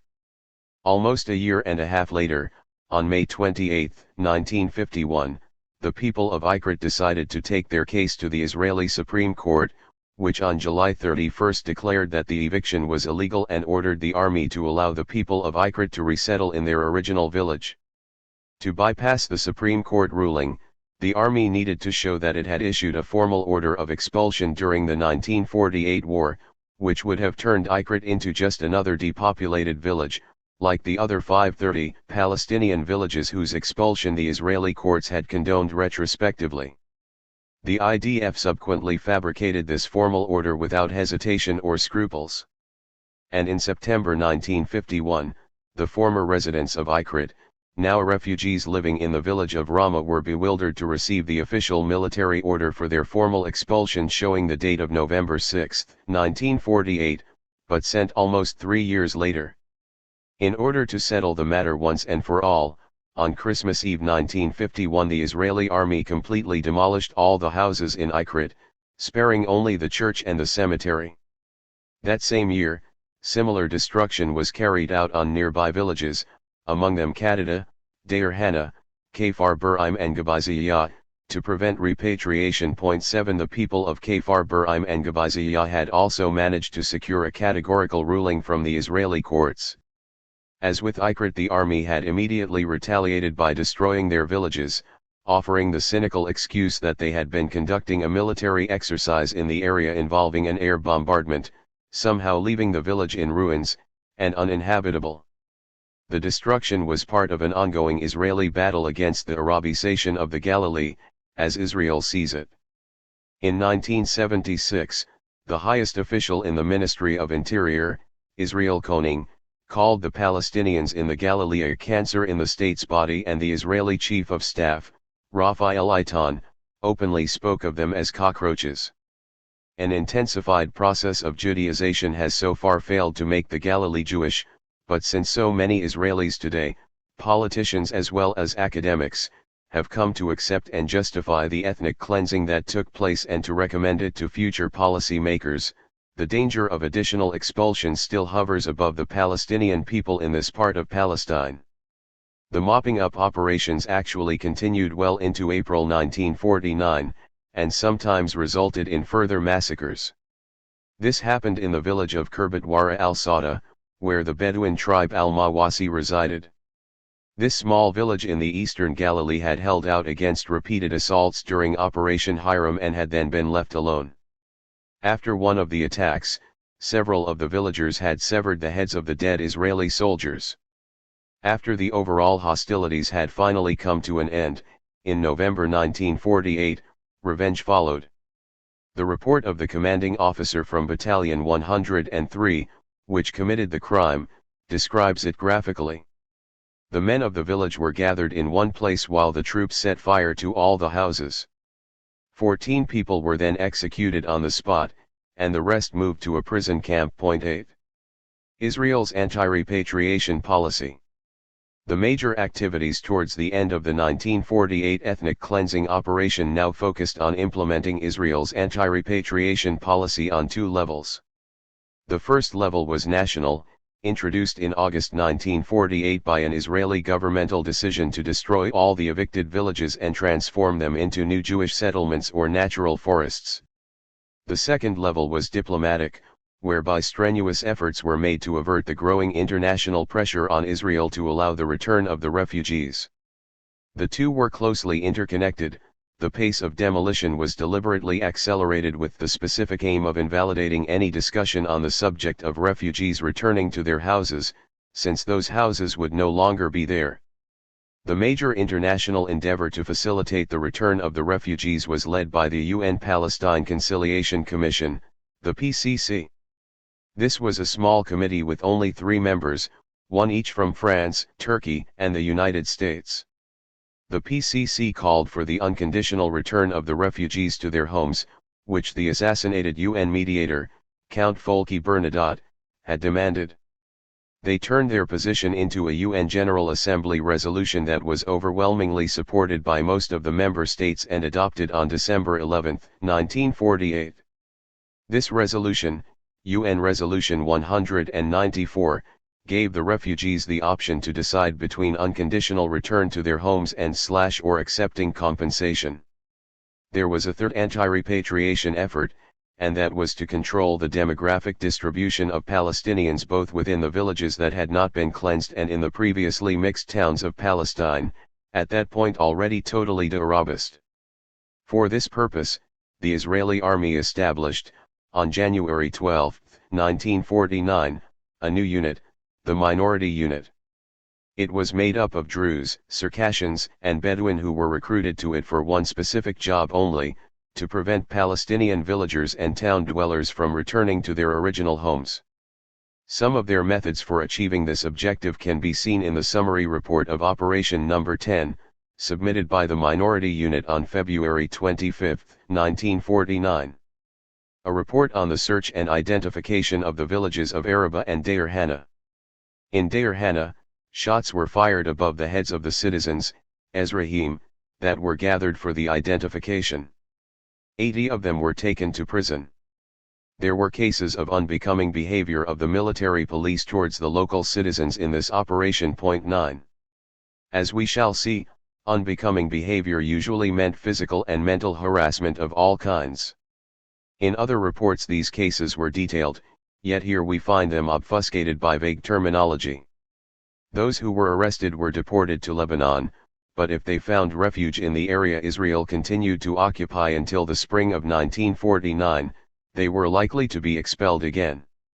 Only on January 16, 1949 did the order came to stop the selective deportations from southern Lebanon, and the Minority Unit was instructed to confine its activity solely to the Galilee and the former mixed towns and cities. The mission there was clear, to prevent any attempt, and there were quite a few, by refugees to try to smuggle their way back home, no matter whether they tried to return to a village or a house to live, or just wanted to retrieve some of their personal possessions. The infiltrators, as the Israeli army called them, were in many cases farmers who sought surreptitiously to harvest their fields or pick the fruit from their now unattended trees. Refugees who tried to slip past the army lines quite often met their death at the hands of Israeli army patrols.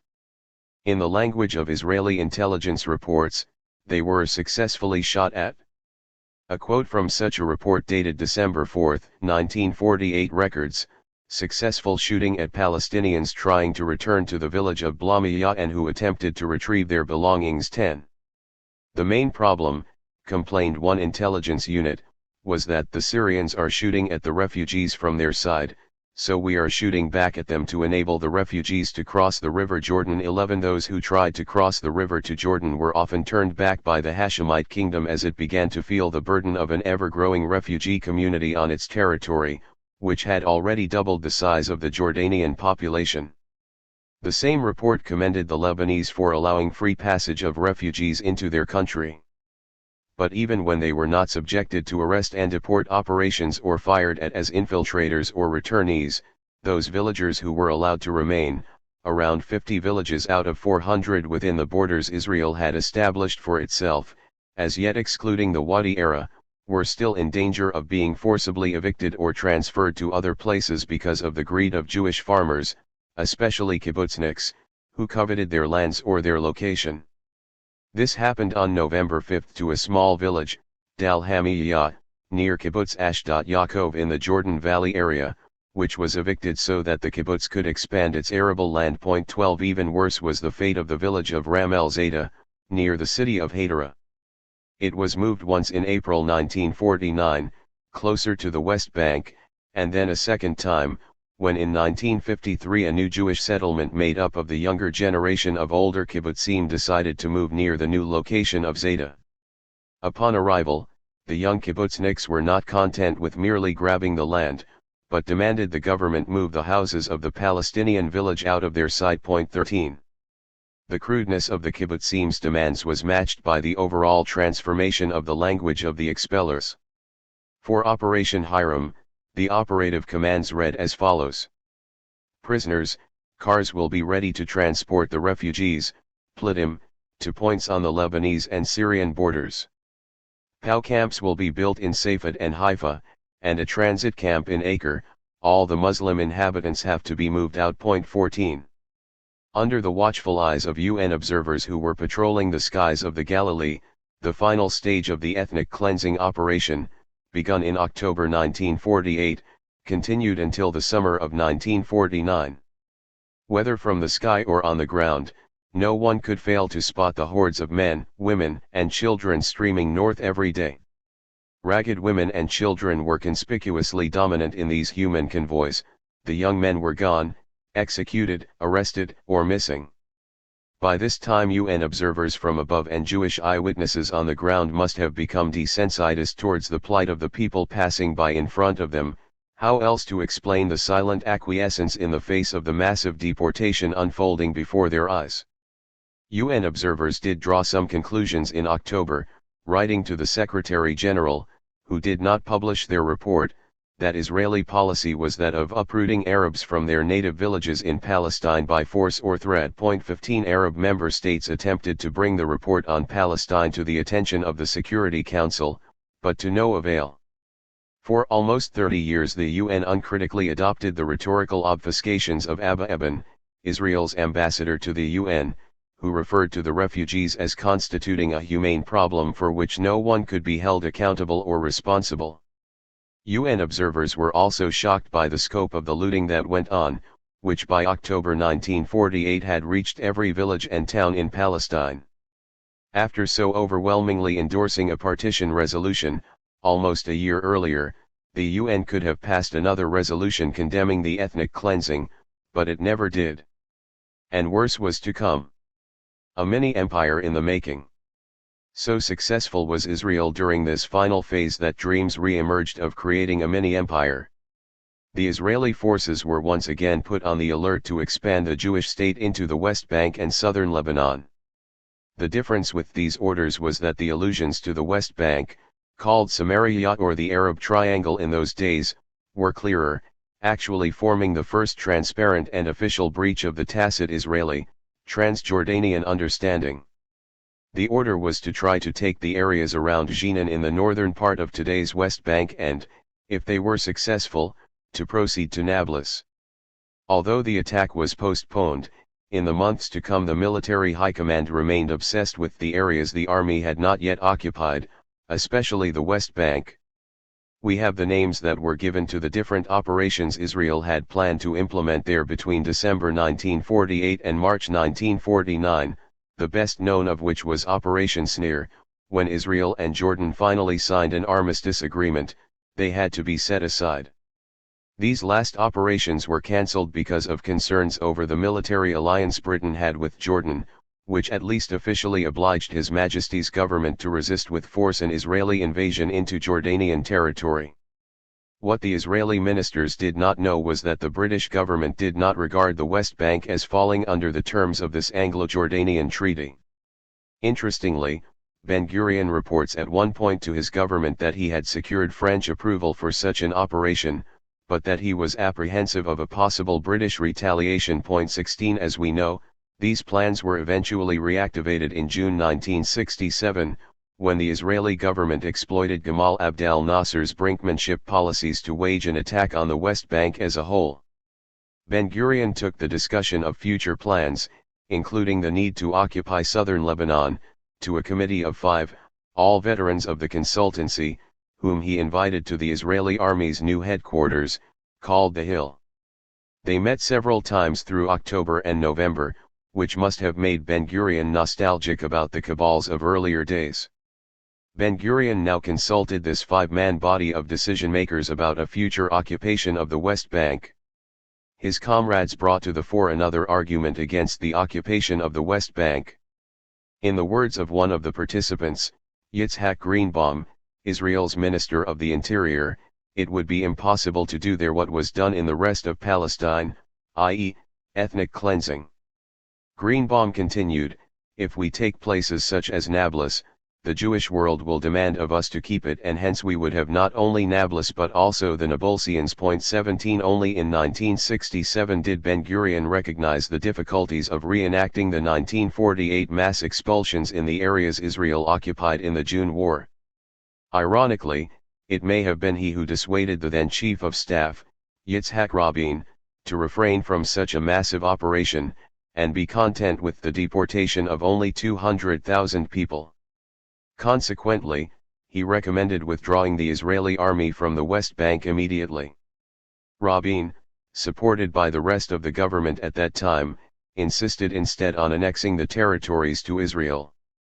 Plans to seize southern Lebanon were based on intelligence reports that the Lebanese had no offensive, but only defensive plans.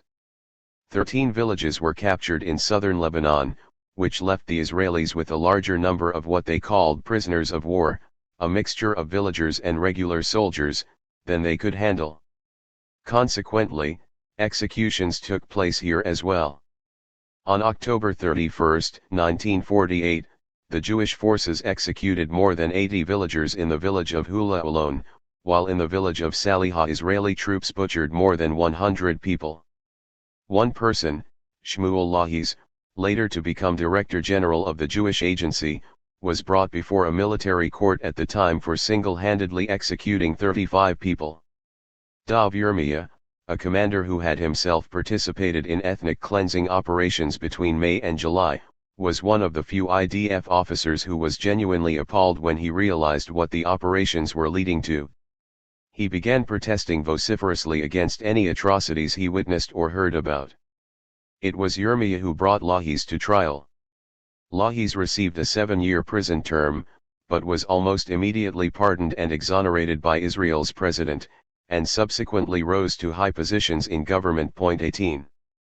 When Israel reinvaded southern Lebanon in 1978, and again in 1982, the POW problem was solved. The IDF built a network of prisons to interrogate and quite often torture the people it held captive there, with the help of the South Lebanese army. The prison at Qayyim has become a byword for Israeli cruelty. Back in 1948, another pattern appeared, inevitable in the repertoire of an occupying army, which would reoccur in the 1982-2001 occupation, and this was the exploitative and abusive conduct towards the occupied population. A complaint from December 14, 1948 by the commander of the Israeli forces in Lebanon to the High Command notes, the soldiers in southern Lebanon order the villagers to provide and prepare food for them. 19 In the light of the Israeli disposition in later years in the West Bank and the Gaza Strip, one can only imagine this was just the tip of the iceberg of abuse and humiliation. The Israeli forces withdrew from southern Lebanon in April 1949, but, as happened in 1978 and once more in 1982, their occupation had created a lot of bad blood and stirred up feelings of revenge as it extended the practices of the 1948 ethnic cleansing in Palestine to the south of Lebanon. The whole of the Galilee was now in Jewish hands. The Red Cross was allowed to go in and examine the conditions of the people who had been left, or rather allowed to remain, in the region, as Israel knew that barring the Red Cross from such inspections would stand in the way of its application to become a full member of the UN. The toll of siege, bombardment, and expulsion could be seen everywhere. In November 1948 the organization's representatives reported a scene of devastation. In every village they visited, the able men had been imprisoned, leaving behind women and children without their traditional breadwinners and creating total disarray. Crops were not harvested and were left to rot in the fields, and diseases were spreading in the rural areas at an alarming pace. The Red Cross reported malaria as being the main problem, but also found numerous cases of typhoid, rickets, diphtheria, and scurvy. 20. Final cleansing of the south and the east. The last front was the southern Negev, which the Israelis reached in November 1948. Driving out the remaining Egyptian forces, they continued south and arrived in March 1949 at a fishing village near the Red Sea, Rash Rash, today the city of Eilat. Ilan, aware that the best brigades were being used for the ethnic cleansing operations in the populated areas, now wished to redirect them to the occupation of the Negev. I need to replace the Negev brigade with Brigade Harel, and I wish to have Brigade 8. The enemy is strong, fortified and well equipped and will wage stubborn war, but we can win. 21. The main worry, however, was a British counterattack, since the Israelis wrongly believed this area was coveted by Britain, or that His Majesty's government would activate its defense treaty with Egypt, as some of the Israeli forces were about to move into Egyptian territories proper. In the event, the British did neither, although they did clash here and there with the Israeli Air Force that mercilessly and, perhaps, pointlessly bombarded Rafah, Gaza, and El Arish. 22. As a result, the Gazans, refugees and veteran population alike, have had the longest history as victims of Israeli air bombardment, from 1948 until the present. On the ethnic cleansing front, the final operations in the south provided, unsurprisingly, an opportunity for further depopulation and expulsions. The two southern coastal towns of Asdod and Maghdal were taken in November 1948 and their populations expelled to the Gaza Strip. Several thousands of people who had remained in Maghdal were expelled in December 1949, shocking some left-wing Israelis as this was done during a time of peace. 23. The month of December 1948 was devoted to cleansing the Negev of many of the Bedouin tribes that resided there. A huge tribe, the Terabins, was expelled to Gaza. The army only allowed 1,000 of its members to remain. Another tribe, the Te'aha, was split into two, half of them were deported to Gaza and the other half forcibly evicted in the direction of Jordan. The Al-Hajjadra, whose lands straddled the railway line, were pushed into Gaza by December.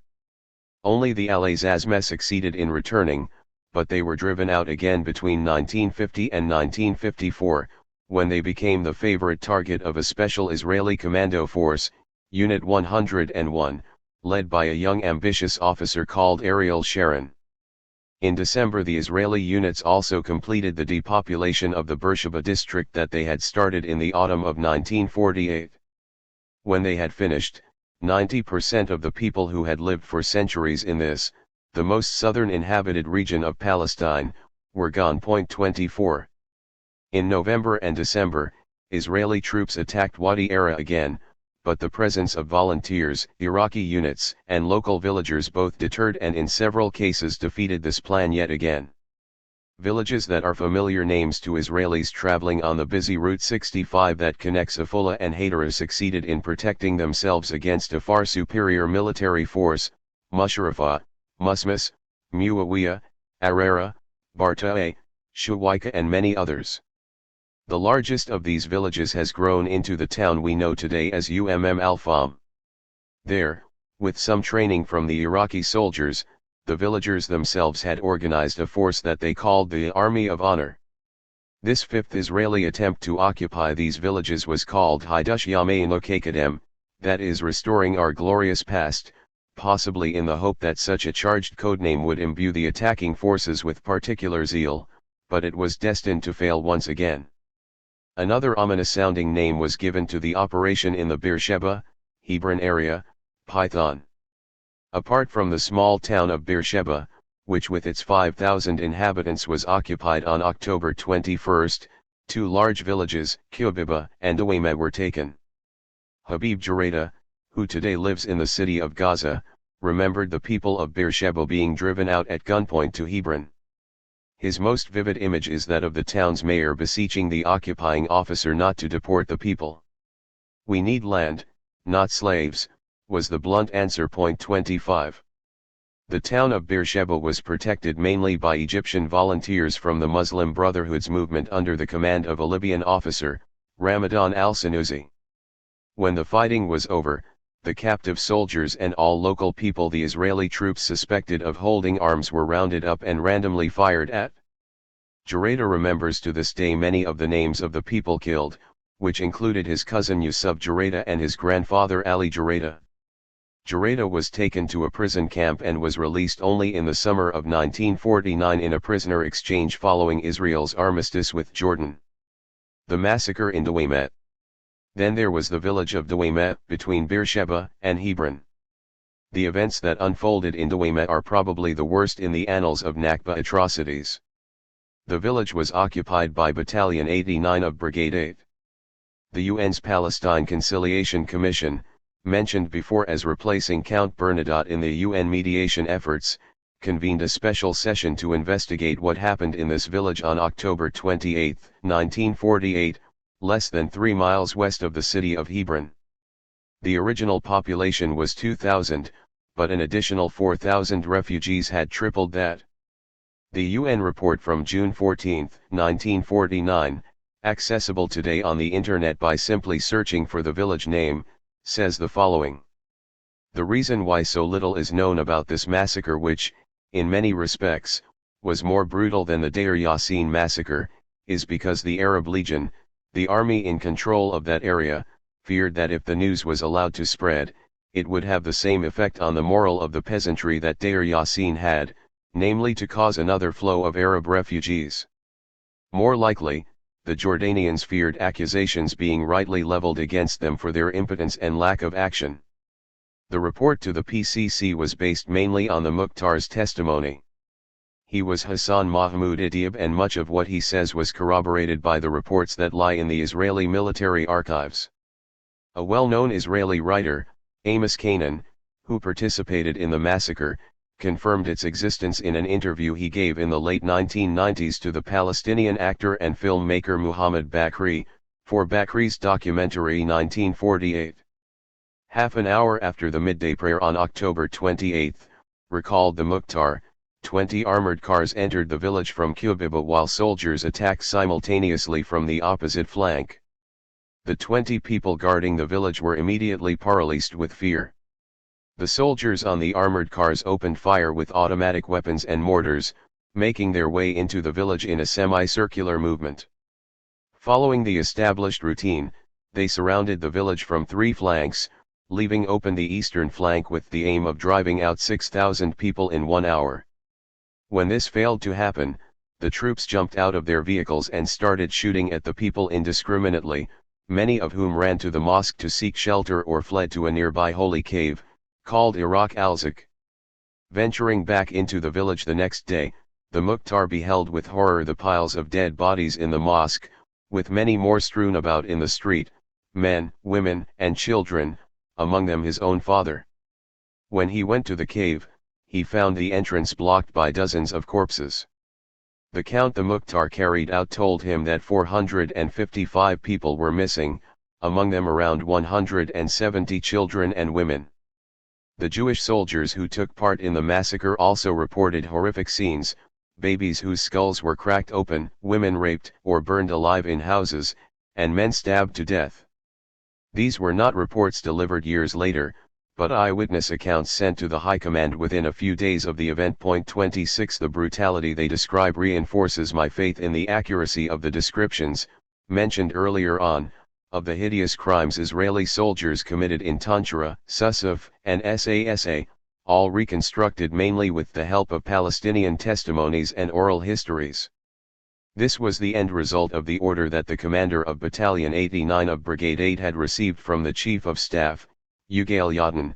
Your preparations should include psychological warfare and treatment, tipul, of citizens as an integral part of the Operation 27. The massacre at Dawaymet was the last large massacre Israeli troops perpetrated until 1956, when 49 villagers of Kfar Qasim, a village transferred to Israel in the armistice agreement with Jordan, were butchered. Ethnic cleansing is not genocide, but it does carry with it atrocious acts of mass killing and butchering.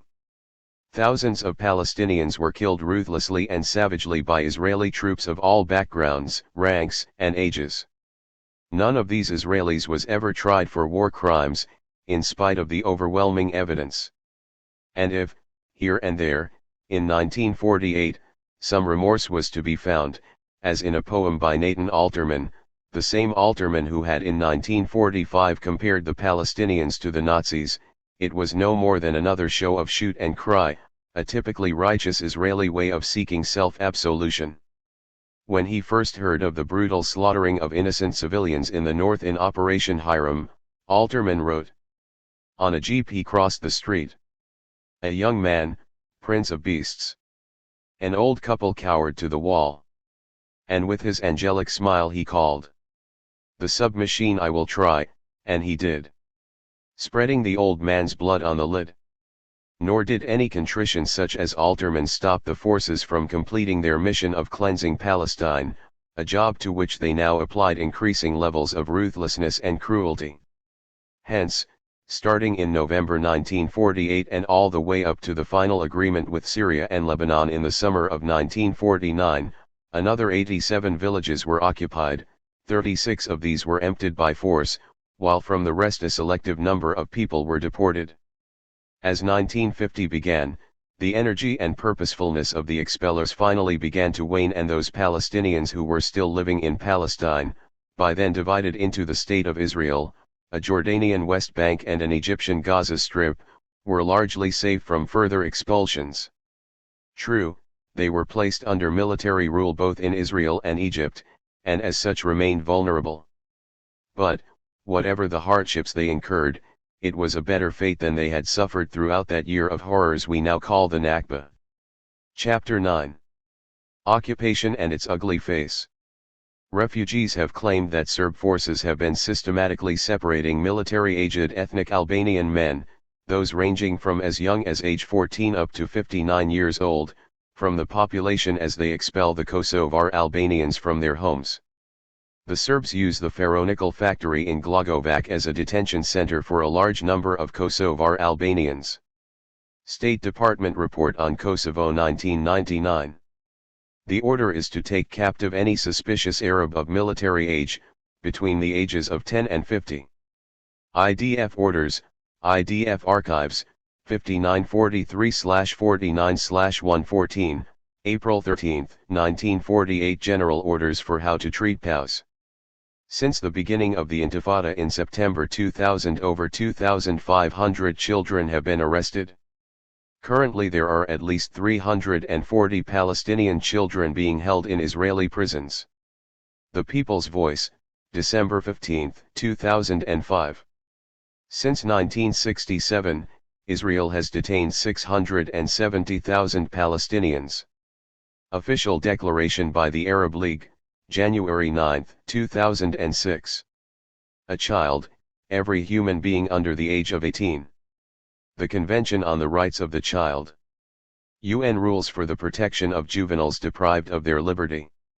Although Israel had essentially completed the ethnic cleansing of Palestine by now, the hardships did not end for the Palestinians. About 8,000 spent the whole of 1949 in the prison camps, others suffered physical abuse in the towns, and large numbers of Palestinians were harassed in numerous ways under the military rule that Israel now exerted over them. Their houses continued to be looted, their fields confiscated, their holy places desecrated, and Israel violated such basic rights as their freedom of movement and expression, and of equality before the law. Inhuman imprisonment. A common sight in rural Palestine in the wake of the cleansing operations were huge pens in which male villagers, ranging from children from the age of 10 to older men up to the age of 50, were being held after the Israelis had picked them out in the search and arrest operations that had now become routine. They were later moved to centralized prison camps. The Israeli search and arrest operations were quite systematic, took place all over the countryside, and usually carried similar generic code names, such as Operation Comb or even Distillation, Zykuk. Point 1.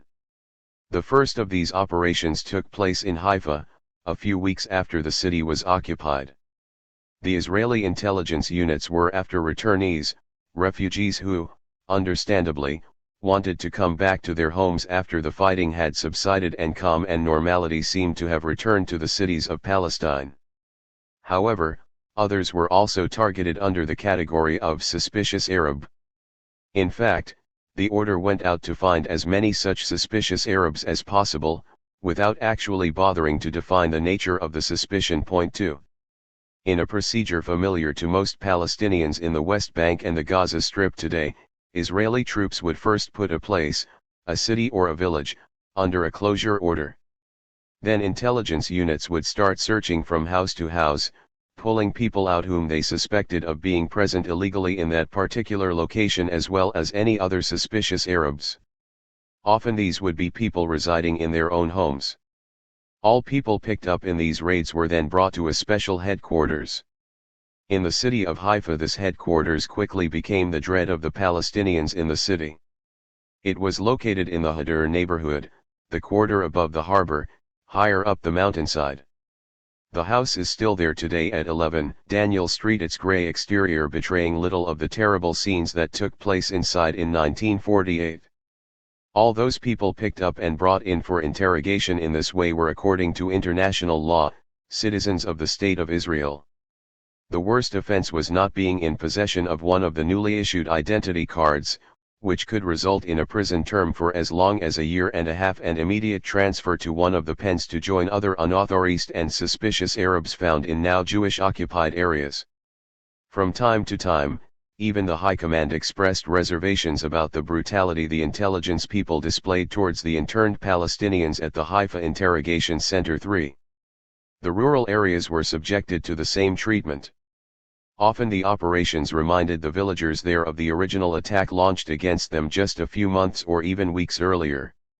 The Israelis now introduced a novel feature, also well known among present-day Israeli practices in the occupied territories, roadblocks, where they carried out surprise checks to catch those who did not have the new ID card. But the granting of such an ID card, which allowed people limited freedom of movement in the area where they lived, itself became a means of intimidation. Only people vetted and approved by the Israeli Secret Service were given such a card. Most areas were out of bounds anyway, even if you had the required identification. For these areas you needed another special permit. This included a specific authorization, for example, for people living in the Galilee to travel along their most common and natural routes to work or to see family and friends, such as the road between Haifa and Nazareth. Here, permits were hardest to get. Point 4.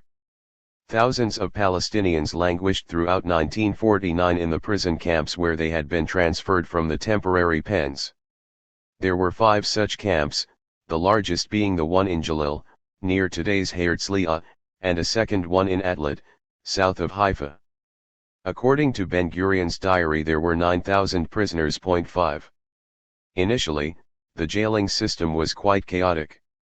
Our problem, complained one officer towards the end of June 1948, is the concentration of large numbers of Arab POWs and civilian prisoners. We need to transfer them to safer places. 6 By October 1948, under the direct supervision of Ugail Yadin, a network of prison camps had been institutionalized and the disarray was over. As early as February 1948 we find Haganah guidelines concerning the treatment of POWs stating the following: releasing a captive or eliminating him needs an approval of the intelligence officer. 7 In other words, there was already a selection process in operation, and summary executions took place. The Israeli intelligence officers who orchestrated them hounded the people continuously from the moment they arrived in these camps. This is why, even after captured Palestinians were moved to safer places, as the army put it, they felt anything but safe in these lockups. To begin with, it was decided to employ mainly Exirgun and Stern Gang troops as camp guards. 8 But they were not the only tormentors of the camp inmates. At one point, senior ex-Haganah officer Yiska Shadmai was found guilty of murdering 2 Palestinian prisoners. His is a familiar name in the history of the Palestinians in Israel. In October 1956, Shadmai was one of the principal perpetrators of the Kfar Qasim massacre, in which 49 Palestinians lost their lives. He escaped punishment for his part in the massacre, and went on to become a high-ranking official in the government apparatus that managed the state's relations with its Palestinian minority. He was acquitted eventually in 1958. His case reveals two features of Israel's treatment of Palestinian citizens that continue up to the present day. The first is that people indicted for crimes against Arabs are likely to remain in positions in which they continue to affect the lives of Palestinians, and, secondly, that they will never be brought to justice. The most recent illustration of this is the case of the policeman who murdered 13 unarmed Palestinian citizens in October 2000 and another 17 since then. One concerned army officer who happened to visit such a prison camp wrote, "In recent times there were some very grave cases in the treatment of prisoners.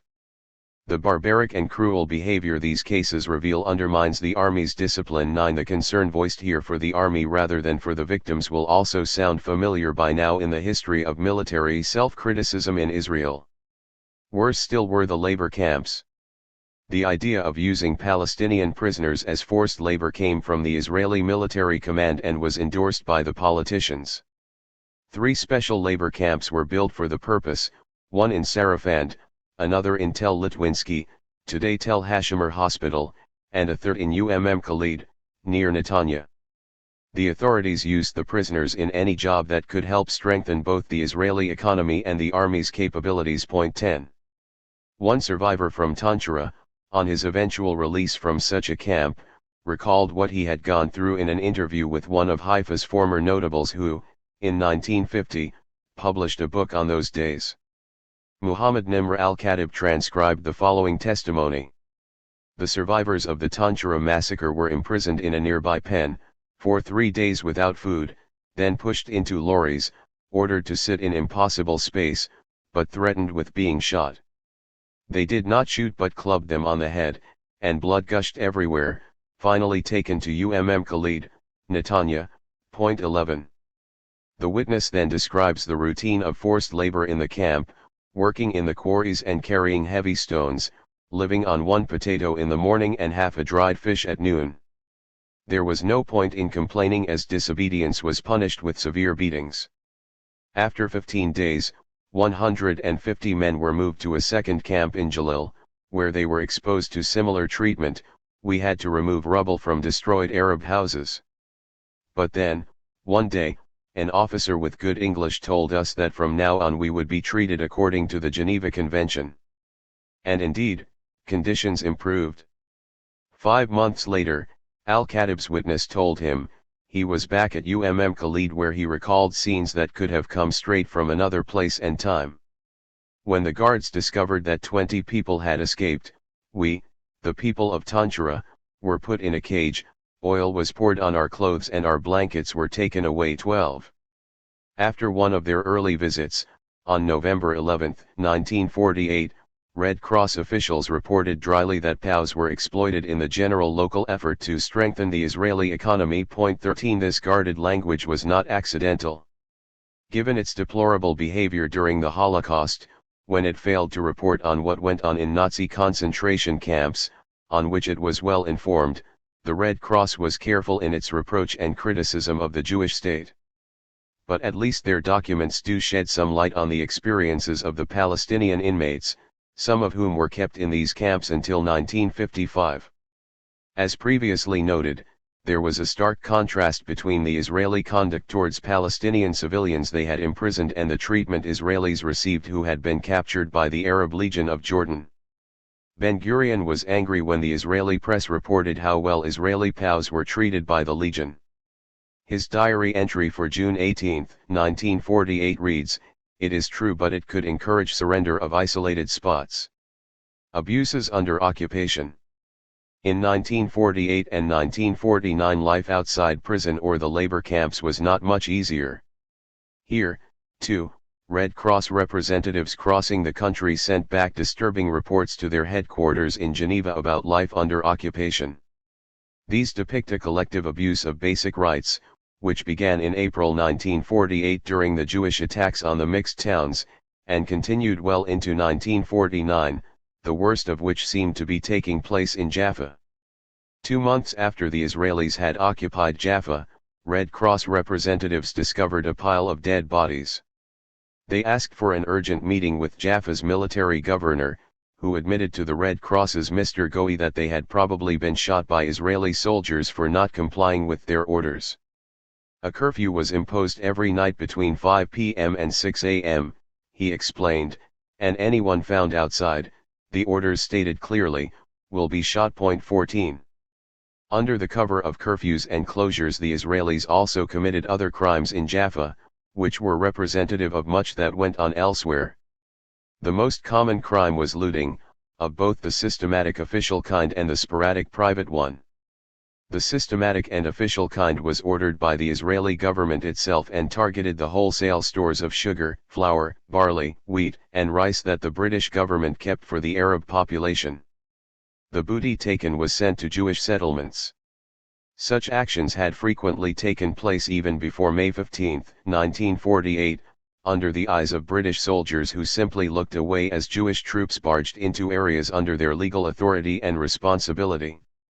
Reporting in July to Ben-Gurion on how the organized confiscation was progressing, the military governor of Jaffa wrote, "As for your demand, sir, that I will make sure that all the commodities required by our Army, Air Force, and Navy will be handed over to the people in charge and taken out of Jaffa as fast as possible, I can inform you that as of May 15, 1948, an average load of 100 trucks a day is taken out of Jaffa.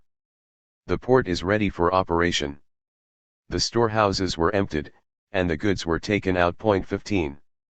The same officials who pillaged these food stores promised the Palestinian population in Haifa and other occupied cities that their community centers, religious sites, and secular establishments would not be ransacked or plundered. The people soon discovered that this was a false pledge when their mosques and churches were profaned and their convents and schools vandalized. In growing despair, Captain F. Marschall, one of the UN observers, reported back to the organization that the Jews violated frequently the guarantee given several times by the Jewish authorities to respect all buildings belonging to the religious community. 16. Jaffa was also a particular victim of house robberies that took place in broad daylight. The looters took furniture, clothes, and anything useful for the Jewish immigrants that were streaming into the country. UN observers were convinced that the plundering was also a means of preventing Palestinian refugees from returning, which fitted the overall rationale of the Israeli High Command that was not afraid to resort cold-bloodedly to brutal punitive actions so as to push forward their strategic policies. As the pretext for their robbery and looting campaigns, the Israeli forces often gave search for weapons. The real or imaginary existence of weapons also triggered worse atrocities, as these inspections were frequently accompanied by beatings and inevitably ended in mass arrests, many people arrested for no reason at all. Yitzhak Chizek, the military governor of Jaffa, wrote to Ben-Gurion. 17. The level of ransacking in Jaffa reached such intensity that even Yitzhak Chizek felt he had to complain, in a letter on June 5, 1948 to Israel's Minister of Finance, Eliezer Kaplan, that he could no longer control the looting. He would continue to protest, but when in the end of July he sensed his remonstrations were totally ignored, he resigned, stating that he surrendered to the uncontrollable ongoing crusade of pillage and robbery. 18 Most of his reports, which are to be found in the Israeli state archives, are censored, particularly passages relating to the abuse of the local people by Israeli soldiers. In one of these, not properly removed, we find Chizek clearly taken aback by the unlimited brutality of the troops. "They do not stop beating people," he writes.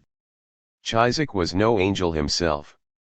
He did order the occasional demolition of houses and instructed his troops to torch a number of Palestinian shops, but these were punitive actions he wanted to control, that would bolster his self-image as sovereign master in the occupied domain he ruled. "It is regrettable," he wrote in his letter to Kaplan, "but he could no longer tolerate the attitude of the soldiers in cases where I have given clear orders not to set fire to a house or a shop. Not only do they ignore it, they make fun of me in front of the Arabs." He also criticized the official pillage that went on under the auspices of two gentlemen, a Mr. Jacobson and a Mr. Prezis, who allowed looting of many things the army does not need. 19. The High Command sent Abraham Margalit to check into these complaints, who reported back in June 1948, "There are many violations of discipline, especially in the attitude to the Arabs, beating and torture, and looting which emanate more from ignorance than malice." As Margalit explains himself, it was this ignorance that led the soldiers to set aside special locations where they kept and tortured Arabs. 20. This prompted a visit to Jaffa that same month by Israel's Minister of Minorities, Becher Shitrit. Born in Tiberias, this relatively dovish Israeli politician had shown an empathy towards the possibility of Jewish-Palestinian coexistence in the new state. He had served as judge in the British Mandatory and years later would become Minister of Justice. Shitrit was a token Mizrahi minister in an overwhelmingly Ashkenazi, i.e., Eastern European, government and as such had been promoted at first to deal with the most undesirable job in the government, the Arabs. Shitrit developed personal relations with some of the notables who had remained in Jaffa after the occupation and headed the Palestinian community there, such as Nicola Saab and Ahmed Abu Laban. Although he listened attentively in June 1948 when they beseeched him to lift at least the more appalling features of life under military occupation, and admitted to them that their complaints were valid, it took time before anything was done.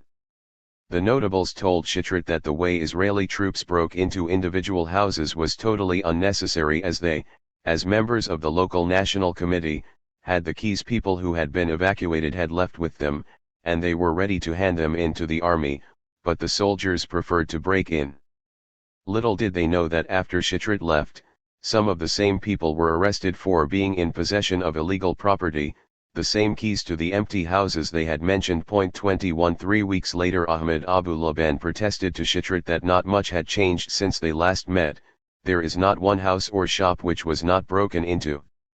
The goods were taken from the port and stores. Food commodities were taken from the inhabitants. 22 Abu Laban had been running a factory in the city together with a Jewish partner, but this did not save him. All the machines were removed and the factory was looted. Indeed, the scope of both the official confiscation and private looting all over urban Palestine was so widespread that local commanders were unable to control it. On June 25, the government decided to put some order into the looting and confiscation afflicting Jerusalem. David Abulafia, a local citizen, was made responsible for confiscation and appropriation. His main problem, he reported to Ben-Gurion, was that the security forces and the militias continue to confiscate without permission. 23. Ghettoizing the Palestinians of Haifa.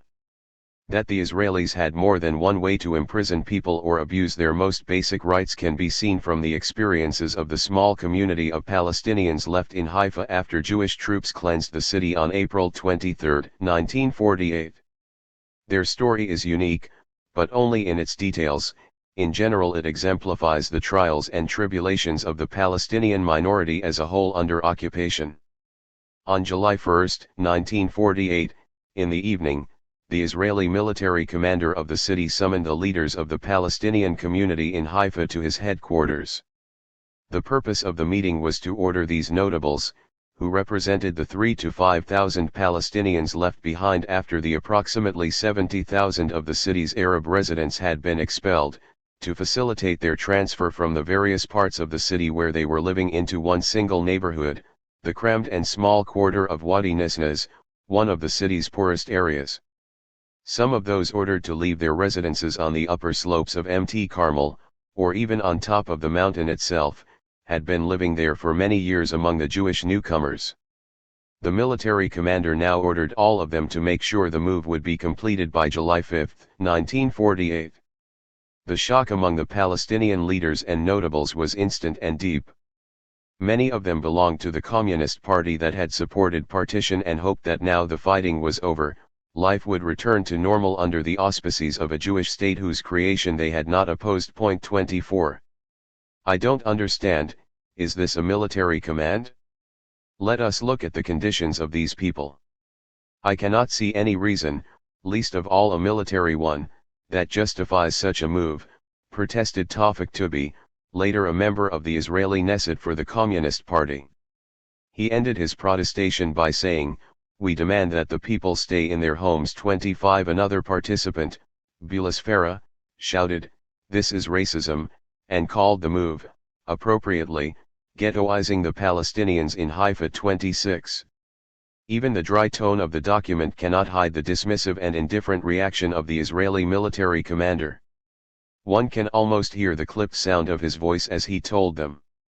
"I can see that you are sitting here and think you can give me advice, but I invited you in here to hear the orders of the High Command and carry them out.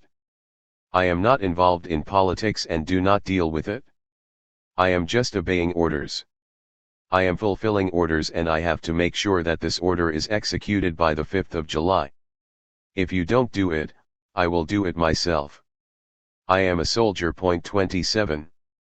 After he had finished his long monologue, another of the Palestinian notables, Shehadeh Shaila, asked, "And if someone owns a house, does he have to leave?" The military commander replied, "Everyone has to leave." 28. The notables then learned that the inhabitants would themselves have to cover the cost of their enforced transfer. Victor Kaya tried to reason with the Israeli commander that it would take more than one day for all the people to be notified, which would not leave them much time. The commander replied that 4 days was plenty of time. The person who transcribed the meeting noted that at that point the Palestinian representatives shouted as one man, "But this is a very short time," to which the commander retorted, "I cannot change it." 29. But this was not the end of their troubles.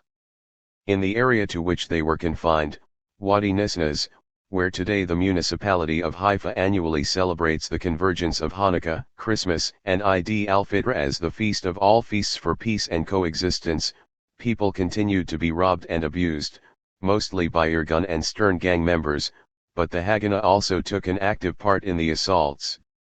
Ben-Gurion condemned their behavior, but did nothing to stop it. He was content with recording it in his diary. 30. Rape. We have 3 kinds of sources that report on rape, and thus know that severe cases of rape did take place. It remains more difficult to form an idea of how many women and young girls were victimized by Jewish troops in this way. Our first source is the international organizations such as the UN and the Red Cross. They never submitted a collective report, but we do have short and concise accounts of individual cases. Thus, for instance, very soon after Jaffa was taken, a Red Cross official, de Mouron, reported how Jewish soldiers had raped a girl and killed her brother.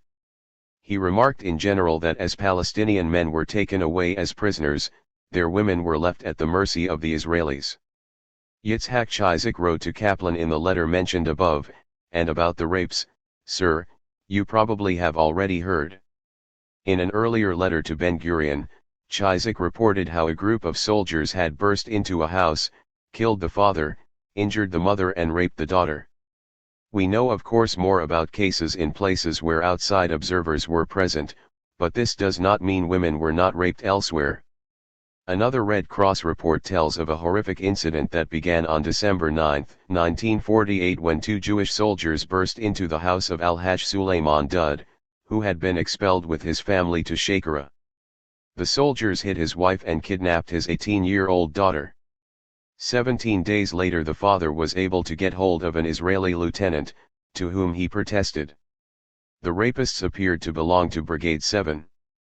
It is impossible to know what exactly happened in those 17 days before the girl was set free, the worst may be presumed. 31. The second source is the Israeli archives, which only cover cases in which the rapists were brought to trial. David Ben-Gurion seems to have been informed about each case and entered them into his diary. Every few days he has a subsection, rape cases. One of these records the incident Chizek had reported to him, a case in Acre where soldiers wanted to rape a girl. They killed the father and wounded the mother, and the officers covered for them. At least one soldier raped the girl. 32. Jaffa seems to have been a hothouse for the cruelty and war crimes of the Israeli troops. One particular battalion, Battalion 3, commanded by the same person who had been in charge when its soldiers committed massacres in Qisas and Sasa, and cleansed Safed and its environs, was so savage in its behavior that its soldiers were suspected of being involved in most of the rape cases in the city, and the High Command decided it best to withdraw them from the town. However, other units were no less guilty of molesting women in the first 3 to 4 months of the occupation. The worst period was towards the end of the first truce, July 8, when even Ben-Gurion became so apprehensive about the pattern of behavior that emerged among the soldiers in the occupied cities, especially the private looting and the rape cases, that he decided not to allow certain army units to enter Nazareth after his troops had taken the town during the 10-day war. 33. Our third source is the oral history we have from both the victimizers and the victims. It is very difficult to get the facts in the former case and almost impossible, of course, in the latter. But their stories have already helped shed light on some of the most appalling and inhuman crimes in the war that Israel waged against the Palestinian people. The perpetrators can only talk, it seems, shielded by the safe distance of years. This is how a particularly appalling case came to light just recently. On August 12, 1949, a platoon of soldiers in the Negev, based in Kibbutz Nirim not far from Beit Hanan, on the northern edge of today's Gaza Strip, captured a 12-year-old Palestinian girl and locked her up for the night in their military base near the kibbutz. For the next few days she became the platoon's sex slave as the soldiers shaved her head, gang-raped her and in the end murdered her. Ben-Gurion lists this rape too in his diary, but it was censored out by his editors. On October 29, 2003, the Israeli newspaper Haaretz publicized the story based on the testimonies of the rapists. 22 soldiers had taken part in the barbaric torture and execution of the girl. When they were then brought to trial, the severest punishment the court handed down was a prison term of 2 years for the soldier who had done the actual killing. Oral recollection also exposed cases of rape throughout the occupation of Palestine's villages, from the village of Tantura in May, through the village of Kola in June, and ending with one story after another of abuse and rape in the villages seized during Operation Hiram. Many of the cases were corroborated by UN officials who interviewed a number of women from the villages who were willing to come forward and talk about their experiences. When, many years later, some of these people were interviewed, it was obvious how difficult it still proved for the men and women from the village to talk about names and details in these cases, and the interviewers came away with the impression that they all knew more than they wished or were able to tell. Eyewitnesses also reported the callous and humiliating way in which women were stripped of all their jewelry, to the very last item. The same women were then harassed physically by the soldiers, which in Tantura ended in rape. Here is how Najia Ayyub described it: "I saw that the troops who encircled us tried to touch the women but were rejected by them. When they saw that the women would not surrender, they stopped. When we were on the beach, they took 2 women and tried to undress them, claiming they had to search the bodies." 34. Tradition, shame, and trauma are the cultural and psychological barriers that prevent us from gaining the fuller picture of the rape of Palestinian women within the general plunder Jewish troops wreaked with such ferocity in both rural and urban Palestine during 1948 and 1949. Perhaps in the fullness of time someone will be able to complete this chapter of the chronicle of Israel's ethnic cleansing of Palestine. Dividing the spoils. Once the winds of war had subsided and the newly established State of Israel had signed armistice agreements with its neighbors, the Israeli government relaxed its occupation regime somewhat and gradually put a halt to the looting and ghettoization of the small groups of urban Palestinians left behind. In August 1948, a new structure was put in place to deal with the consequences of the ethnic cleansing, called the Committee for Arab Affairs. As before, Becker Shitritz proved to be the more humane voice among his colleagues on this committee, together with that of Israel's first foreign minister, Moshe Sharad, but it also included some former members of the consultancy. The presence of Yaakov Shimoni, Gad Machnes, Ezra Danan, and Yosef Weitz, all people who had helped devise the expulsions, would have been quite alarming for those Palestinians who had remained, had they known. In August, the new outfit mainly dealt with the growing international pressure on Israel to allow the repatriation of the refugees. The tactic it decided upon was to try to push through a resettlement program that they envisaged would preempt all confrontation on the subject, either because the principal players in the international community would agree to endorse it or, even better, it would persuade them to abandon the issue altogether. The Israeli offer suggested that all Palestinian refugees should be resettled in Syria, Jordan, and Lebanon. This is not surprising, since it was discussed at a meeting of the Jewish Agency as early as 1944. Ben-Gurion argued, the transfer of Arabs is easier than the transfer of any other people. There are Arab states around. And it is clear that if the Palestinian Arabs are transferred, this would improve their situation and not the opposite.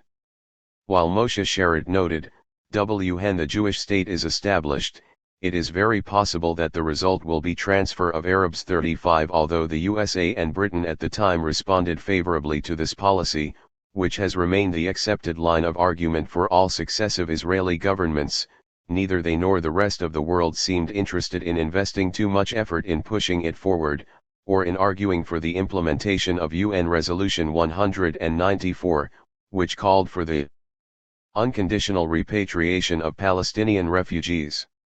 As Israel had hoped, the fate of the refugees, not to mention their rights, soon dropped out of sight. But return or resettlement was not the only issue. There was also the question of the money expropriated from the 1,300,000 Palestinians, the ex-citizens of Mandatory Palestine, whose finances had been invested in banks and institutions that were all seized by the Israeli authorities after May 1948. Neither did Israel's proposed policy of resettlement address the issue of Palestinian property now in Israeli hands.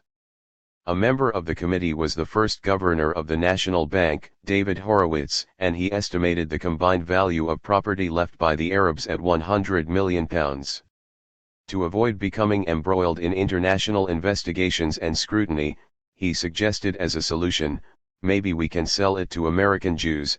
36.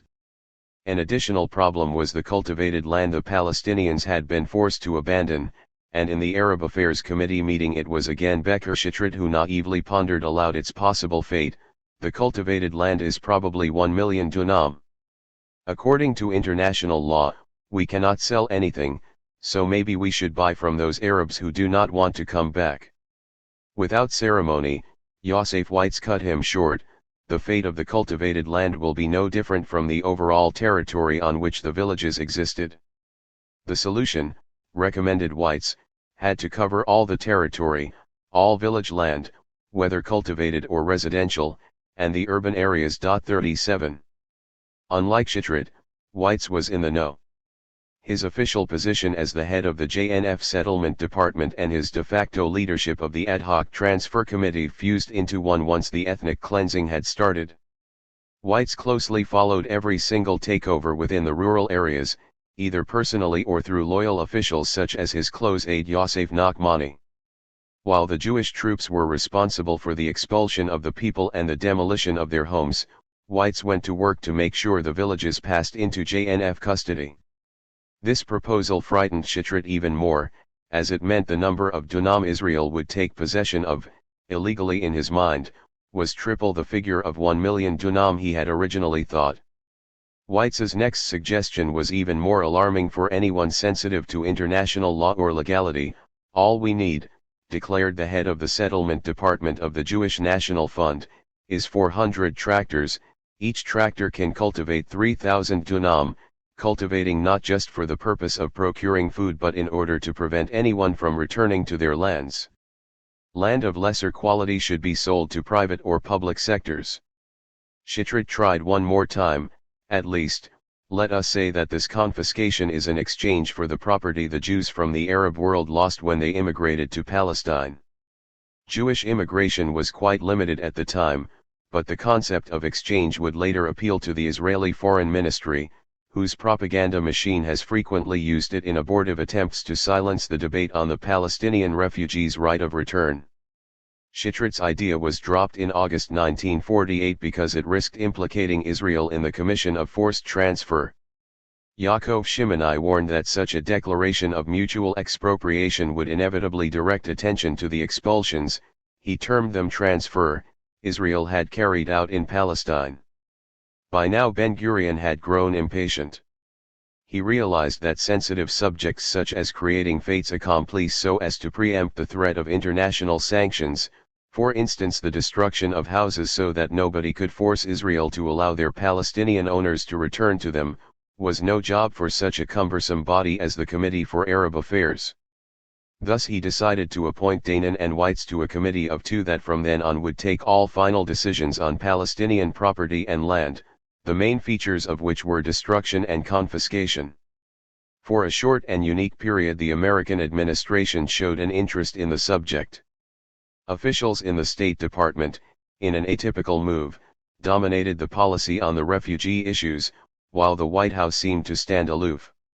The inevitable result was a growing dissatisfaction with the basic Israeli position. The U.S. experts saw no legal alternative to the return of the refugees, and were considerably irritated by Israel's refusal to even discuss the possibility. In May 1949, the State Department conveyed a strong message to the Israeli government that it considered the repatriation of the refugees as a precondition for peace. When the Israeli rejection arrived, the U.S. administration threatened Israel with sanctions, and withheld a promised loan. In response, the Israelis at first suggested taking in 75,000 refugees and allowing the reunification of families for another 25,000. When this was deemed insufficient by Washington, the government suggested taking in the Gaza Strip, with its 90,000 indigenous inhabitants and its refugee community of 200,000. Both proposals seemed niggardly, but by then, the spring of 1949, a personnel reshuffle in the American State Department reoriented America's Palestine policy onto a different course that completely sidelined, if not altogether ignored, the refugee question. During this short-lived period of U.S. pressure, April, May 1949, Ben-Gurion's basic response was to intensify the settlement of Jewish immigrants on the confiscated land and in the evicted houses. When Sherritt and Kaplan objected, apprehensive of international condemnation of such acts, Ben-Gurion again appointed a more cabal-like body that soon encouraged hundreds of thousands of Jewish immigrants from Europe and the Arab world to seize the Palestinian homes left in the towns and cities and to build settlements on the ruins of the expelled villages. The appropriation of Palestinian property was supposed to follow a systematic national program, but by the end of September Ben-Gurion gave up the idea of an orderly takeover in the major cities such as Jaffa, Jerusalem, and Haifa. Similarly, it proved impossible to coordinate the onslaught of covetous farmers and governmental agencies on the dispossessed villages and lands. The distribution of land was the responsibility of the Jewish National Fund. After the 1948 war, other bodies were given similar authority, the most important of which was the custodian, mentioned below. The JNF found it had to compete for the job of principal divider of the spoils of war. In the final analysis the JNF came out on top, but it took time. All in all, Israel had taken over 3.5 million dunam of land in rural Palestine. This estimate from 1948 included all houses and fields of the destroyed villages. It took a while before a clear Central East policy emerged of how best to use this land. Ben-Gurion deferred a total takeover by private or public Jewish agencies while the UN was still discussing the fate of the refugees, first in Lausanne in 1949, and after that in a series of feudal committees set up to deal with the refugee issue. He knew that in the wake of the UN General Assembly's Resolution 194, December 11, 1948, which demanded the unconditional repatriation of all Palestinian refugees, a formal and legal Israeli takeover would cause problems. In order to forestall international indignation over collective dispossession, the Israeli government appointed a custodian for the newly acquired properties, pending a final decision over their fate. Typical of previous Zionist conduct, this pragmatic solution became policy until a strategic decision would follow to change it, i.e., by redefining the status of the dispossessed assets. The custodian was thus a function the Israeli government created in order to fend off any possible fallout from UN Resolution 194 that insisted that all refugees be allowed to return and/or be compensated. By putting all private and collective possessions of the expelled Palestinians under its custody, the government could, and in effect did, sell these properties to public and private Jewish groups and individuals later under the spurious pretext that no claimants had come forward. Moreover, the moment the confiscated lands from Palestinian owners were put under government custodianship they became state lands, which by law belonged to the Jewish nation, which, in turn, meant that none of it could be sold to Arabs. 38.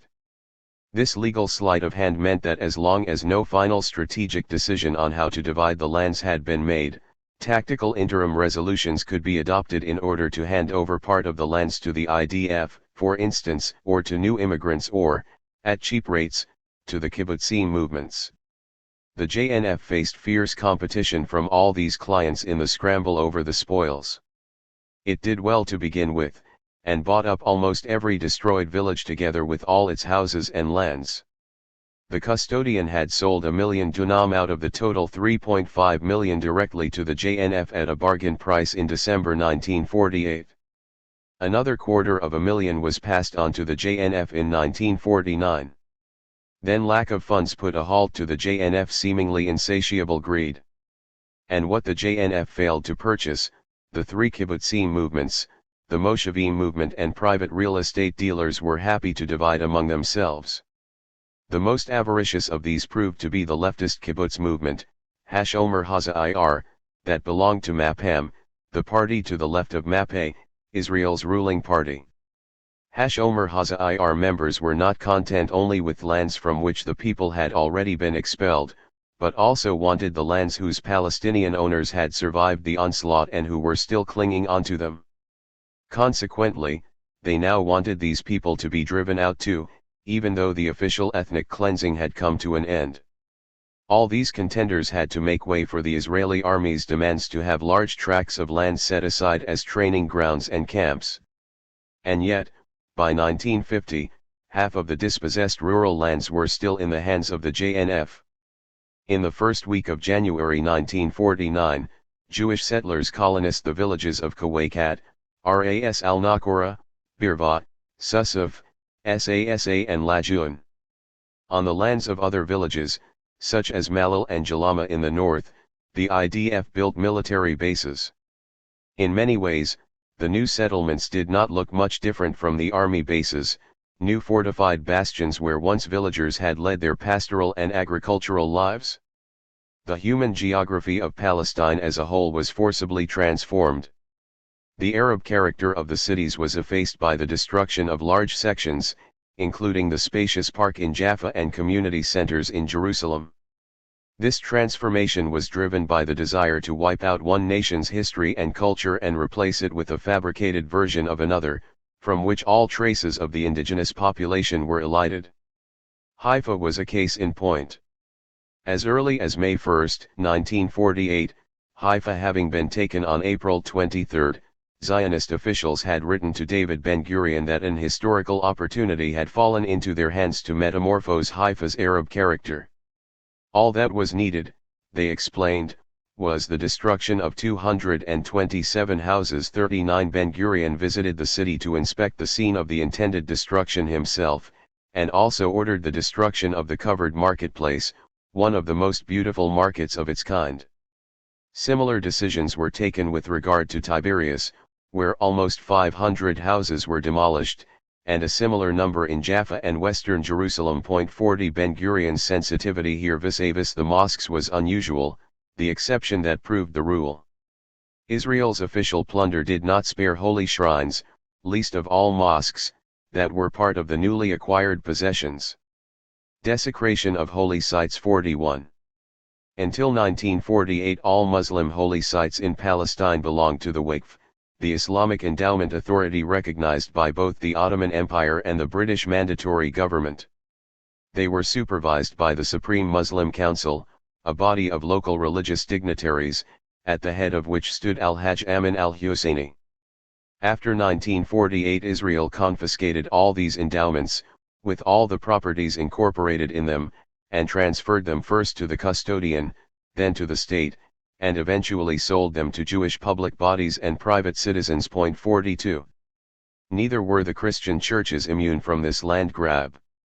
Much of the land that churches owned within destroyed villages was confiscated like the Waqf endowments, although unlike the vast majority of mosques, quite a few of the churches remained intact. Many churches and mosques were never properly destroyed, but left to look like ancient historical ruins, vestiges of the past to remind people of Israel's might of destruction. However, Among these holy sites were some of Palestine's most impressive architectural gems, and they disappeared forever. Masjid al-Qurayya vanished under the city of Givatayim, and the rubble of the church of Birva now lies beneath the cultivated land of the Jewish settlement of Ahiyad. A similar masonry treasure was the mosque in Sarafand on the coast near Haifa, not to be confused with the Sarafand in the heart of Palestine where a huge British base was located.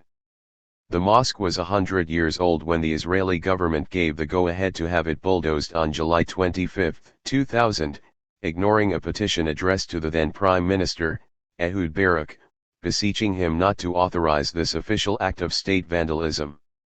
In retrospect, however, it was the abuse of their Islamic holy shrines that proved the most painful to a Palestinian community, the large majority of whose members found solace and comfort in the embrace of tradition and religion. The Israelis turned the mosques of Maghdal and Qisariya into restaurants, and the Beersheba Mosque into a shop. The Ain Hod Mosque is used as a bar, and that of Zab is part of a resort village. The mosque is still there but owned by the government agency responsible for maintaining the national parks. Some mosques remained intact until the Israeli authorities believed time had released them from the obligation to protect the sanctity of these places. The remains of the Ain al-Zaytun Mosque, for example, were turned into a milk farm as late as 2004. The Jewish owner removed the stone that indicated the founding date of the mosque and covered the walls with Hebrew graffiti. By contrast, in August 2005 the Israeli media, public, and politicians castigated their government for its decision to leave in the hands of the Palestinians the synagogues of the settlements Israel evicted in the Gaza Strip that summer. When the inevitable destruction of these synagogues came about, cement structures from which the settlers themselves had removed all religious items prior to their eviction, the general outcry in Israel reached the skies. As for the Muslim shrines and Christian churches that survived, these are not always accessible. The church and mosque of Summata are still visible today, but if you want to pray there or simply wish to visit these sites you have to cross Jewish farms and risk being reported to the police for trespassing. This is also the case if you attempt to visit the Balad al-Sheikh Mosque near Haifa and, equally, Muslims are denied access to the Mosque of Khalsa located today in the development town of Kiryat Shemona. The people of Karam Maharal still refuse to allow access to the beautiful 19th-century mosque at the center of what used to be the village of Ijim, one of the wealthiest villages in Palestine. Sometimes access is denied by official manipulation rather than force, as in the case of the Hittin Mosque. According to tradition, Salah al-Din built this amazing structure in the middle of the village in 1187 to commemorate his victory over the Crusaders. Not too long ago, 73-year-old Abu Jamal from Deir Hana hoped that through a summer camp for Palestinian children he could help restore the place to its past glory and reopen it for worship. But the Ministry of Education tricked him. Its senior officials promised Abu Jamal that if he cancelled the camp, the ministry would donate money for the restoration work. However, when he accepted the offer, the ministry sealed the site with barbed wire as if it were a high-security installation. All the stones, including the foundation stone, were then removed by the nearby kibbutzniks who use the land to graze their sheep and cows. The following is a short registry covering the last decade or so. In 1993 the Nabi Reuben Mosque was blown up by Jewish fanatics. In February 2000 the Wadi Hawarith Mosque was ruined, 2 weeks after Muslim volunteers had finished restoring the building.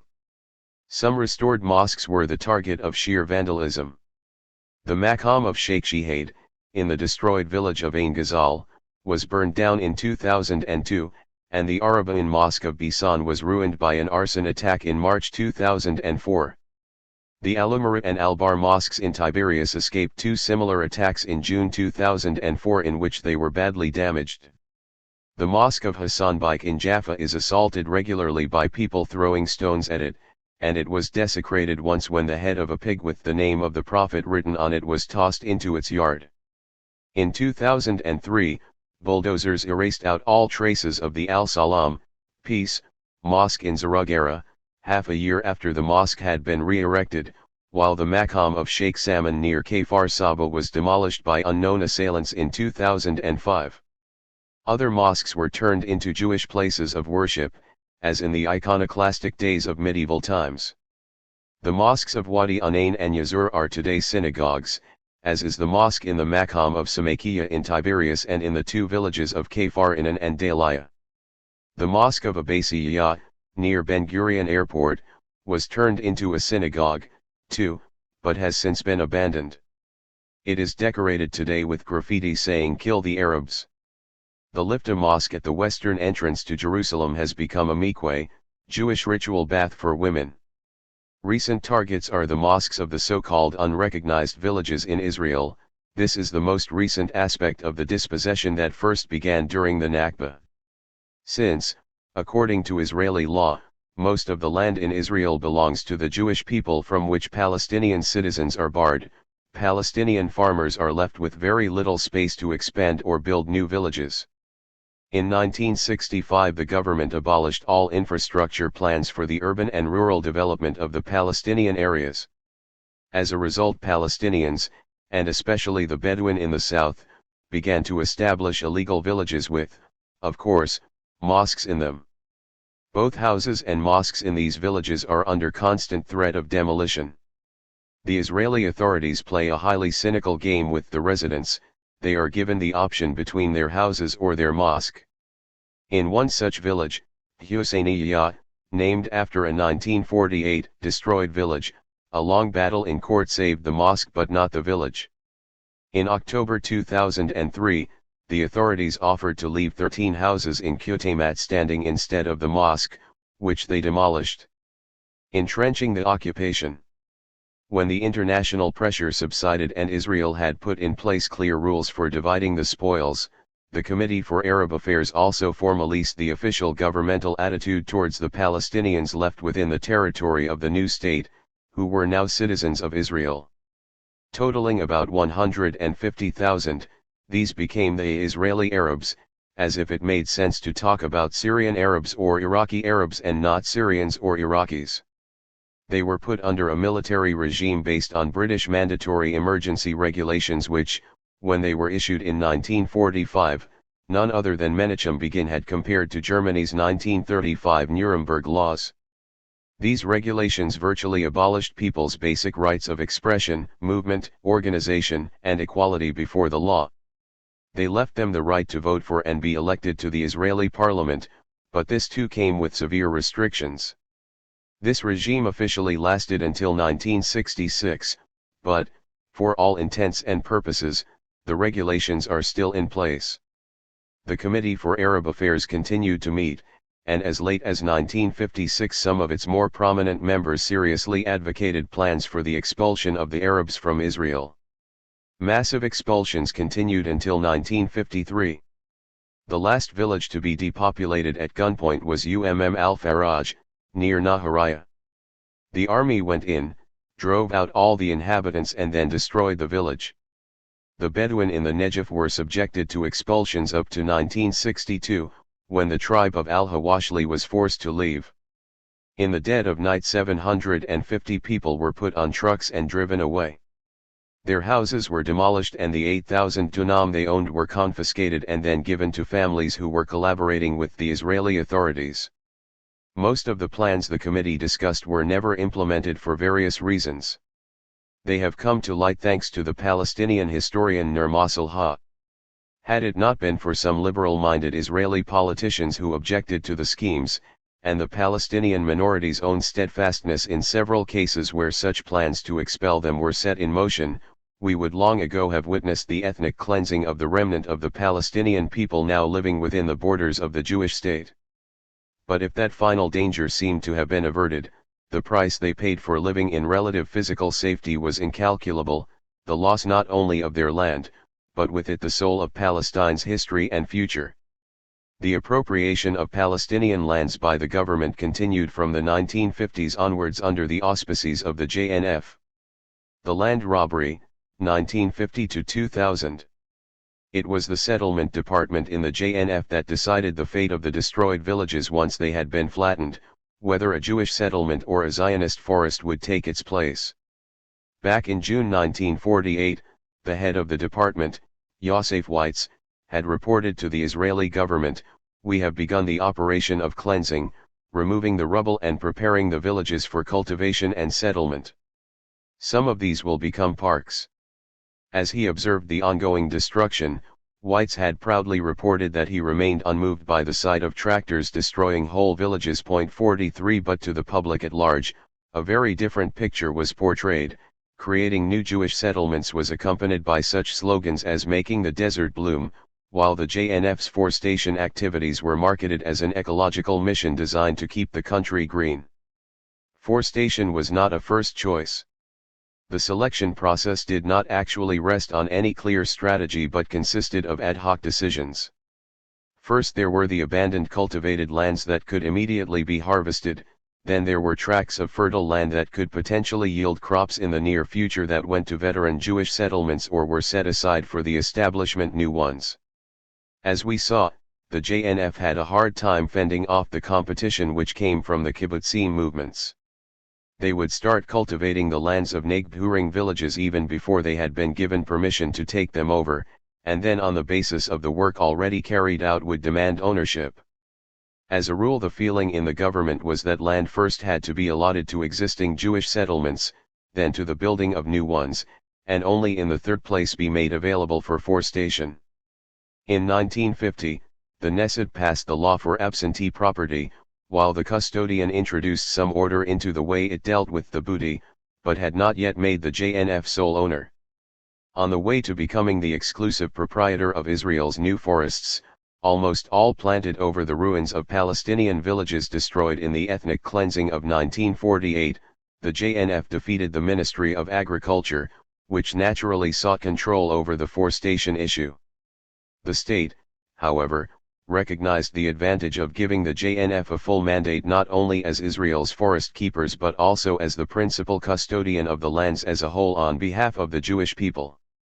From now on, even on land it did not own, the JNF was responsible for safeguarding its Jewishness by prohibiting all transactions with non-Jews, namely Palestinians. This is not the place to expand on the complex trajectory the JNF followed in its struggle to keep its spoils. Its primary tool, however, was the use of government legislation. The JNF law was passed in 1953 and granted the agency independent status as landowner on behalf of the Jewish state. This law, and a host of others that followed, such as the Law of the Land of Israel and the Law of the Israel Land Authority, Ilan, both passed in 1960, all reinforced this position. These were all constitutional laws determining that the JNF was not allowed to sell or lease land to non-Jews. They finalized the JNF's share in the overall state lands, 13%, but hid a much more complex reality that enabled the JNF to implement its policy of guarding the nation's land in areas beyond its direct control, simply because it had a decisive role in, and impact on, the directorship of the Ilan, which became the owner of 80% of all state lands, the rest being owned by the JNF, the army, and the government.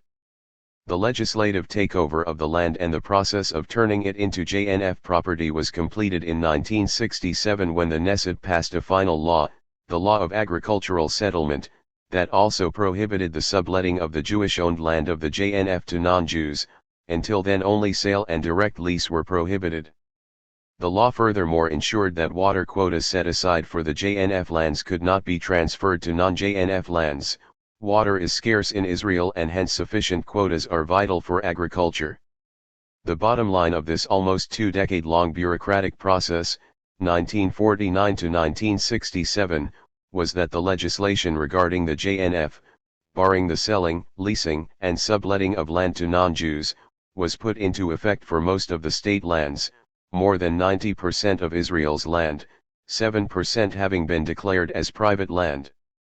The primary objective of this legislation was to prevent Palestinians in Israel from regaining ownership, through purchase, of their own land or that of their people.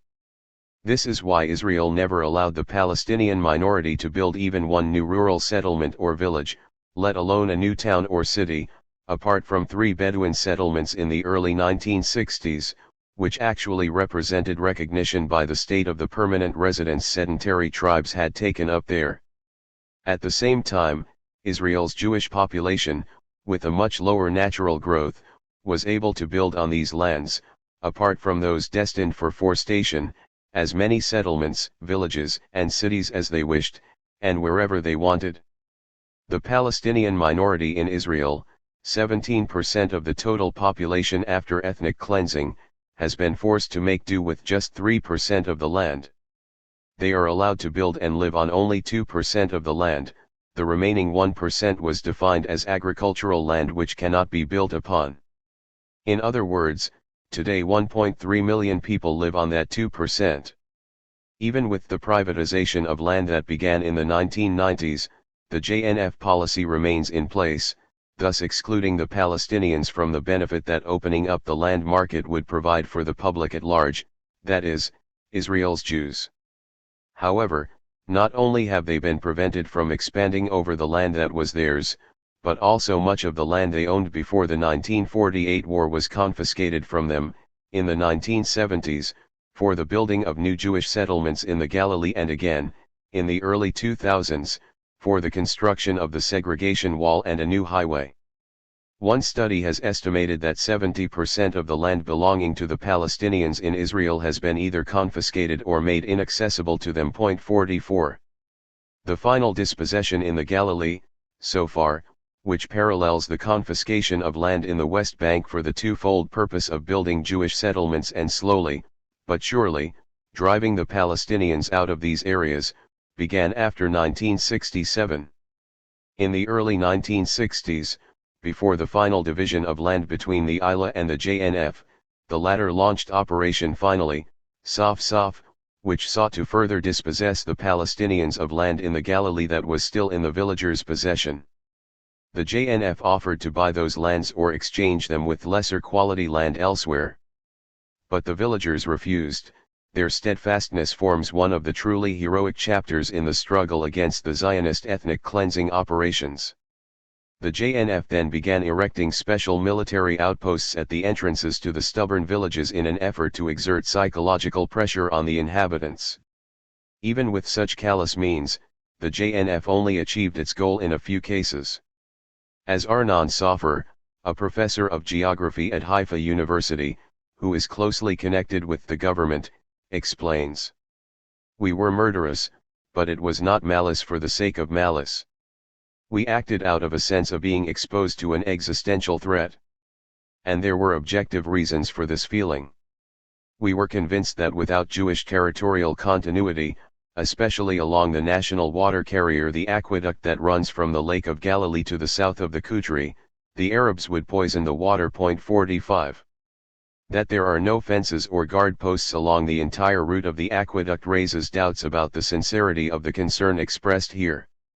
The need for territorial continuity, on the other hand, does sound sincere. It was, after all, the main inspiration in 1948 for Israel's massive operations of expulsion. The dispossession of Palestinian lands did not only entail the expulsion of their legal owners and the prevention of their repatriation and regaining ownership.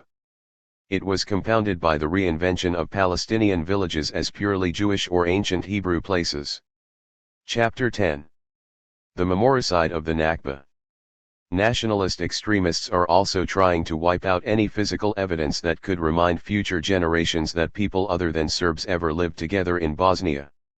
Historic mosques, churches, and synagogues, as well as national libraries, archives, and museums have been torched, dynamited, and bulldozed. They want to eliminate the memory of the past as well. Sevdalinka.net. Over 700,000 olive and orange trees have been destroyed by the Israelis. This is an act of sheer vandalism from a state that claims to practice conservation of the environment. How appalling and shameful.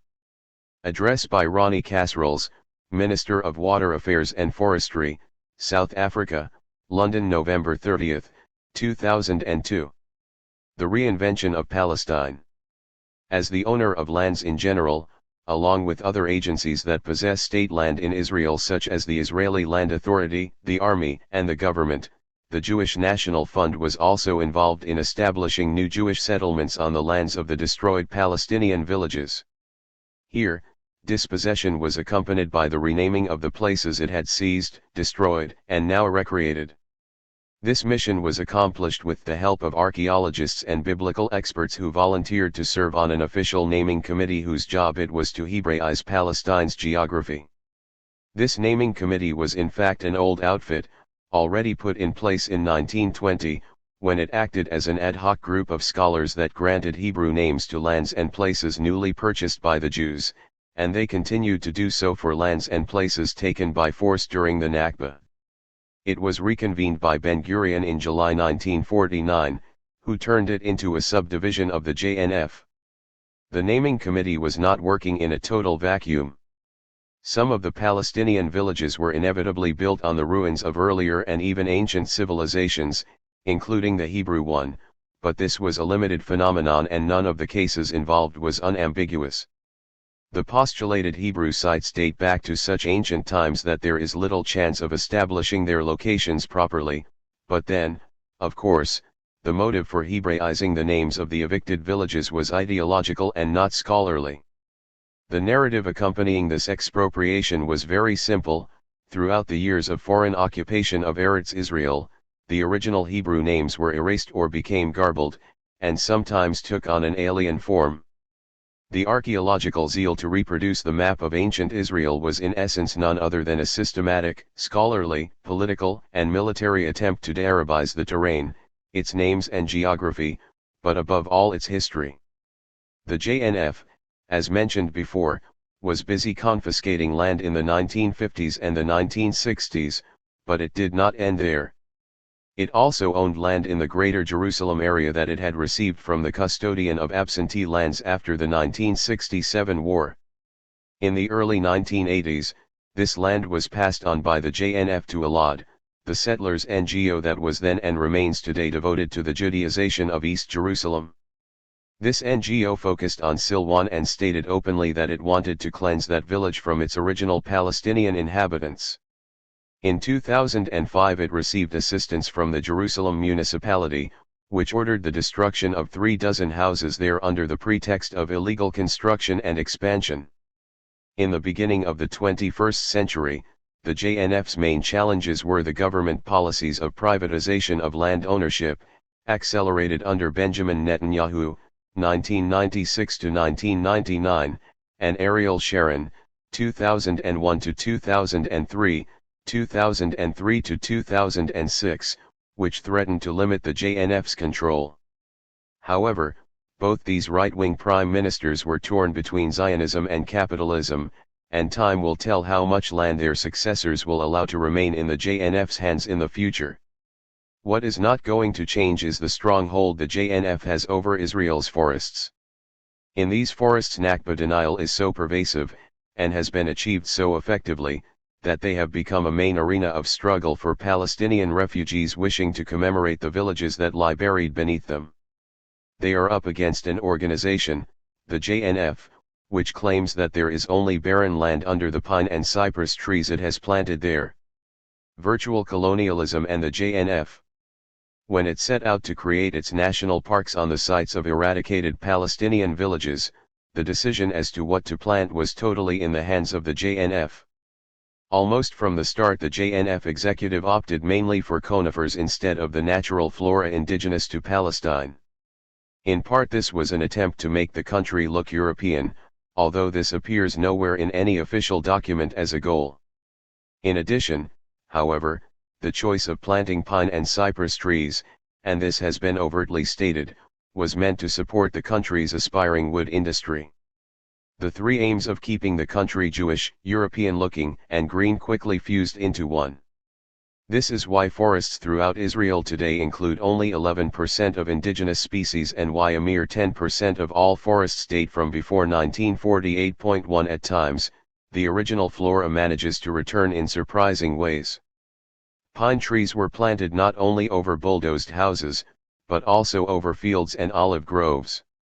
In the new development town of Migdal HaEmek, for example, the JNF did its utmost to try and cover the ruins of the Palestinian village of Mujadil, at the town's eastern entrance, with rows of pine trees, not a proper forest in this case but just a small wood.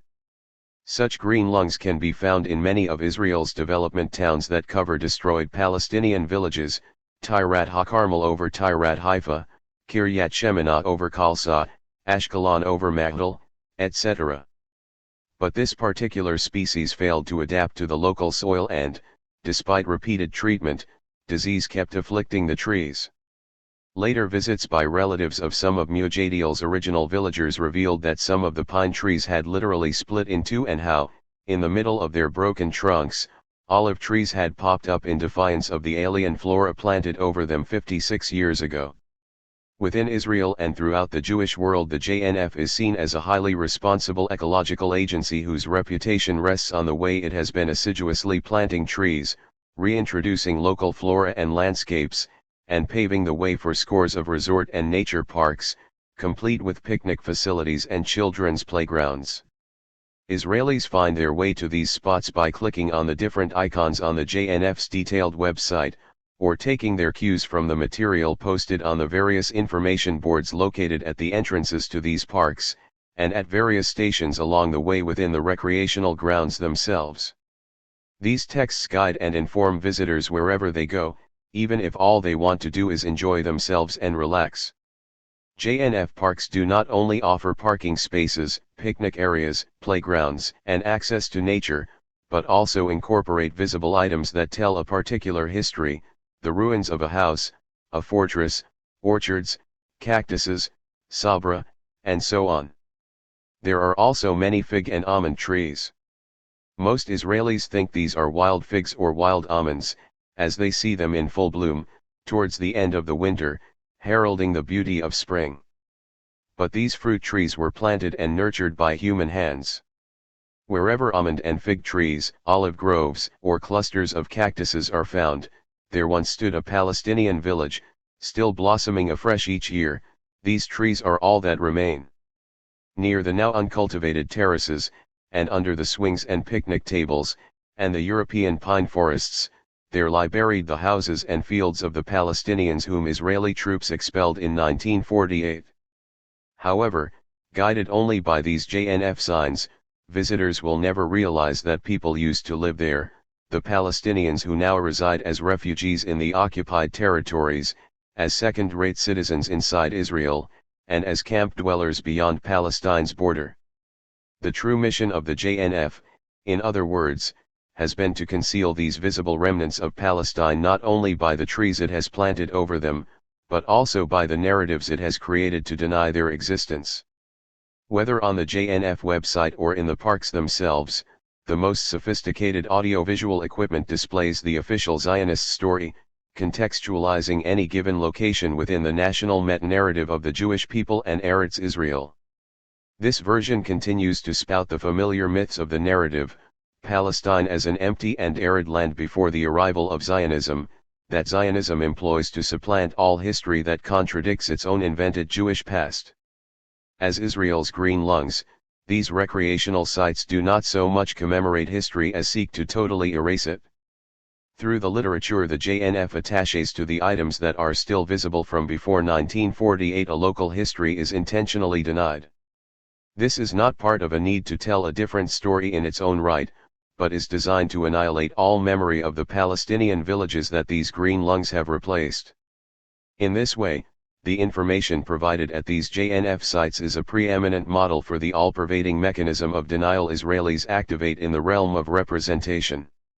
Deeply rooted in the people's psyche, this mechanism works through exactly this replacement of Palestinian sites of trauma and memory by spaces of leisure and entertainment for Israelis.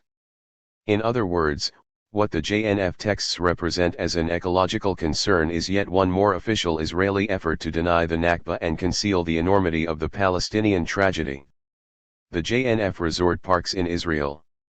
The homepage of the JNF's official website showcases the agency as being responsible for having made the desert bloom and the historical Arab landscape look European.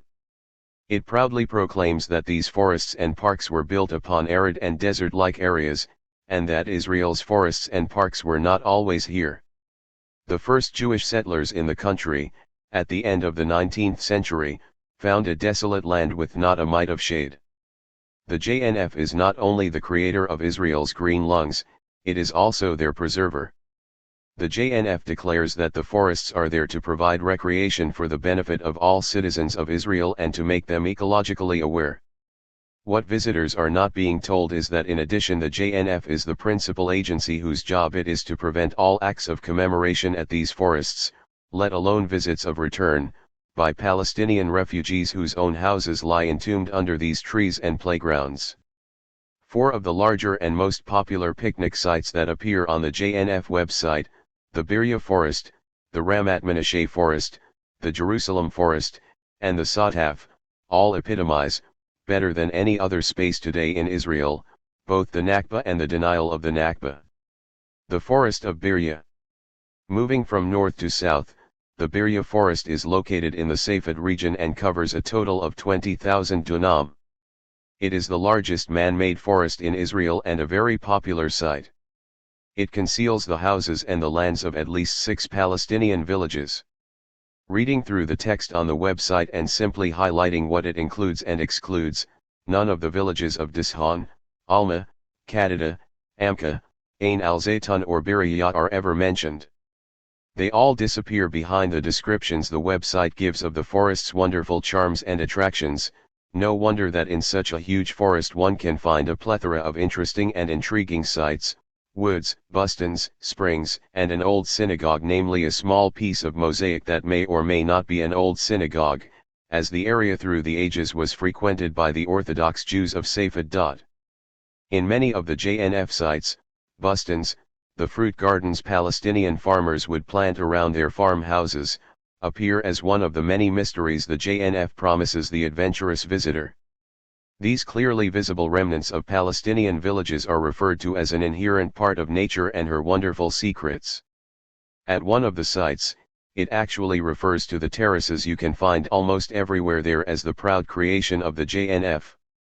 Some of these were in fact rebuilt over the original ones, and go back centuries before the Zionist takeover. Thus, Palestinian bustans are attributed to nature and Palestine's history transported back to a biblical and Talmudic past.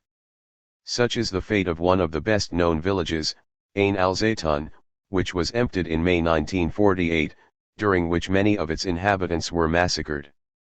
Ain al-Zaytun is mentioned by name, but in the following manner. Ain al-Zaytun has become one of the most attractive spots within the recreational ground as it harbors large picnic tables and ample parking for the disabled. It is located where once stood the settlement Ain al-Zaytun, where Jews used to live ever since the medieval times and until the 18th century. There were 4 abortive Jewish settlement attempts. The parking lot has biological toilets and playgrounds. Next to the parking lot, a memorial stands in memory of the soldiers who fell in the Six-Day War. Fancifully meshing history and tourist tips, the text totally erases from Israel's collective memory the thriving Palestinian community Jewish troops wiped out within a few hours. The pages of the JNF website on the history of Ain al-Zaytun go into great detail, and the narrative that accompanies a virtual or real journey into the forest takes the reader back to the alleged Talmudic town in the 3rd century, before skipping a whole millennium of Palestinian villages and communities. It finally focuses on the last 3 years of the mandatory period, as these same grounds were hiding places where the Jewish underground, trying to escape the watchful eyes of the British, trained its troops and stashed the weapons it was amassing. The Ramat Menashe Park. South of Birya lies Ramat Menashe Park. It covers the ruins of Lajun, Mansi, Kafrain, Butamat, Hubeza, Daliat al-Raha, Sabairan, Bureka, Sindiana, and al-Zinat. At the very center of the park lie the remains of the destroyed village of Daliat al-Raha, now covered by Kibbutz Ramat Menashe of the socialist movement Hashomer Haza-Ir. The remnants of the blown-up houses too of one of the villages, Kafrain, are still visible. The JNF website highlights the admixture of nature and human habitat in the forest when it tells us that in its midst there are 6 villages. The website uses the highly atypical Hebrew word for village, kefar, to refer to the kibbutzim in the park, and not the 6 villages underneath the park, a linguistic ploy that serves to reinforce the metaphorical palimpsest at work here, the erasure of the history of one people in order to write that of another people over it. Point 3. In the words of the JNF website, the beauty and the attraction of this site are unmatched. One of the principal reasons is the countryside itself, with its bustons and its ruins of the past, but there is a master design behind all this that strives to maintain the contours of the natural scenery.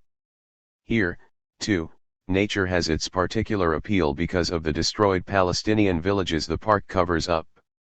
Both the JNF's virtual and real tour through the park gently guide the visitor from one recommended spot to another, all carrying Arabic names. These are the names of the destroyed villages, but here presented as natural or geographical locations that betray no earlier human presence. The reason one can move from one point to the other so smoothly is attributed by the JNF to a network of roads that were paved in the British period. Why did the British bother to pave roads here?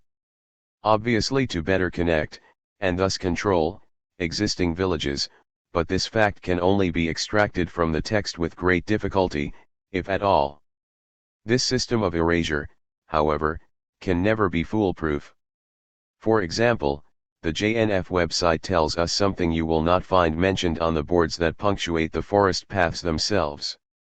Within the many ruins dotting the place, the village spring, Ein Hakefar, is recommended as the quietest part of the site. Often a village spring would be at the heart of the village, close to the village square, as here in Kafrain, its ruins now providing not only peace of mind but also serving the cattle of the nearby kibbutz Mishmar HaEmek as a resting point on their way to meadows down below. Greening of Jerusalem. The last two examples come from the Jerusalem area. The western slopes of the city are covered with the Jerusalem forest, another brainchild of Yosef Weitz. In 1956, Weitz complained to the mayor of Jerusalem about the barren site of the western hills of the city.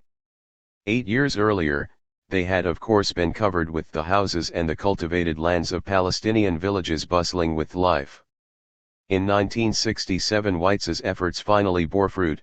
The JNF decided to plant 1 million trees on 4,500 dunam that, in the words of the website, encircle Jerusalem with a green belt.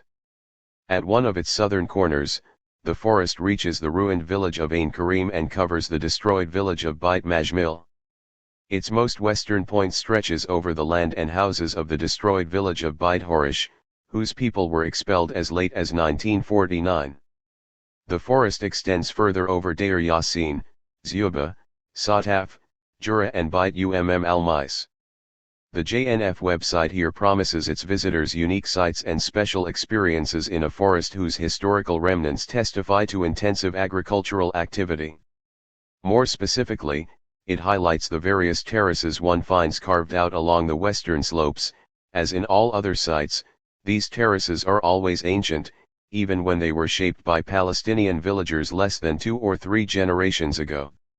The last geographical site is the destroyed Palestinian village of Sataf, located in one of the most beautiful spots high up in the Jerusalem mountains. The site's greatest attraction, according to the JNF website, is the reconstruction it offers of ancient, Kedem in Hebrew, agriculture. The adjective ancient is used for every single detail in this site.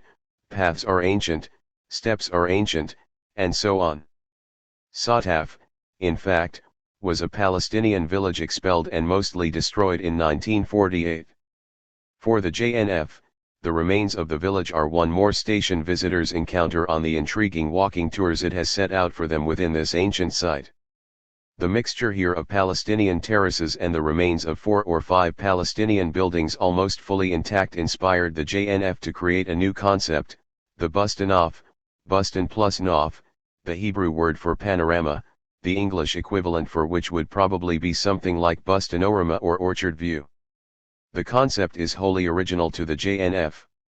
The Bustans overlook some exquisite scenery and are popular with Jerusalem's young professional class who come here to experience ancient and biblical ways of cultivating a plot of land that may even yield some biblical fruits and vegetables. Needless to say, these ancient ways are far from biblical but are Palestinian, as are the plots and the Bustans and the place itself. In Sataf, the JNF promises the more adventurous visitors a secret garden and an elusive spring, 2 gems they can discover among terraces that are a testimony to human habitation 6,000 years ago, culminating in the period of the Second Temple. This is not exactly how these terraces were described in 1949 when Jewish immigrants from Arab countries were sent to repopulate the Palestinian village and take over the houses that had remained standing. Only when these new settlers proved unmanageable did the JNF decide to turn the village into a tourist site. At the time, in 1949, Israel's naming committee searched for a biblical association for the place, but failed to find any connection to Jewish sources. They then hit upon the idea of associating the vineyard that surrounded the village with the vineyards mentioned in the biblical Psalms and Song of Songs. For a while they even invented a name for the place to suit their fancy, Bikara, the early fruit of the summer, but gave it up again as Israelis had already got used to the name Sataf.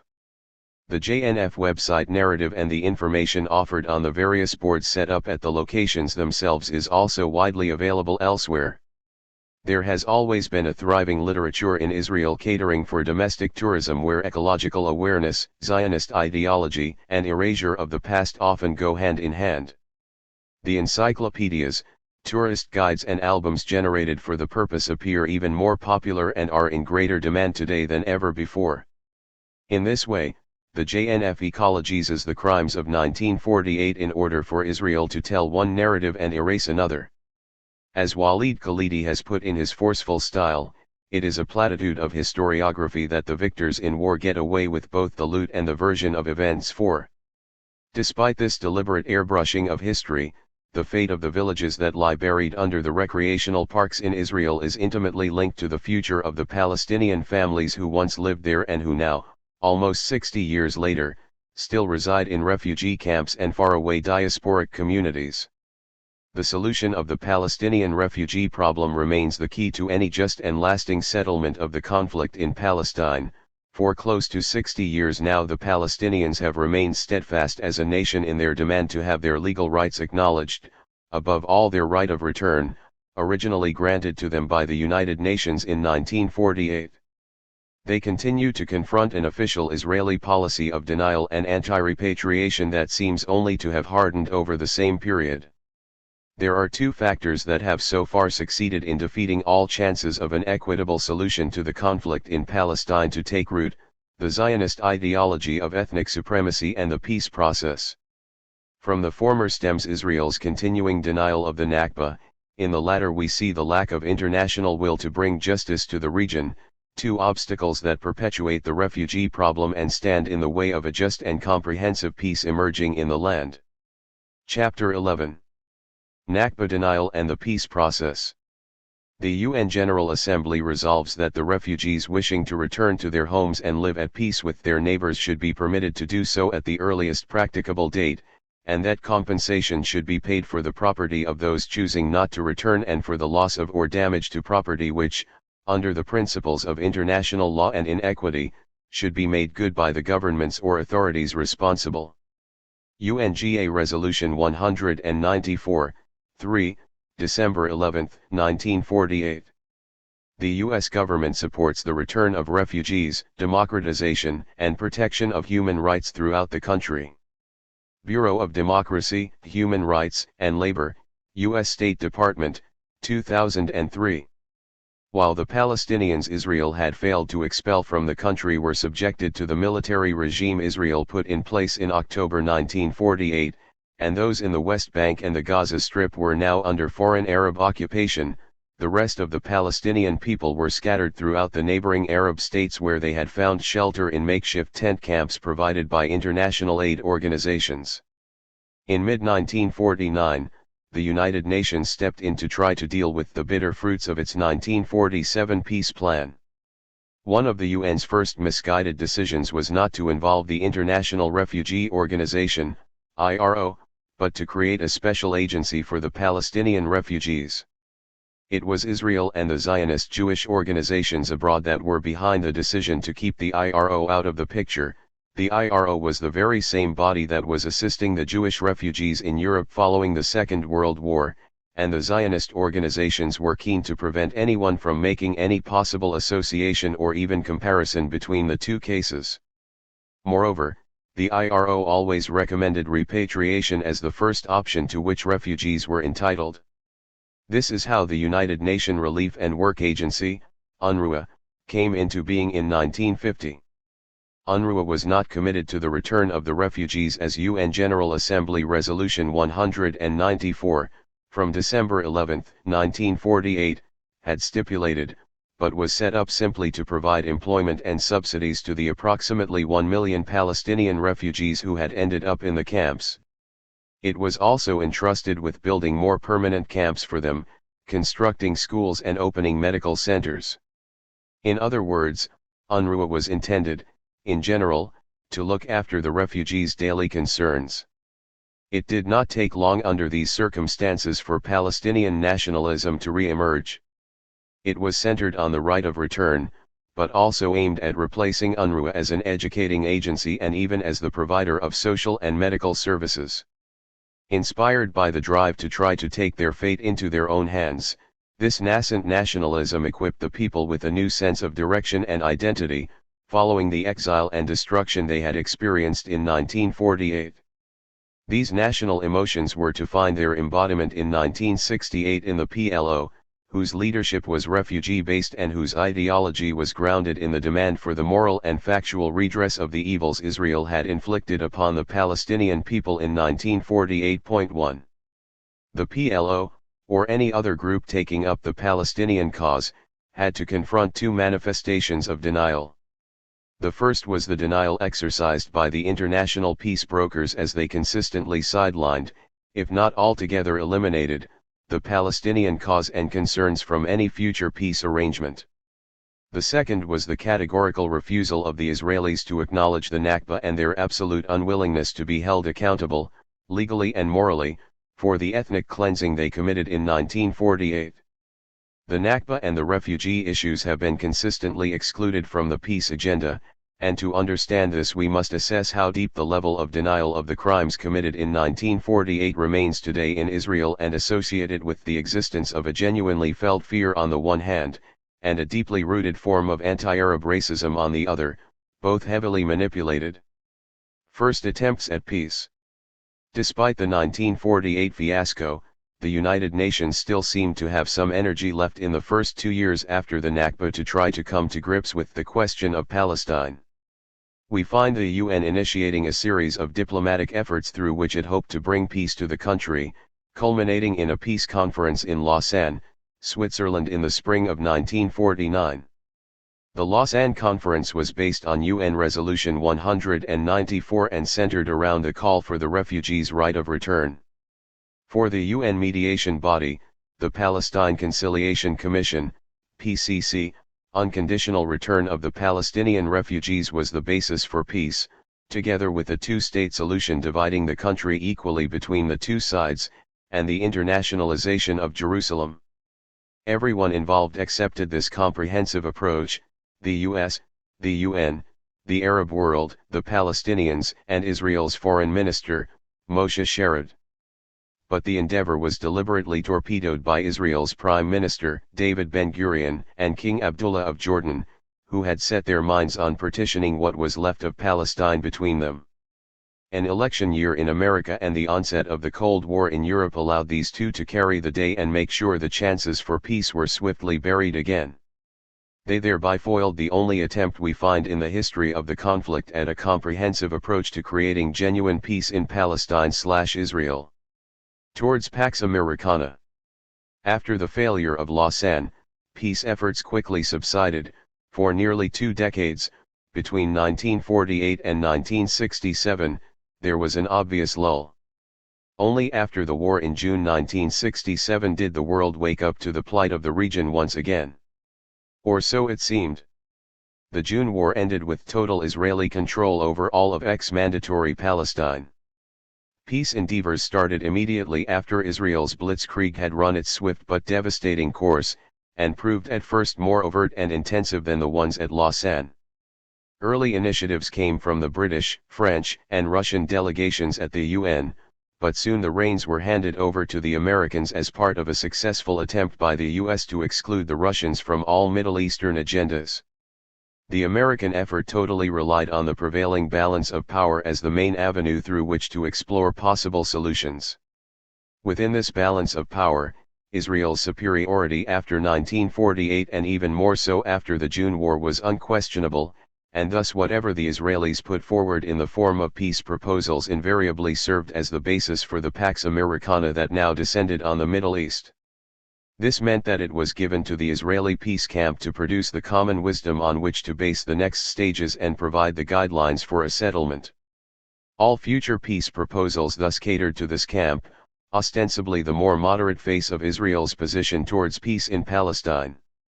Israel drafted new guidelines after 1967, taking advantage of the new geopolitical reality its June War had created, but also mirroring the internal political debate that emerged inside Israel itself, following what Israeli PR quickly dubbed the Six-Day War, purposely invoking biblical overtones, between the right wing, the Greater Israel people, and the left wing, the Peace Now movement.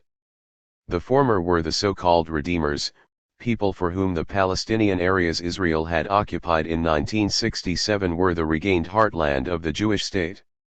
The latter were dubbed custodians, Israelis who wanted to hold on to the occupied Palestinian territories so as to use them as bargaining chips in future peace negotiations.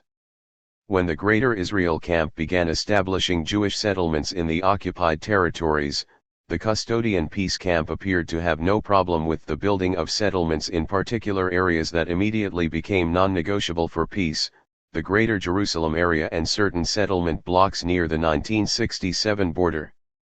The areas the peace camp initially offered to negotiate over have shrunk gradually since 1967 as Israeli settlement construction progressed incrementally over the years in the consensual areas of redemption. The moment the American apparatus responsible for shaping U.S. policy in Palestine adopted these guidelines, they were paraded as concessions, reasonable moves and flexible positions on the part of Israel. This is the first part of the pincer movement Israel now executed to completely eliminate the Palestinian point of view, of whatever nature and inclination. The second part was to portray that point of view in the West as terrorist, unreasonable and inflexible. The exclusion of 1948 from the peace process. The first of Israel's three guidelines, or rather, axioms, was that the Israeli-Palestinian conflict had its origin in 1967, to solve it, all one needed was an agreement that would determine the future status of the West Bank and the Gaza Strip. In other words, as these areas constitute only 22% of Palestine, Israel at one stroke reduced any peace solution to only a small part of the original Palestinian homeland. Not only that, it demanded, and continues to demand today, further territorial compromises, either consonant with the business-like approach the U.S. favored or as dictated by the map agreed upon by the two political camps in Israel. Israel's second axiom is that everything visible in these areas, the West Bank and the Gaza Strip, can again be further divided and that this divisibility forms one of the keys to peace. For Israel this division of the visible includes not just the territory, but also people and natural resources. The third Israeli axiom is that nothing that occurred prior to 1967, including the Nakba and the ethnic cleansing, will ever be negotiable. The implications here are clear: it totally removes the refugee issue from the peace agenda and sidelines the Palestinian right of return as a non-starter. This last axiom totally equates the end of Israeli occupation with the end of the conflict, and it follows naturally from the previous two. For the Palestinians, of course, 1948 is the heart of the matter and only addressing the wrongs perpetrated then can bring an end to the conflict in the region. To activate these axiomatic guidelines that so clearly meant to push the Palestinians out of the picture, Israel needed to find a potential partner. Proposals put forward to that end to King Hussein of Jordan, through the mediation skills of the American Secretary of State at the time, Henry Kissinger, read, the Israeli peace camp, led by the Labour Party, regards the Palestinians as non-existent and prefers to divide the territories Israel occupied in 1967 with the Jordanians. But Jordan's king deemed the share he was allotted insufficient. Like his grandfather, King Hussein coveted the area as a whole, including East Jerusalem and its Muslim sanctuaries. This so-called Jordanian option was endorsed by the Americans up to 1987, when the First Intifada, the popular Palestinian uprising, erupted in December of that year against Israel's oppression and occupation. That nothing came of the Jordanian path in the earlier years was due to lack of Israeli generosity, while in later years King Hussein's ambivalence was at fault as well as his inability to negotiate on behalf of the Palestinians, as the PLO enjoyed pan-Arab and global legitimacy. Egypt's President Anwar Sadat suggested a similar path in his 1977 peace initiative to Israel's right-wing Prime Minister, Menachem Begin, in power between 1977 and 1982. The idea was to allow Israel to maintain control over the Palestinian territories it held under occupation while granting the Palestinians in them internal autonomy. In essence, this was another version of partition, as it left Israel in direct possession of 80% of Palestine and in indirect control over the remaining 20%. The first Palestinian uprising in 1987 squashed all ideas of the autonomy option, as it led Jordan to remove itself as a partner from future negotiations. The upshot of these developments was that the Israeli peace camp came around to accepting the Palestinians as partners for a future settlement.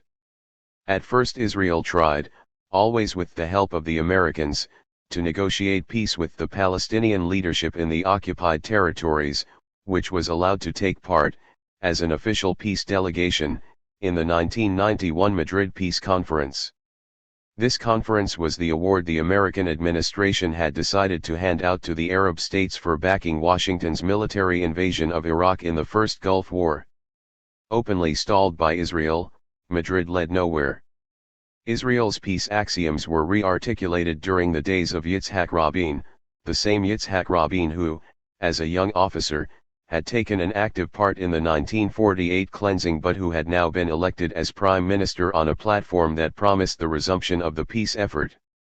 Rabin's death, he was assassinated by one of his own people on November 4, 1995, came too soon for anyone to assess how much he had really changed from his 1,948 days, as recently as 1987, as Minister of Defense.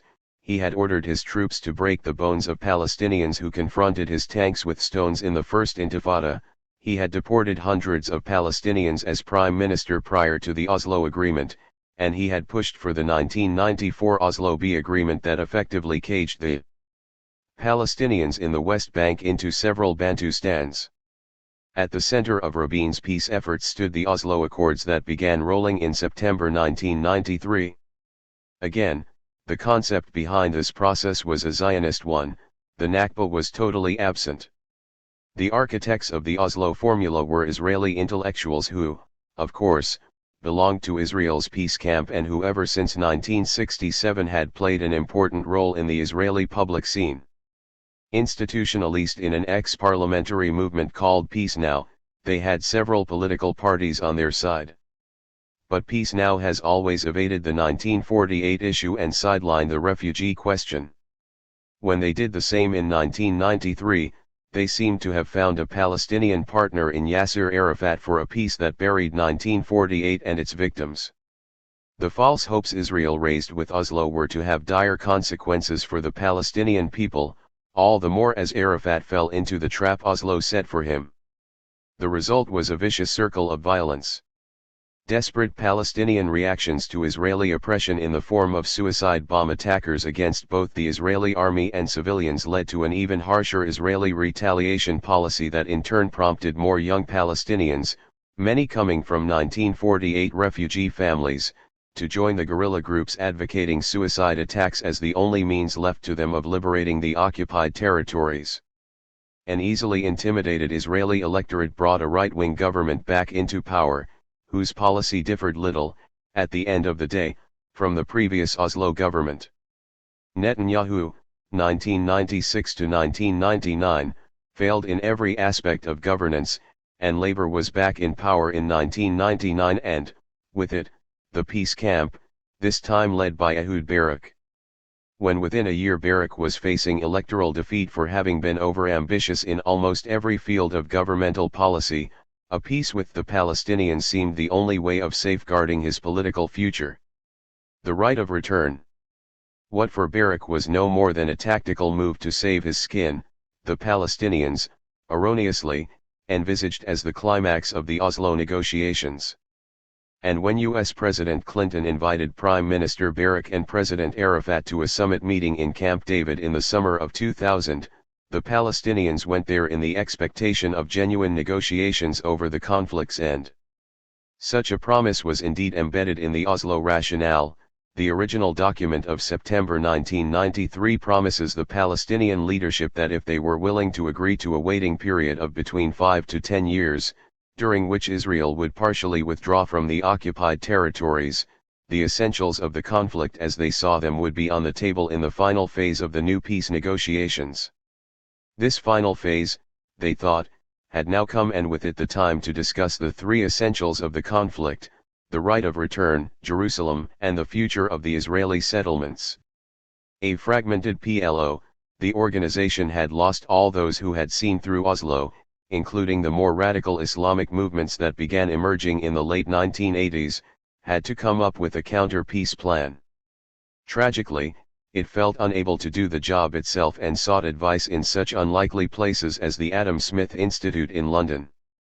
Under its guidance, naive Palestinian negotiators put the Nakba and Israel's responsibility for it at the top of the Palestinian agenda. Of course, they had completely misread the tone of the US peace scheme. Only Israel was allowed to set the items of a peace agenda, including those for a permanent settlement. And it was exclusively the Israeli plan, totally endorsed by the Americans, that was on the table at Camp David. Israel offered to withdraw from parts of the West Bank and the Gaza Strip, leaving the Palestinians about 15% of original Palestine. But that 15% would be in the form of separate cantons bisected by Israeli highways, settlements, army camps, and walls. Crucially, the Israeli plan excluded Jerusalem. There would never be a Palestinian capital in Jerusalem. Nor was there a solution to the refugee problem. In other words, the way the proposal defined the future Palestinian state amounted to a total distortion of the concepts of statehood and independence as we have come to accept them in the wake of the Second World War, and as the Jewish state, with international support, had claimed for itself in 1948.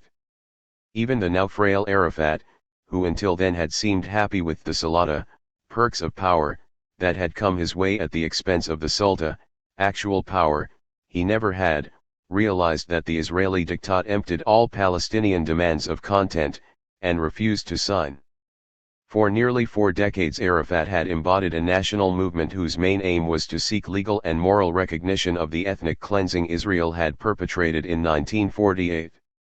The notion of how this might come about changed with time, as did the strategy and, definitely, the tactics, but the overall objective remained the same, especially since the demand for the refugees to be allowed to return had been internationally acknowledged already in 1948 by UN Resolution 194.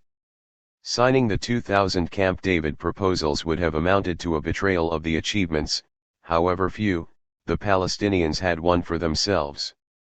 Arafat refused to do so, and was immediately punished for this by the Americans and the Israelis, who quickly moved to depict him as a warmonger. This humiliation, further compounded by the provocative visit of Ariel Sharon to the Haram al-Sharif in Jerusalem in September 2000, triggered the outbreak of the Second Intifada. Like the First Intifada, this was initially a non-militarized popular protest. But the eruption of lethal violence with which Israel decided to respond caused it to escalate into an armed clash, a hugely unequal mini-war that still rages.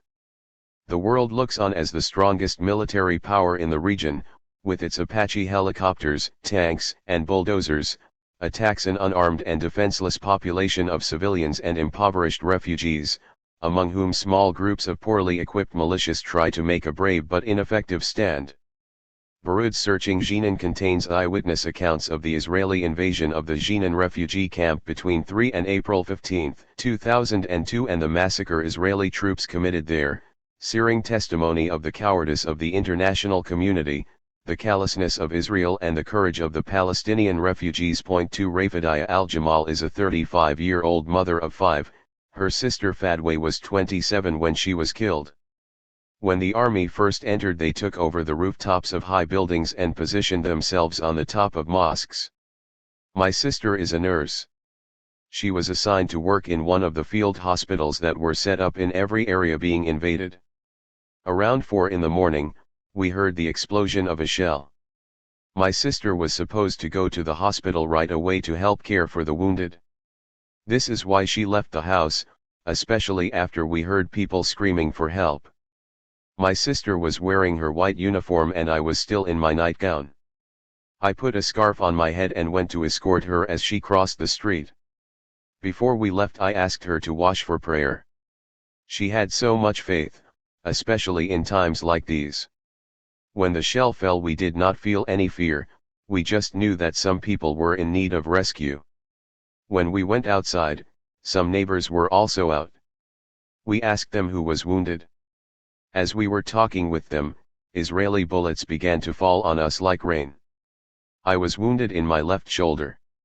Israeli soldiers were positioned on the top of the mosque, and that was the direction from which the bullets came. I told my sister Fadwe that I was wounded. We were standing under a light post, so it was very clear who we were from the way we were dressed. But as she tried to help me, her head fell on me. She was showered with bullets. Fadwe fell on my leg and now I was lying on the ground. The bullet broke my leg. With her head resting on me, I told her, "Make your prayers," because I knew she was going to die. I didn't expect her to die so fast, though. She couldn't finish her prayers. Point 3. On 20 April, the UN Security Council adopted Resolution 1405 to send a fact-finding mission into the Jenin camp. When the Israeli government refused to cooperate, UN General Secretary Kofi Annan decided to abandon the mission. For the Palestinians, the only positive thing to come out of the Camp David episode was that their leadership succeeded, at least for a brief moment, in bringing the catastrophe of 1948 to the attention of a local, regional and, to a certain extent, global audience. Not only in Israel, but also in the United States, and even in Europe, people genuinely concerned about the Palestine question needed to be reminded that this conflict was not just about the future of the occupied territories, but that at its heart are the refugees Israel had cleansed from Palestine in 1948. This was an even more formidable task after Oslo, because then it had seemed that the issue had simply been pushed aside with the agreement of ill-managed Palestinian diplomacy and strategy. Indeed, the Nakba had been so effectively kept off the agenda of the peace process that when it suddenly appeared on the scene at Camp David, the Israelis felt as if a Pandora's box had been opened in front of them. The worst fear of the Israeli negotiators was the looming possibility that Israel's responsibility for the 1948 catastrophe would become a negotiable issue. Needless to say, this danger was immediately confronted. The Israeli media and parliament, the Knesset, lost no time in formulating a wall-to-wall consensus. No Israeli negotiator would be allowed even to discuss the right of return of the Palestinian refugees to the homes that had been theirs before 1948. The Knesset swiftly passed a law to this effect, with Barak publicly committing himself to upholding it as he climbed the steps of the plane that was taking him to Camp David. Behind these draconian measures on the part of the Israeli government to prevent any discussion of the right of return lies a deep-seated fear vis-a-vis any debate over 1948, as Israel's treatment of the Palestinians in that year is bound to raise troubling questions about the moral legitimacy of the Zionist project as a whole. This makes it crucial for Israelis to keep a strong mechanism of denial in place, not only to help them defeat the counterclaims Palestinians were making in the peace process, but, far more importantly, so as to thwart all significant debate on the essence and moral foundations of Zionism. For Israelis, to recognize the Palestinians as the victims of Israeli actions is deeply distressing, in at least two ways. As this form of acknowledgement means facing up to the historical injustice in which Israel is incriminated through the ethnic cleansing of Palestine in 1948, it calls into question the very foundational myths of the State of Israel, and it raises a host of ethical questions that have inescapable implications for the future of the state. Recognizing Palestinian victimhood ties in with deeply rooted psychological fears because it demands that Israelis question their self-perceptions of what went on in 1948. As most Israelis see it, and as mainstream and popular Israeli historiography keeps telling them, in 1948 Israel was able to establish itself as an independent nation-state on part of Mandate Palestine because early Zionists had succeeded in settling an empty land and making the desert bloom. The inability of Israelis to acknowledge the trauma the Palestinians suffered stands out even more sharply when set against the way the Palestinian national narrative tells the story of the Nakba, a trauma they continue to live with to the present. Had their victimhood been the natural and normal outcome of a long-term and bloody conflict, Israel's fears of allowing the other side to become the victim of the conflict would not have been so intense.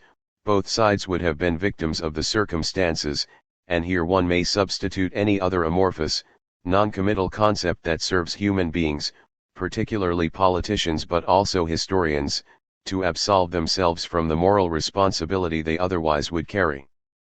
But what the Palestinians are demanding, and what, for many of them, has become a sine qua non, is that they be recognized as the victims of an ongoing evil, consciously perpetrated against them by Israel.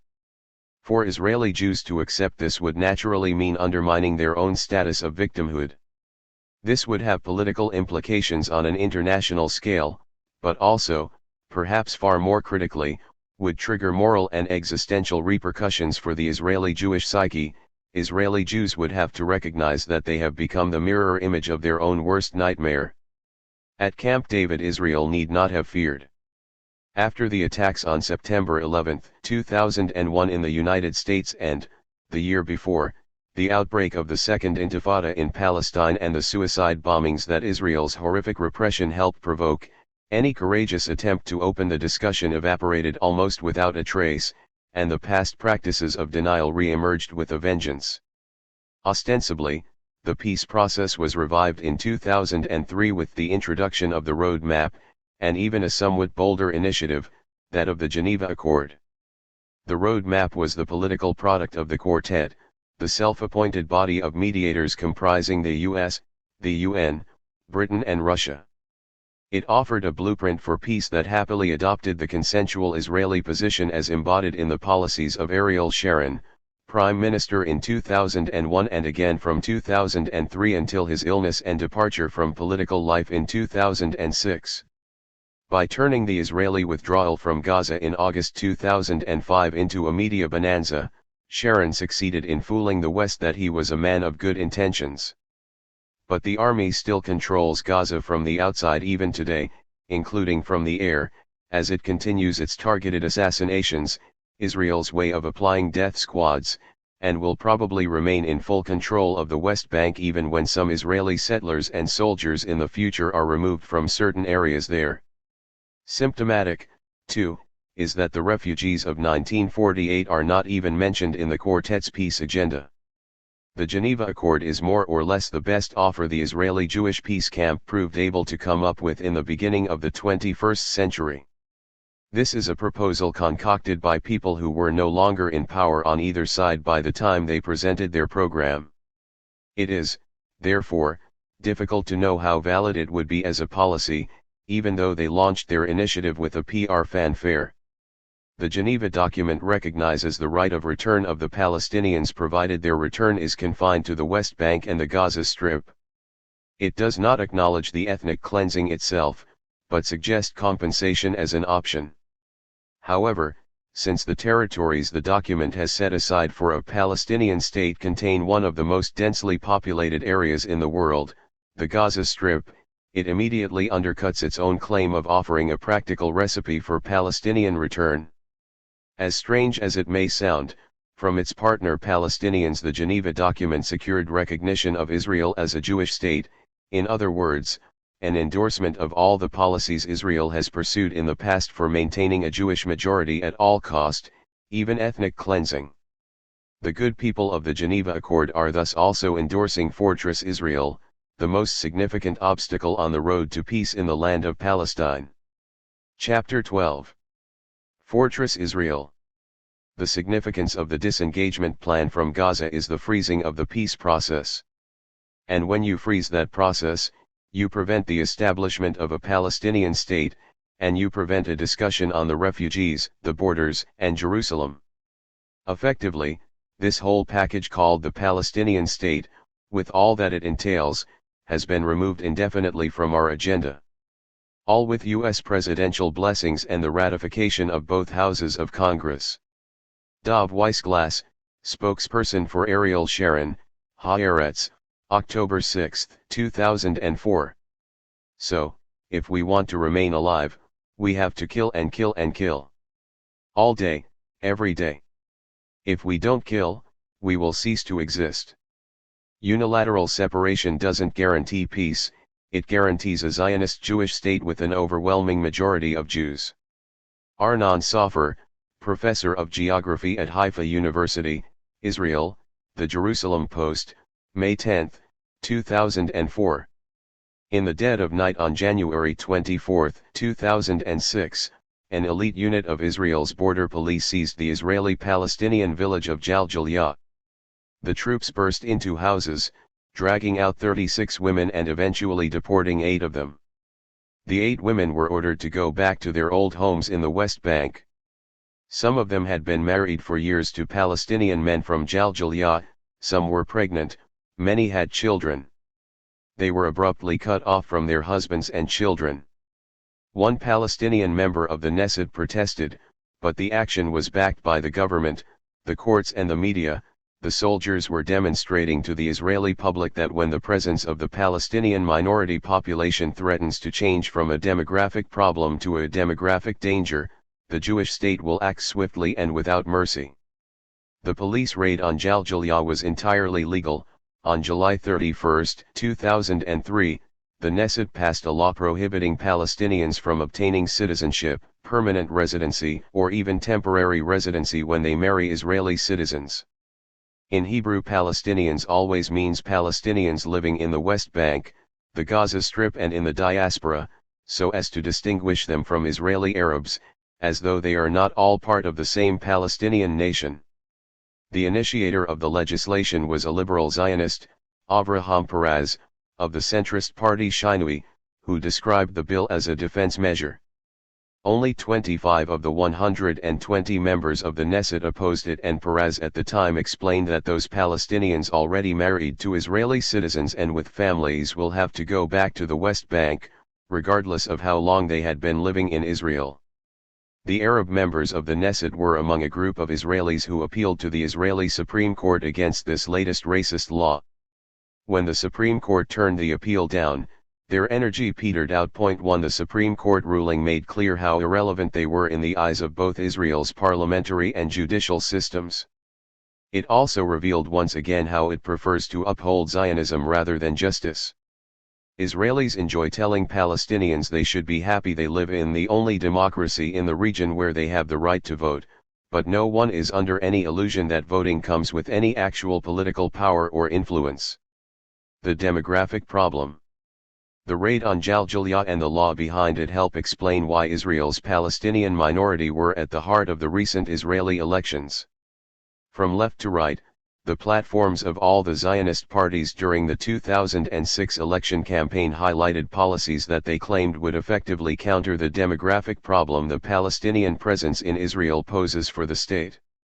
Ariel Sharon decided the pullout from Gaza was the best solution to it, while the Labour Party endorsed the segregation wall as the optimal way of ensuring the number of Palestinians inside Israel remains limited.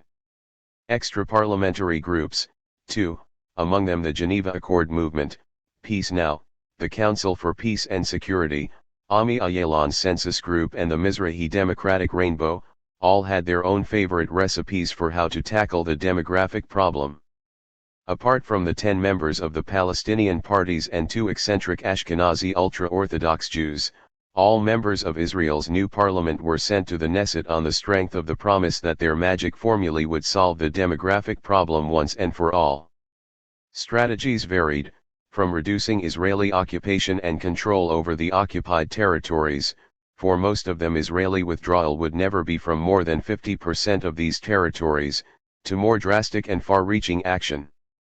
For example, right-wing parties such as Yisrael Beitenu, the Russian ethnic party of Avigdor Lieberman, and the religious parties openly argue for the voluntary transfer, their euphemism for ethnic cleansing, of Palestinians to the West Bank.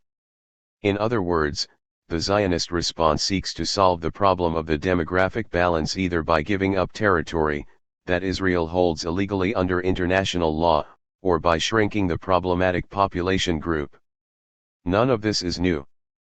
Already in the late 19th century, Zionism had identified the population problem as the major obstacle for the fulfillment of its dream.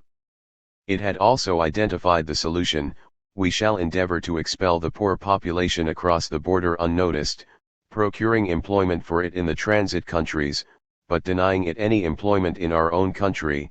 Herzl had written in his diary in 1895.2, and David Ben-Gurion was very clear in December 1947 that there can be no stable and strong Jewish state so long as it has a Jewish majority of only 60%. 3 Israel, he warned on the same occasion, would have to deal with this severe problem with a new approach in due course. The ethnic cleansing of Palestine Ben-Gurion instigated the following year. His new approach ensured that the number of Palestinians was reduced to less than 20% of the overall population in the new Jewish state. In December 2003, Benjamin Netanyahu recycled Ben-Gurion's alarming statistics. If the Arabs in Israel form 40% of the population, Netanyahu said, this is the end of the Jewish state. But 20% is also a problem, he added. If the relationship with these 20% becomes problematic, the state is entitled to employ extreme measures, for he did not elaborate. Twice in its short history, Israel has boosted its population with 2 massive Jewish immigrations, each of about 1 million people, in 1949 and again in the 1980s. This has kept the percentage of Palestinians down to nearly 20% of Israel's total population, when we do not include the occupied territories. Here lies the crux for today's politicians. Ehud Olmert, now Prime Minister, knows that if Israel decides to stay in the occupied territories and its inhabitants become officially part of Israel's population, Palestinians will outnumber Jews within 15 years.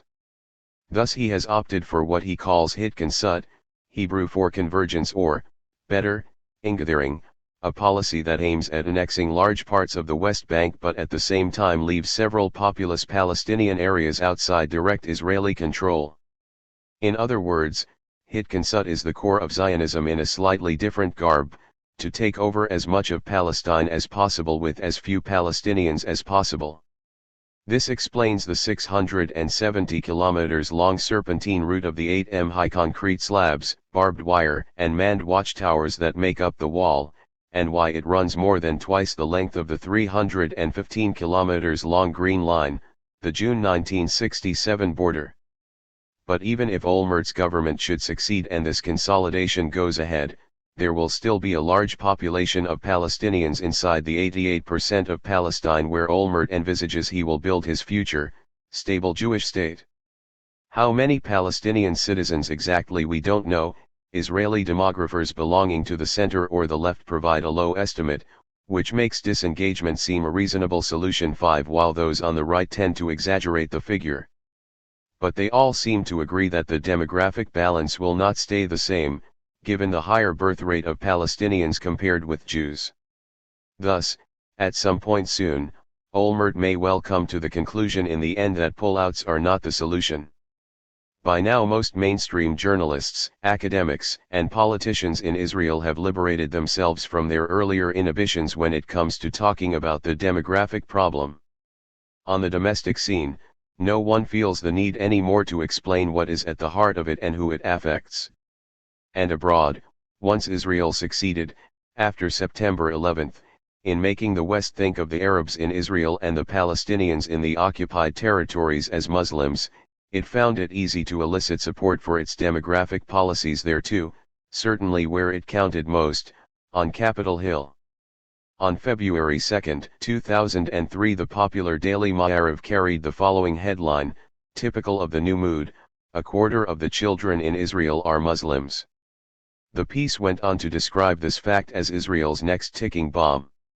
The natural increase in the population, no longer Palestinian, but Muslim, 2.4% a year, was not portrayed as a problem anymore, it had become a danger.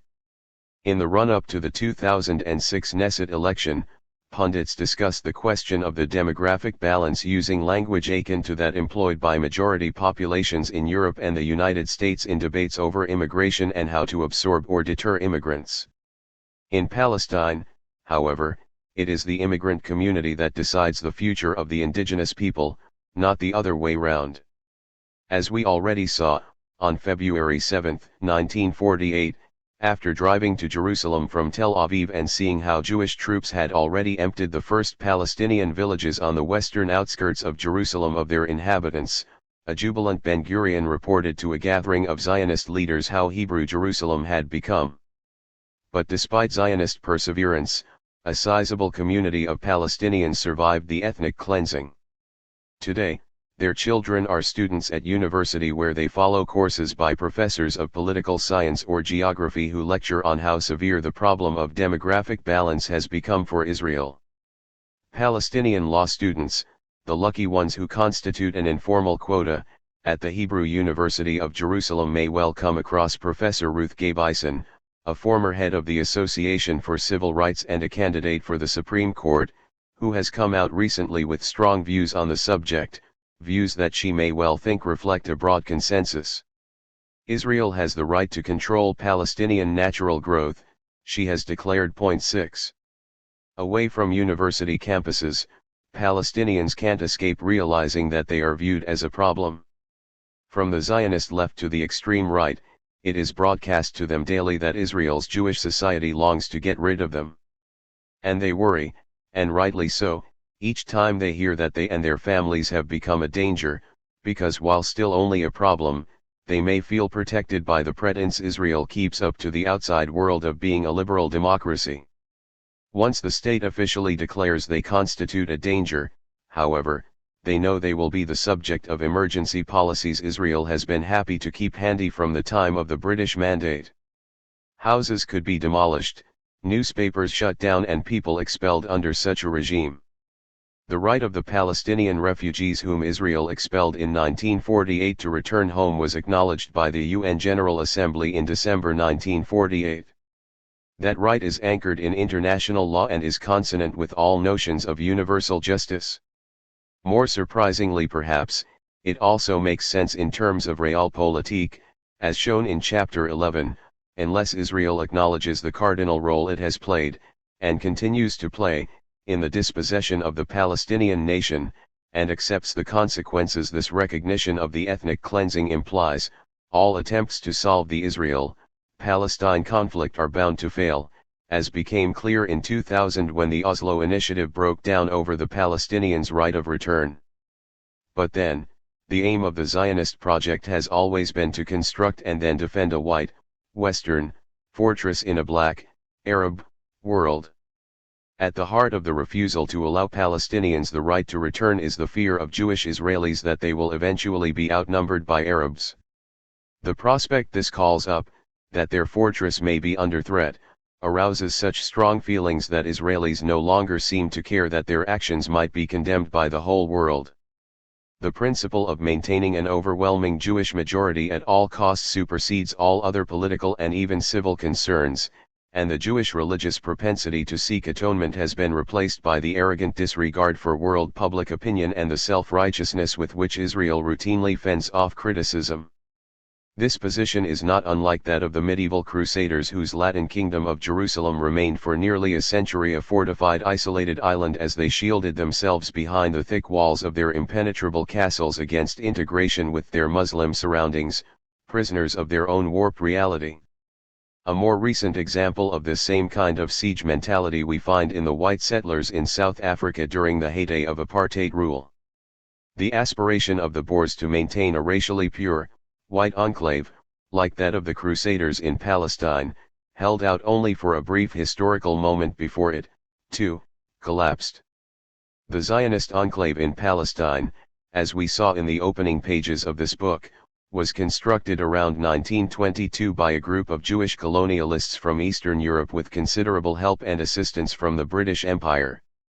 The political borders the British decided on for Palestine simultaneously enabled the Zionists to define in concrete geographical terms the Eretz Israel they had in mind for their future Jewish state. The colonialists dreamed of massive Jewish immigration to strengthen their hold, but the Holocaust reduced the number of white, European Jews and, disappointingly from a Zionist point of view, those who had survived the Nazi onslaught preferred either to emigrate to the United States or even to remain in Europe itself, despite the recent horrors. Reluctantly, Israel's Ashkenazi leadership then decided to prompt 1 million Arab Jews from the Middle East and North Africa to join them in the enclave they had carved for themselves in the land of Palestine. Here, another discriminatory side of Zionism comes to the fore, perhaps even more poignant for the fact that it was directed against their own co-religionists. This group of Jewish newcomers from the Arab world, Mizrahim 7, was put through an invidious process of de-Arabization that scholars who are part of the second and third generation of these immigrants, notable among them Ella Shohat, Sami Shalom Shitrit and Yehuda Shenhav, have done much to expose in recent years. From a Zionist point of view, this process of dispossession also eventually proved a success story. Never threatened by the presence of a small Palestinian minority inside Israel, the illusion was maintained that the enclave was well built and rested on solid foundations. When, in the mid-1960s, it became clear that the Arab world and the nascent Palestinian national movement refused to reconcile themselves with the reality fortress Israel had created for them, Israel decided to extend its territorial grasp and, in June 1967, conquered the rest of Palestine, along with parts of Syria, Egypt, and Jordan. Subsequently, after the Sinai had been ceded back to Egypt in 1979 in return for peace, in 1982, Israel added southern Lebanon to its mini-empire. An expansionist policy had become necessary to protect the enclave. The withdrawals in May 2000 from southern Lebanon and, in August 2005, from the Gaza Strip, tell us that the Israeli government has shifted its sights to concentrate on aspects it deems more valuable to keeping the fortress impenetrable: nuclear capability, unconditional American support, and a strong army.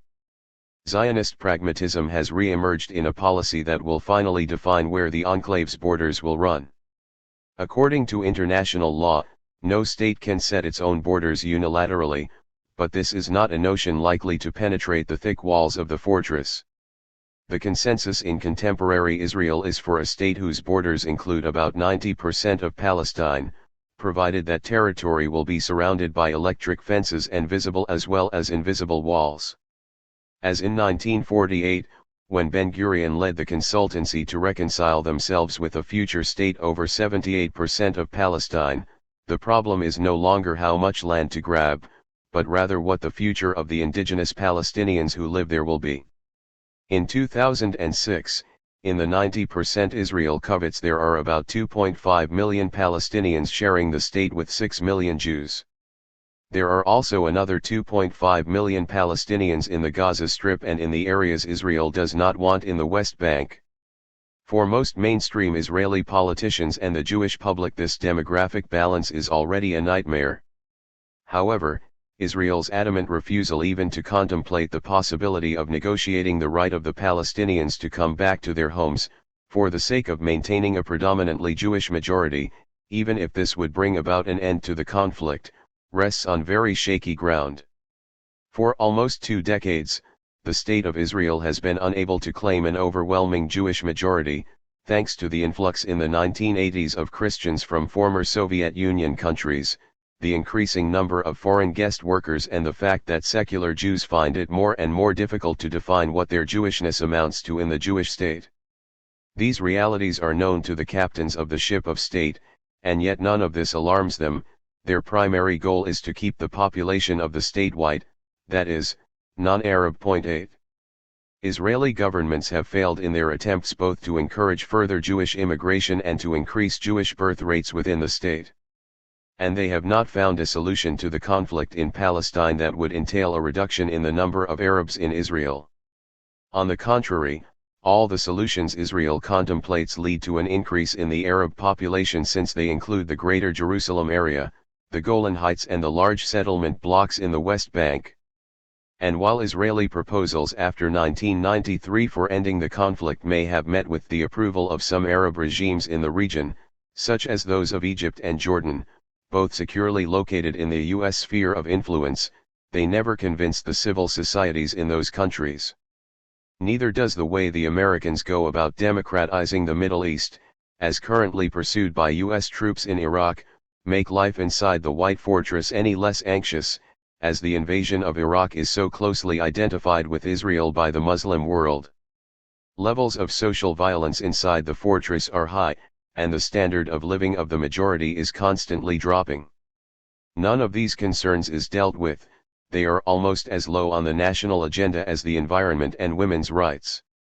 Rejecting the Palestinian refugees' right of return is tantamount to making an unconditional pledge to the continuing defense of the White Enclave and to upholding the fortress. Apartheid is particularly popular among Mizrahi Jews, who today are the fortress' most vociferous supporters, although few of them, especially since they come from North African countries, will find themselves leading the comfortable lives their Ashkenazi counterparts enjoy. And they know this, betraying their Arabic heritage and culture has not brought the reward of full acceptance. Still, the solution would appear simple. As the last post-colonial European enclave in the Arab world, Israel has no choice but willingly to transform itself one day into a civic and democratic state. That this is possible we see from the close social relationships that Palestinians and Jews have created between themselves over these long and troubled years and against all odds, both inside and outside Israel. That we can put an end to the conflict in the torn land of Palestine also becomes obvious if we look at those sections of Jewish society in Israel that have chosen to let themselves be shaped by human considerations rather than Zionist social engineering.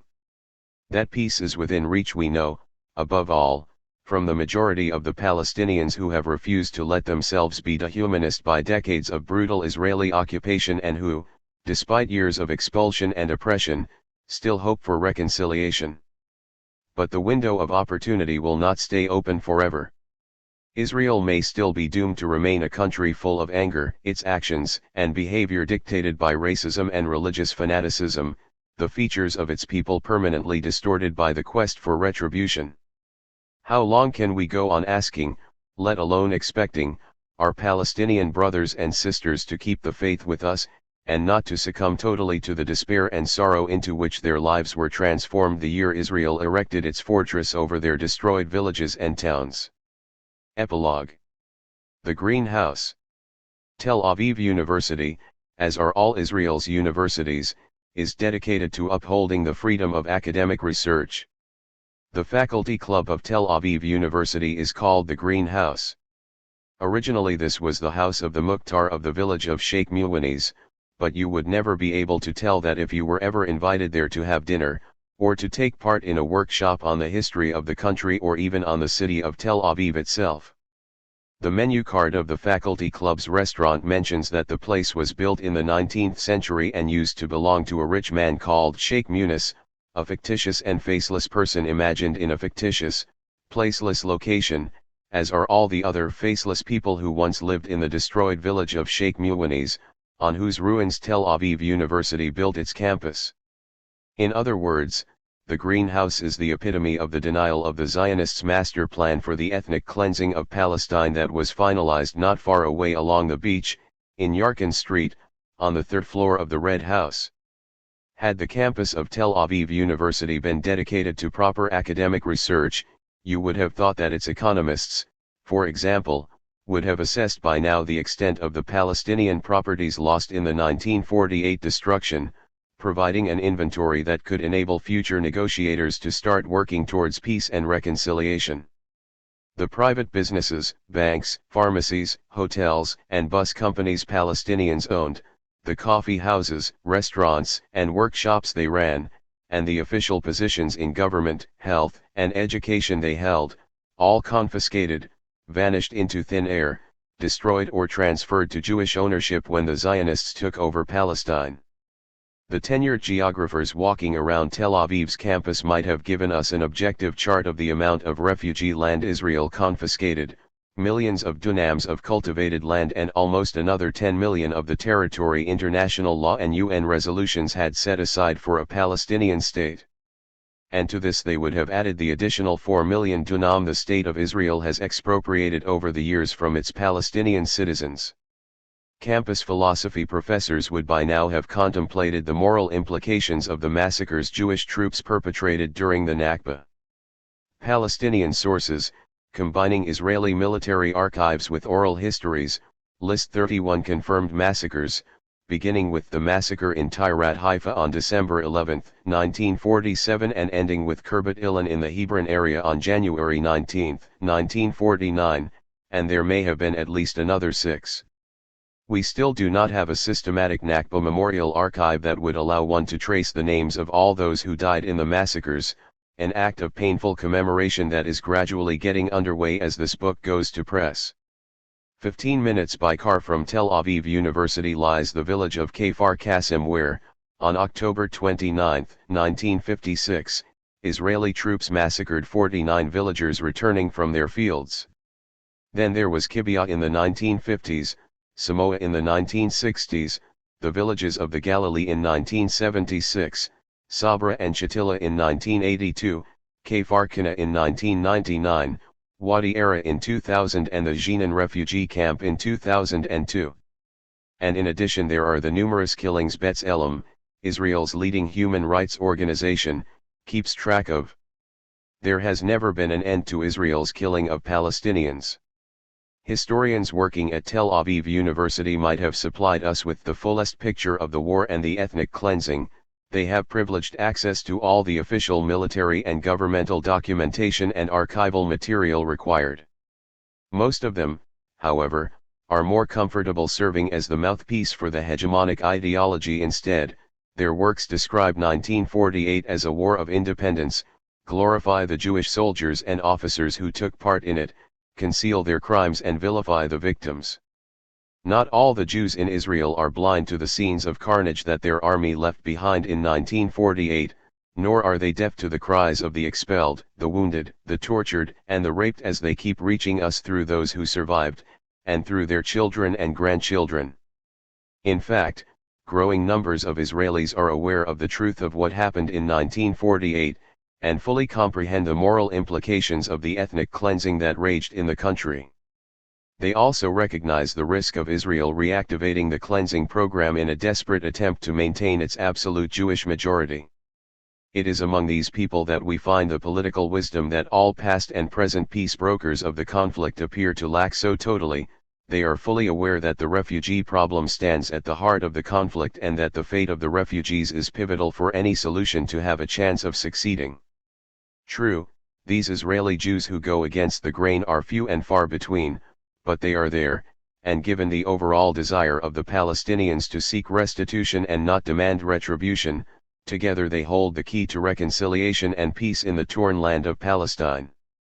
They are found standing alongside the internal Palestinian refugees today, almost 500,000 people, in joint annual pilgrimages to the destroyed villages, a journey of Nakba commemoration that takes place each year on the day official Israel celebrates, according to the Jewish calendar, its Independence Day. You can see them in action as members of NGOs such as Zikrut, Remembering in Hebrew, who stubbornly make it their mission to put up signs with the names of destroyed Palestinian villages in places where today there are Jewish settlements or a JNF forest.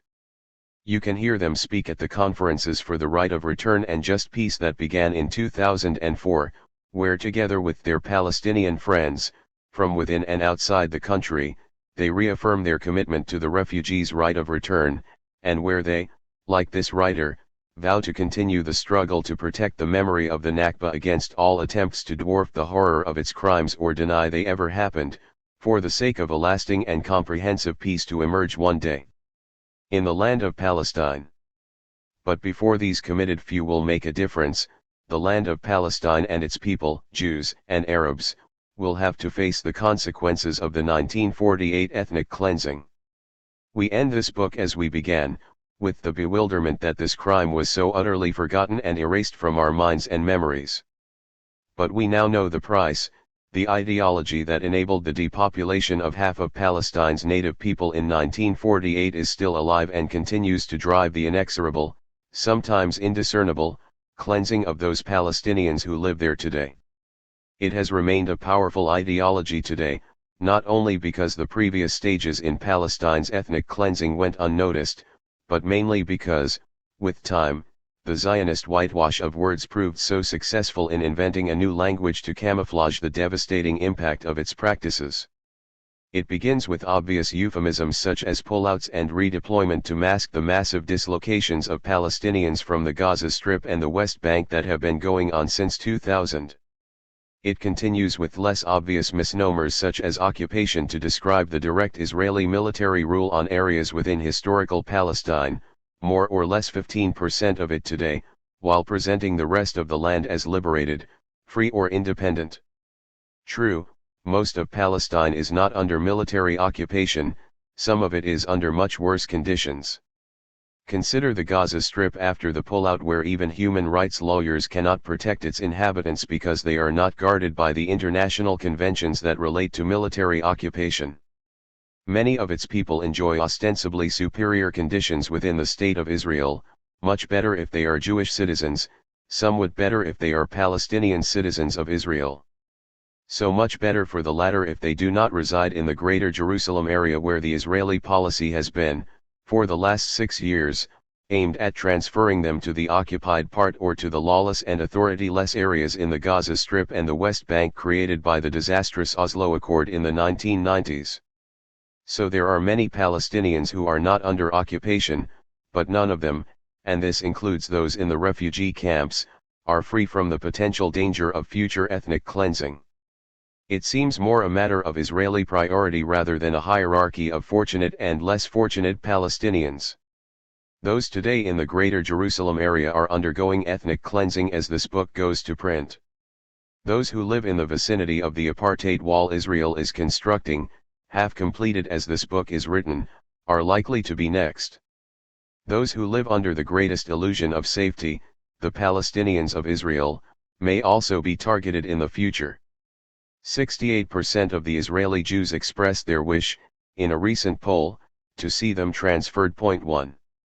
Neither Palestinians nor Jews will be saved, from one another or from themselves, if the ideology that still drives the Israeli policy towards the Palestinians is not correctly identified. The problem with Israel was never its Jewishness. Judaism has many faces and many of them provide a solid basis for peace and cohabitation. It is its ethnic Zionist character. Zionism does not have the same margins of pluralism that Judaism offers, especially not for the Palestinians. They can never be part of the Zionist state and space, and will continue to fight, and hopefully their struggle will be peaceful and successful. If not, it will be desperate and vengeful and, like a whirlwind, will suck all up in a huge perpetual sandstorm that will rage not only through the Arab and Muslim worlds, but also within Britain and the United States, the powers which, each in their turn, feed the tempest that threatens to ruin us all. The Israeli attacks on Gaza and Lebanon in the summer of 2006 indicate that the storm is already raging. Organizations such as Hezbollah and Hamas, which dare to question Israel's right to impose its unilateral will on Palestine, have faced Israel's military might and, so far, at the time of writing, are managing to withstand the assault. But it is far from over. The regional patrons of these resistance movements, Iran and Syria, could be targeted in the future. The risk of even more devastating conflict and bloodshed has never been so acute.